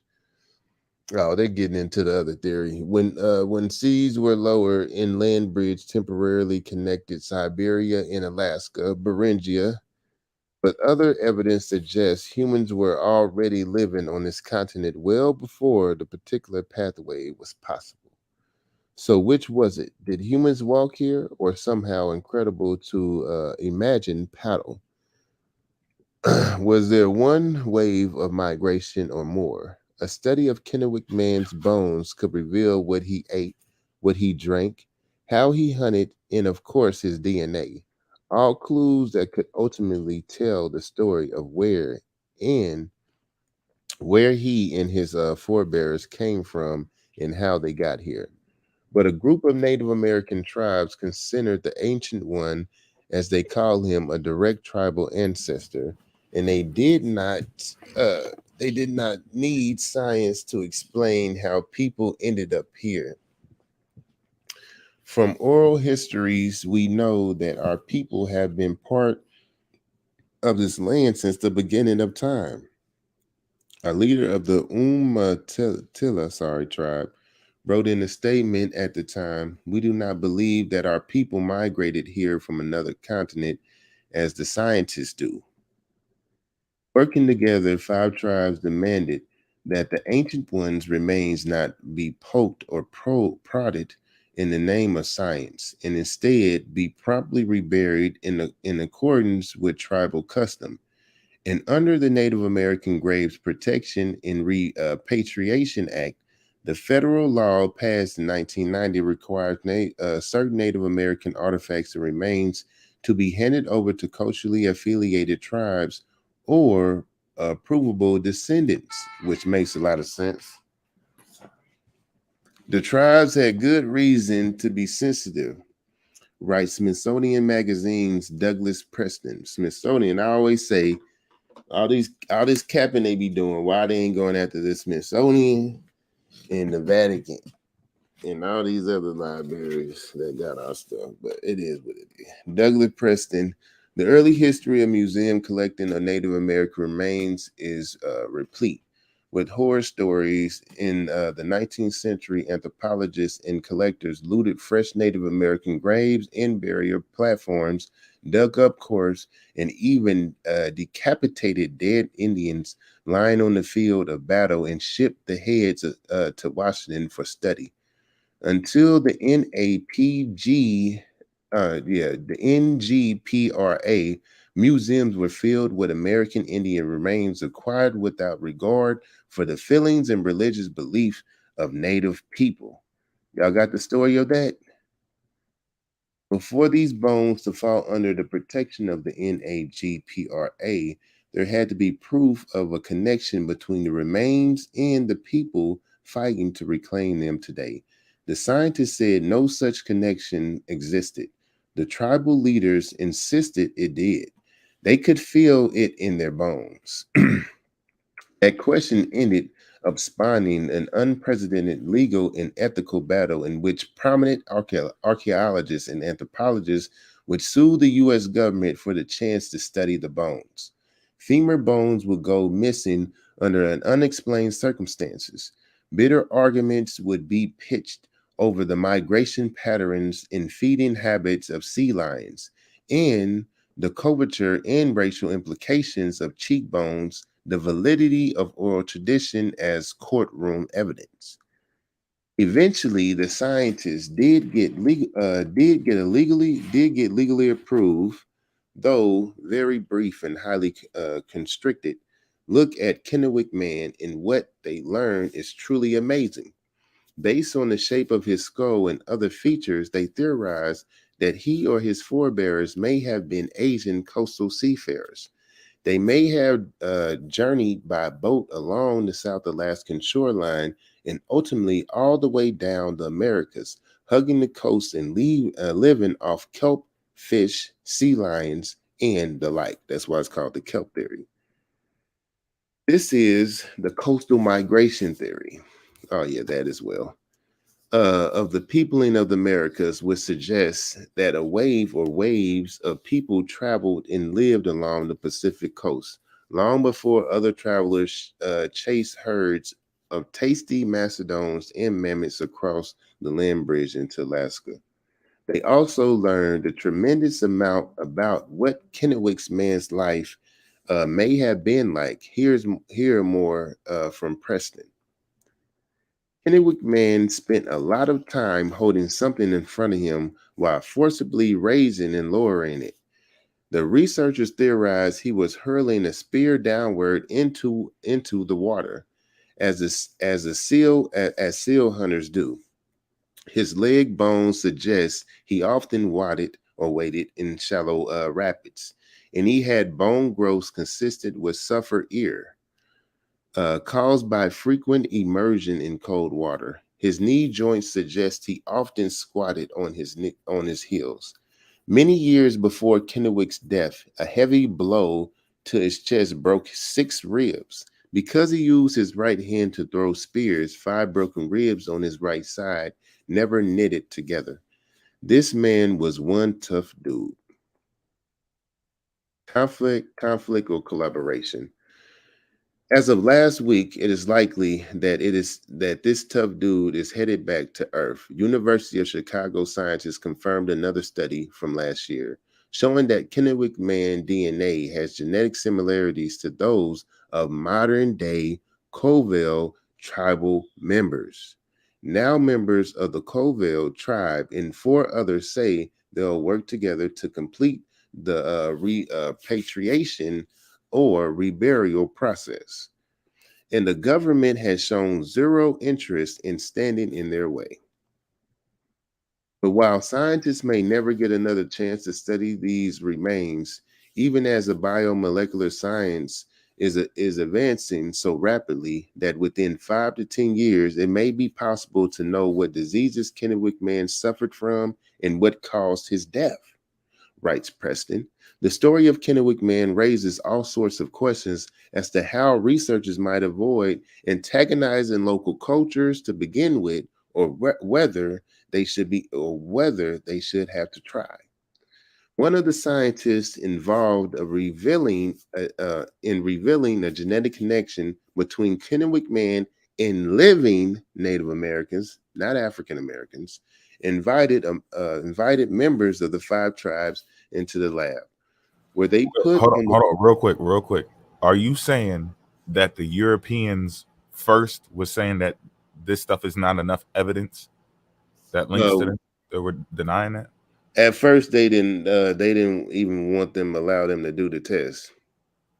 So they had to get the permission to do the test. But yeah, at first they were trying to say that they weren't related to them due to the craniomorphology. They were trying to say they were Paleo-American, which is the groups that came before Australo-Melanesians. But instead of them being connected to Australo-Melanesians, they were saying that they connected to Australasians. Yeah. Okay. All right. Push. All right. So one of the scientists involved in revealing the genetic connection between Kennewick man and living Native Americans invited members of 5 tribes into the lab, where they put on bodysuits and entered the clean room to pay their respects to the ancient one. In the wake of Kennewick, scientists have been reflecting on ways to work with indigenous communities when these kinds of conflicts come up. Many other researchers are taking a similar approach. Says there is no one size fit all strategy to working with Native communities. He finds some of the North Americans Arctic groups he works with eager to contribute to his research. Others are less so in their opinions shift over time. We really have to change the top-down approach where we come to people and say, these are our research questions and you should participate because science, says Jennifer Raff, an anthropological geneticist at the University of Texas at Austin. Other scientists say there's a real danger in altering scientific methods to accommodate religious beliefs. Elizabeth Weiss, an anthropologist at San Jose State, outlined impediments to her own work in 2001 on the Kennewick's controversy and argued that regulations like the NAPRA require far too little evidence proving a cultural connection to modern day Native communities. She also suggested that such regulations, which increased around the world in the wake of the NAGPRA, can have chilling effect on scientific research. Consider having dedicated a large part of one's life to unearthing the materials that are now being examined, even cast the other important works such as videotapes, photos, and excavation records are in increasing danger of confiscation. My bad. Some scientists have expressed fear that their federal grants will be in jeopardy if they objected to openly to current policies. Under such circumstances, most scientists do not even begin high-risk projects. Finds that could threaten Native American origin beliefs are especially likely to be targeted. Defendants could become embroiled for years in expensive lawsuits that neither they nor the institutions can afford. The politics of the bone gathering in Africa are notorious, and one shudders to imagine that might happen. And activists could convince modern Africans to claim early human skeletons as their ancestors, so they too could be reburied. So yeah, she basically mad because they were not trying to let them test them and just try to have them reburied without them being tested. That's what they getting into.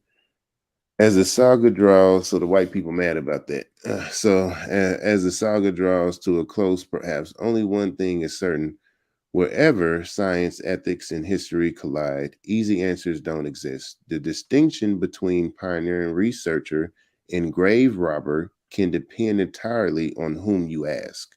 That's what they mean. Researcher or grave robber? Who are you? Facts. Those are terms that they use in the field that people do not seem to understand when they be talking about, we're going to go out and we're going to do this and we're going to do that. And how come they didn't do this? And how come they didn't do that? That doesn't make sense. Think about it, people. We're from here. Because you would be a grave robber. This stuff has to be done professionally. These arguments are going to happen. You're going to have wicked people on both sides that are educated, uneducated, but we get to tell the story if we do the research. You can't not do research and then comment on why this isn't happening or why didn't that happen. You're not reading anything. You don't even know the lingo of what these people are talking about. And that's what people make it seem like. They make it seem like you can just go wherever the fuck you want and dig up whoever you want to dig up. And we are already being disrespected on both sides. The Native American people, whoever you think you are, and the African people, whoever they think they are. They moved around, mixed up, and moved around over there too. And people are going over there just digging up shit, saying what they have the authority to do. So it's a lot of wrong shit going on both sides. But when it does happen, we have to use the data that is presented to us and then go off of that. Unless you in the field. I don't know what everybody else is doing, but I'm not in the field. So I'm trusting the experts. But go ahead. Yeah. As the saga draws to a close, perhaps only one thing is certain: wherever science, ethics, and history collide, easy answers don't exist. The distinction between pioneering researcher and grave robber can depend entirely on whom you ask. But there is one more story worth telling here, that on another very old pile of North American bones that got a whisper of the intention that Kennewick man has gotten because of raging, fighting over what to do with them, simply never got started from nature. Just weeks before Kennewick's man remains were discovered, researchers working in Alaska discovered a 10,000-year-old human skeleton. They notified local tribes and quickly came to agreement that allowed them to excavate and study the remains and keep the tribes involved in this research.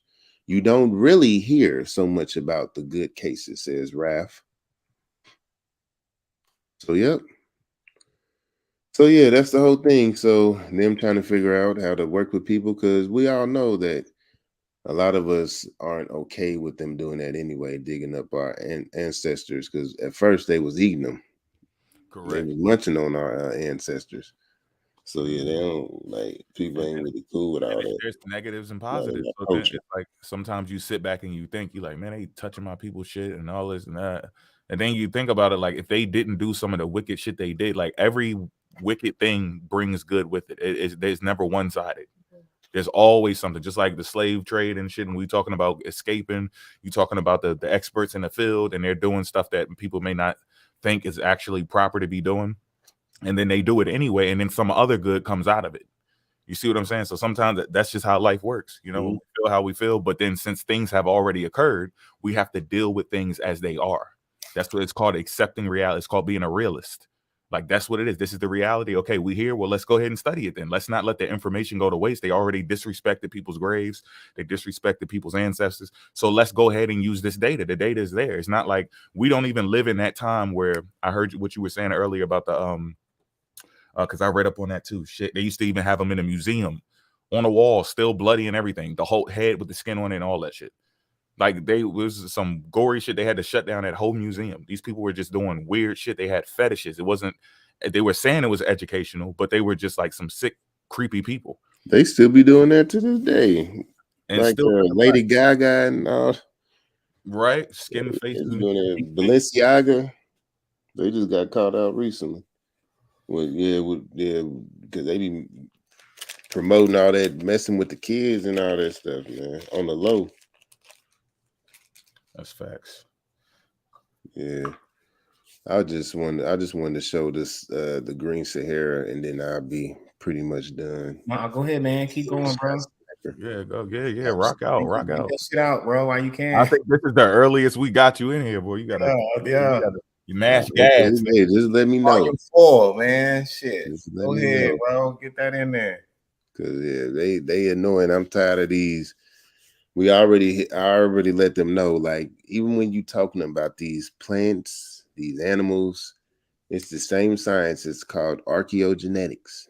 The same way they found out how the first animals were domesticated, the first plants were cultivated, is the same way they track our migrations. So facts. And the only thing is what? They can't find the humans to support their claims, but they clearly, that's what I was telling Rob earlier, they clearly understand how this works because they use it with the plants and the animals. Yeah, bro. They just can't find no humans, so they make up the story with the humans, but they got us chop this checkmate on the corn. It's checkmate on the horse, right? That's all checkmate. Man. But you how come you don't use the same method? Come on now. I'm not stupid. So your cult leaders, I got you. I watch you use method, and then you turn around and you just completely forget methodology. That's not, no, we're not falling for that. Just like Samuel L. Jackson, you the dog, motherfucker. They the animals. These niggas the animals, the plants, they the trees. Goodness gracious. But we just want to bust y'all head open. I know everybody already saw the baobab tree. And it has the most nutrient-dense fruit in it. It's a shelter. It contains water. It shelters animals and humans. Yeah, only found in Africa, and it lives for like 5,000 years or something like that. Yep, so tree about like is it, that one they got over there about 5,400, 45 to 55,000, whatever, 45 to 5,500. That's crazy. And we ain't got nothing. And highly nutritious. Look, it's highly nutritious. Yep. Like, ain't no one of the most dense. Yeah, dense. Yep. You know how you take your supplements and you gotta go, dang, I gotta get the vitamin D here, get this. You gotta have a whole handful of supplements, right? Powders and shit. I gotta add the powders and the vitamin C powder and the moringa root and all that. Bro, you could just eat that. That takes up like 80% of everything. Fucking fruit. One. Highly nutritious. So yeah, where's y'all's at? Around for 200 million years, 200 plus million years. So when y'all talking about y'all bringing us fruit, we ain't need y'all fruit. We already had it. But the Green Sahara, even when I believe the United States can fit in within the Green Sahara besides California. But yeah, so that's how big the Sahara is. The Green Sahara, Africa's humid period, paced by Earth's orbital changes.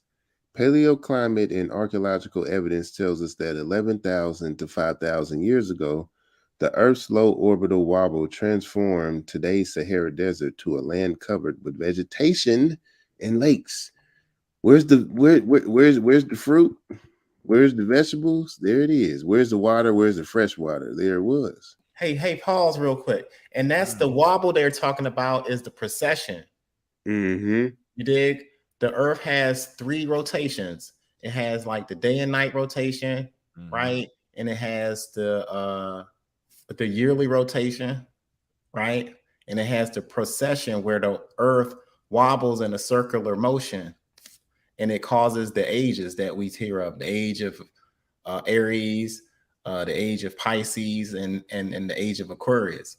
And it makes this rotation and stuff. And what they're talking about is when the Earth was just tilted at a different degree in the orbit, where it was just the perfect conditions at the time for the Sahara to have a vegetated state. Yep. Because the way it's receiving the sun and all that, and how it caused the monsoon seasons to change. And corn ain't fucking nutritious. They tripping in the chat over here. Go ahead. Yeah. Get on YouTube, y'all. Don't touch them bodies. Yeah, stop hating. 200 million plus years old, super nutritious fruit. Holla at us. As he crossed by the caravan from Tripoli to Timbuktu in the mid 1800s, the German explorer Heinrich Barth became the first European to discover the thin, mysterious prehistoric Saharan rock paintings and engravings, which we now know date back to African humid period, a human phase across North Africa, which peaked between 9,000 and 6,000 years ago. These masterfully rendered images depict pastoral scenes with abundant elephants, giraffe, hippos, eryx, I don't know what that is, a wild ancestor of domesticated cattle, okay, an antelope occasionally being pursued by bands of hunters. The Sahara is very likely the world's largest art museum, with hundreds of thousands of elaborate engravings and paintings adorning rocky caves and outcrops. Incongruence of these lively images in such lifeless settling intrigued Barth, who noted the artwork bearers testimony to state a life very different from that which are accustomed to what we see now in these regions. So these are some of the cave paintings they are depicting. And if I'm not mistaken, what is he? Swimmer's Cave. Okay, yeah. So yeah, this is where Swimmer's Cave is found in there. I guess they also trying to show like where they could have been swimming. We know now that these images documented a dramatic climate change across North Africa from the hyper arid desert. It is today nearly completely vegetated landscape dotted with large and small lakes during early and middle Holocene epoch. This event is commonly called the African humid period. The African humid period was the direct result of African monsoonal climate responses to periodic variations in the Earth's orbit around the sun that recur roughly every 20,000 years. Impressively, the AHP is just the most recent of hundreds of earlier humid events spanning as far back as the Miocene 9 million years ago. Hey, that cycle said 28,000 years, right? 20 to 23,000. That's called a great year. So that's that cycle, that whole cycle. So within that 20,000 year or whatever, you have different ages in it that lasts about 2,000 years or something like that, a little over 2,000 years. Oh shoot. Yeah, and there's like Aquarius, Pisces, Aries. That's why when the Egyptians was building the pyramids, you see a lot of Aries shit, because at that time, when they was looking up in the constellation, they was in the age of Aries. Because during the spring equinox, when the sun rises, that's the constant, whatever constellation is right before dawn is the age you're in. So they saw a lot of the stuff pertaining to Aries, and that's why you see Amun Ra and all of that. And then you got Pisces, fish in the Bible, right? Okay. And then you got Aquarius today, like they were transitioning into. But yeah, go ahead, brother. Yes, sir. Yeah, that was nice. Orbital forcing of the subtropical climate. The Earth's axial rotation is perturbed by gravitational interactions with the moon and the more massive planets that together induce periodic changes in the Earth's orbit. So there goes our flat Earth at the same time, including a 100,000-year cycle in the shape of the orbit eccentricity, a 41,000-year cycle in the tilt of the Earth's axis obliquity, and a 20,000-year cycle in the wobble, much like a top wobbles. On the Earth's axis precession, all three of the orbital cycles called the Milankovitch, I believe, the Milankovitch cycles impact African climate on long geologic time scales, but the cycle with the most influence on the rains in Africa is the wobble cycle. The precession. The main climatic effect of the precession is to shift the season when the Earth has its closest pass to the sun. The so-called precession of the equinoxes today, the perihelion, occurs in northern hemisphere winter, but at 10,000 years ago, or half of the precession cycle. It occurred in northern hemisphere summer. In the summer, radiation over North Africa was about 7% higher than it is today. So yeah, there's a graph just demonstrating that. So yeah, y'all understanding that means climate change occur when this stuff happens. Yeah. You know what I'm saying? So depending on which tilt the Earth is in relation to the sun, you have these weather phenomenons, the ice ages and all of that stuff occur on and off depending on these precession cycles. Yep. Mm-hmm. Yeah. Yep. So yeah, it's not just carbon to emission. It's actually the Earth itself that sends us into these ice ages, and also these golden eras as well.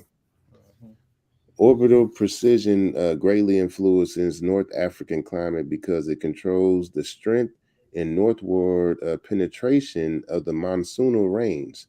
Strengthening the summer season solar radiation causes the North African landmass to heat up relative to the adjacent Atlantic Ocean due the lower. My bad. I'm gonna put. My bad. Go ahead. Due the lower thermal inertia of the land surface relative to the upper ocean mixed layer. The warmer land mass creates a broad low pressure zone, driving the inflow of moist air from the tropical Atlantic.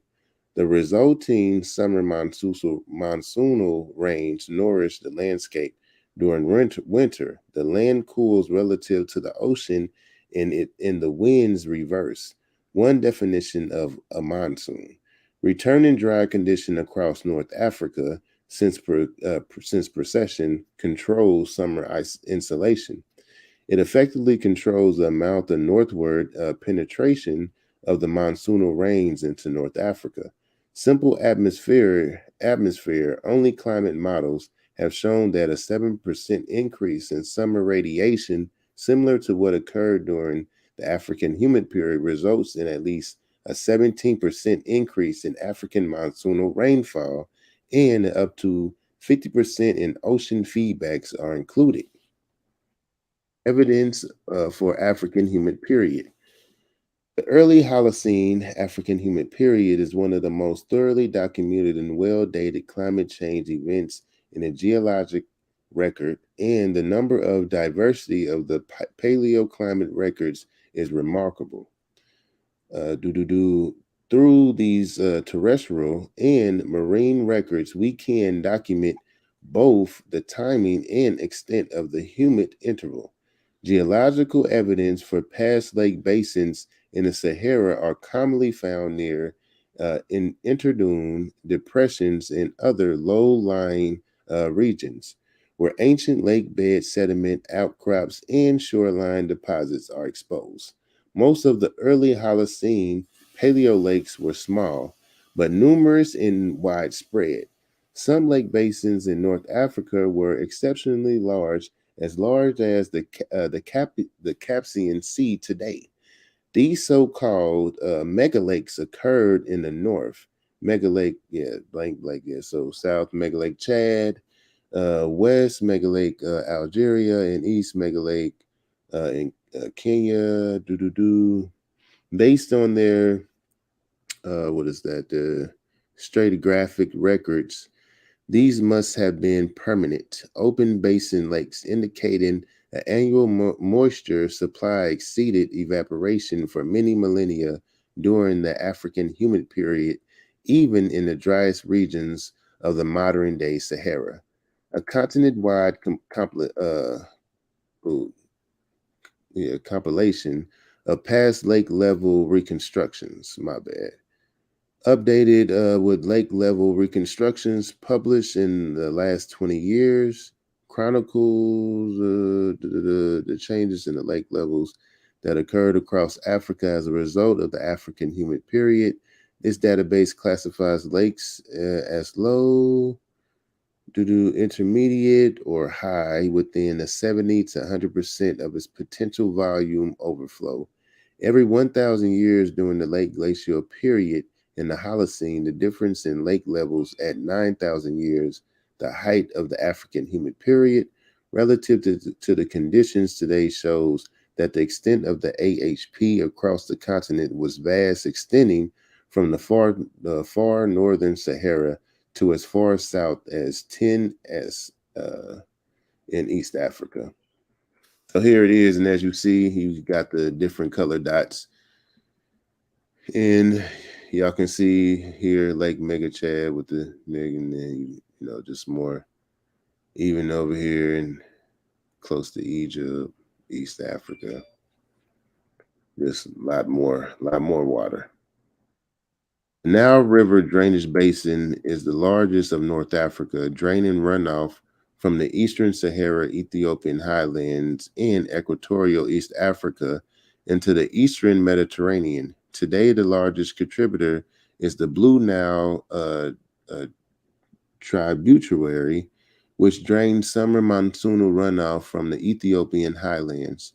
During the African humid period, enhanced Nile River runoff flooded into the eastern Mediterranean Sea, where the resulting freshwater cap led to an enzonic,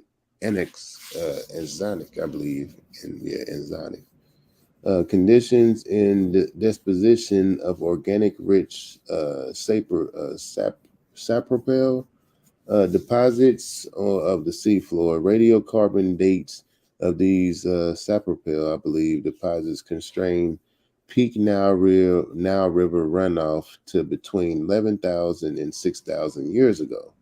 Contain hundreds of sapropel layers, each representative of the early African humid phase, and each paced by the characteristic orbital precession beat of 20,000 years.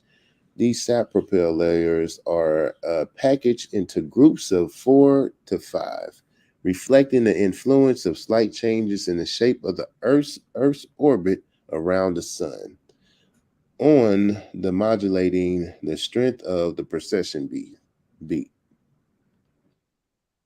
All right, and that's what it's showing right there. That's what it was talking about. This is the figure, and you can see how that cycle is embedded in the layers. That 20,000 year cycle. Next largest drainage basin of North Africa is the Nile River, whose inland catchment includes much of northwest and north central Africa. A record of past changes in the outflow of the Nile River to the equatorial Atlantic Ocean has been reconstructed using measurements of magnesium/calcium and oxygen isotope ratios in fossils, planktonic, I'm not sure how to say that, foraminifera in an ocean sediment core taken near the Niger River Delta region.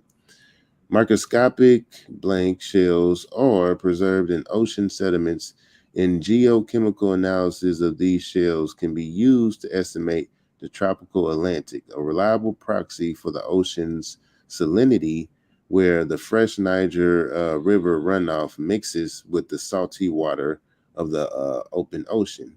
In this record shown in Figure 2, the African humid period can be readily identified as a period of low salinity between 11,500 to 5,000 years ago.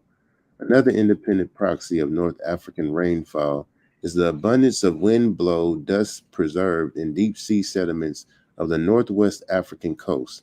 Today, North Africa is one of the largest exports of atmospheric mineral dust due to the extreme rainfall seasonality. Loose soils and strong transporting winds, Site 658, is the sediment core taken off the coast of Mauritania through the Ocean Drilling Program, ODP, and has a high rate of sediment accumulation due to the large fluxes of mineral dust and marine microfossils to the seafloor. The supply of terraneous, I believe, sediment here is dominated by this dust, and the down core record of dust flux shows that the AHP can be clearly recognized an interval of low dust fluxes between 11,500 and 5,500 years ago. A surprising discovery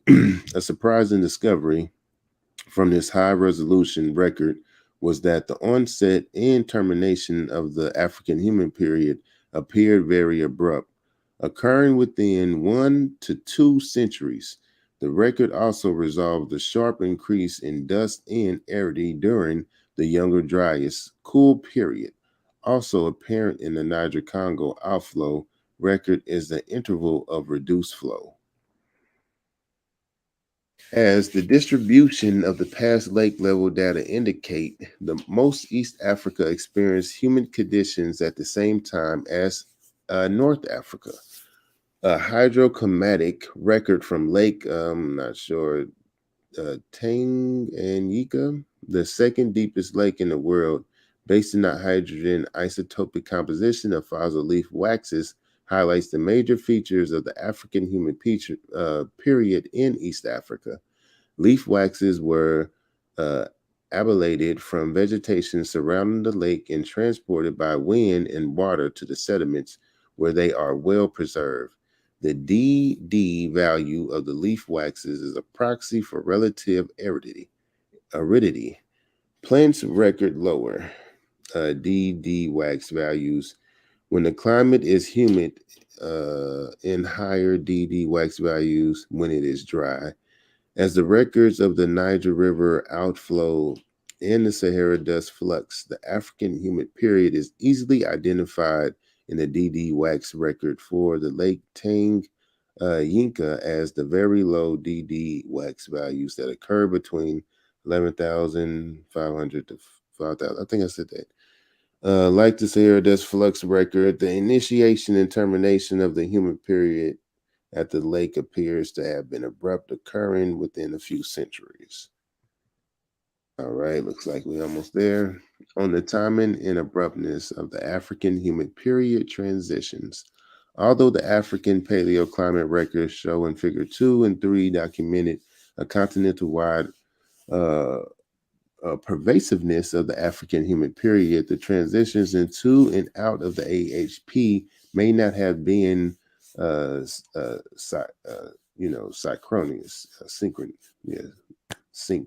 across all of North Africa.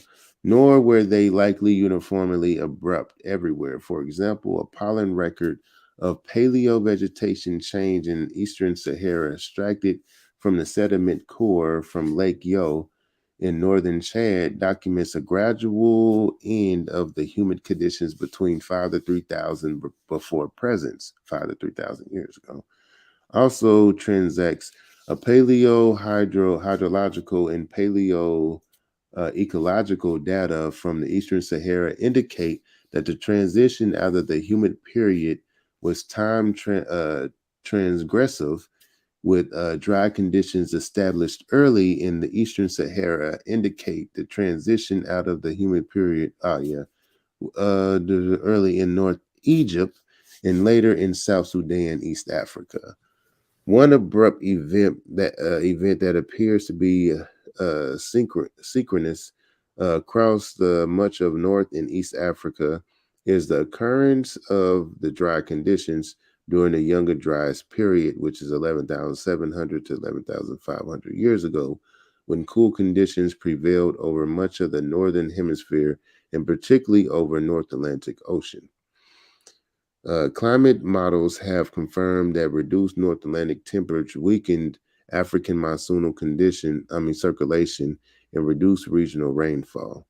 One of the most fascinating aspects of the African humid period is its impact on North African human sustainability and cultural development. North Africa was nearly completely vegetated during the height of the AHP. Let's get it. And populated with nomadic hunter-gatherer communities that increasingly practice patriotism.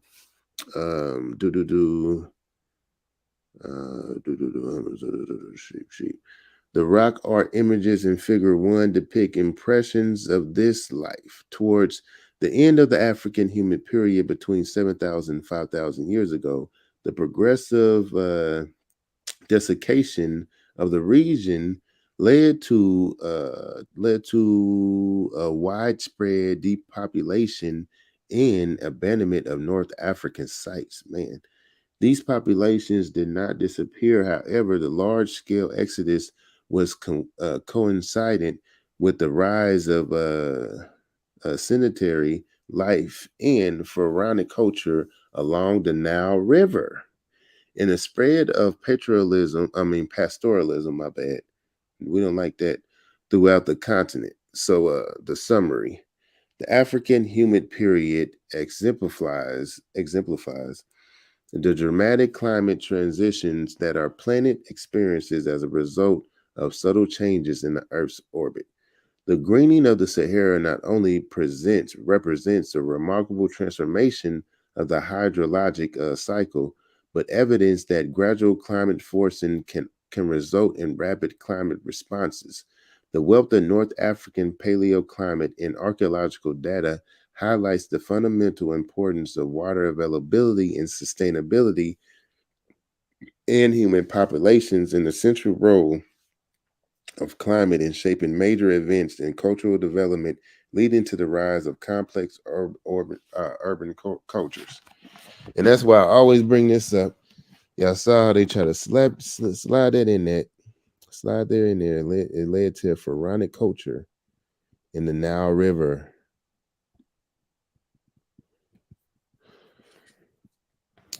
Yep. Yeah, that's good work, dog. Yeah, see, like that's good work, man. The ancients was able to record that procession, man, like back in antiquity. That's where you get the stone megaliths and shit. Mm-hmm. Yep. The megalithic structure, you got Adam's calendar. Adam's calendar. Playa, right.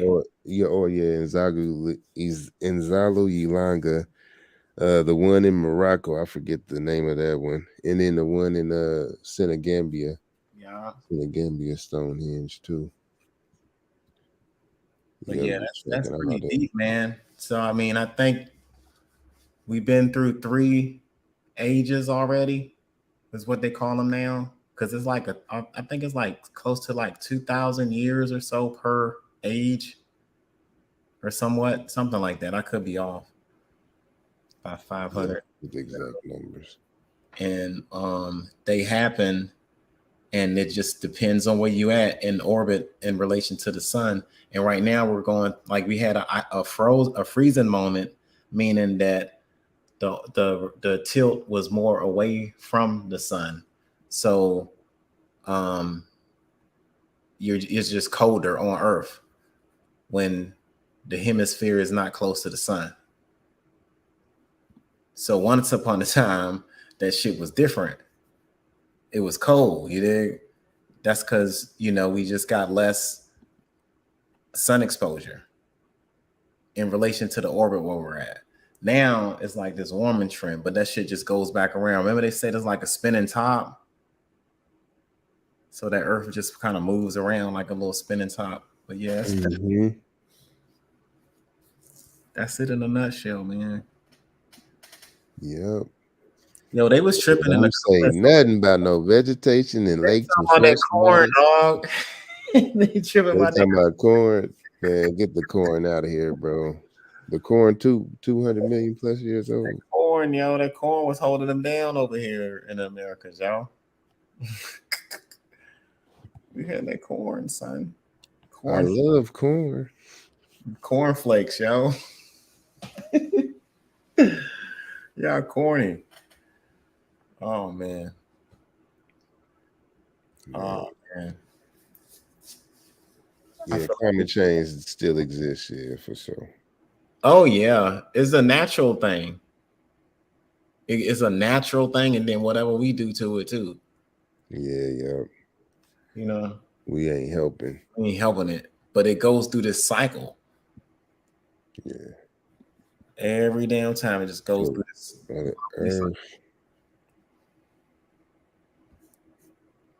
Yeah, let me close my little tickety talk down, y'all. Go ahead, y'all talk. I want to see how I can find those giants. What?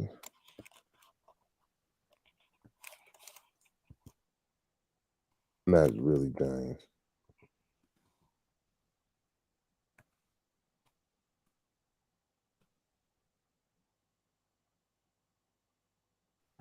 Yeah, fam, I had to shut that shit down. Them fools was talking about corn and shit. I'm like, the corn, where's corn? Y'all some old job ass turkeys. Like, how are you going to expect it? Like, we all surviving over corn now? Cornflakes? They are funny. Damn. They are hilarious, bro. That shit be driving me crazy, man. Popcorn. Elote. You know. I mean, I like corn, don't get me wrong. They probably don't. I should ask them if they ever make elote. I like some corn. Elote. I used to have that elote all the time when I was in Chicago. Yeah. Corn dogs, yeah, they some corn dogs. Ooh, there's some cornflakes, yo. They are some Rice Krispie cornflakes right about now. Peace to the chat, yo. Oh my God. Y'all funny. Y'all funny. Y'all better leave them. Y'all better leave David alone about that corn.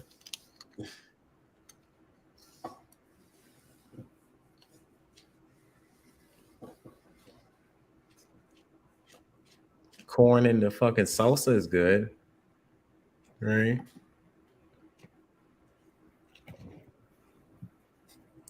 Corn tortilla. What they call them shits? Yeah, they like that little boy on TikTok. I love corn. I love corn. What about our corn? American corn. They had that little boy going to all the little corn festivals and everything. They need to be right with him. Staying in life, bro. Why they ain't growing corn since they... Yes. They cornfields at. Niggas supposed to be children in the cornfields. Or Yeah, corn tortillas. Yeah, they don't even know nothing about that. The corn tortillas. Yeah, yo. I'm not saying that, yo. Y'all supposed to have corn rolls.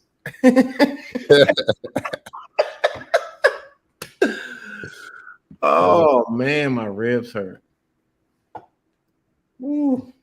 Y'all corny, dog. Damn. Corny. Sue, do you sleep? Get them over there. Y'all good over there? Yo, but that's usually I fall asleep. They knocked out. Look at them. And I ain't gonna lie, sometimes I do too. Yeah, since they talking about corn, we can show them once again what the real deal Holyfield is.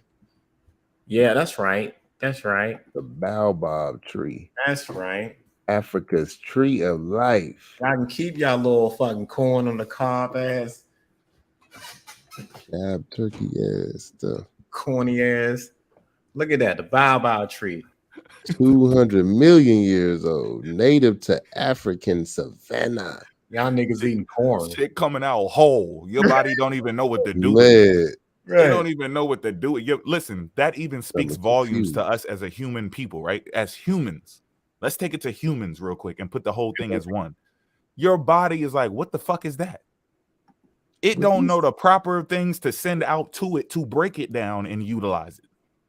So it just pushes the whole shit out the body. Oh shit! So you could have been here in America first, and it still don't matter. It shows you came from somewhere else because your body ain't used to that type of food that you eating as a human, no matter who you are. That shows you that that's new. That's newly introduced to your body. Corn. It's foreign. It's good though. Shout out to the corn. Yeah, shout out to corn. It ain't all that though. Yeah, we just we can't like corn. Survive a human species Right? can survive a sustained long period of life with just corn. You need the baobab tree in your shit. In fact, y'all make sure y'all hold me to this, because I still have this shit somewhere. I got a whole archive with health stuff too. If you didn't know, carbohydrates and grains is something, like wheat, bread, corn, which they used to classify as a vegetable, but it's not. It's actually a grain, right? These things is actually what gave us a lot of our diseases that we have, but it was because of survival. And a plus did come from it. Some of us are able to break it down and utilize it, but humans, for the most part, are told to stay away from this type of shit. That's a fact. You're not going to hear anybody taking corn unless it's like for machinery or spirits or some shit like that. They're not going to take that and break it down and make supplements from it. You're going to take shit like this tree that you see on a screen and take that stuff and grind it to powder, dry it out, and then make supplements with it. Right. Who the fuck has corn and makes supplements with it? And if they do, you better stop eating that shit. Nobody. It is not good for you. That shit is jet fuel. Nigga, they make gasoline and a Happy Meal and like batteries and shit like that they make weird shit out of corn, bro. Look that shit up. What did it say? Most nutrient dense food, like they were saying, you can make stuff out of this. Fructose corn syrup. Got all the nutrients, my guy. And it's got nutritional dense. So you see the difference? Big difference. Huge difference. Show them the nutritional density. Look at that. Look at that, Lo. Anybody who be trying to get these herbs and stuff, you know what the elders tell you, right? What the master teachers tell you, you need to start eating those foods that you used to eat. Bring your shit back online, right? Look at that. Because we eating a whole bunch of crap over here. But if you notice, what are they making illegal coming from America? Damn, son. That's healthy. The stuff that you find out is good for you, that you should be going back to eating, that your ancestors were eating. You find out like, oh, damn, how do I get this? And then you look it up. Oh, shit, that's in Africa. I got to order it from Africa. Okay, well, fuck it. I'm going to spend the money on it. My health ain't got no damn price there. And it's illegal. Come on now. And they talk about conspiracies. What that shit say right there, Vanessa? Vitamin C. Yep. Motherfucking energy release, reduction of fatigue, immune system function, protection. The highest antioxidant content. Man, come on, dog. That's for your free radicals. Nigga, what? Yep, your free radicals. That shit you got floating around your damn body, that's just wandering around, leeching off of shit. It'll come through that shit and pick all that shit up and get your bacteria back right where it's supposed to be at. Look at that, yo. We got therapeutic food, bro, and y'all on that corny ass shit. Man. And when you eat this shit, it's coming out. Yeah, man. the body's gonna absorb what it needs, right? When you listen, I don't know if you, because like me and my wife, we went through like a month where we didn't eat meat, and so we were just pooping, and she didn't eat corn for over a year, and she pooped out corn. So I was like, yeah, it probably was just in your colon walls, just sitting there chilling. Wow. Say that again. Leaky gut. It'll get stuck inside that those layers in your stomach. Look, and your intestine. What? Say that again. You went on a fat. You went on a meat. Meat. Yeah, we didn't eat no meat. We didn't eat no meat for a month. Wow. We was just eating fruits, vegetables, and salads with no meat and shit in it, right? Mm-hmm. And I was eating that. That's when I was on my kale shit. And she was on the kale shit too, and she was eating like cranberries and all types of shit, and for a whole month. And then, like, I think it was like 2.5 weeks into it, she started pooping out corn, and I was like, "You don't even eat corn?" She's like, "Yeah, I ate corn since the last time we had Church's chicken."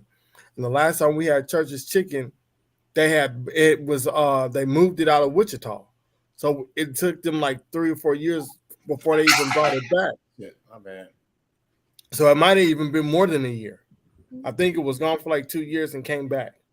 But she pooped it out within 2.5, 3 weeks. So it just sat in her colon wall. Not getting absorbed, not getting nutrition. You know what I'm saying? The body does like, it doesn't, it's like, what is this? I can't use it for nothing, really. It just keeps you full. That's what it's not. Yeah, it's just a fuller. Yeah. They planted that shit and it fucked up the soil. They planted that shit. Yeah, like this is another ration for fucking, probably enslaved people, pretty much. Fact. That's what I'm seeing it as. Food. Here you go. Another fact. The baobab is a superfruit of Africa's tree of life, the only fruit in the world that dries on the branch. The what? The only fruit on the branch. The only fruit in the world that dries on the branch. Bro, y'all doing numbers like that? What? Africa, baby. Africa. And we ain't trying to have no competition, man. But you said it. You said it. So we went and checked. We ain't say nothing. We just like, in our heads, we like, man, what? Yeah, it ain't a competition, but just let me go check. And we in first place though. This is just what it is, man. It ain't like y'all didn't even have to say this shit. You could have just said that you was from here, but y'all say all of these other things as allegedly like supposedly supporting details and supporting evidence for your claim. So then we check it, and then it kind of looks like we're sitting here having a competition, but it ain't no on your mark, get set, go, and who's fast and who got the most this and who had the first that. It's just you said it, so we got to respond to it. So I don't want y'all to get it twisted. They opened the door for it, so we got to tell the truth about it. And since it's connected to our people, we are allowed to, bask in its splendor. Yeah, shout out to the baobab tree, yo. This tree right here is important, son. Yeah, these motherfuckers. Fuck your corn. You can take your corn and shove it where the sun don't shine. What they doing? They subsidize fucking farmers to make corn, because what they do, like I said, they make Happy Meals, gasoline, fucking rocket fuel, fucking fructose corn syrup, all of the damn disposable foods that's in your cabinet. One of the leading causes for disease. The leading causes for disease in America. One of the leading causes is high fructose corn syrup. It changes the you have the bio civilizations in your body. You got these mini micro civilizations in your body, and when you put weird shit like that into your body, you create these areas in your body that are injured, and your body feels like, oh shit, we have an injury over there in the liver or the kidney or the pancreas, right? And it'll send a whole bunch of shit over there, like the things in your body that fixes the scabs, and it'll keep sending shit over there. So this type of food will turn your body against itself. Mm-hmm. Cancer is not a foreign person. It's not like, hey, how you doing? What's up? Oh, you ain't got your nutrients? I'm about to shut you down. No, it's not an enemy. Your body sees a threat, and you keep sticking that shit in your body and injuring the body, and your body goes over. It overpowers itself trying to fix a problem and creates a cancer. It will turn you into a cancer for itself. just like your information that you spread with the community. Facts. Now this is what we was on, sustaining life. Come on, yo. Corn don't do shit for you, man. And there's several other nutritional, high dense nutritional foods that's over in Africa. I don't understand what these fake ass pretendians get off at, like Africa didn't have their own shit. And like on one of these volumes, we're gonna just talk about just how much Africa has fucking been the bread box of the fucking world since the Roman times. They would go to fucking Africa to get that fucking grain to send to Europe. So I mean, y'all some bitch ass, hating ass, don't know what y'all talking about, don't read. And look, keep that shit 100 though. You know what I mean? The European came in, they wanted bodies, they wanted trading goods and gold. Mansa Musa left, went on exploratory missions, was handing out gold. They was like, oh shit, this motherfucker got gold, yo. Where he get all this shit from? Richest man on the planet now. We had a plethora of gold, mining material, diamonds, all types of shit in Africa. They was giving this shit away plentiful. Like it's nothing. Yeah, like go grow on trees and shit. And then the European came in and saw it. It was like, I need it. I gotta have it. I need the golds. I need the diamonds. I need the jewelry. I need the rubies, all types of shit. I'm coming in, taking your shit. Like if you go look at the most famous, what is it? Ruby that's in the Queen's crown. Ain't that shit from Africa? Oh yeah. Yep. That big ass red one. All they shit. They got their whole wealth, economic shit. That you know. What y'all think a blood diamond is? Yeah. We weren't worried about that shit. That shit growing in Africa plentiful. When you have a plethora of some shit, you start giving this shit away. You don't need it. If I had 1,500 Michael Jordan rookie cards, you think I'm gonna hold on to every last one of them? No, nigga, you got that grain here. Oh, let's trade for it. What do you think your cocoa shit like that? Like cocoa, chocolate, just random shit like that. Like Africa ain't doing shit. So if you don't know, now you know. Yeah. Look, we had we was going around trying to find any organization that wanted to link up with us, right? When I was part of ICT RBG. And we started talking to the church. And the church people there do missionary work over there in Africa. And they go like every 4 or 5 months, they go over there for like 3 weeks. They kept trying to get us to go. And the dude kept trying to convince us to go with him. He was like, yeah, we go to these places. We just be spitting seeds out. And he was like, while we spit the seeds out in a couple of days, the shit started growing there. It was like, so don't let them lie to y'all about the soil in Africa. He was like, it's rich and it's fertile as fuck. He was like, now there are certain parts where shit don't grow though. He said, but the parts where we're at, and he said, that's why the people are over there trying to take the land. Thanks. Where you see that at here in America, where you just spit out some fucking fruit seeds. Put some corn in the chat, y'all. Yeah, you gotta actually plant. People like, oh, my garden, I got tomatoes, cucumbers, strawberries, watermelons. Over there, you just spitting the shit out in the soil and stepping on it. And then it'll start growing in a couple of motherfucking days. Are you serious? Hey, and go look at the advancements. Matter of fact, I'm gonna bring that up. Somehow, I think I'm gonna have to find a paper that's done on it because I can't show the video. It's on Vice. Y'all can look it up. It's called The Land Race. The Land Race, finding the strand of cannabis or some shit in the world, right? They're called the land race genes that they find inside of these cannabis plants that are only in Africa. Only in Africa. And what they found in them, it has these rare chemicals in it that form differently from the THC and the CBD and CBG and all of that stuff over here. It forms different and it allows to interact with the inhibitors in your body more differently. And it's obviously because it's more closer to the original inhibitors that you had when you were over there.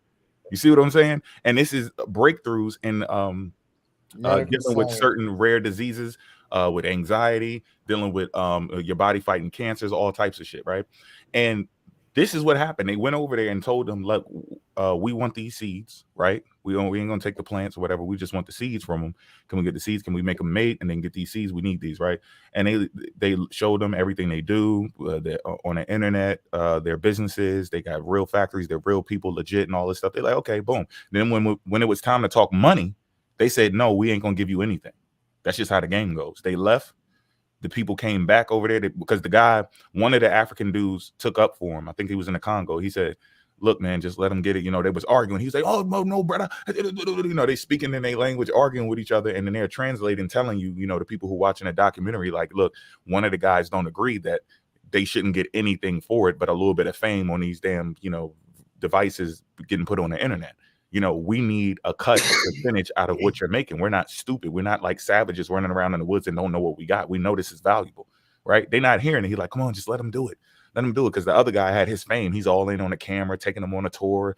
You know, I can find the plant for you. And he has his fame. But the other dude is like, you know, our whole country needs to get paid for this shit. They're not about to keep coming over here taking stuff from him.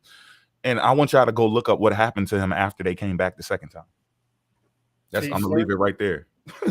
I'm gonna leave it right there. You go figure it out. You come to your own conclusion when he came back to pick up some more seeds.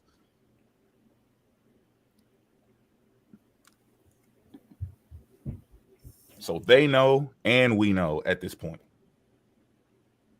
Yes, he did. But that's just the TikTok. Like our fight is bigger than them. We actually have policies by the United States government put in place to stop our movement. They don't have that. We fight a bigger fight. We are trying to keep the sanity, the humanity of our people on a global scale. Even though we have to fix our house first, we never forgot the fight of our people, no matter what country they're in. We keep the fight. We're supporting you. But we all know where the home is. Everybody know, yep, Africa's that, man, that's home. That's home. We can't let them fuck up home. That's the number one. Oh, yep, we got to get our house in order, but we can't let them fuck up home because this is what's going to happen. They're going to go in Africa. They're going to rape it for all its natural resources and minerals. Then they're going to run back to their fucking countries. And then they're going to be like, oh, well, hey, you know what? You guys, black people in America, you really are from Africa. We're just going to send you there after they depleted everything. They want us to disassociate with Africa, physically and metaphysically. And they have to put everything in place to stop us from connecting with those people. So we won't go the way of, what did they say, Zion Beak or some shit? It's in the document. Y'all just look. Matter of fact, we might do that shit Pseudo Sunday. We might just go ahead and run through the whole Memorandum 46 Pseudo Sunday. So y'all can see that we're not making this up. Yeah, we want to see whose behavior matches what they're trying to prevent in their own memorandum. Yeah, well, you want to do that Pseudo Sunday? Is it our behavior? Is it your behavior or our behavior that they're trying to prevent in that memorandum? Oh, that's agent behavior? We're going to see. We're going to see. Y'all need to know that. Because they keep pushing it. Y'all agents. Y'all work for the government. Listen. Just go look. As a matter of fact, where's my phone? How much do you get paid for being an FBI agent? Let's see. Like we going to it right now. We're going to $80,000. And I'm pretty sure that's just base pay.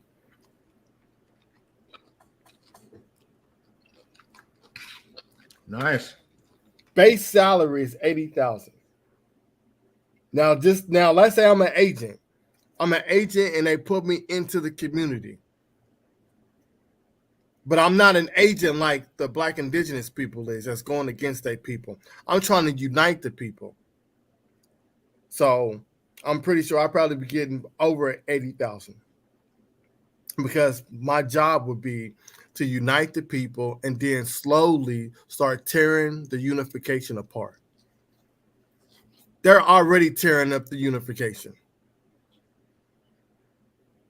They don't care. Y'all heard what opium.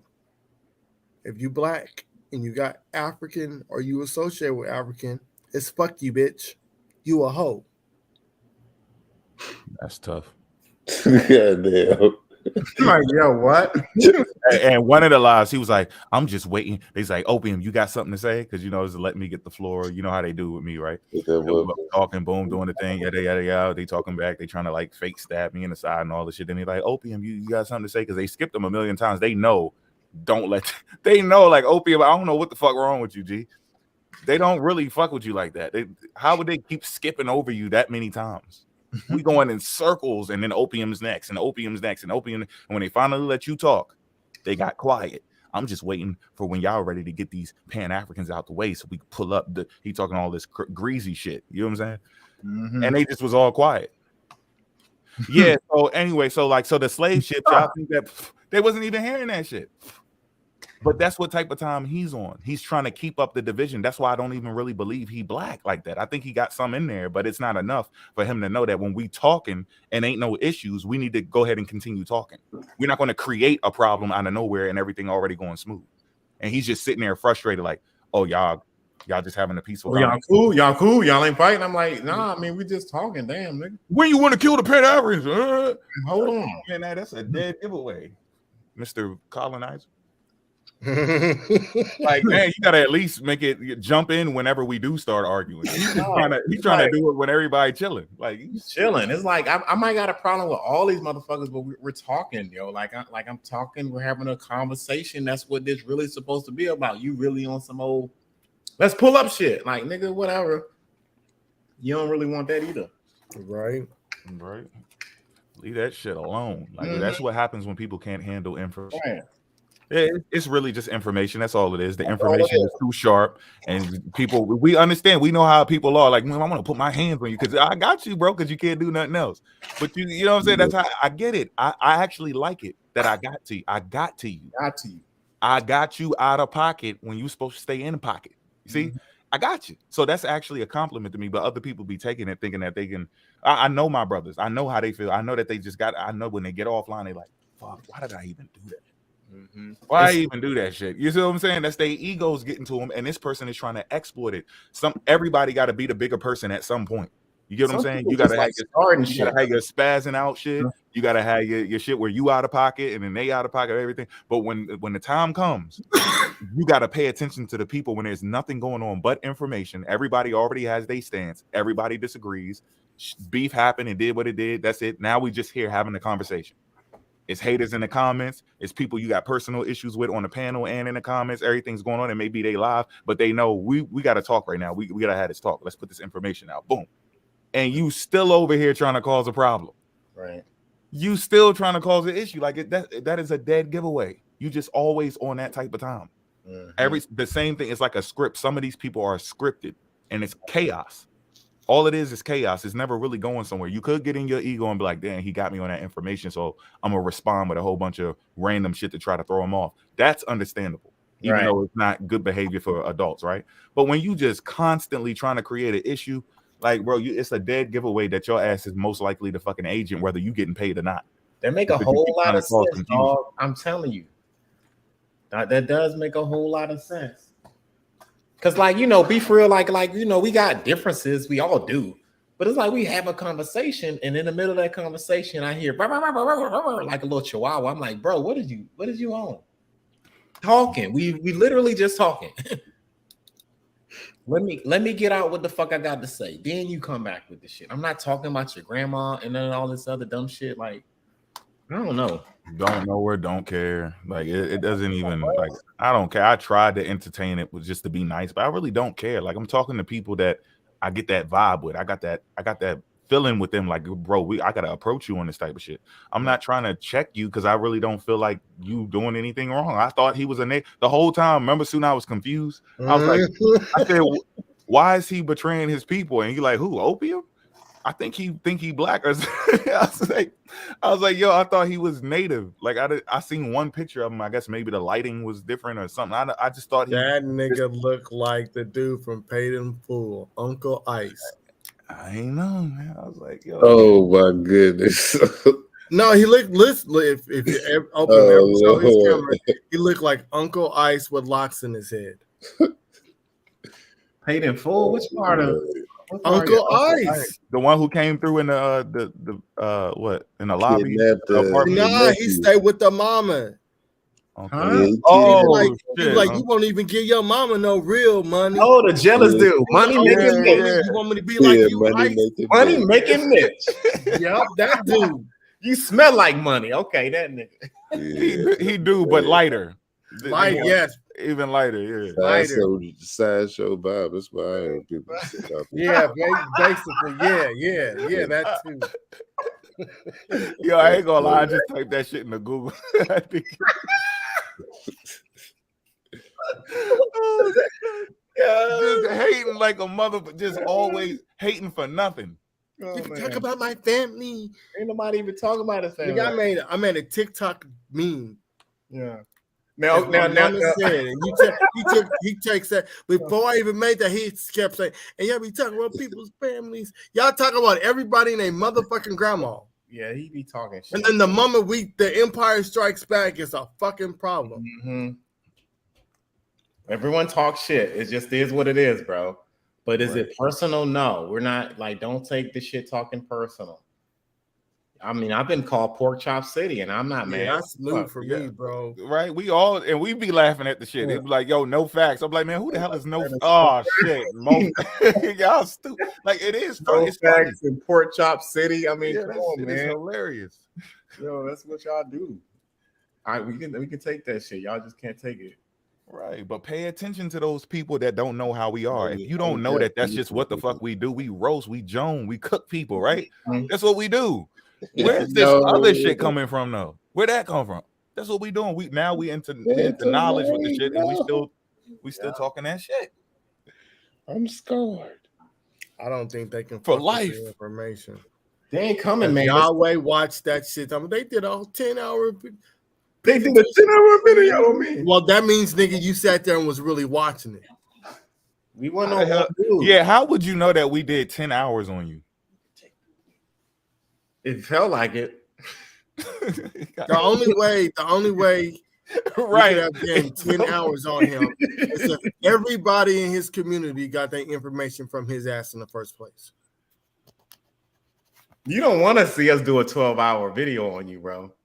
That'll be bad. Don't even ask for that shit. I'm gonna say that right now. We will say that you have enough books to do it. Nice. You do have enough books to do it, but it ain't gonna go how you think it's gonna go. I'm being nice, man. Or we could take your every time I see him, I'm just gonna think of nigga. See, Natural just mad after our debate. He ain't been right. He say I ain't been right ever since. He ain't been right. The DNA fucked with him. You know, and he's just out here defending. That nigga took the whole motherfucking debate off his page. Yeah. Like, bro, are you fucking serious? And then posted it up after you said something about it. Yeah. Right. Why the fuck would you do that? Right. You already did it, so you gotta like just come up with a different story. Be like, what? Right. Oh, they took it down. I didn't even know it. Port City probably got it taken down. Go somewhere else. You gonna post it back up? We already saw it posted. So when you post it up, we know the date. I'd say that it was there before, and then he kept telling people, "Look, go to my YouTube page because Port City's not going to show y'all the full debate. I got it on my YouTube page." That nigga, and all of a sudden, took it that down. shit wasn't there no more. It was gone. Did a human turn into a primate? Look at the lizard. 38% Nigerian. Matter of fact, we about to hear that shit one more time. Yo, go ahead. Yo. This right here is going down in fucking debate history. We're gonna make a ringtone out of this. Y'all support it? Okay. My results, it says Nigerian, 38%. Cameroon, Congo, West Bantu people, 18%. Ivory Coast, Ghana, 14%. Benin, Togo, 10%. Senegal, 5%. England, well, you just interested in the African part, right? You know, mostly I just wanted to see what percentage wise of African DNA is running through your veins, my brother. Okay, it says 30. Well, we got that part. Okay. Nigeria's East Central, 2%. And that's all I see. Oh, yeah, Mali, 4%. That's all I see concerning the continent of Africa. Okay, good deal, good deal. My second question was, how much Native American ancestry do you possess? Well, according to Ancestry.com, again, it says I have Indigenous American, Bolivia and Peru, 1%. And Indigenous Americans, Mexico, 1%. Well, less 1%. Nigga, you got to be crazy. I'm telling you, dog. Than 1%. Less than 1%, bro. Less percent, son. That right there was the biggest dagger he's ever received. That was it. I don't even know why bro. I was sitting there getting my head twisted. I was like, I said, yo, that shit over with. Right. That's it. They was like, you want me to turn this down? And I was like, I mean, for real, I don't know why he's still talking. I'm gonna keep watching, but that's the end of it. I couldn't believe. I said, this debate is and the DNA test determined you are not indigenous. Like, you should have played the DNA shit at the end. He was like, no, we ain't gonna get into that because that's part of my presentation. There was a different way to approach that. He just went along with it. Yeah, okay. All right, Port. After he said that, Port over there talking about some good deal. All right, my brother. He tried to, you know you hit, you know, right. You got it. Like, yeah, I know I got him. You play real calm when you know you got it. He just was chilling. Good deal. Yeah, okay, all right. Good. That's excellent, bro. Yeah, he put himself out there, man. He stuck his neck out like every turtle got to stick his neck out to get across, and that's what he did. He was too slow, you know. Turtle. That's it. And that's hip. This is internet history right now. This is not going away. Yes, I see. Hey, and that way that y'all was talking to that, this is etched. That woman earlier, that y'all gotta quit that, man. What the fuck is that? Why y'all got people like y'all all sitting there? I know what y'all gonna try to say the next time we talk. I know what y'all gonna say when I say something. So let's just get this shit out the way before it even happened. Y'all gonna say, I didn't say that. You seen me, Mofax. I was on mute. That wasn't me. You need to say something. Y'all don't sit there and let nobody talk. Like y'all had like 5 different people talking crazy to that woman up there, and she's not even a disrespectful person. Yeah. She like y'all. I would feel better if y'all was doing that shit to one of us. Yeah, another black woman. Because I get it. Like she wasn't throwing no blows like that. Who like that, man? Y'all gotta check that type of activity. But see, y'all didn't even check Opium for calling a black woman a bitch. So I get it. Y'all don't give a fuck about your people for real. It's just you either with the cult or that's it. Smackdown. That's just not good behavior, man. That ain't scholastic. That ain't. I mean, that's just some ghetto shit.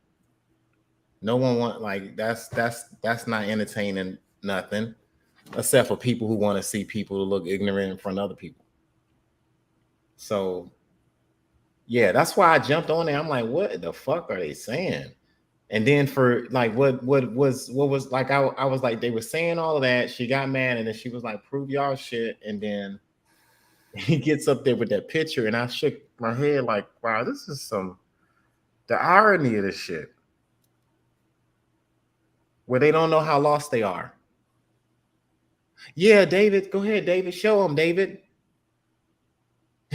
You're the Messiah, David. He ran, hauled ass. He ran. This motherfucker ran out his shoes. His shoes was still there. His shoes was still there on the block he ran from. His own block. Then he came back around the corner. His people ain't run. They stayed there. He dipped. Then came back after shit got lit up. Out of there. He pops up in the same box. Where the hell Port at? Oh, he ran. He ran. What? As soon as I pop. He acted like he called back into a conference call.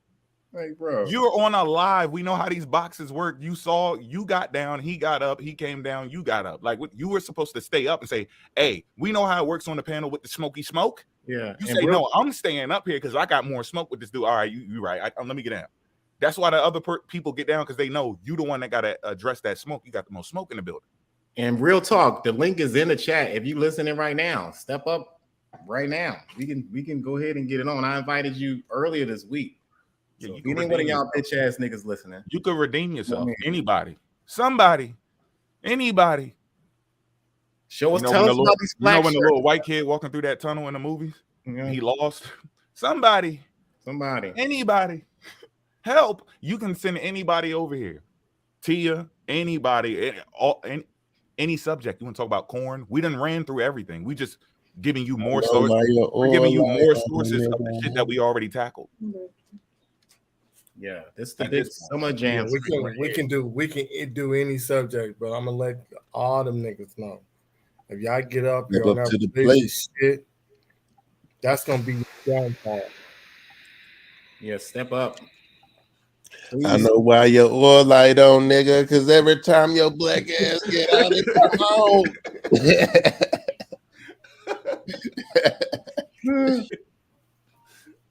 Now, where was I at now? And here was the money, right? This is what we was on. This is the shit. Mm-hmm. This is us, right? You see how they're dressed? Those aren't slaves. They don't put anybody on money but royalty. That's why you're up there. We were living the best of our lives right there during the Confederate States of America. The lady down on the lower right, she's the one who just got off the ship from Ellis Island. That's where she came from. She works for us. She's actually the slave. We beat her to tell us to work. It happened in reverse. It happened in Yo. Y'all gotta wake up. I'm telling you, yo, wake up. Look, it ain't funny, but it's funny, you know. Look at what they got on, man. This is a flak shirt, David. This is a flak shirt. He wants y'all to understand that this is us. The girl said, "Show us me." Show. They were like, "Show me a receipt that you're from Africa." Blah blah blah. Prove that you're from Africa. La la la la. And they're like, "Well, shit. Show me that y'all was here before all of this shit." This motherfucker pulls out this currency right here. And who do we have on the damn scene? Hey, Kwame, is this the rug? Young. Is this the rug? Is this the rug you said that you was gonna? He got this little stupid crusty ass card in his pocket. So I was like, yeah, I got something. Well, we pulled out straight hammers. This is tool work. This is coming off of utility belts. And you pulled out a piece of paper. Come on, young. With people that belong to us on it. That ain't even your people. You somewhere running around free in the world, right? That's our people working. You wasn't working, right? What is you talking about now? You keep on creeping into, because you know who you are. So you're trying to take the history that is yours and try to rewrite it. You already know that's you. You know those your people. You know you connected to them. But you need to change your history because you're ashamed of it. So you go, I was royalty. You're delusional. Look at the picture, man. A caveman from 50,000 years ago would know that this who is who in this goddamn picture. I want the audience to understand what we're looking at. These are Africans that have lost their African mind. When I say that shit, this is what I'm talking about, y'all. This is a Confederate States of the fucking America fucking banknote. I don't know how historically illiterate you can fucking be to the subject matter of what's going on in this era right here. And he has the audacity to say, poor city shouldn't teach. Poor that city. Nigga said all of us shouldn't teach. They shouldn't be teaching. He need to quit. And we are talking about our history. In this presentation, we've talked about the Griffin ship. We talked about South Carolina. We made a lot of connections. We've even talked about the individual that's in this fucking damn currency right here that's connected to fucking Mr. Robinson. Because this dude right here that y'all see, that cracker, right? He enslaved Mr. Robinson's family member. And it's like the cognitive dissonance or whatever you want to call it, right? For you to even want to make the like y'all are so desperate now. This is the desperate lengths that you'll go to try to prove your existence prior to the colonization of America, prior to the contact of the European. You're saying, look, this is us living our best life. We was on money. People in the chat yelling Black Wall Street. Does this look like Black Wall Street to y'all, family? You know what I mean? No. That's a flak shirt.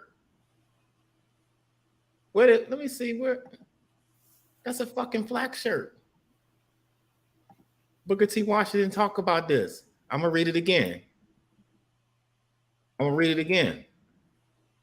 For those who don't know, I'm going to read it again. This is Booker T. Washington, Up From Slavery. He talks about him having to wear a damn flak shirt. Can y'all hear me? I want to make sure y'all can hear me. Yeah, we hear you. Good. Yeah, this is him having a flax seed shirt in his experience. I'm going to go over this one more time. I went over it earlier. This is what the depiction in that scene, this is what they're wearing. Right? It's saying the most trying ordeal I was forced to endure as a slave boy was wearing a flax shirt. This is Booker T explaining how he had to wear one of those fucking shirts that you see illustrated on a Confederate banknote. In Virginia, that's like the Confederacy capital at the time, where I lived, it was common to use flax as part of clothing for slaves. Wow, slavery ain't happened. Slavery ain't real. Booker T. Washington is telling you he had to wear a fucking shirt that you see in that fucking money. Right? The part of the flax from which our clothing was made, the cheapest and roughest part. He up here acting like these are like good fucking clothes and shit like this. This ain't no good clothes. It's the cheapest and the roughest part. Right? I can scarcely imagine any torture except perhaps the pulling the fucking teeth that is equal to that caused by putting on a new fucking flax shirt, bro. David, for the first time, right? He said it is almost as equal to the feeling the one would have if it had been more, if it had a dozen more chestnut burrs or 100 small pinpoints in contact with his flesh. This is a 9-year-old boy having to be forced to wear these shits. Okay? My brother, John, performed one of the most gracious acts that I've ever heard of one slave relative for another, right? On several occasions, when I was being forced to wear a new flax shirt, he generously agreed to put it on instead of wearing it, and wearing it for several days till it was broken in. So when you use images like this, understand what the fuck you're looking at. Don't sit up here and lie to the fucking people and tell everybody that, hey, we were living our best life. Why would they put a bum on a fucking currency? This wasn't a bum. This was an enslaved African that was kidnapped from their fucking homeland. Put some spec on these people, on these people's name. And look how they represent a woman. Yeah, that's for you, baby. Boom. Right. We got these niggas. Yeah, and you over here talking crazy, stupid shit, disrespecting your women like it. Y'all lost. Y'all some lost niggas. Like, damn. Have some respect, bro, on the history and what people have went through. And why would you? The last thing I would use if I was on y'all team is a picture like that. So, hey, and I was feeling sorry for y'all a little bit for what Rob is got. After that shit I seen today, I could care less. I could care less now. I really do not give a fuck. Like, y'all, you deserve everything that you about to get. Everything you about to get. If you think that what the fuck we've been doing, we've just been sitting here schooling you, just flexing how that we know how to do research. We're really good researchers, if you haven't noticed. That's what we're showing you, if you don't catch it, and that we love our people. I don't know what y'all be talking about when y'all use the L word, but we telling you we really, really, really love our people. And it's beyond what you can comprehend. That's why we click up and we already on the same page and we already seen the things. We know what y'all talking about already. We already heard it. The weird thing with us is that this shit is coming from a black person. This is European Graham Hancock, Zachariah Sitchin shit. Like, this is what this type of shit is. We just never thought you would be walking around saying it. Besides Billy Carson and, you know, the Phil Valentines, they drift off a little bit, but they still at least know about Africa. You see what I'm saying? Even Billy and Phil Valentine ain't lose they self like that. They still stayed put, even though they drifted off to the moon a little bit. This shit y'all doing is ridiculous. You're literally taking on the script of a European who's colonizing and erasing people's history. And you're erasing your own. He's at least doing it because it doesn't belong to him, so he needs to insert himself in it. You're already there, but you want somebody to call you somebody else. You and I identify with something else in order to have what is already yours. That's ridiculous. All over for North America. It's really that serious. Big facts. The Confederate currency of $100 bill displays a prominent image of slaves doing field labor in 1862. The front side of the Confederate $100 bill shows an image in the top center of 3 slaves in a field, 2 tilling the ground with holes in one carrying a basket of grain. Additional images of John Calhoun, which was an avid defender of slavery, one of the presidents of the United States. And he's he ended up on both sides of this shit, pretty much. This is the Department of fucking Treasury, which printed this shit. Where are your sources at? The United States of America, the Confederate States of America will pay the banner on demand, a $100 pledge of interest, whatever, whoop-de-whoop. There's a whole bunch of these joints, too. Where that shit at?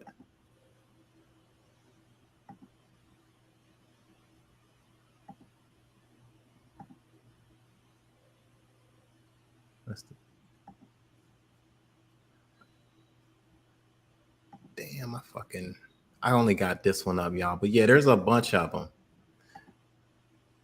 Flax sheet. I can't even talk. A flax shirt. What are you talking about, Dave? Kwame, that's right. What are you talking about? What is you talking about, bro? My African brother. Yeah. African brother. We got 2. Hey, look, through all the negativity, we got a couple African brothers out of it. Yeah, we still linked up. It's just a little chaotic when you link up because you don't really know each other. Everybody tripping and they think they from different blocks. You know how it is, right? I'm from over here. You meet your cousins and they still trying to rep their shit and all. They're like, yo, bro, but hold on, man. We blood. What you talking about? I'm not worried about that shit. You ain't on that. I ain't on that either. What you talking about? They kind of lost themselves, but through it all, we got the African feathers. We got the black power. We got the unks in the airs. We got Kwame, old Ghanaian and or Guyanese, whatever you want to call it. And we know who went over there and got dropped off first. We have him out his own mouth saying who the fuck he is. That's crazy. And there's some more to come. There's a lot of African brothers and sisters that we didn't know we had, and we had to connect through y'all with Black Indigenous shit. So there's positives to it. It's all how you look at the cup, right? Mm-hmm. I'm gonna shut this down. I thought I had more on there. I can't find them right now. Oh man. I don't know what to say, man. That was just crazy. That boy ain't making no sense.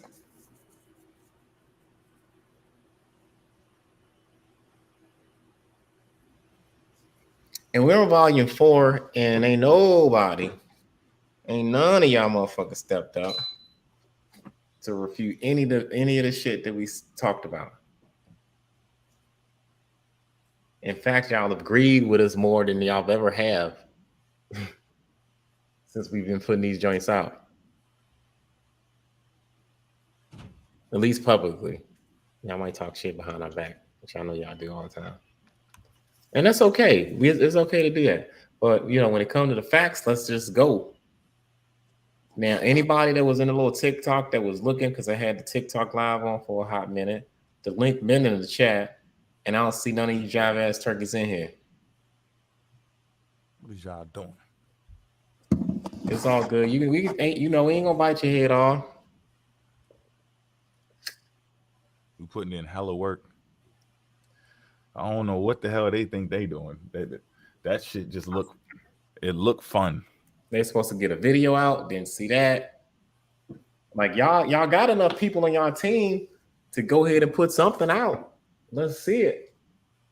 Put your best work out.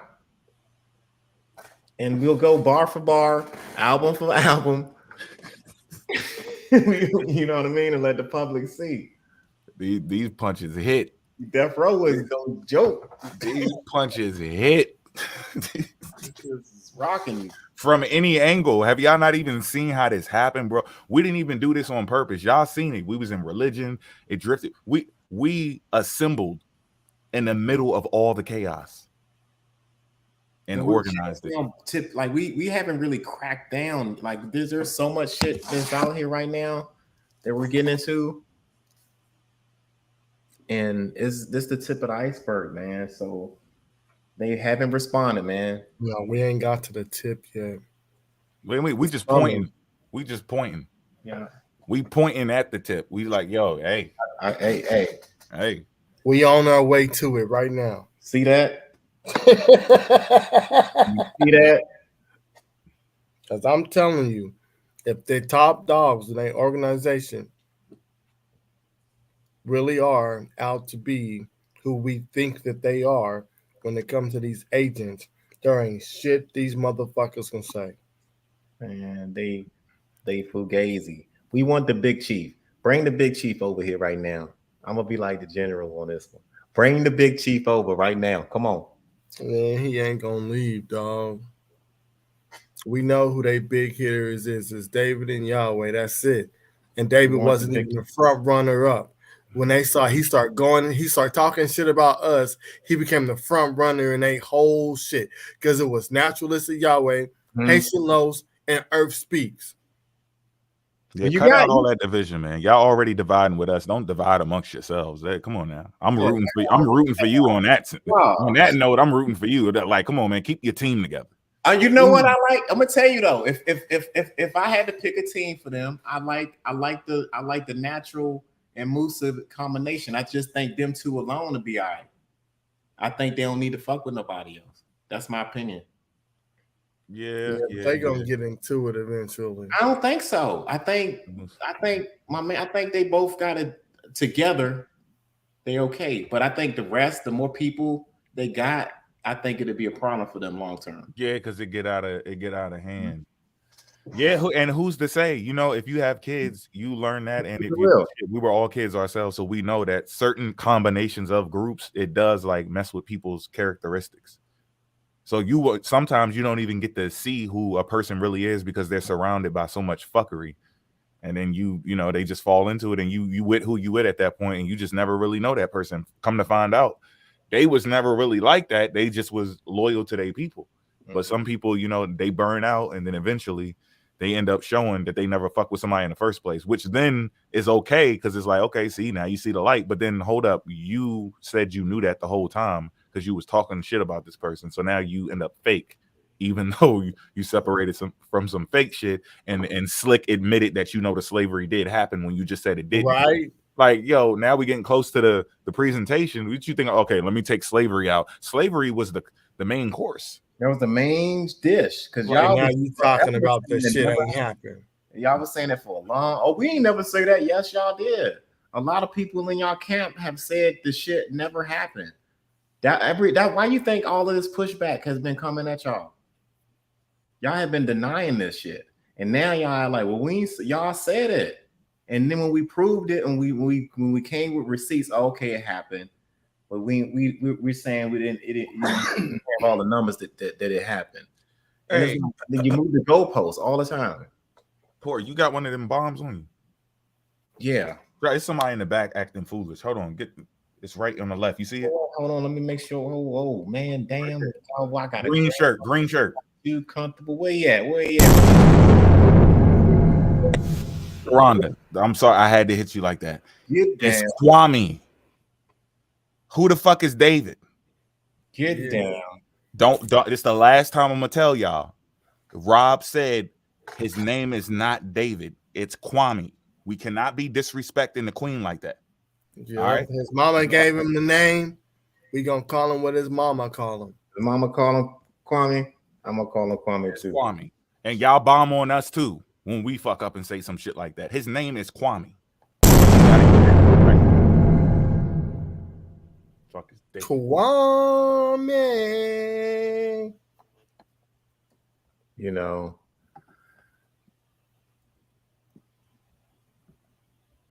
I ain't scared of you motherfuckers. I'm gonna tell you something straight off the motherfucking press. I ain't coming for no foolishness. Telling you, dog.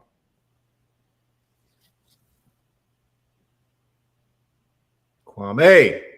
Y'all really thought look, they thought we was bluffing. They thought they was like, they gonna get up there and they just gonna say, oh, well, Charles Darwin told me and Massa told me and my DNA bro, we have already went through all of this shit. We're having conversations with y'all, entertaining what you're saying. We're trying to see, just in case we already know about this shit. We're just trying to package it together and put it together. We know it's there. We've seen it. You're not the first cult leader to try to change geographical locations and eject me into a different Earth that don't even exist. Like, you're not the first person to do that. Like, y'all forgot before TikTok and Vine and Instagram, there was YouTube. When Soulja Boy was jumping around in his shirt, it was people that was just like you years ago that was trying to recruit us with the same shit. It was just less extreme, and it gets more and more extreme over the years. It has to, because the shit runs out, it dies off, it doesn't have the shock value, it doesn't have that same pizzazz to it. So you got to add some more shit to it. You sprinkle in sugar all over the shit. Oh shit, it's absorbed. The shit is absorbing the sugar, and you dump some more on it. They're starting to notice it's shit in this, and you dump some more on it. You ain't supposed to be eating any of it. So this is something that y'all shouldn't be doing. You shouldn't be out there. Do the cult shit right. Cult stuff is not for the internet. Go do this shit in secret. Go somewhere else where nobody can see you. Why are you coming out in the open like y'all are really bold to sit there and think, who the fuck would I be? Who's to say in 5 years Yahweh won't catch it? In 5 years, Earth Speaks won't catch it. In 5 years or less. Look at all these different people. We got at least 15, 20 different top leaders, right? And people under them, you know how it goes, right? Now, who's to say that they all can't stay duped this long, right? Some people are going to come out of it. And when they do, who the fuck would I be if I sat here and let you do that shit? You're going to thank me later. Some of y'all going to thank us later like, yo, he kept it real the whole fucking time. He was even being considerate, knowing damn well he was right. See what I'm saying? Like, so you wouldn't even like me if I sat here and I was fake. So I'm in this shit for the long run. Y'all in the short cons and long con. I'm in this for the whole, all the way to the death, and then passing it on to my kids. I'm thinking about our kids interacting with each other, and you just trying to get some splendor here in this little moment that we exist in. You're wasting your time. You don't care about your life or your people's life, because look what you're wasting your time on. Look what you're doing. You're giving, this is your life you using. All the lies you tell, you're using life force. And I ain't trying to get spiritual with y'all, but this is real. This is science. Every breath you take and your energy, I'm gonna get on live and I'm gonna do this and I'm gonna say that and I'm gonna do this and then they're gonna believe this. What is you talking about? You're trying to get somebody to believe something. You're trying to change somebody's mind. When you interact with people, you say, hey, who are you? Where you come from? What you got going on? And that's how you meet that person. You don't try to convince them that they're somebody else. If they end up agreeing with you, they just agree with you. But you can't tell. If somebody tell you they African, how the hell are you going to tell them that they not? They descend from who they descend from. When I was in that live, they was telling me, they was in it like, leave it alone. He ain't going to believe you. Because it's new people in there, and then there's old people in there, so they don't understand that it ain't even about changing your mind. We got to hit him with some information that's going to check out. But then other people are slipping up, telling on themselves that they're recruiting people and saying, you can't change his mind. He ain't going to change his mind. Even if I change my mind, I still descended from a slave. Like it doesn't. It's an African slave I descend from. So if I change my mind from a TikTok live, I'm still descended from the African slave. Y'all too slow to catch on to that shit. Y'all letting them recruit y'all. You got to stay on your toes, stand on your information that you got. If you ain't got that information, I'm sorry. You have to trust the experts. If you don't like it, get people in the field and do the hard work to search for the black or melanated people, whatever you want to call it. They're there. They don't have as many numbers as everybody else, but they are there. You just got to dig and you will find them. And they use methodology as well.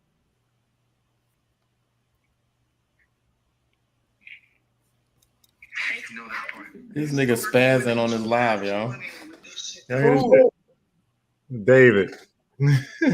Oh, it's Kwame, man. Don't make us bomb you. Man, Kwame. If anyone of you in the live know him, you might want to tag him in this so he could be forewarned.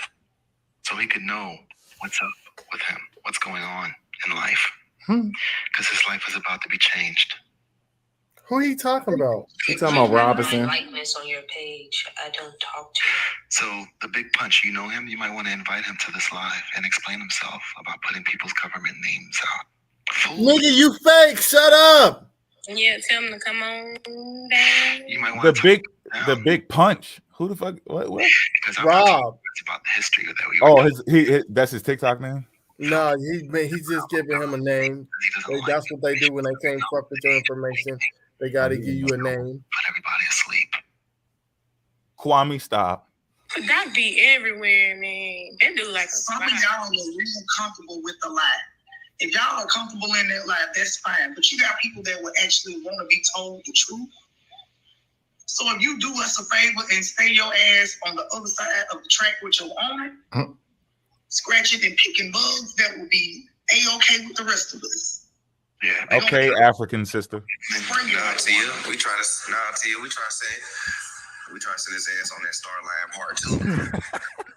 Yo, you got him bugging. He's bugging big time. Yo, you heard what he said, right? I used to work for the feds. Hey, I told him he was coming. Man. That shit hurt. That hurt, man. That shit hurt bad. We just hit him with all this information scholarship. He just plucked you in your forehead and you over there spazzing. You know what? It might be a 6.6 coming. That's funny. Fuck it.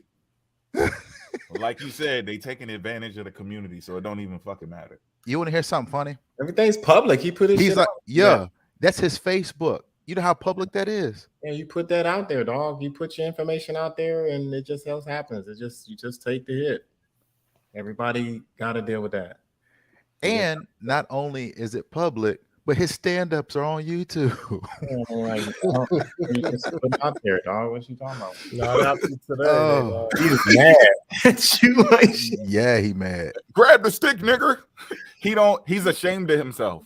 Yeah, Yo, if anybody share my shit, I'd be like, good look.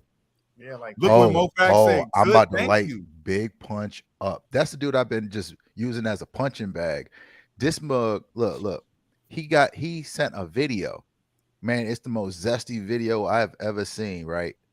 But when I came back to reply to it, he put it on private. He didn't think I snapped it though.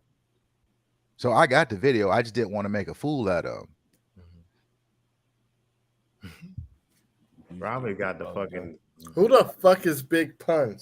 That's the what I was dude. saying. I thought that So was he's the guy that first tried to say something to me, and I gave him a 10-minute video debunking him. and he changed his name after that. And then he keeps coming like this and that, like he tried to do it again with the DNA test. And I told him he couldn't read because he kept telling me it's for entertainment purposes. And I showed him that that's the health part. That's not the ancestry part. And he just can't get it. So I just keep on knocking him in the head every time he comes around. And then, like I said, he got this last video. I didn't put nothing out there because I didn't want to embarrass him, because that was like extra zesty, man. This dude said your whole life is about to change. What is y'all talking about? Y'all acting strange, man. This is there's nothing you can do. You can't do anything because we're representing our people. You can pull and say this, show that. It don't matter what the fuck you do. You're the one ashamed of your past. You're ashamed of yourself. You can't. You have to answer for yourself, Kwame. Kwame, you want us to type it in the chat? Can we get some Kwames in the chat? Everybody gonna say your name. What you mean? That's your name. It's out of respect. And I even said it was one of my favorite comedians. Man, dang. Right. Like, I'm gonna rock your world. Y'all get ready. He's saying the same thing. Like he said, your whole life is about to change. On the other live, he was like, y'all come in. I'm about to show y'all something. This is history. We're making history. We're about to rewrite history right now. Come on in. And this dude pull out some stupid shit. Watch this video. Yeah. A TikTok video. You're going to rewrite history by playing a TikTok video on your live. A 10-year-old video too. God damn. Well, he's still talking over here. Yeah, he live, bro. He don't like you. I told you about to be more hated than me. Yeah, you on that list, dog. Oh, that's all right. Because you know what? The only thing they can do is talk, but they can't beat these facts. Nope. They can't beat these facts. And Tia better watch out. I'm gonna say something to her. She keep on. That's what I said, Morpheus. I said this nigga got an Akan name. You straight from West Africa, bro. Embrace that shit.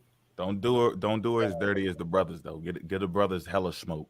Just that's why I don't hardly say anything. I might just give them, if you do, give them a little nudge. You know what I'm saying? But it's really them that, they parading around this shit and boosting their heads up. They know they shouldn't even be doing that. I might big up C3 though, man. She's like my favorite artist. Right. Yo, that shit was fire. No pun intended. That was. We need to go ahead and buy that from her and get that shit registered and everything and use it. Like that was fire. I like that. I did too. I liked it too. I liked the outfit and everything. They like what y'all talk about? Y'all gonna see. Right. Whole Africans out this motherfucker.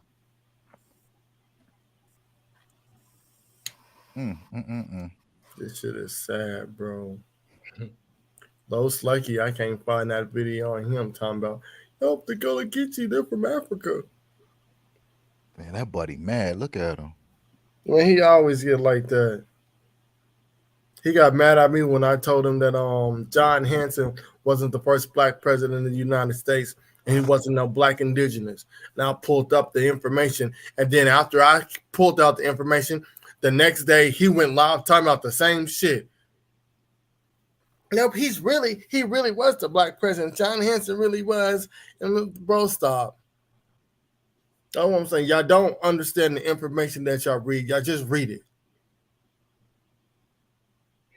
That black John Hanson, that motherfucker moved to Liberia and was a Pan-African.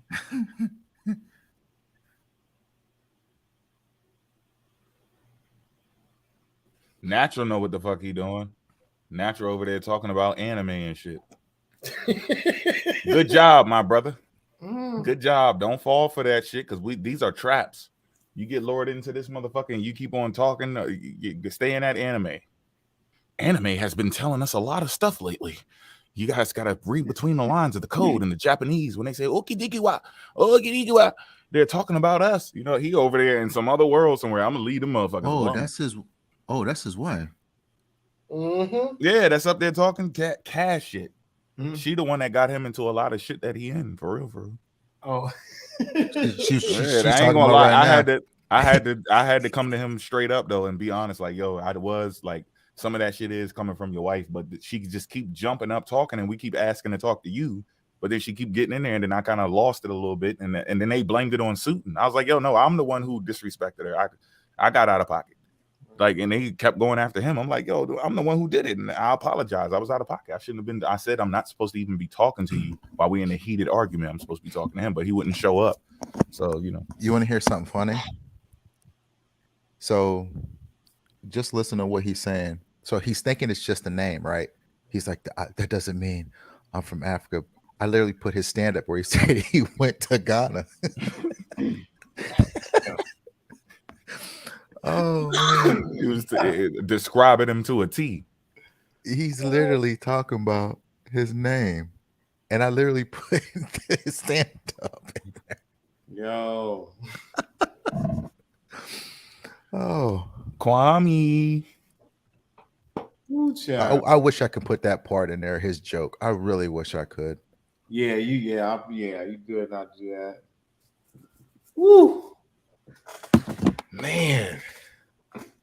Oh my God. Volume 4, y'all. Pseudo Sundays. Hey, and I'm gonna be honest, we still just getting started. We ain't even really digging yet.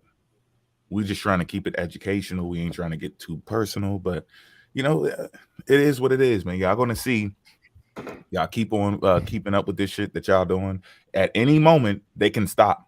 For anybody who think, oh, it went too far, y'all didn't have to do. No, they can stop at any moment. As long as you ain't call us out on a lie yet, we can keep going where we're going because we ain't doing nothing but telling the truth. You can say it's the harsh truth, but that's just what the fuck it is, man. Like, we can't just sit there and let people lie because that's how they got to the position that they in right now. The people who are deceived by these things, they're susceptible to this because of people allowing everyone to believe what the fuck they want to believe when we already established a way through using methodology to come to truths or the most possible truth that we can gather from the data that we have.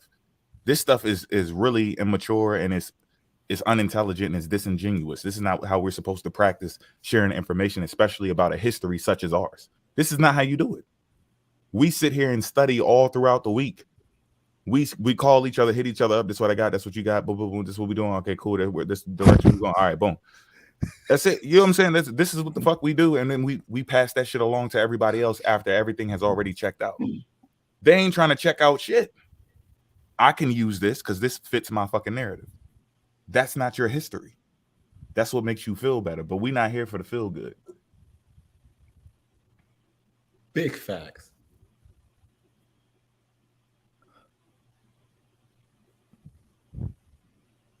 Oh, they think I doxed them. That's not doxing, bro. No, it's not.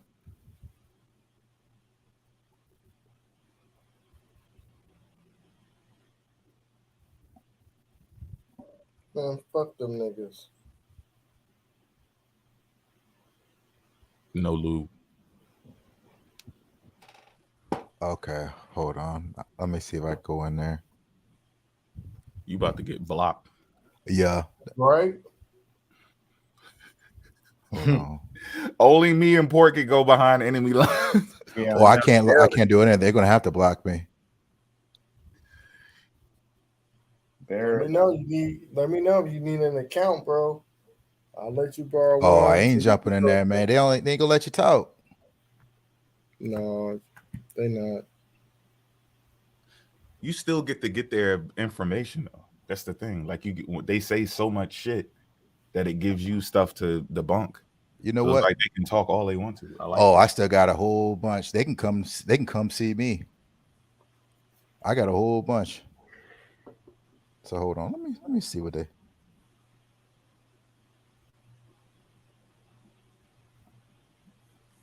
Right, you got to be incognito.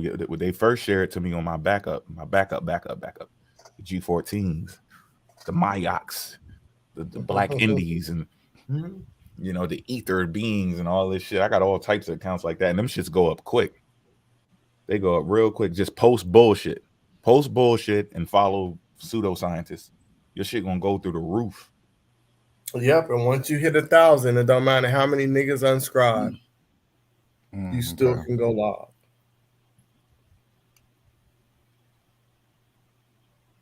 Yes, go ahead and create you a G14. Like I don't even know.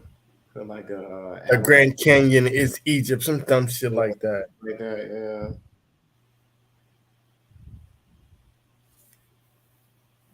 yeah. Melanated Indigenous or some shit. And watch. Just post a dumbass fucking video and watch how many motherfuckers start following you.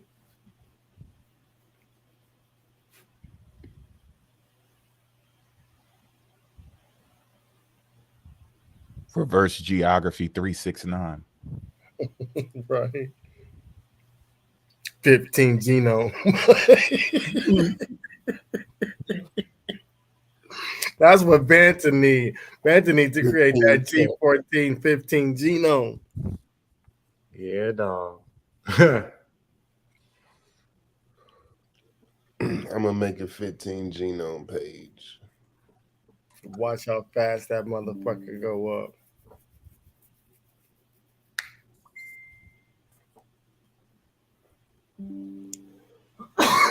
I better leave Rob alone. Yeah, Rob ain't to be fucked with. You neither. Yeah.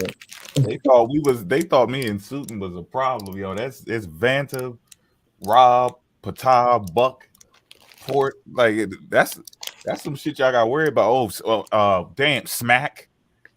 Y'all ain't even get smacked. Yeah, Smack. If y'all ever been on a live talking with Smack, Smack got his shit locked. He just be busy, you know. He ain't got the time. Trust me, when he get a little window, he gonna get like, let me put a little something together. He gonna drop it. You gonna be like, damn. Mm-hmm.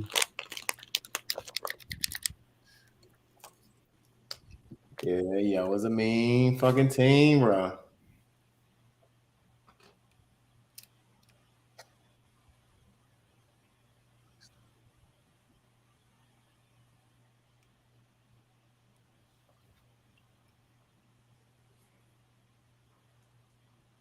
But yeah, we about to sign off, y'all. We about to get up out of here. Y'all. Hey, thanks for showing up. Y'all know what it is. If we doing another one, let me know. If we skipping, going to the next week. I think we good. I mean, we can keep cruising on. I mean, we can just keep pushing it. See how long we can get it going. Volume 5 coming out. Thank y'all for coming in. Everybody like the video. Please like the video. He is really explaining his name to these people. I was gonna say, let him use your page to come up. Lord have mercy. They talking about Robertson. Robertson's not an African name. It's an American name. No, that's European, bro. Hey, can y'all put some hearts in the chat for them, please? Because they think we don't love them. This is love hits. These hits are love hits, man. Bro, you don't have to explain yourself. We know who you are. Love for you, Kwame, for real though. Don't explain yourself, my African brother. All good, man. It's all good. Oh, that's a what? She is trying to be on some old crazy shit. Yo, man, fuck y'all. Like, what? That's what I'm saying. They put everybody's information. They found Brown Girl Proj's whole shit and was like, oh, we got to get her fired. They was calling her old job where she used to work because her shit was on LinkedIn, and they kept trying to get her fired, but she worked for herself now. So now it's the big ass problem because y'all information's on there, but it wasn't a problem when the niggas that don't like y'all, that y'all have a problem with, y'all put that shit all over the motherfucking internet. That's why I keep saying that these niggas is fake. But he's sharing the content that's already up there. They went and got her information that she didn't share. Right. That's not cool. He shared that with the world, and we helped support it. Kwame. Naturalist Yahweh went after a native and said, look, he's bullying, this is racist. Y'all need to find out where I think it's the same video where he was talking shit about me the first song on his YouTube page. And I was like, nigga, you need to take this shit down. This is before I even knew you was talking shit about me. We was just on that dude. Yeah, take this shit down, bro. I'm like, y'all need to report his page, get him canceled. Are you fucking serious? Now, because this nigga's Kwame don't want niggas to know his real name. Kwame, whatever. Yeah, listen. Cyberbullying. Nobody bullying. The same shit that they do every day. You said that all of the stories we just read through this last 10 hours was fake. You're beyond bullying people. You're trying to erase people's history. Your own. They just talked. They was talking to that girl about a slave and shit. I know they ain't talking about cyberbullying. We got a whole video of them talking about. Like, come on, man. And all of them to cry me a river. Recordings of them niggas talking mad shit about me. That ain't cyberbullying. Oh Lord. Anyway, y'all, we can wrap it up. Yeah, he just kicked me off and blocked me. Yeah, fuck them niggas, bro. Yeah, ain't nobody worried about them John niggas. We just did what we did. We just aired the whole shit out. They over there talking all this crate. You better pick up them bodies. What the hell is y'all talking about? Y'all gotta recoup. They ain't gonna bandage up or nothing. They just gonna get on live. But hey, y'all make sure y'all get some rest. Thanks for staying with us this long. Nigga about to cry when we get off. Hey, listen, and it's more to come. It's more to come, y'all, man. Peace. Thanks for all the support. Make sure y'all follow everybody up here. Support their channel. We got more to come. Y'all just make sure y'all keep pulling up. We're gonna stay on time. If anything gonna change, we're gonna try to update y'all with that. Pass on the message to everybody that didn't get it about the book. If anybody just popped up, let them know, please, because that's something important. Because I told y'all it's even more urgent at this point because I just heard that people were convincing other people that this shit was a hoax and I'm just scamming people. So I want y'all to pass that word around and have people ready for when this shit happens so that y'all can flex. I want y'all to flex. I got the book, post that up, help promote the shit. You know what I'm saying? Let these people know this wasn't no fake shit. I didn't just write no book. They just said this 3 days ago. So I didn't just write no whole book in 3 days. And even if I did write a book in 3 days, y'all need to promote that shit too, because that's amazing. You know what I'm saying? But peace, y'all. Thanks for showing up. Much love. Feathers in the chat, 12 toes down. Keep the corn, but know where it came from. And don't lose your African mind because Rob is coming. Oh, yeah, definitely. Rob is a fucking man. Push. Super push. Yeah. Y'all make sure y'all replay the certain parts y'all like on this live, the presentation that the brothers did. Screenshot it, screen record it, post it on TikTok. Let's go. With that being said, I'm out. Peace, man. Peace soon. I hope you feel better, bro. Everyone. Peace out. It was nice. Yeah, man. Peace, man. Peace, family. Peace, Fanta. Peace, family. Peace. Man, what a motherfucking night. Woo! Man. If the 19 of y'all that's in this mug did not hit the like button, y'all are ops. What's going on? Hit that like button before y'all clock out of this joint. I appreciate each and every one of you guys for staying tuned. We are over 10 hours today of just pushing shit in, man. Shout out to Mo Fax. He broke that shit down real good with the slave ships and what was going on. I hope you enjoyed my part in the whole presentation.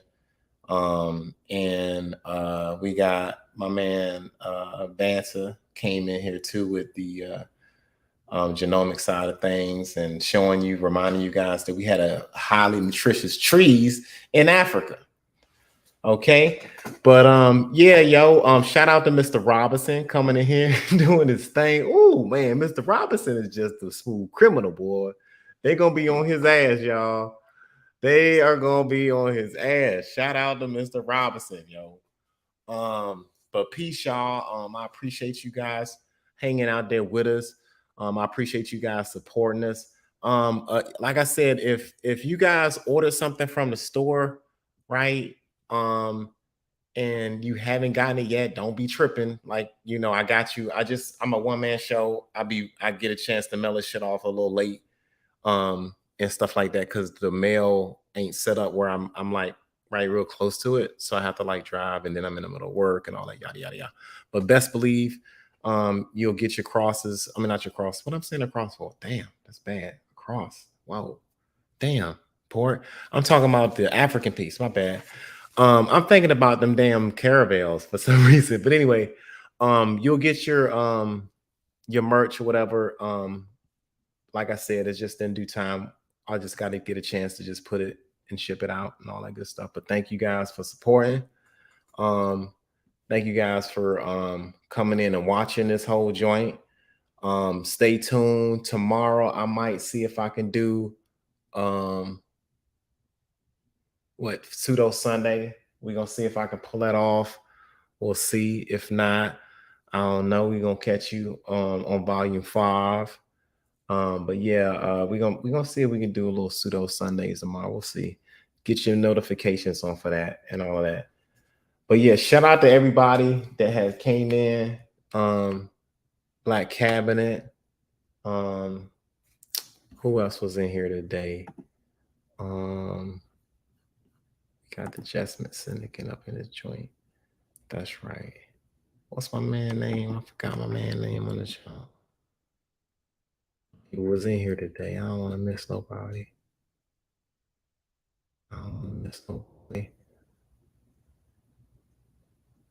Kwame. Shout out to Kwame. Oh man, that is funny. That is funny.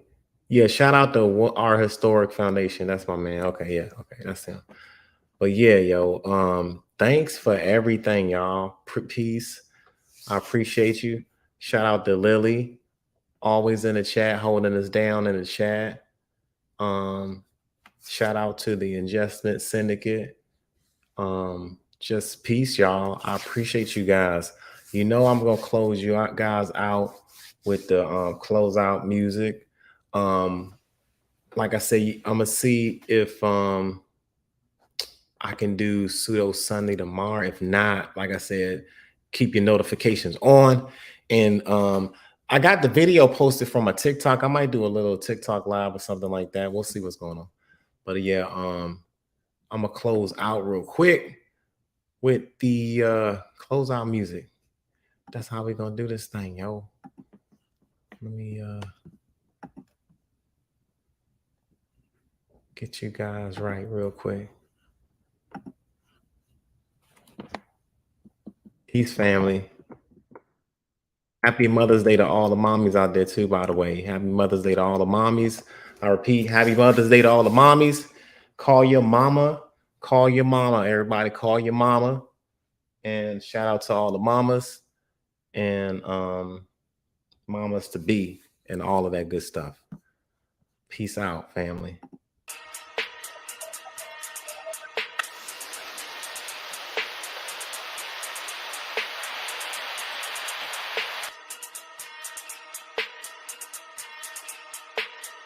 Let us rub.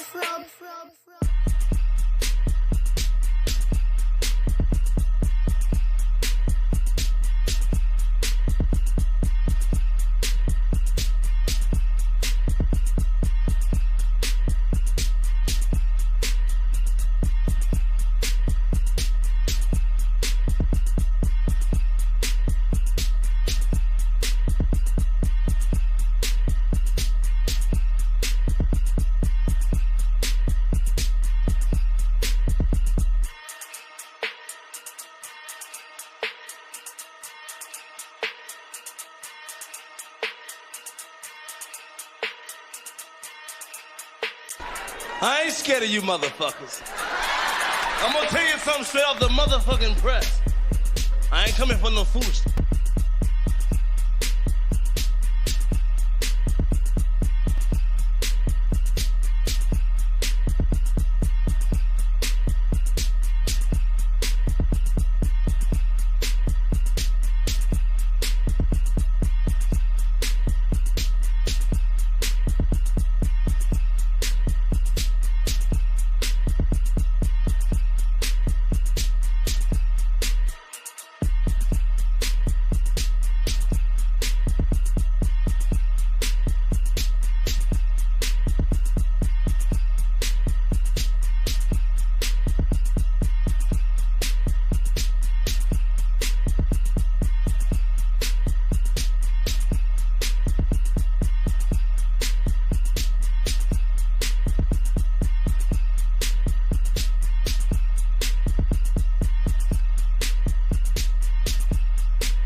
ain't scared of you motherfuckers. I'm gonna tell you something straight off the motherfucking press. I ain't coming for no foolishness.